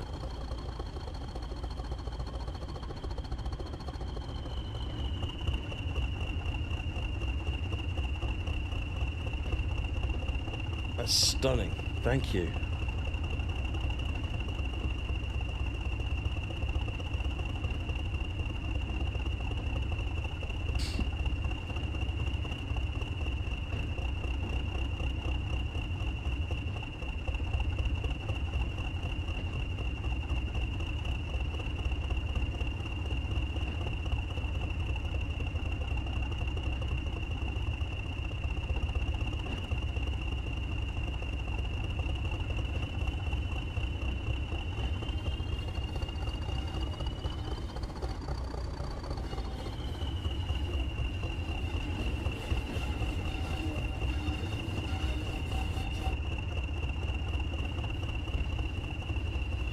Stop here.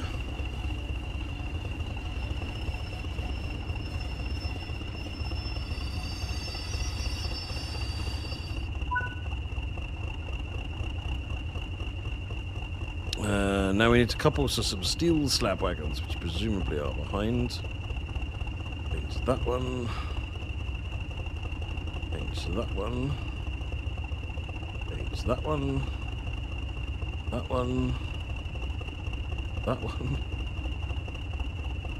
And that one. Finally we get to the right wagons. Always check your path before you move your train, folks.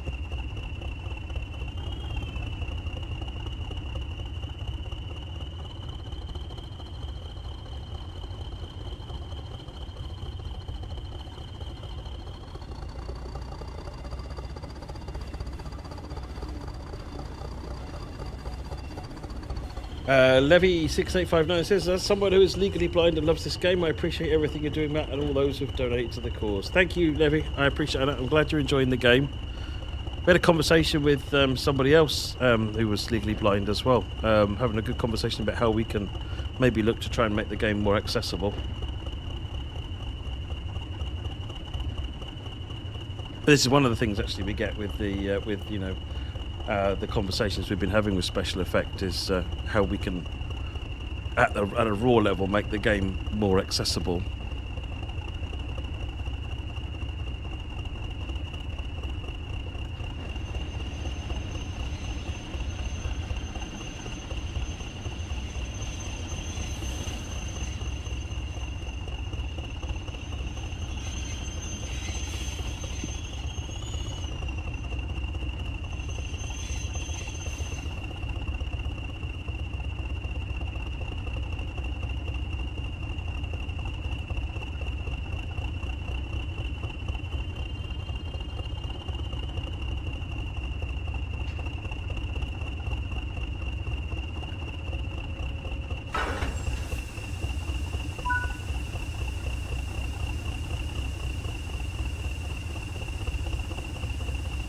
Where are we going? This way.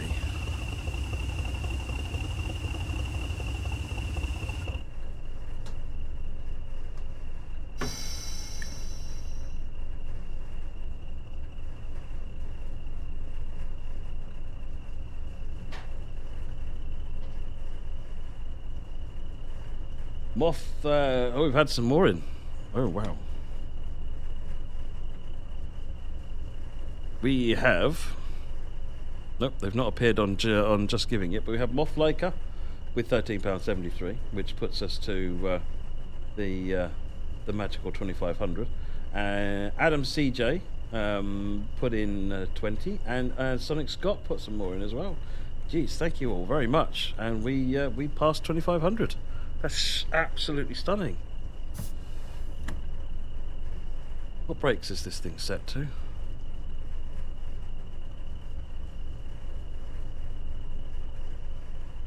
I can't remember how you even change them, or check them, or where they are, or things.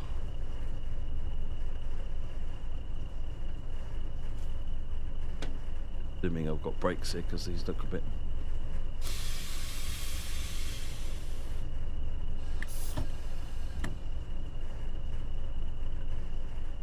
That's vacuum, that's air.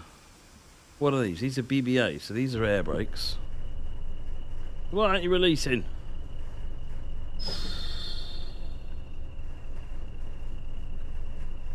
Waiting for Ed to send something judgy, but helpful. Levy, do send me a message on the forums or Discord, whatever is convenient for you, with your thoughts. I'm always open to it. I don't know what we'll be able to do, but I would like to hear it.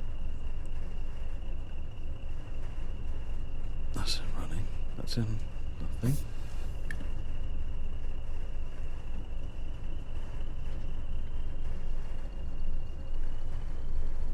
Oh, okay. I'm being too gentle with it.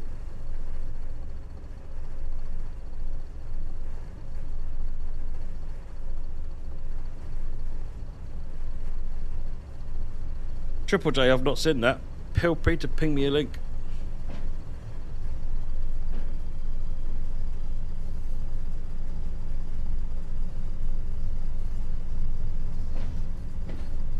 I did see someone had done a version of the HUD with cat ears on the speedometer, which to me is genius.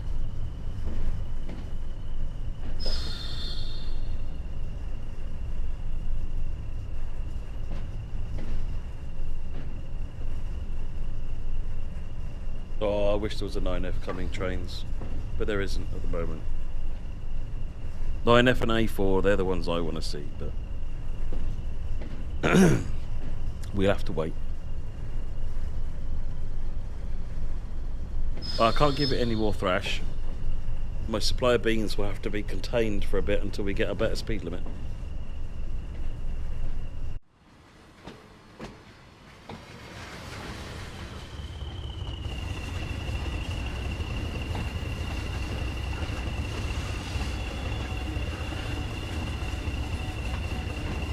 Why do I have to pick one A4?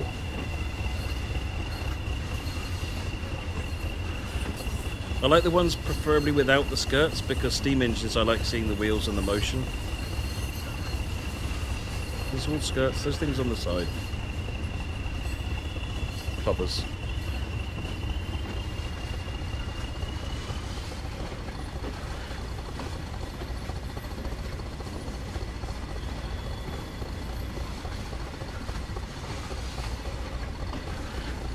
Hey Ellen Devout, how's it going?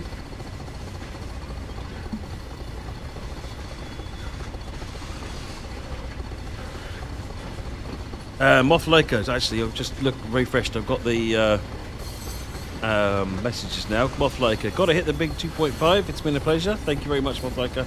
Adam CJ, £20 for the 20. Hey. Sonic Scott, boosting up to 2,500. Thanks for this weekend streams. Thank you very much, everyone.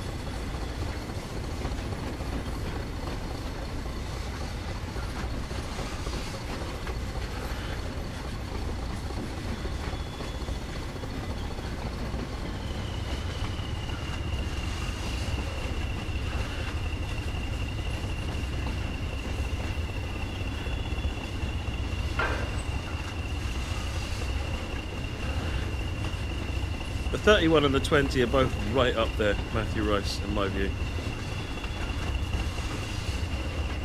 Both set up by the same person. No coincidence.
Steep gradient getting out there.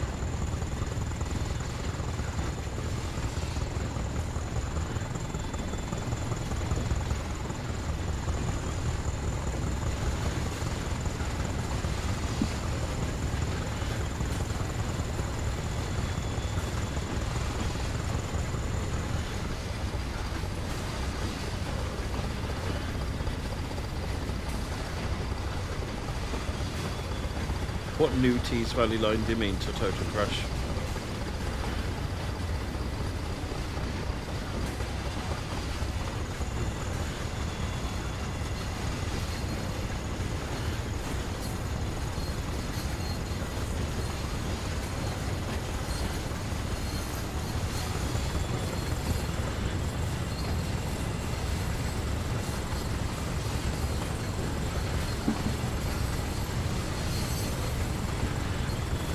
There isn't a new Tees Valley route, that's what I'm getting at. Oh, do you mean the Midlands route? Leicester Derby? Skyhook one? That's got the East Midlands HST on it.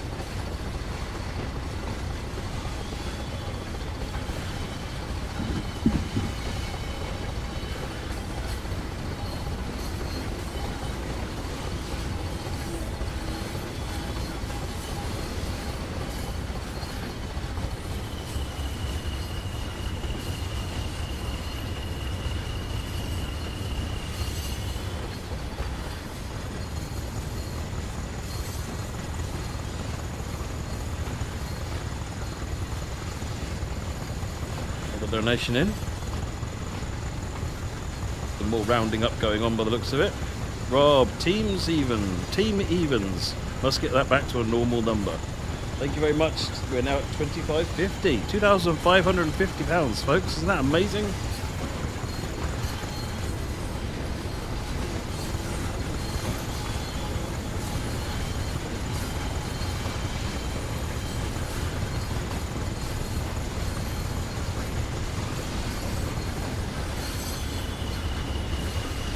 It should be on Livery Designer, yes, Total Trash, along with the Great Western one as well. That'll be going on Livery Designers, assuming Livery Designer is what you mean.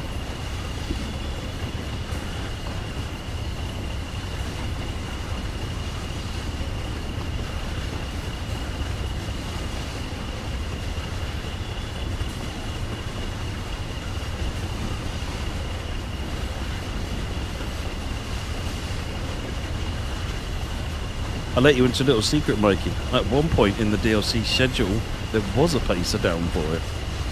But I can't remember why it got removed, but there was something else took its place.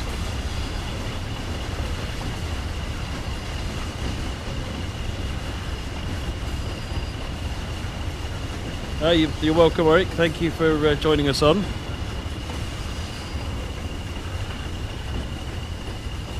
I know, Mikey. There was almost tears and violence involved.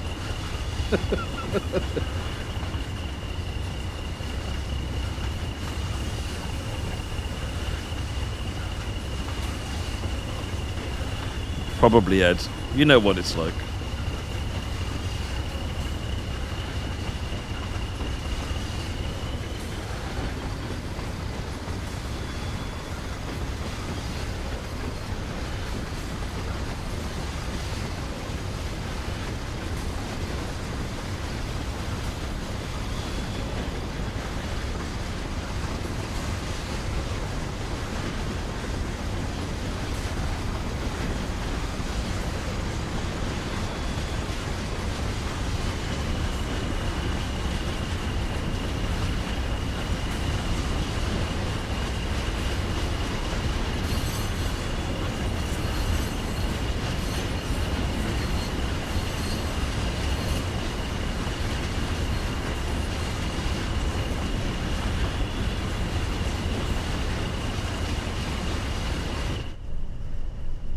Go inside for a little bit less noise.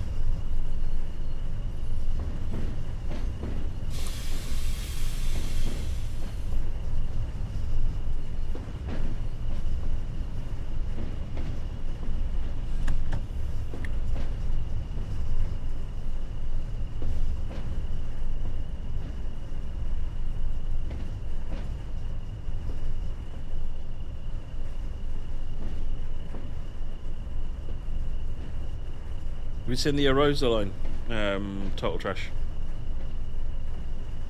That's quite pretty.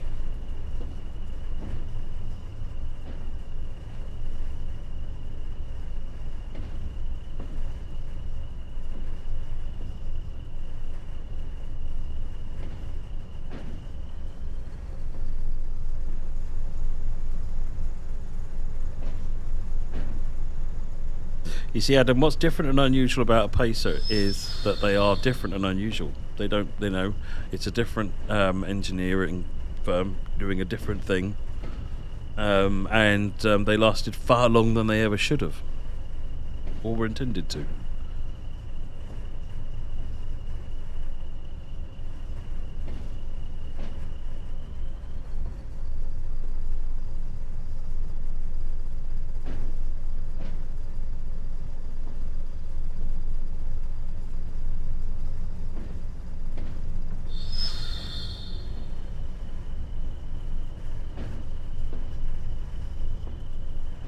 It's a bus on a wagon shell. It's a bus on a wagon with a motor. That's what a pacer is. Well, that's how they started anyway. Bus body on a wagon shell, wagon frame.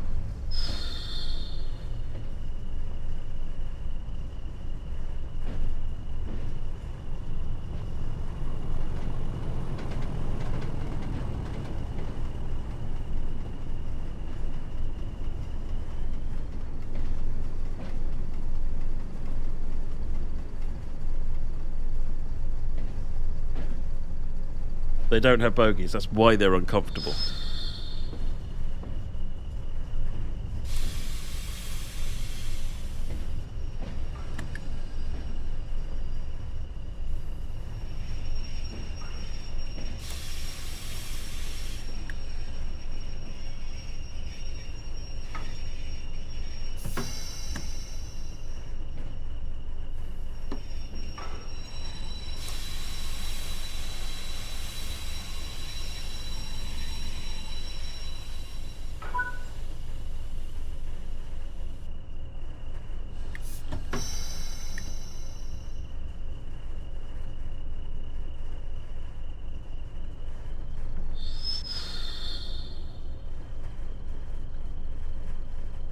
Rolling. Hey there, Crazy Dash.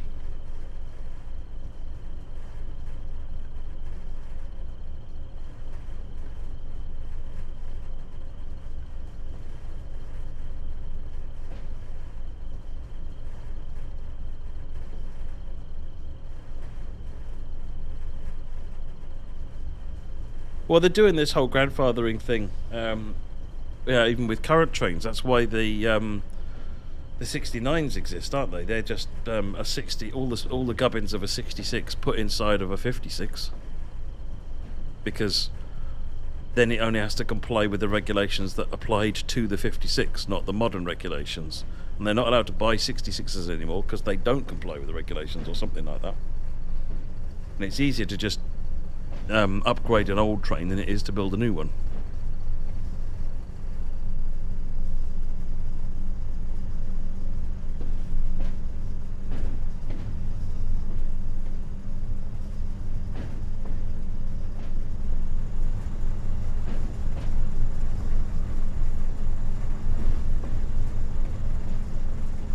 Yeah, I think it might be that. I can't remember what it is they don't meet, but they don't meet current standards, so they're not making any more of them.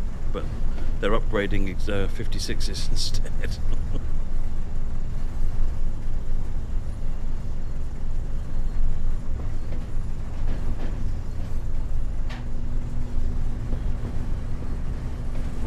The rain came down.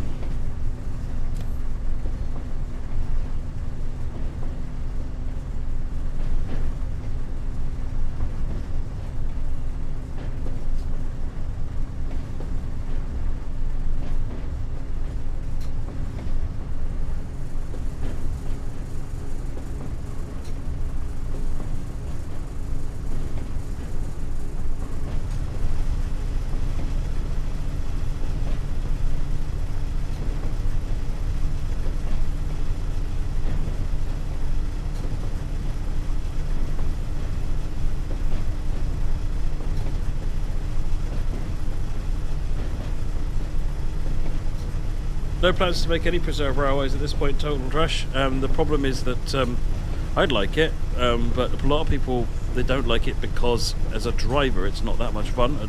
It's really slow. You spend most of your time just desperately trying to stay on the speed limit. Whereas most people want to drive modern trains, high speeds, rather than old trains and struggle to stay at the 25 miles per hour or worse. So the preserve railways aren't as popular by any means. So that's always an inhibiting factor on those.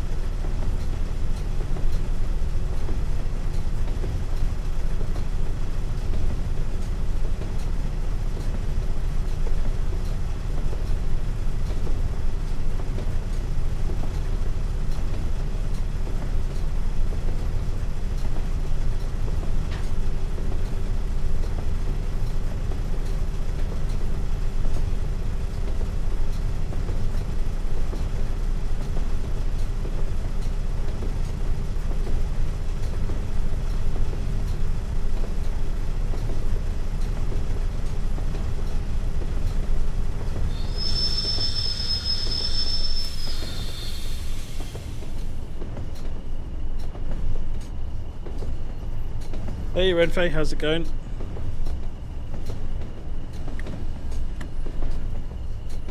Oh, had another donation in.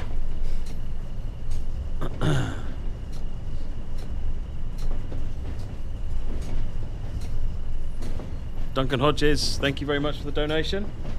And David, you haven't appeared on Just Giving yet. I'll read you out in just a second, but thank you, David.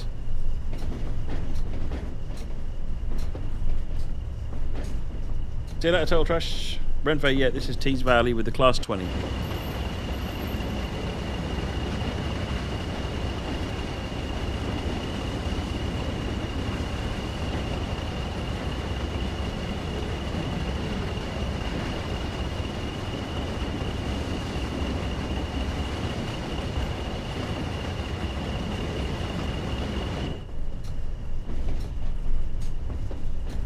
Hey again, Small.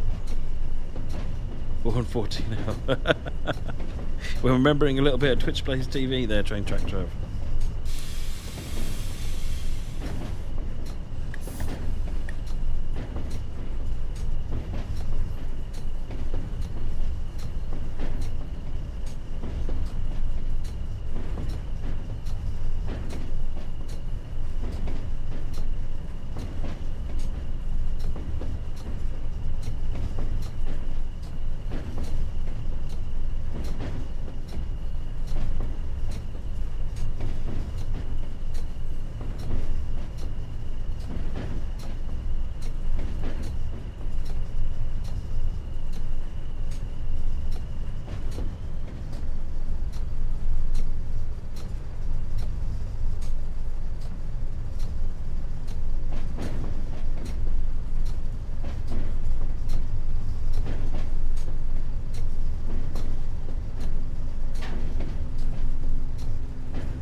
David says, well done, Mac and crew, for putting your time in. Thank you very much, David. Appreciate that.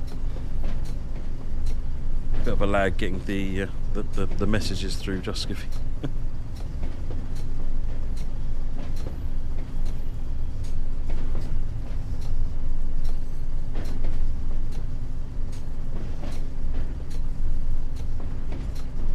I've not heard anything about that, Jason.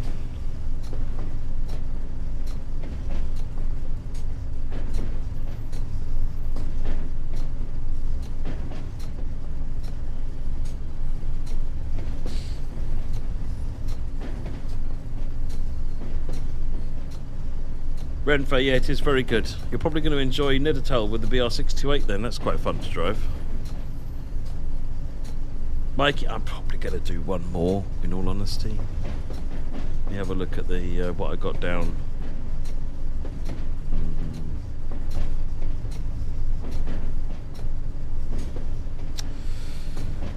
Yeah, let's do a cross-city run to finish up with after this.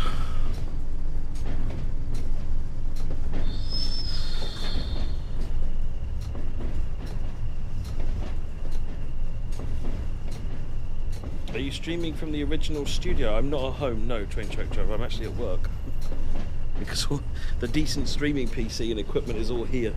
My kit at home is, my streaming PC hasn't even been turned on, I think, in 2 years. And so God knows what the state that's in when I turn it on. Yeah, it's and the room is a tip, more so than normal. So I need to spend some time, tidy it up and get it ready for streaming again, and practice a bit at home, make sure it all works okay, which it doesn't right now, I'm sure. But this machine is about 10 times the performance of my computer at home, so I thought it was easier to use this.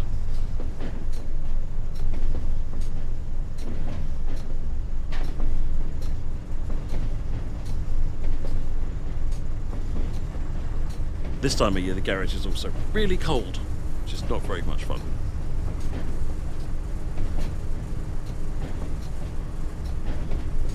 I can't remember exactly, I think it's something like a 5900 chip with a 3090 GPU. It is a high spec machine.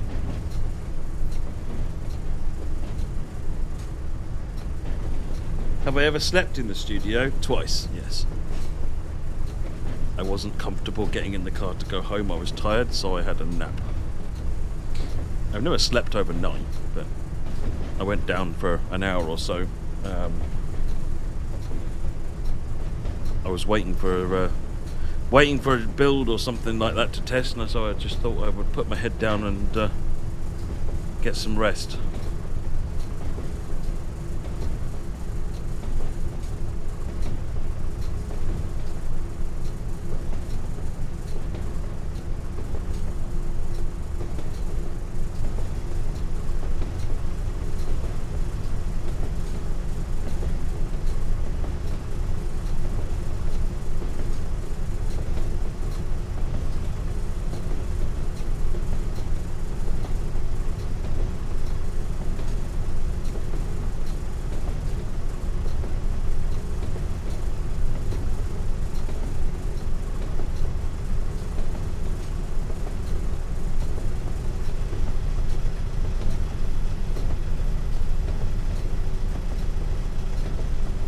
I don't know, Small. I've not actually been attending the roadmap meetings because I've been too busy. So I've got a note to go and talk to JD tomorrow and see whether we can get some screenshots and update people what things look like.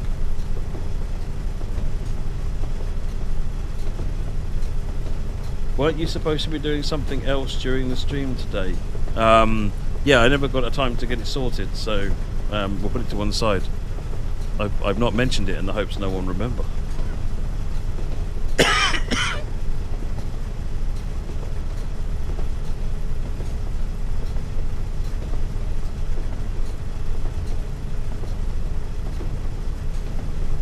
No, I was tired after I left last night, went home, straight to bed, got up in the morning, got here, sorted stuff out, and then the stream started, so I've had no time to look at it. We're going to do another charity stream another time, later on. I think it's something like October time.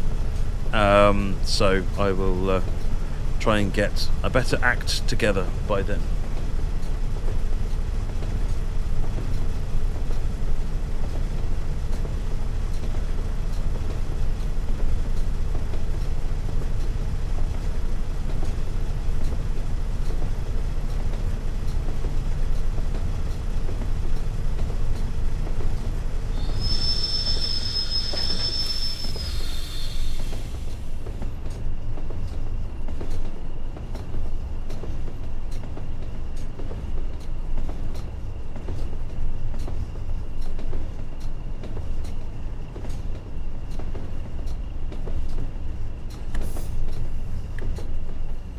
Presence of a logo doesn't mean anything, Jason, other than we have the license. It doesn't mean the content's coming.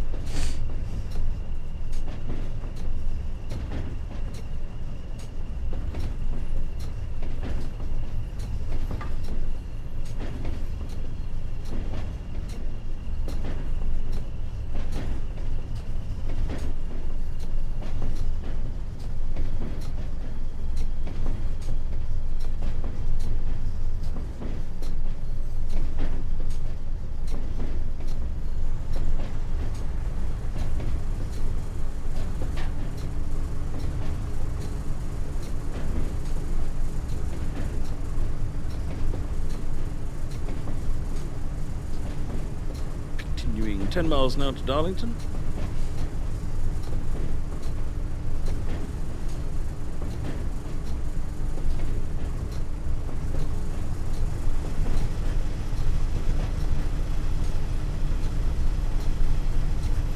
Adam, no, I've had dinner, mate. I'm alright. And I've got Mawam pinballs. I'm good, I'm good. I had breakfast before the stream, and I had some pasta for dinner. So, no, all good. Appreciate it, though, thank you. I might get a sneaky Macca's on the way home. Don't tell the wife.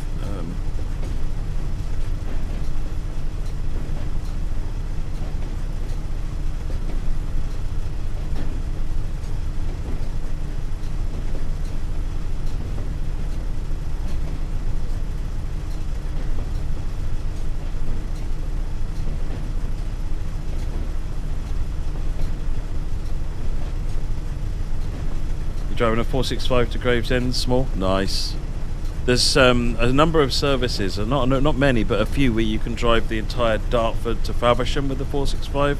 I love doing those. It's just I cannot get enough of the 465. It's great.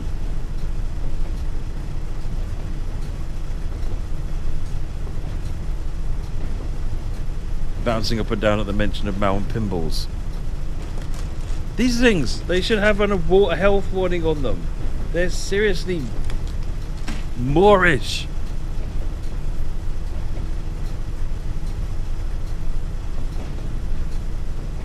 One more after this, Thelonious.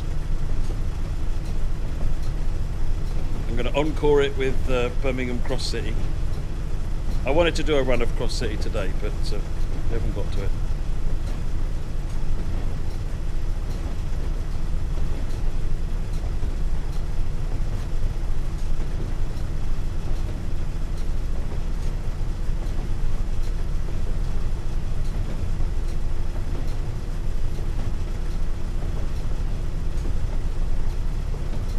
Tim Tree, yes, I am all alone in DTG HQ, as I am quite frequently, to be fair.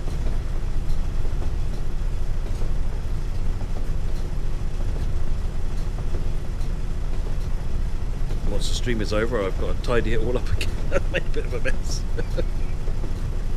Put my coffee machine back on in the kitchen. I've got the Dolce Gusto coffee machine, which I brought mine in from home and put it in the kitchen upstairs. But for today, I brought it in here and put it in the kitchenette, just in this side of the office, because there's two offices. One huge one, where I normally sit at the far, far, far end of it. And then there's this smaller office, which is where the streaming studio is set up, because it's away from the noise of the office. And there's a little kitchenette over there, so I brought my coffee machine over, so that's going to have to go back. My green screen, this thing, that's going to have to go back. So yeah, a little bit to do once I've shut the stream down.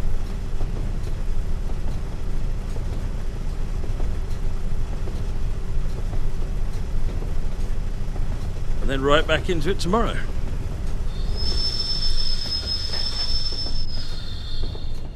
With renewed vigour, it has to be said. I have been thoroughly enjoyed today. 14,000 ton train. Nice, Gerald. What's your horsepower on it?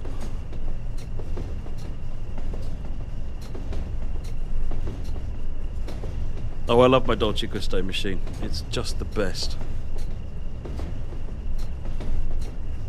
And they do a cappuccino now, which is unsweetened, which is so much more drinkable than the normal ones. The reason I got the Dolce Gusto is they had the latte unsweetened, but they stopped doing it. And I was like, And the Costa ones aren't bad. They're only a little bit sweetened. Cannot stand sweetened coffee. Thank you, Risenball. And David, thank you as well. My pleasure. Thank you all for joining me.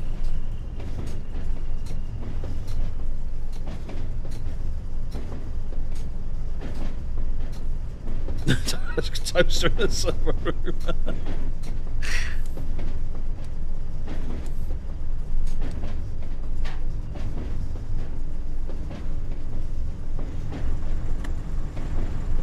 No, when I brought the coffee machine, I did get it approved from the people team that I was plugging in my my personal stuff into the kitchen.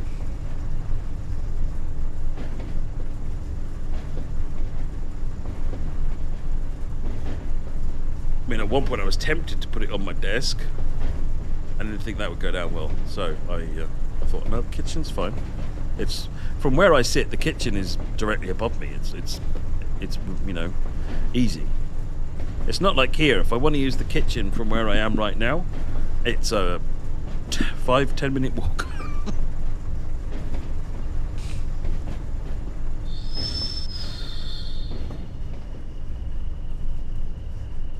Four and 3, nice. Oh no, you won't make track speed.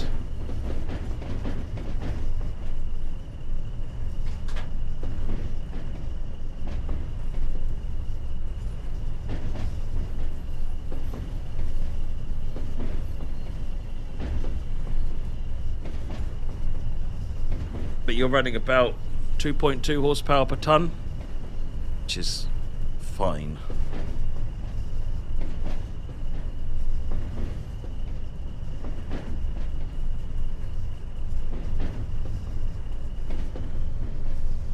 Not like the Sherman run earlier on at 1.6 horsepower per ton, which was a little on the light side.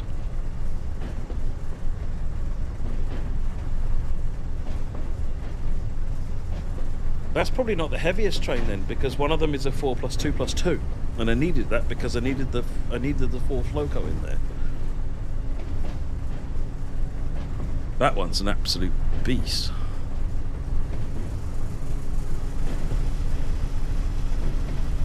Oh, you working light rail in real life? Oh yeah, would be.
It's nice, isn't it, this one, David? I like the variety you get with the different locos as well. You know, the 31, and it's bonkers hauling of a 101. I'm still surprised I got away with that. I can't remember whether I found it or Ed sent me the photograph of it, and I'm just like, oh, I've got to do that. Oh, I've got to do that. I don't care if I get in trouble. The players are going to hate me or love me.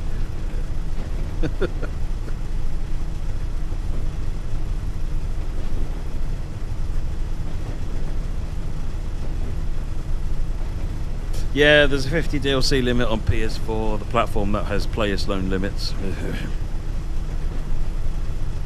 Yeah, this is the last day of this.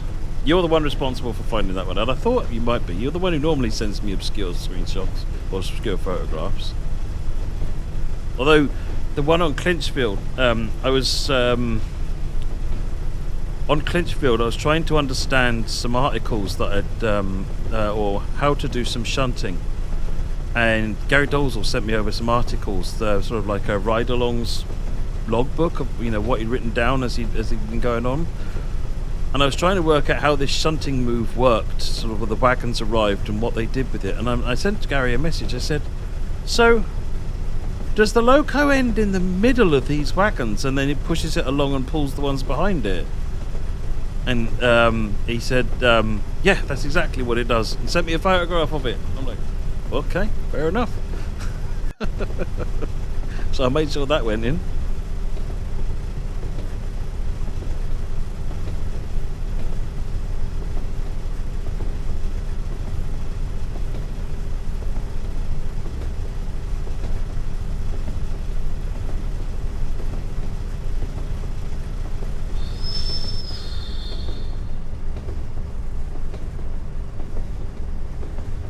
Is Steam led on West Somerset or Scenario Planner? You can use Scenario Planner with West Somerset, I believe, at Kobe's Hub. There is no 31. There is no Steam in the timetable though yet, I don't think.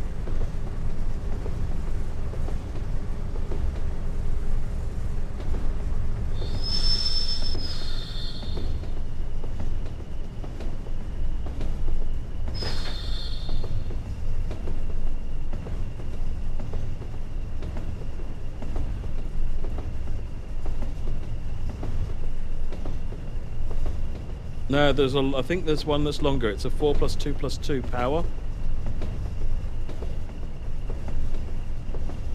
Can't remember which one it is, but there is one which is a 4+2+2. It's got 8 locos in it.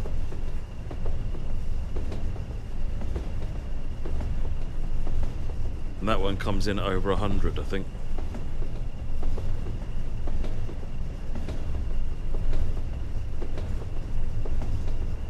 Don't say SWR timetable, Aaron. You'll get everybody excited. We can play this with the 101. Nice, Stephen. Nice.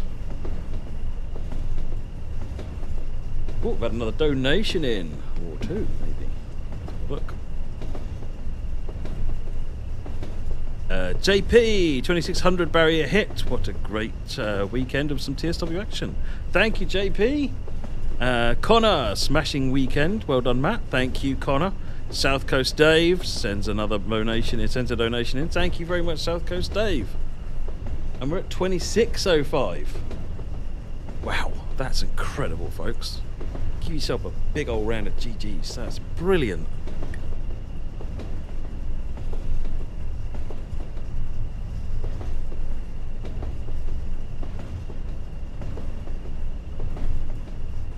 $108 is the longest, is it, Monty? There you go. That's probably the 422. 100 cars with 8 power. That's the one, Gerald. Yeah. 4 on point, 2 in the middle, 2 at the back. And it's all set up. All you need to do is put your banking comm on and get going.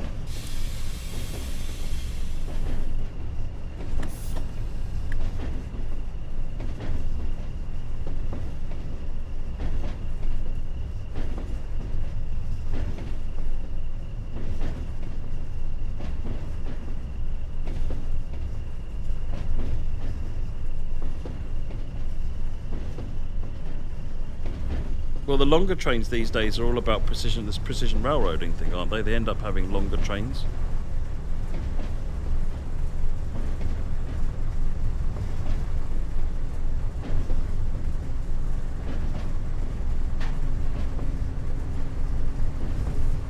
Jason, my reverse is set to forwards.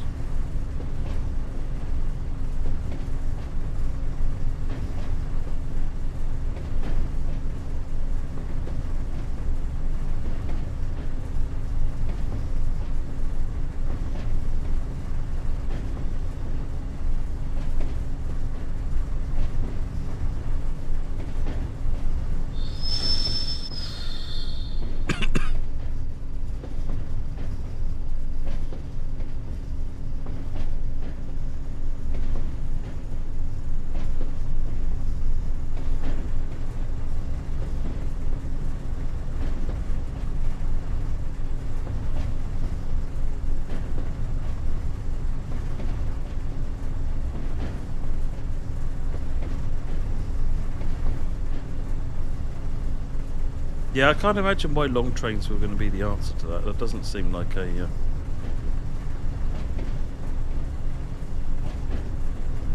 mind. Someone probably thought it was a good idea.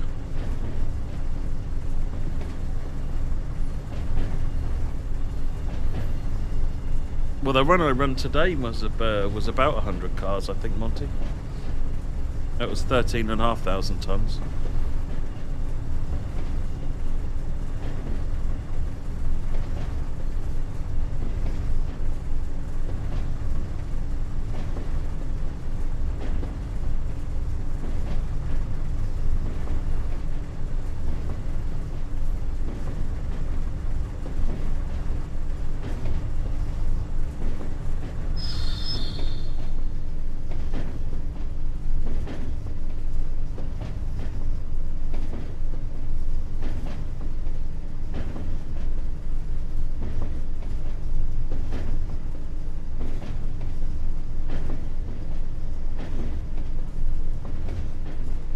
Do you ever reckon we'll get the Hitachi 465? No plans for it at the moment, no, I'm afraid.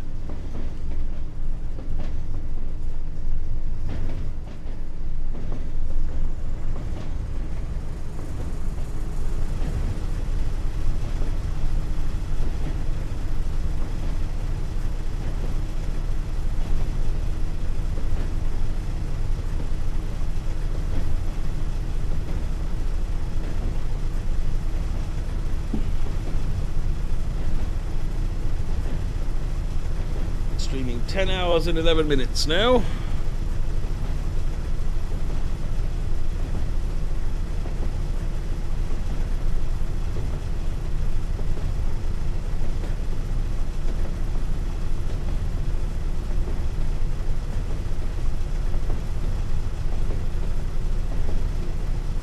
Yeah, the problem with the 101 is it's tread brakes, which means that at speed it doesn't do much, but then as you slow down it gets more and more and more grippy. So actually going from like 10 miles an hour to a stop, it's really good, but going from 60 miles an hour to 50, you need lots of brake to get that.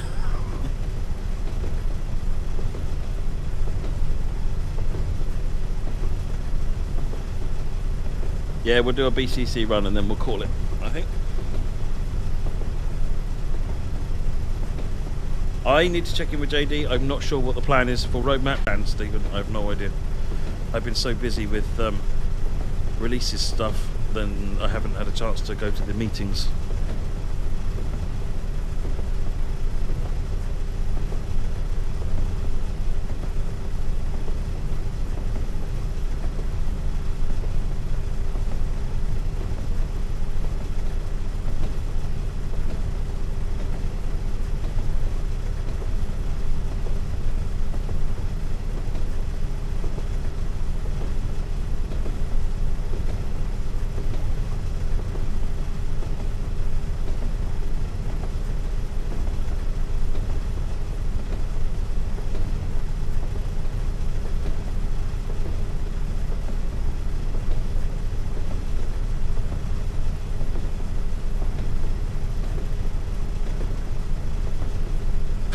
This chair might not look as comfortable as the other one, but I'll tell you what,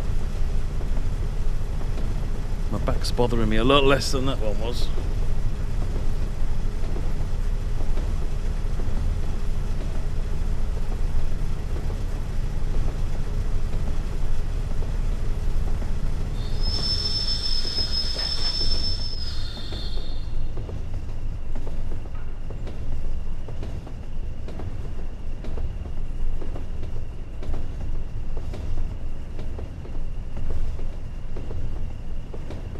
How's Twitch? YouTube seems to be having some buffering. How's Twitch doing?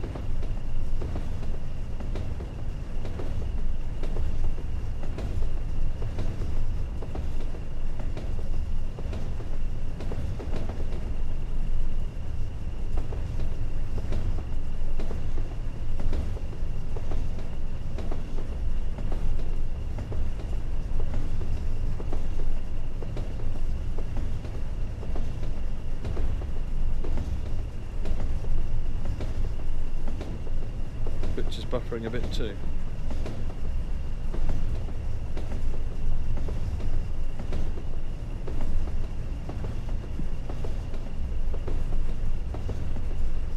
Yeah, the restream thing is saying that the quality is only fair.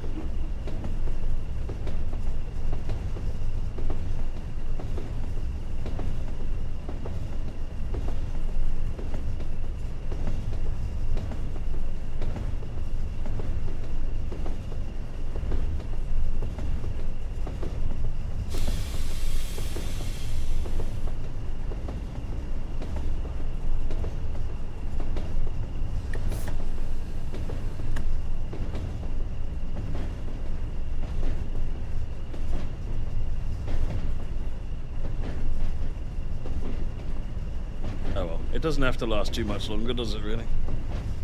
Another hour.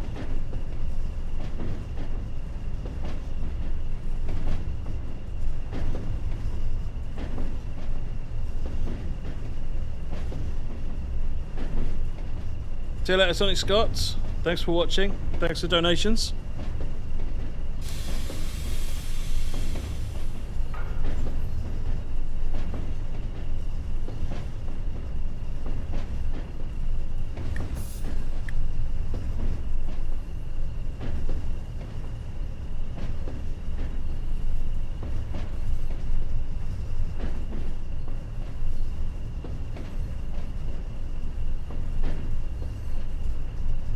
No, what was the latest tweet from GameBlast, Amarilyn?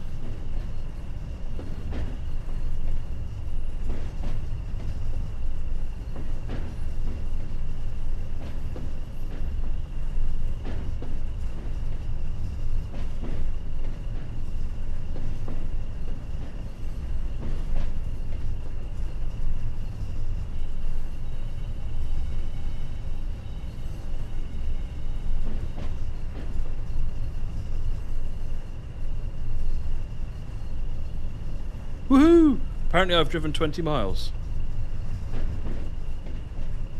135 grand they've raised. That's brilliant. They did 100 yesterday. And we did 2.5 grand of it. Pretty pleased with that. Hope you are too.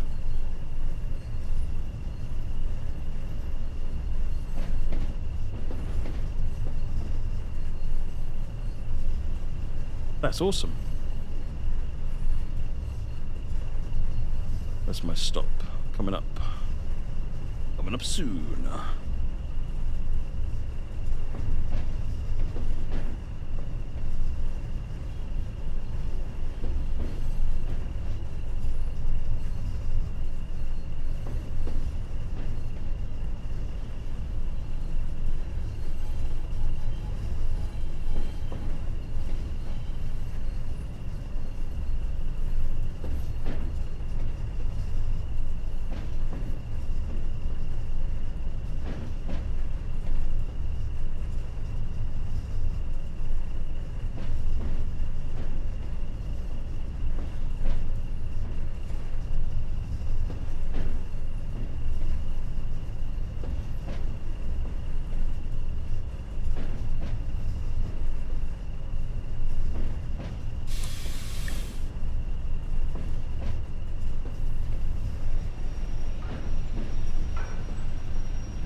That's us in Darlington.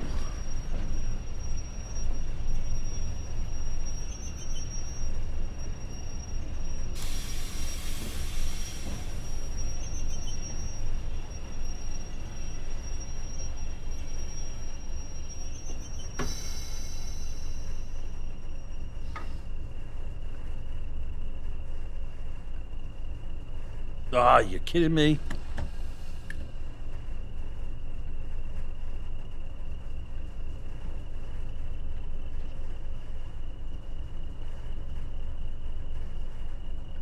Imola, thank you for the donation.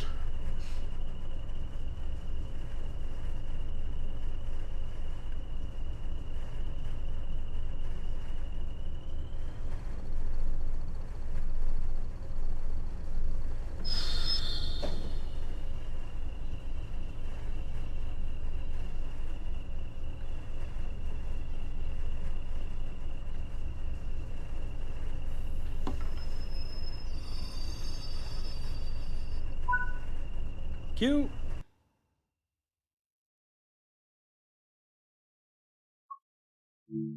All right, one more.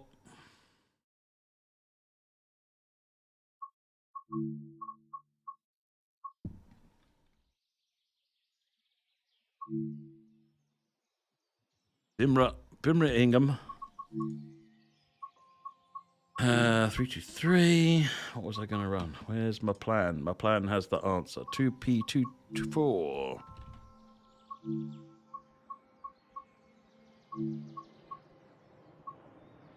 Try to do it in less than that.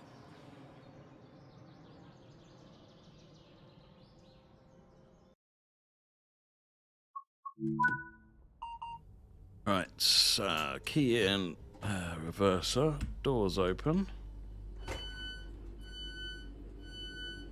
Safety systems, acknowledged. Taillights off, day headlights. All good. I won't turn the GSMR on because it just keeps turning itself off. Jason, no, this is just for yesterday and today.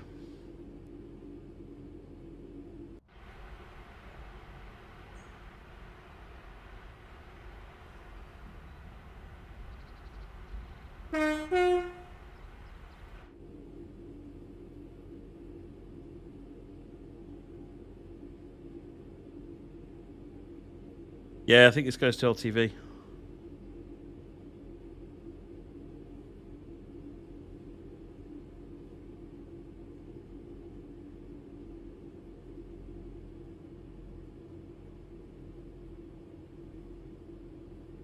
Thank you, Fastex. I appreciate that.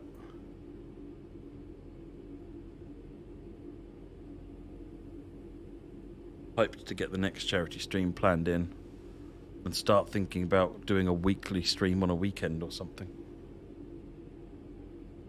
Good night, Simon James. Thank you very much.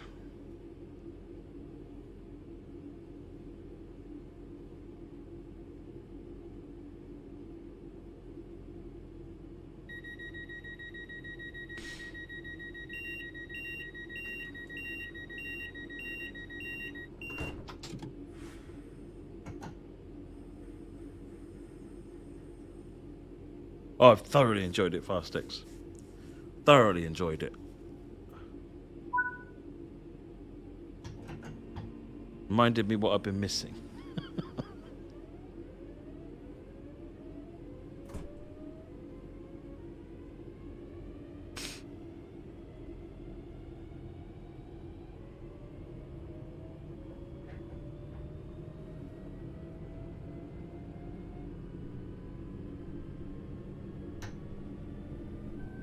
Longbridge platform is next, so let's go up the small bump.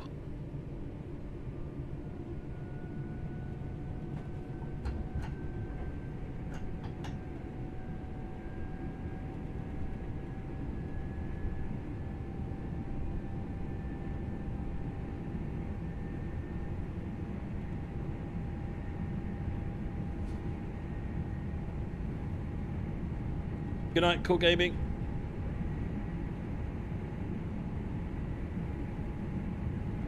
Yep, 2215 here as well. I might be a little bit addicted. Moggy!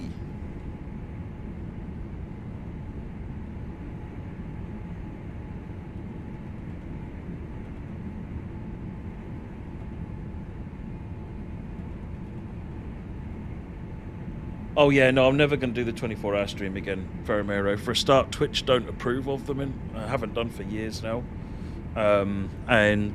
Honestly, having done 2 24-hour streams, and then done, I think I did at least 2 of the split streams before this one, everybody unanimously, viewers, everybody just says, God, that's so much easier, including me.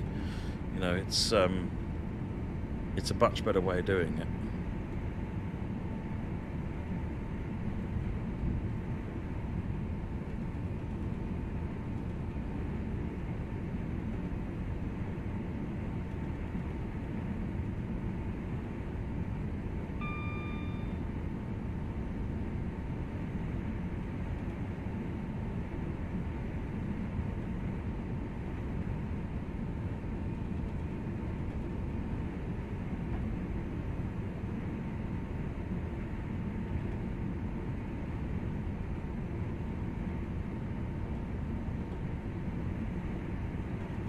Anything's possible European train spotting.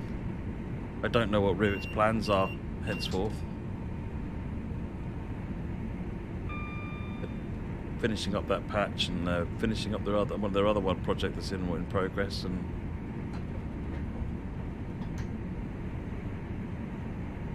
guess we'll see in the fullness of time.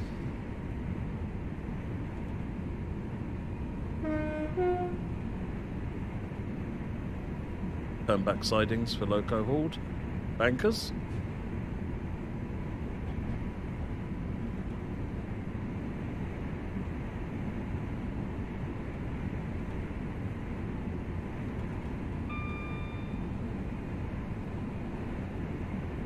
Oh yeah, the 24-hour streams had their own charm. Quite why I decided to do a Jan German scenario as like one of the last ones of the 24 hours. I just clearly had no clue what I was doing, you know, when I did the list or when I did the scenario.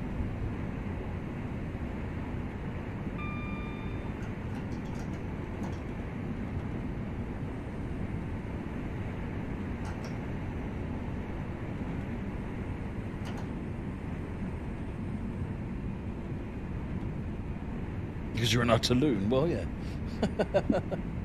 Glenn, thank you very much.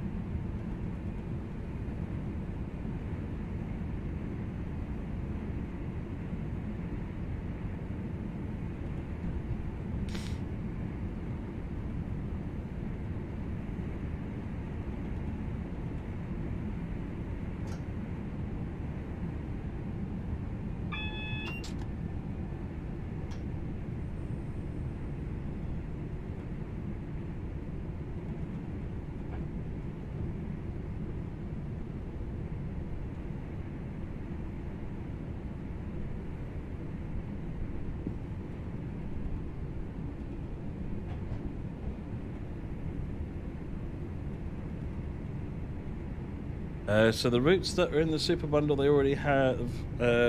If you've got Boston or Sherman, then they will be updated without needing to do anything else. That'll just happen automatically, JS Party.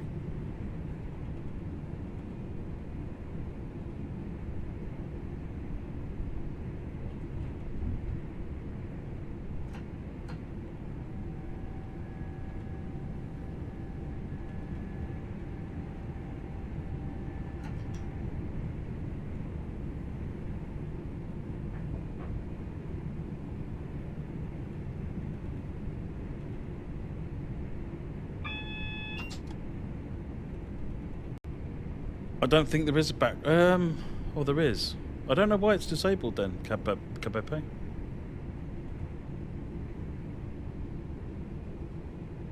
I'll have to ask someone tomorrow what causes that.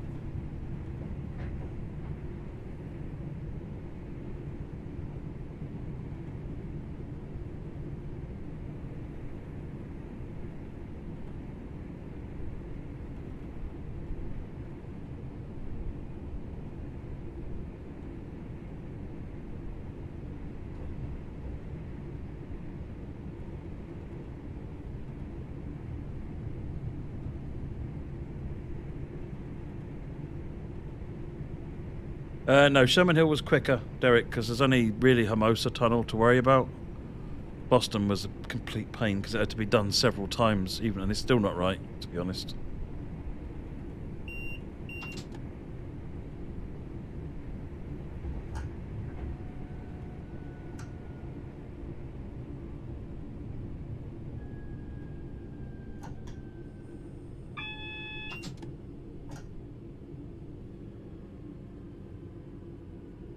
Come on, thank you.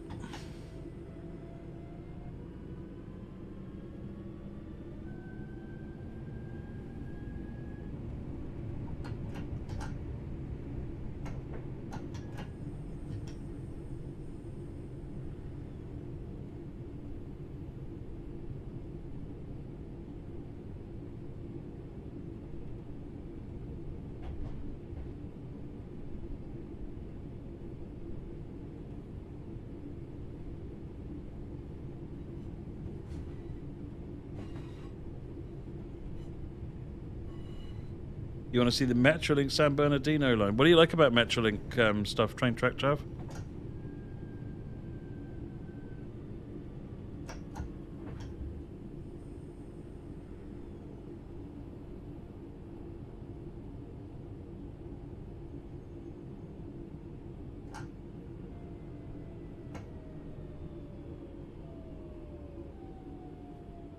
And is that your favourite of the theft? Because they've got a number of lines, haven't they, Metrolink?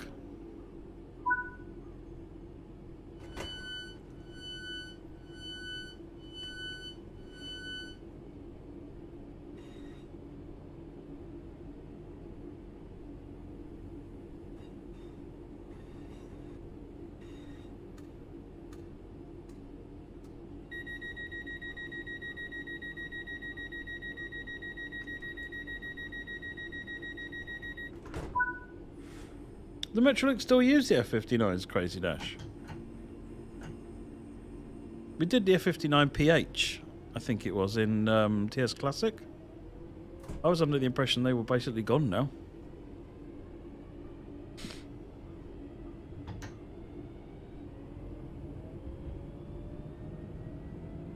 Oh, I've not been looking for cats, Thelonious. I don't want to draw out this service any more than I have to. Through my normal incompetence.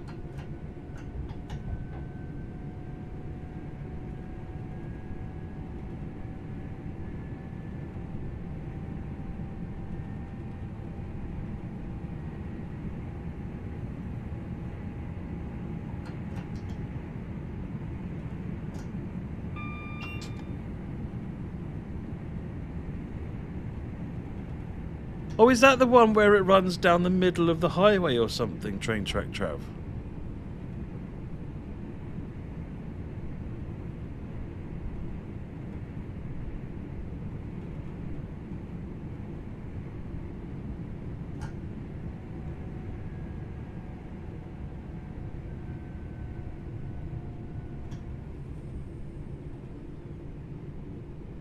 That's mad. I just saw a video of that the other day.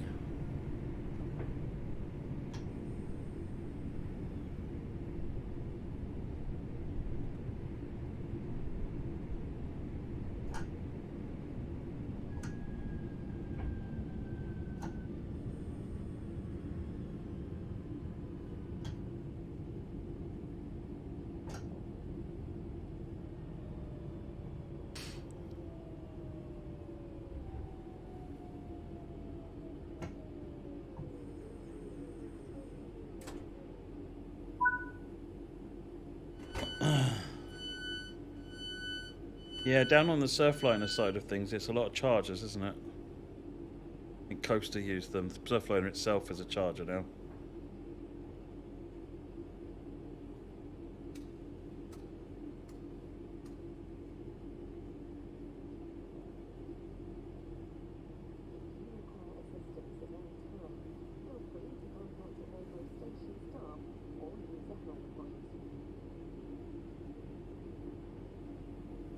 Yeah, Surfliner is a good one. I really want to make the Surfliner. It's one of the highly requested ones. But it's 130 miles and 3 operators. Which is a tall request.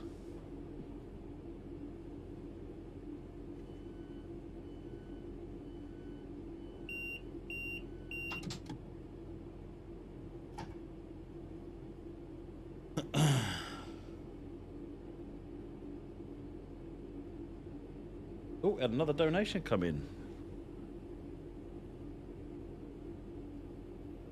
AJ, love TSW in the streams. Keep it up. Thank you very much, AJ.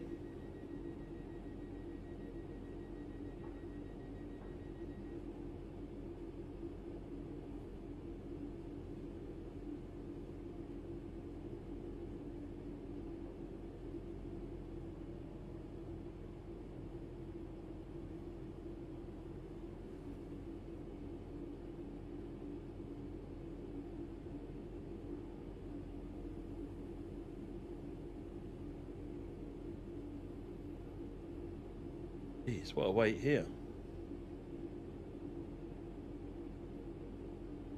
This is the last one, Fairbeard.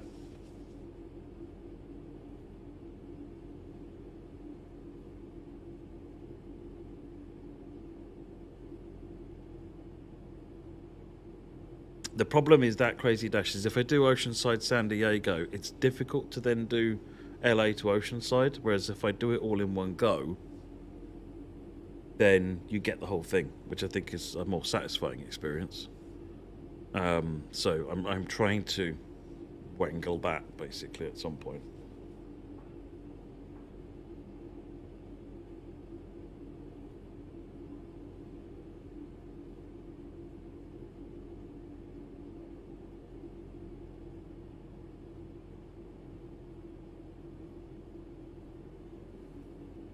What's different between the Amtrak ones and the other ones? I thought all the chargers were basically the same.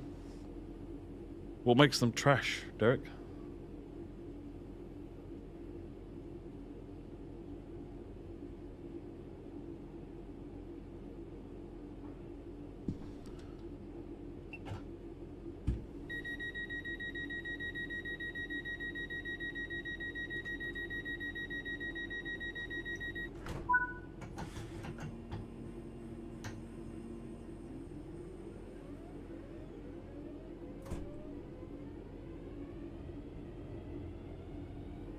Oh, no.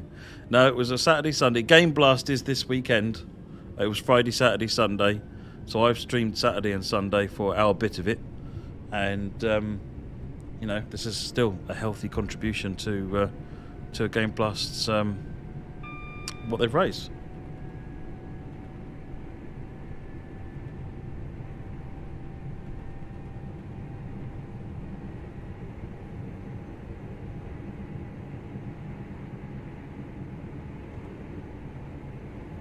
Tell you, talk about the fins. The only thing, the funniest thing I always remember seeing on the US trains is where they've used F-59 PHIs and F-40s with Talgos, and you've got the first car, which has got the big fin on it, which shapes it down.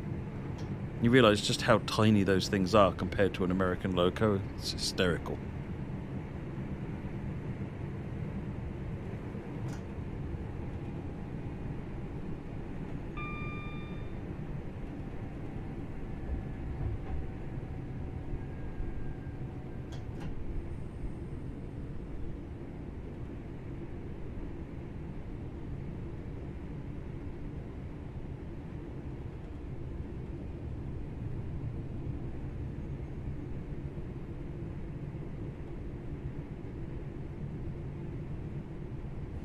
That's the Cascades, isn't it, that use the Talgos?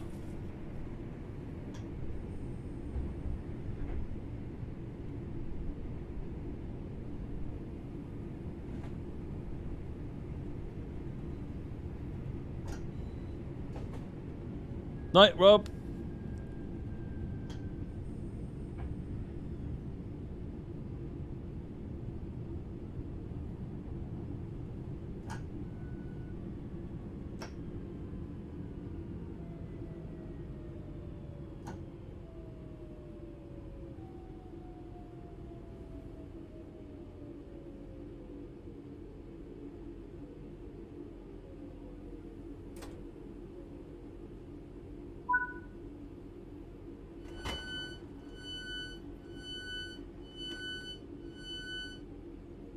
Yeah, thank you very much, Rob. Oh, we've had another donation in. You lot are amazing. Just Giving is less amazing. Luke, thank you for that donation. When it pops up, if there's a message, I'll read it out. I just opened the other doors. Excellent. Good start, Matt. Good start.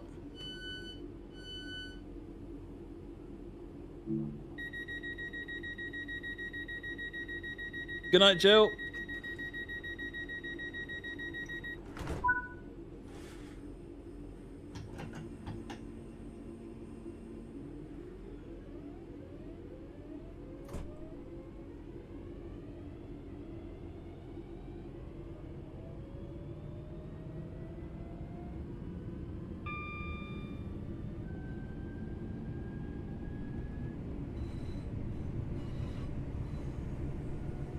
Chocolateville is next, yes.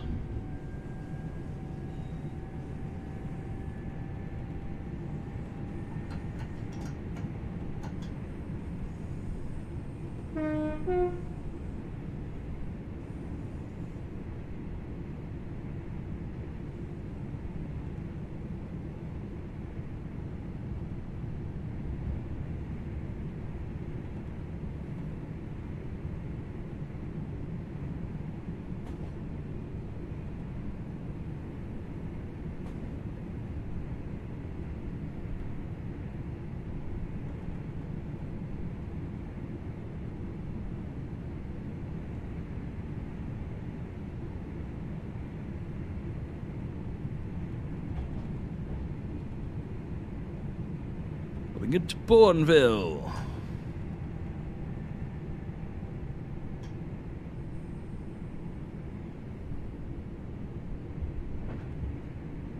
Yeah, we used the GSMR radio for talking to dispatchers.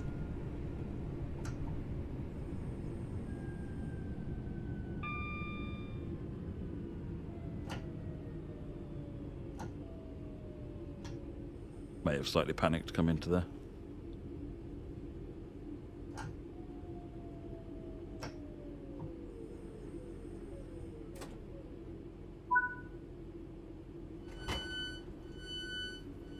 I see, Derek, yeah.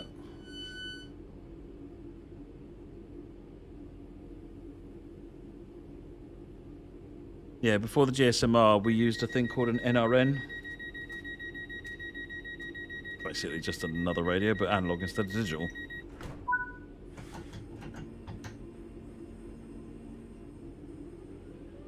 Bad guy, you thought I'd be done by now? Have you not met me? Where are we up to? This is the last one, though, to be fair.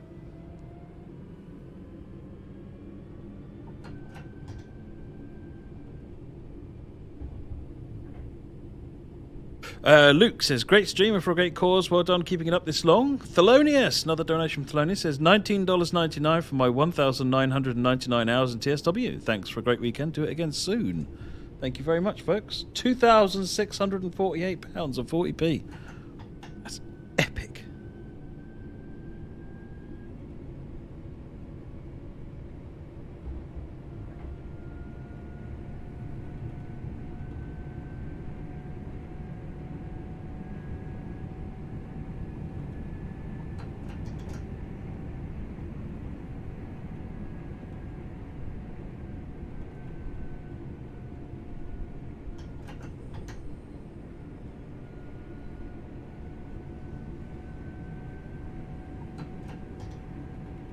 Gerald, there's big controversy over here, and various operators have disposed of their guards, and some of them, the guards have managed to cling on to it because what they want to get rid of the guards, make it what they call DOO, driver-only operation, make it the driver's responsibility, and then at best put a junior, relatively untrained member of staff, and they give them some sort of weak name, whereas a guard is, by definition, is responsible for the safety of the train, safety of the passengers, and so forth, who works with the driver to ensure safety and so on and so forth. So, some places like Southeastern don't use guards, I don't think, on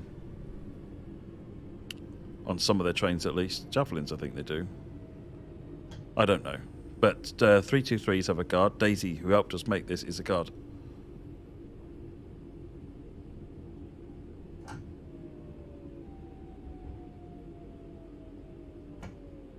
No, I don't like the idea of putting it on the driver. The driver's got enough to worry about without having to worry about passengers.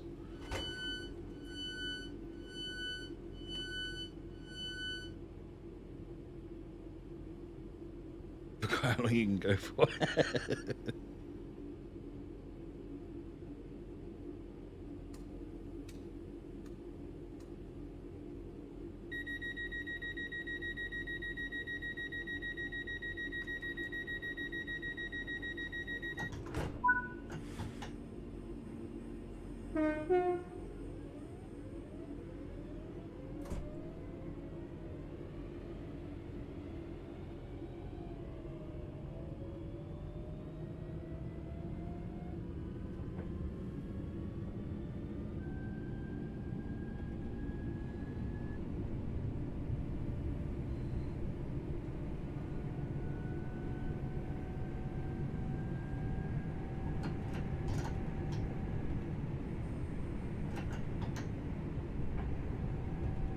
Limit coming up.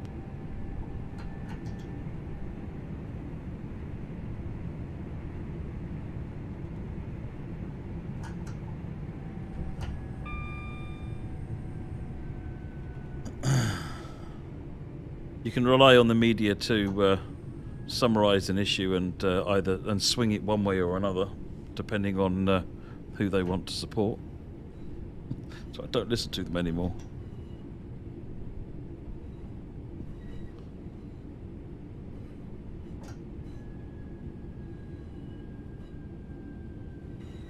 University, as in the hospital. Good night, Tim Plays Live. Thank you very much for joining and for your donations.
On our way to 5 ways.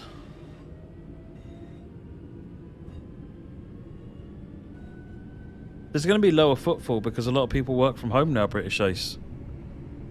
A lot of people work from home, which means that people who were commuting on the trains just aren't there anymore. It wouldn't surprise me if the railway has become more of a leisure time thing, as in you use the railway to get somewhere for fun rather than commuting to work for a lot of people.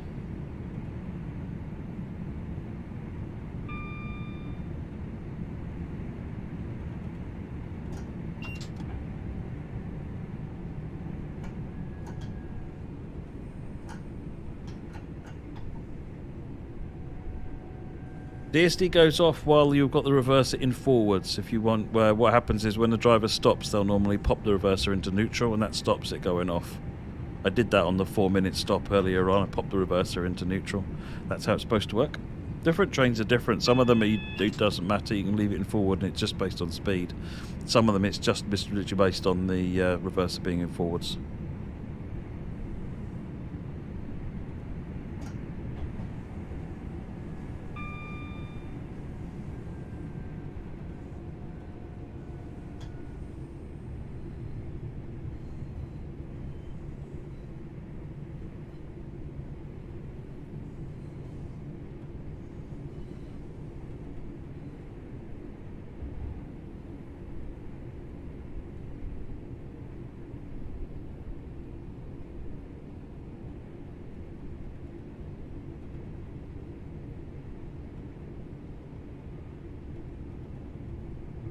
I'm not saying it isn't always a bug, Crazy Dash, but on this train it's intentional.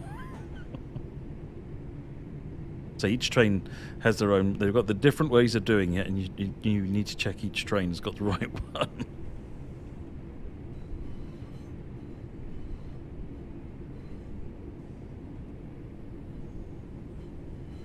5 ways.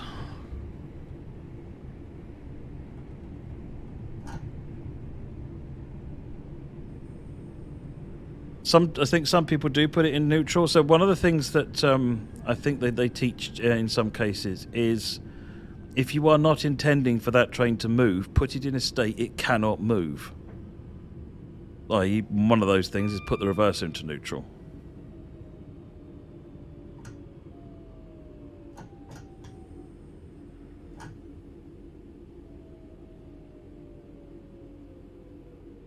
Because with the reverser in forwards, you're a slipped hand away from the train moving, potentially.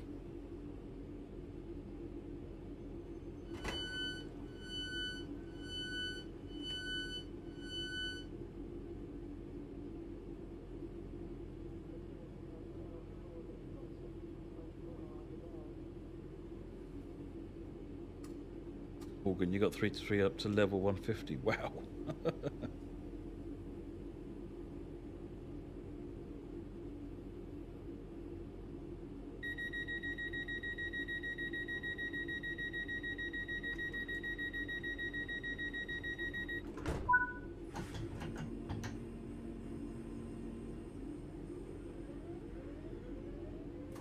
Birmingham New Street, 0.8 of a mile.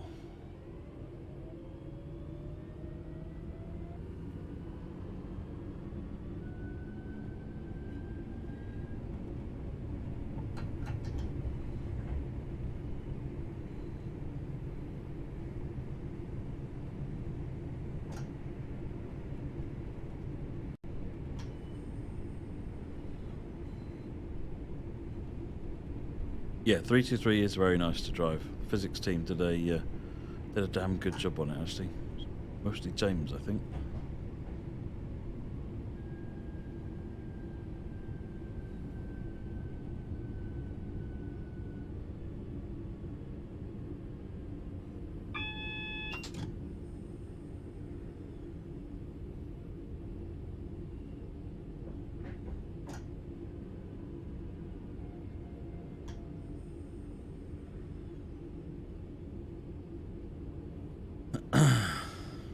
Spent your limit into the tunnel.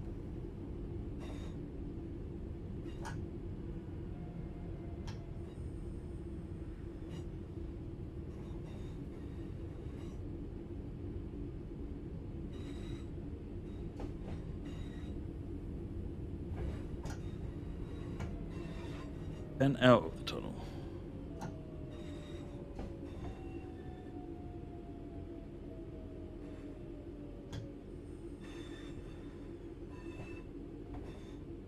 Pixelade, I can't remember what the maximum line speed is. This unit is capable of 90 miles an hour, and I think you do hit that. Not here, where we're going very, very slow.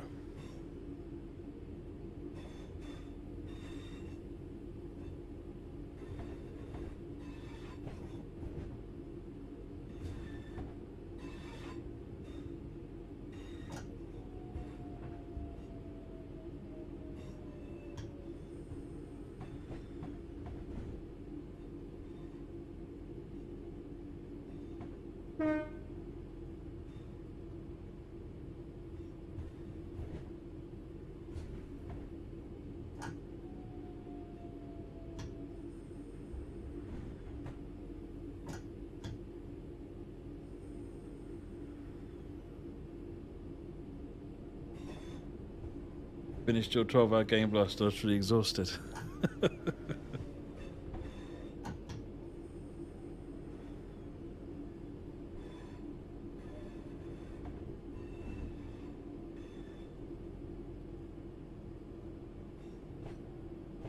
Not a hard game to play, this one, is it really?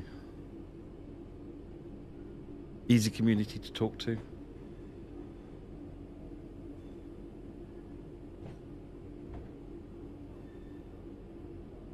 What were you playing, Nico?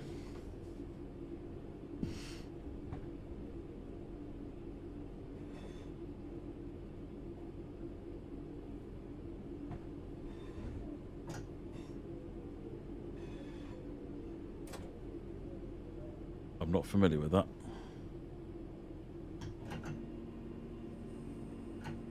"12 hours of rhythm game." Yeah, you see, now that's not the same as sitting on my backside driving a train, is it?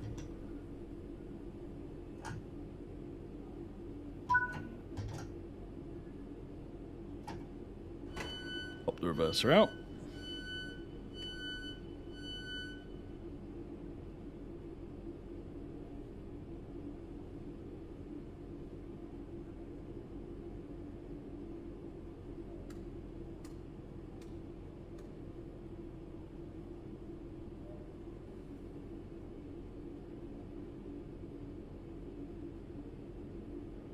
How did you do on fundraising then, Diva? Nico?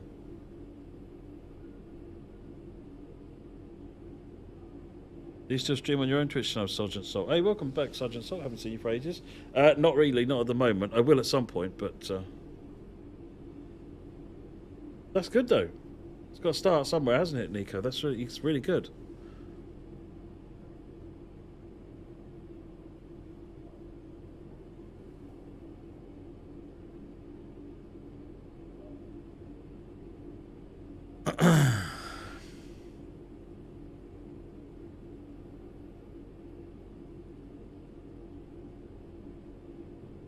No, Moggy, you can never be blamed. You are blameless. In all things. Even in the things that you did. You've been in alert mode, huh? Nice.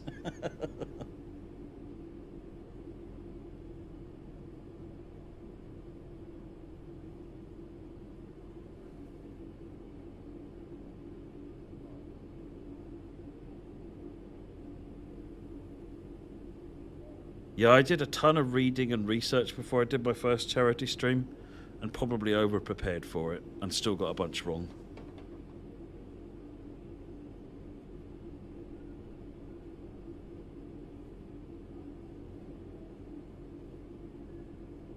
But then my first one was a 24-hour stream, and now it's just a bad idea.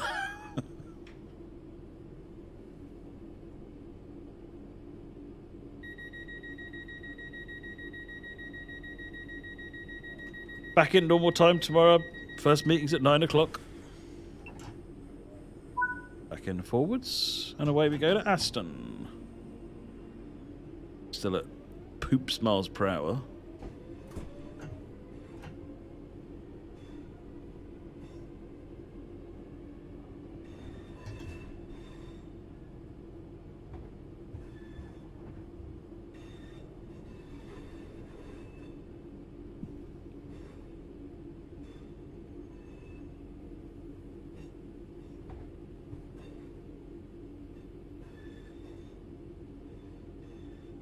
No, it'll be fine. This is an early night. I quite often don't get to sleep until 3. So.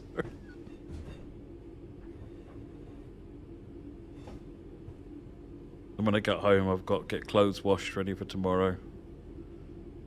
So that'll be at least an hour and a bit.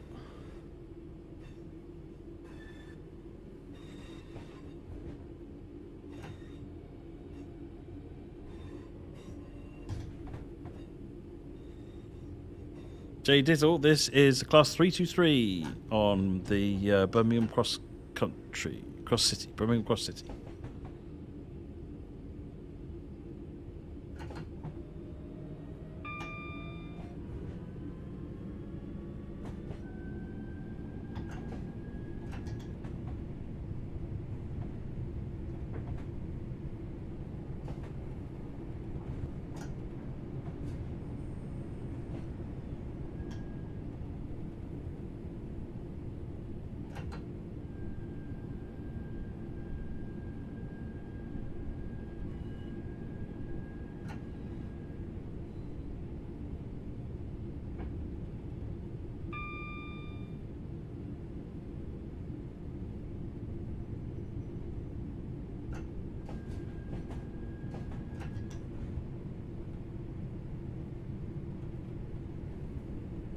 So we don't really have a place in the house to stream from. I've got my garage, which is the man cave, but it's really cold this time of the year, like really cold, and it's a complete mess.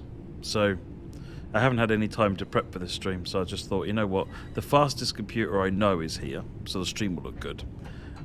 It's comfortable, it's warm, facilities are easy to hand, so do it here.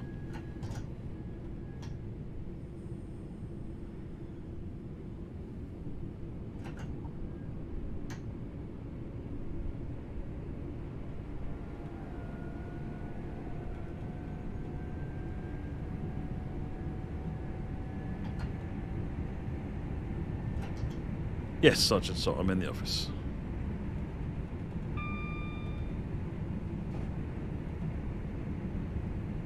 Thank you, Joseph Adams.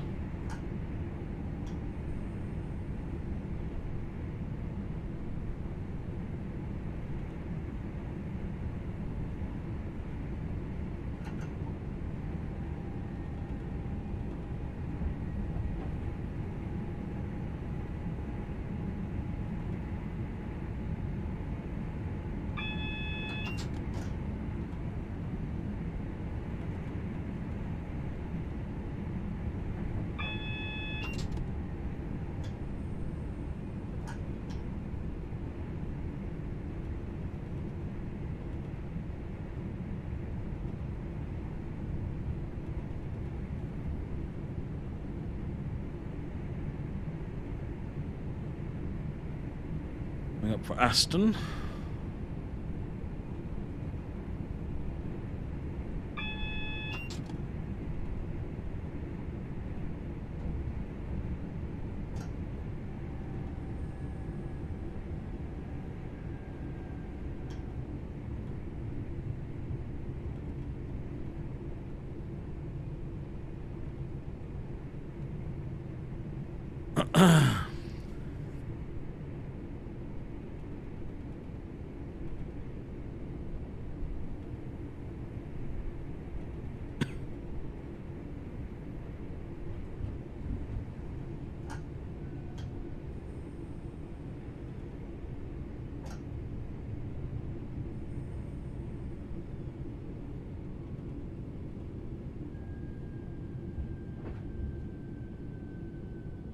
Split distance are both on.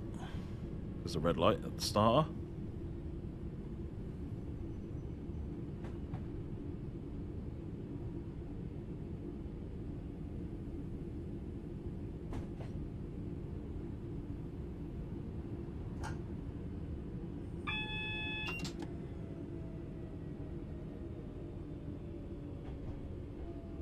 Spad incoming. Oh, ye of little faith.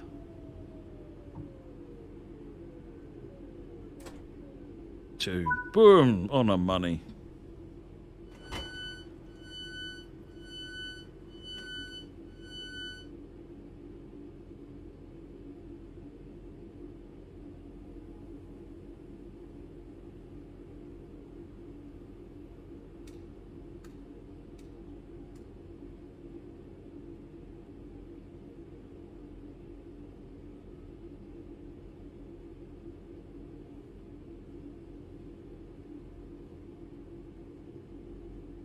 See you later, Train Track Trav. Yeah, good to see you again.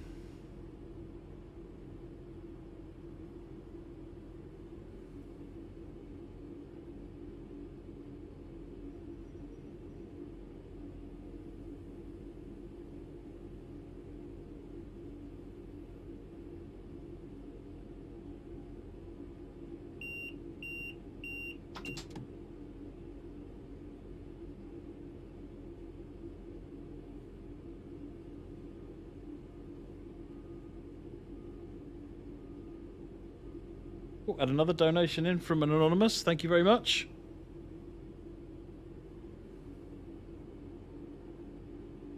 Much appreciated. You know who you are.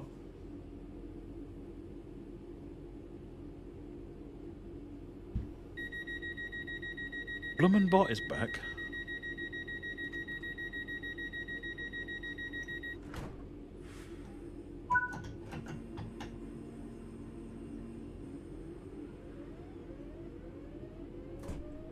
Is that the Sword of Damorgese?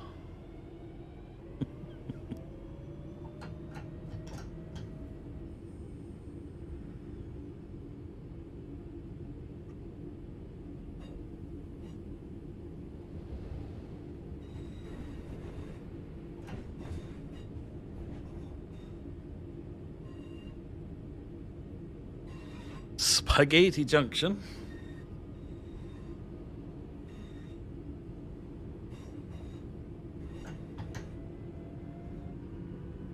Gravelly Hill.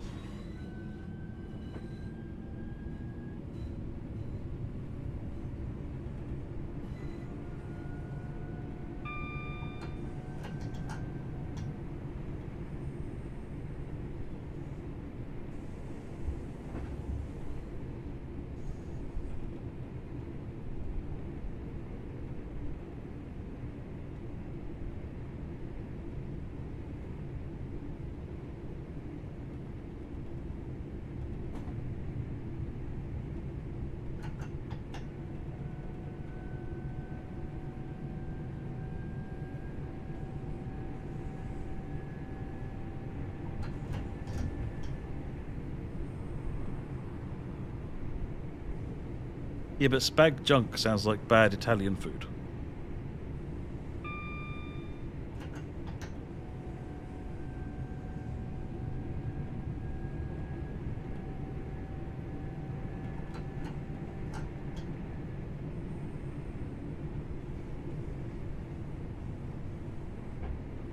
Gravelly Hill coming round the corner.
The door is open.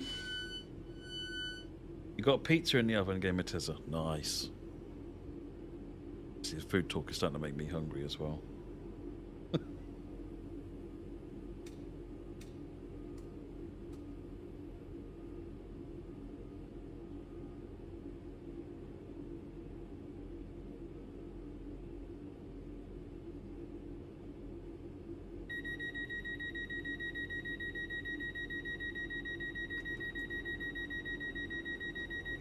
The only one true pizza game it is. That and ham and pineapple. I am a believer in pineapple on the pizza. I believe it takes a quality understanding of appreciation of pizza to value the pineapple on the pizza.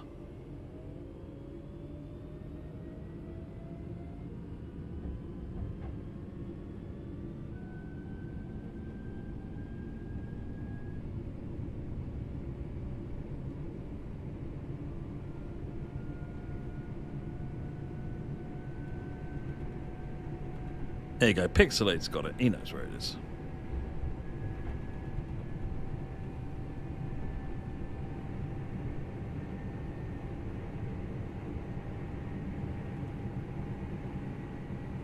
Yep, ham and pineapple. Ham and pineapple is brilliant.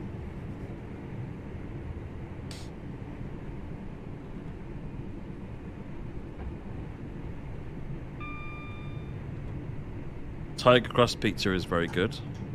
For this weekend, I got a loaf of. It's like a normal loaf of bread, but it's been brushed with the tiger stuff on the top of it, make it crusty, as well as you know, everybody here pretty much presumably knows my distaste for Marmite, but tiger bread is the exception because tiger bread is amazing, and it's not a tiger like a proper tiger bread loaf. It's just a normal loaf of bread with tiger bread on a tiger on the top. Very nice. That's what I've been having for breakfast and snacks and things. Is it tiger crust? Is that what it's called? Can't remember. The packet's in the kitchen. You can have a pizza without pineapple. If you put pineapple on my pepperoni pizza, there will be words. But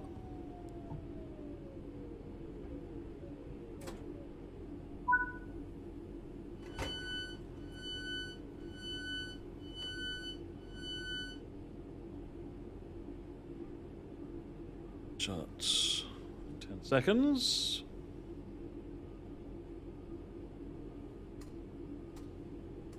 Ham, pineapple, mushroom, sweet corn, and chicken. Yeah, that sounds good.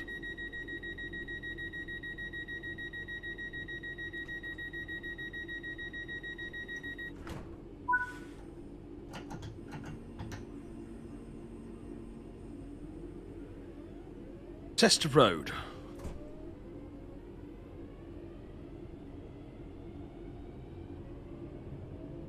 You had sausage, ham, and sweet corn. There's a lot of people who had pizza today. Now I'm feeling like I missed out on something. I mean, my go-to Crazy Dash is a pepperoni, a Domino's pepperoni deluxe, whatever they call it.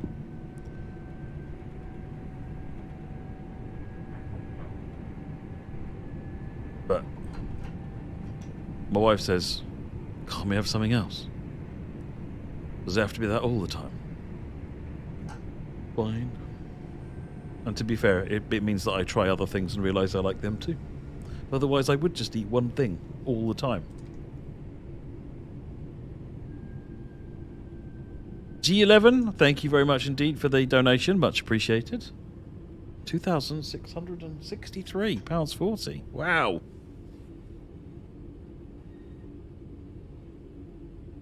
You don't like pizza, Stephen? We can't see eye to eye as people.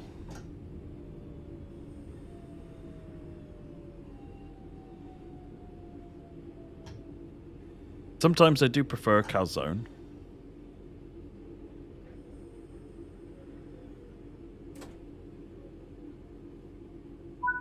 You mean you share your pizza? When I am so ordered, yes. You know how it goes.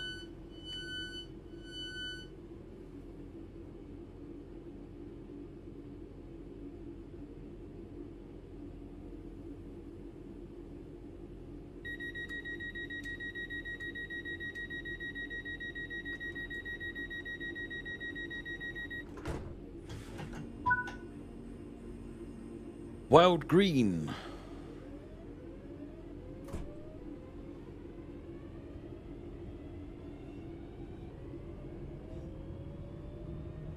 I mean, to be fair, we'd normally buy one get one free, JP.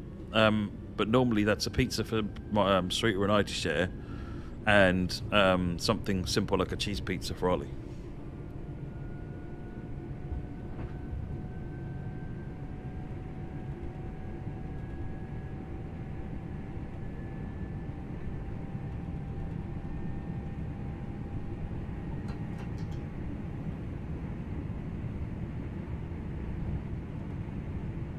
When I was up in Leeds, actually, I had Korean barbecue. That was good. There's a place called Hammer. It's really, really good.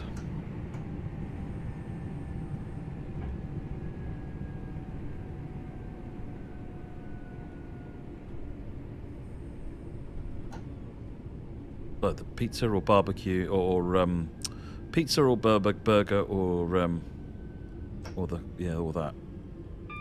Try that.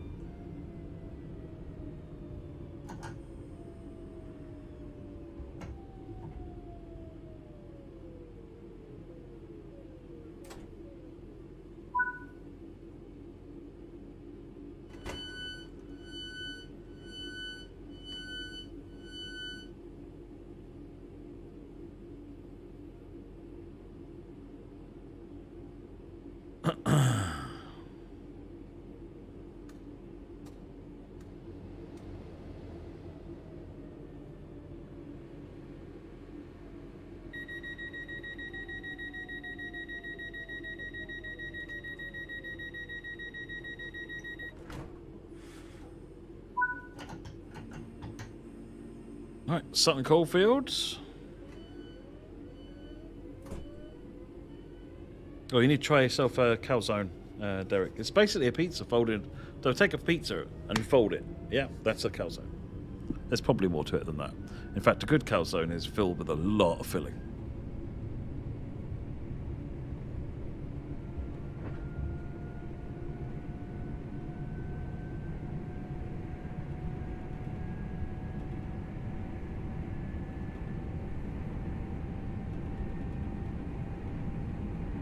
One of the pizzas that Sarita and I like, Stephen Woodside, is with a barbecue sauce base, chicken with barbecue sauce base. It's special.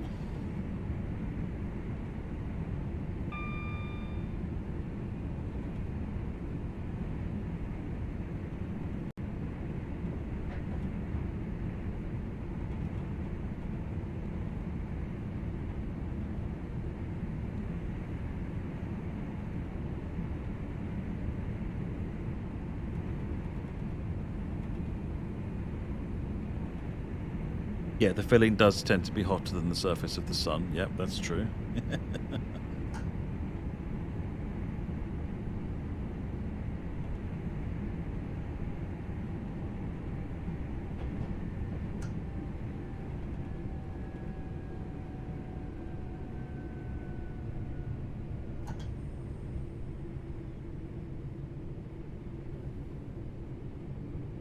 Oh, you don't have barbecue sauce either?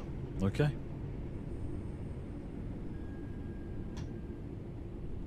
Yeah, pizza's not going to be your thing, is it, really?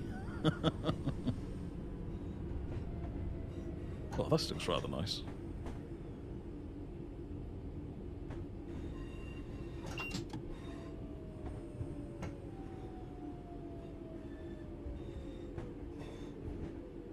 David, this is the last one, so when we get to Litchfield Trent Valley, I'll be done.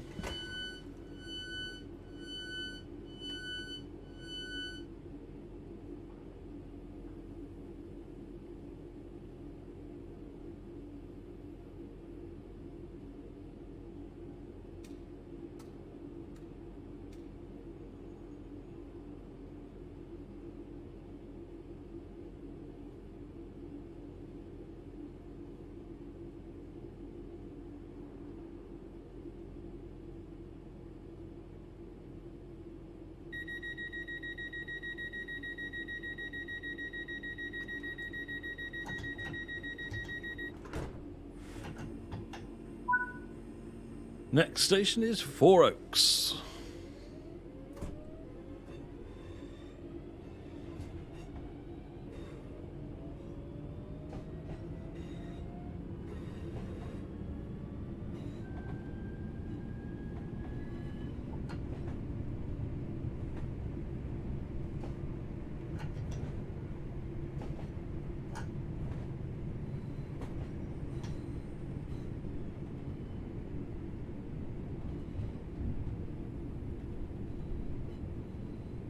Yeah, Moggy's just posted the donations link. See if we can get a couple more in just to round out the day. But I'm so impressed with that total. 2663. That's amazing. Thank you very much, everyone.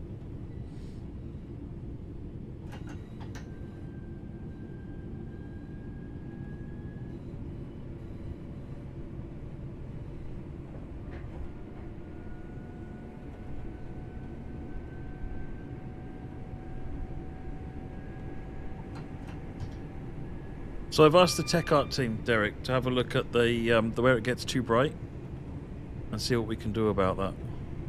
Not sure what's causing it.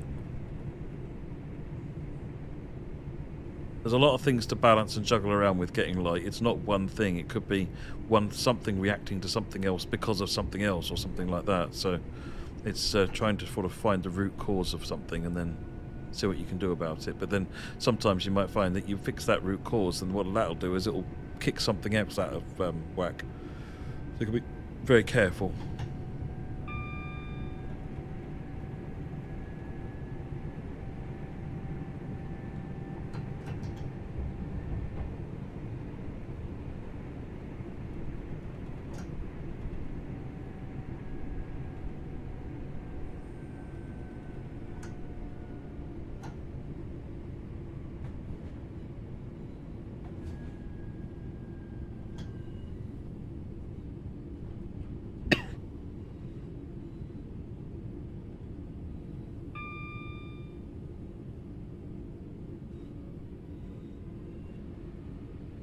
Yep, 1 second.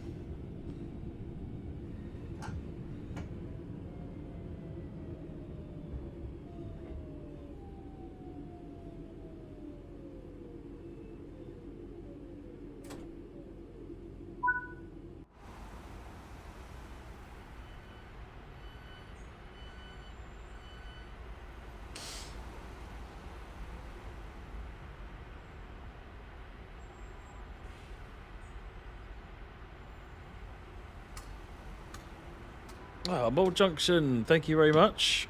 Let me just see if these have come through on Just Giving. Mold Junction, thank you very much for that donation. And Ethereum King, another donation. Well done to Matt for all the driving done and all supporting a great charity. Thank you very much, folks. 2671. Brilliant.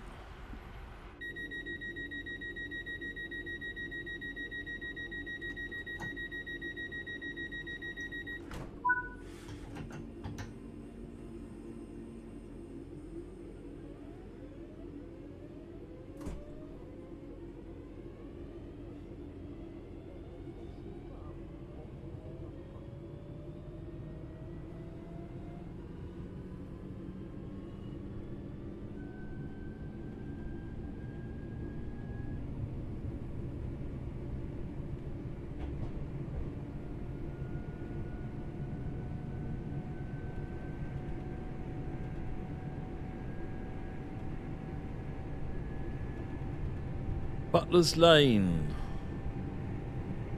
I'll get you, Butler.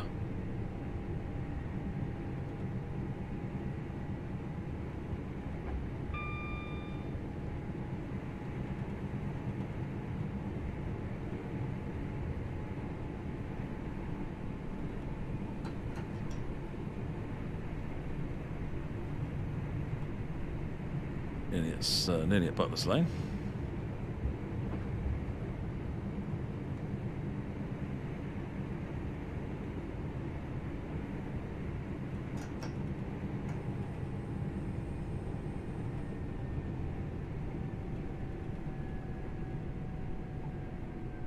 Getting a bit hot.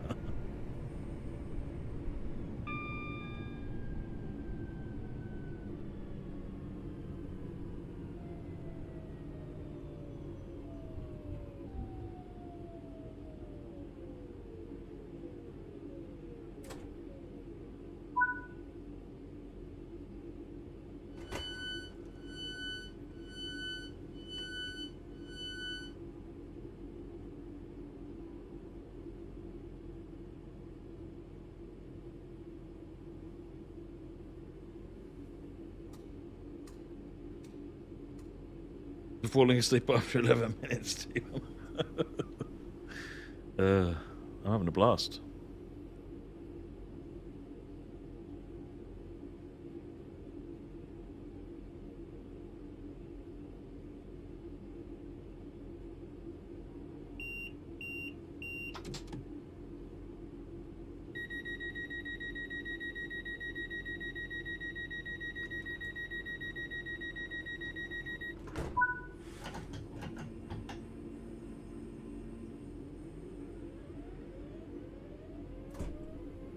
Blake Street. Thank you, Love Trains.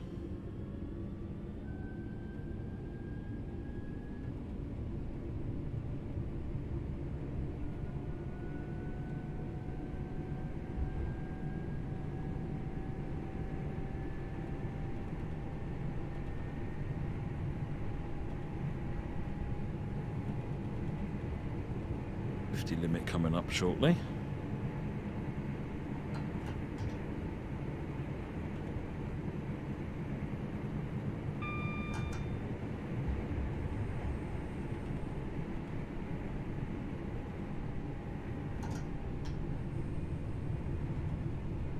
No, I don't have tomorrow off. No, meeting at 9 o'clock.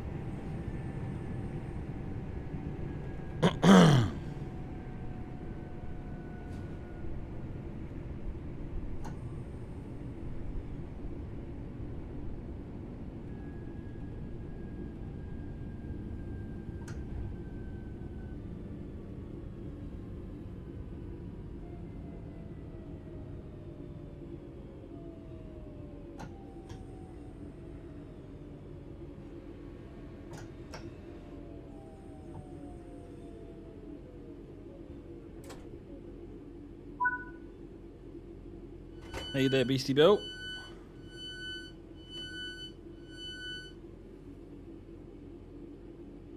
I haven't looked at it any more recently, race day. There's no, the team are hard at work on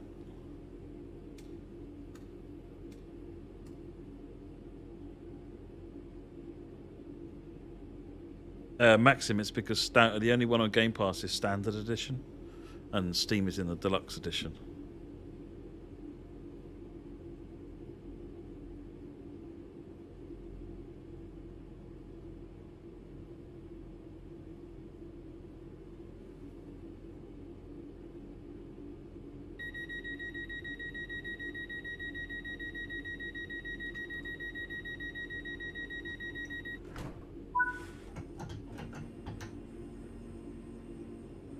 Litchfield City.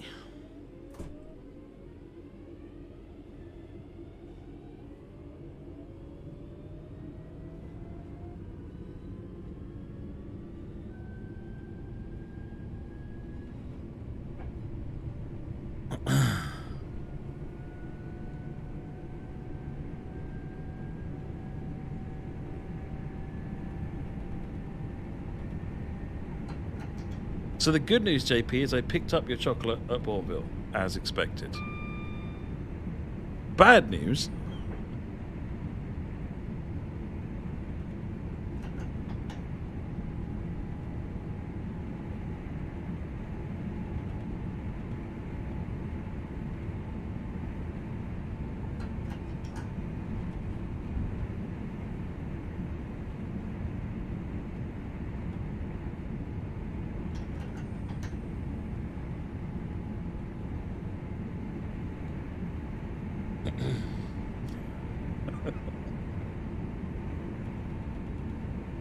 Hello.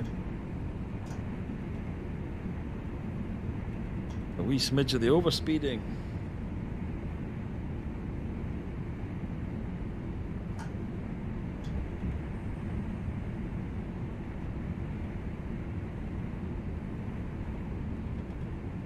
We've got 7 hours left until home time. Wow. You've eaten more Jaffa cakes. Dang it!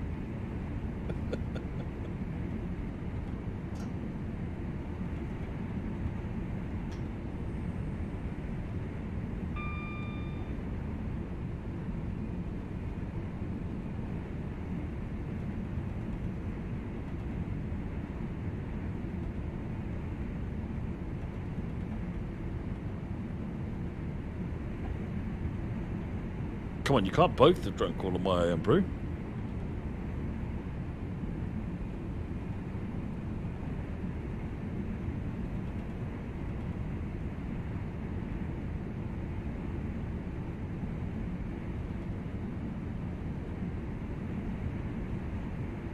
Curly Whirlies are mad good.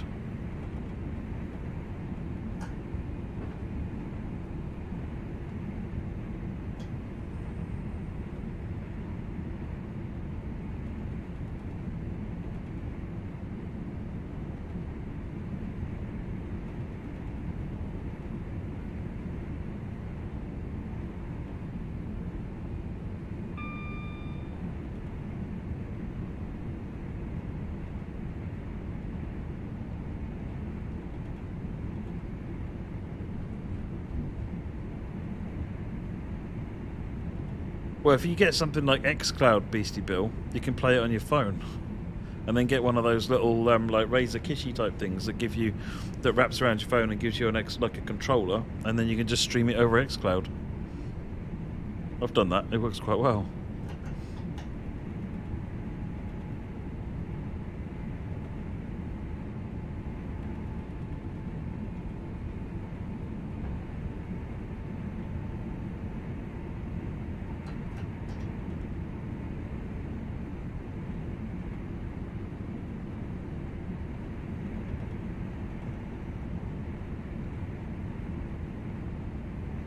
Well, basically, you need to follow the whatever is the lowest of the track speed on the HUD, which is the red indicator, and the maximum authorized speed, which is the blue indicator. Whichever one is the lowest is the speed you're allowed to go, Pale Horseman.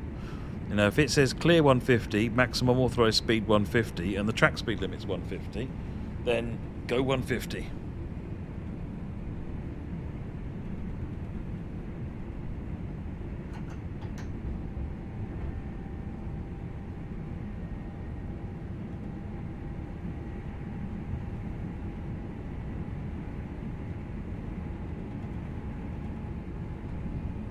But yeah, your maximum authorized speed is pretty much the one to follow. Normally it will be no higher than the track speed, but keep an eye on the two and just go whichever is the lowest.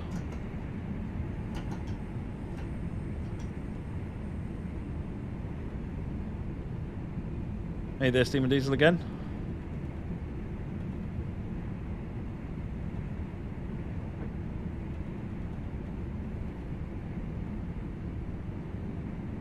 Yeah, you need to follow that MAS, because if the MAS is sort of saying, if you might have clear 150, but then you might have a, well, you wouldn't have clear 150, but you might have like a track speed of 150, but because you're following another train, you might have something like a medium approach or something like that, slowing you down to like 30 miles an hour.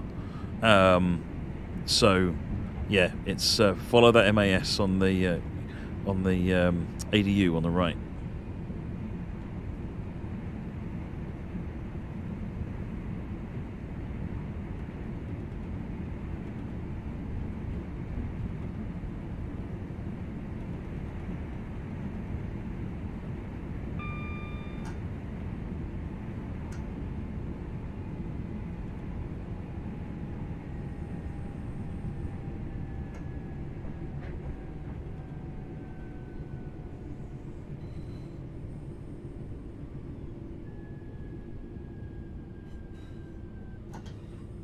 Yeah, there's a bunch of games on xCloud.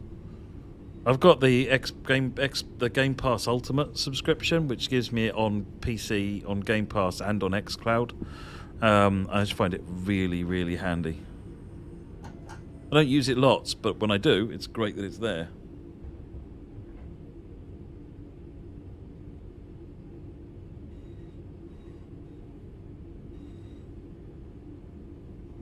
Glad you're enjoying it, Pale Horseman. It is a bit different. It's a complicated signaling system until you get the hang of it.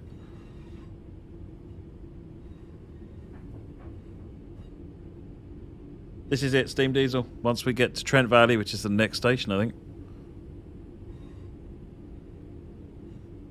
After this one.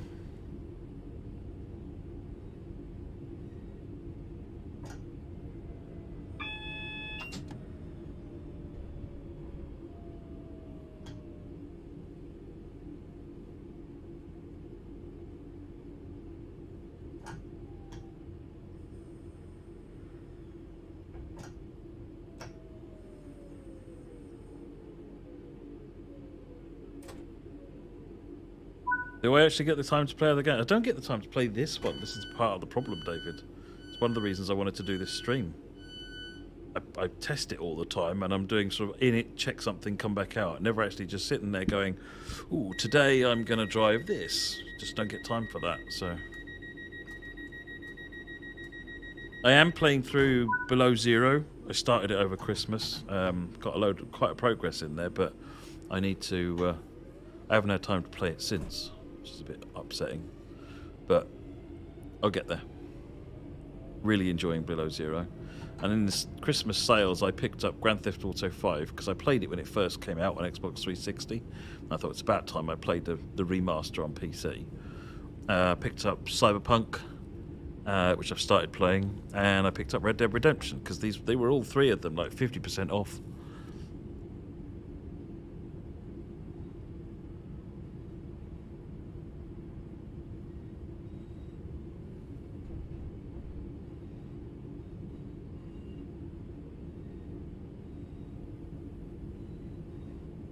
Oh, wow, nice one, pal. Next Dovetail live stream, I don't know. Keep an eye on the forums. There'll be an announcement in there about the next one. I think it's a roadmap stream next. None at all, Maxim.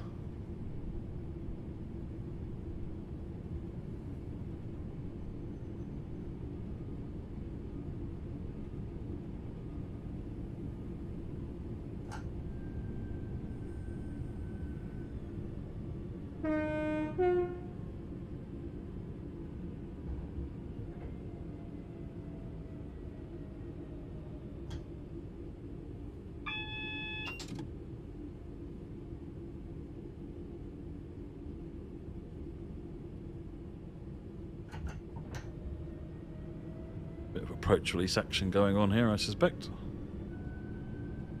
Good night, Tom.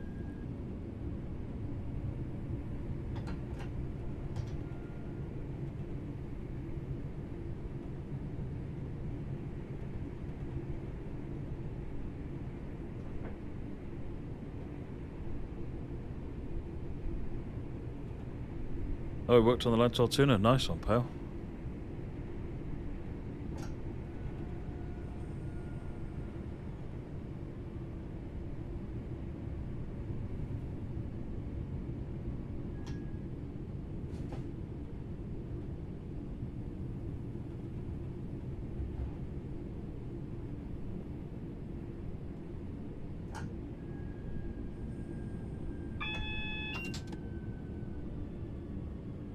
We're our final stop at Litchfield Trent Valley over the West Coast Main Line.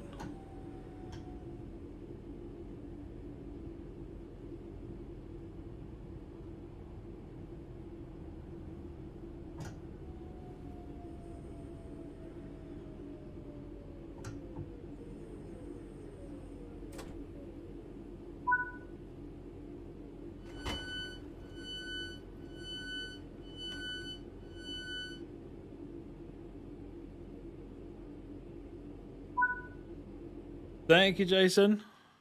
Boom, there we go. Spot on with the appropriate gold medal. Right, folks, that is it for the weekend. Thank you very, very much for all the donations. Raised £2,671, which is absolutely astonishing. I really appreciate that. Yeah, we will meet again in the next stream that we do. Keep an eye on the forums when the next Dovetail stream is, and I'm going to have a think about how I can start kicking off a weekly stream at weekends sometimes. So because I need to get back to doing this. Thank you again, everybody. Really appreciate it, and take care. Thanks a lot. Bye bye.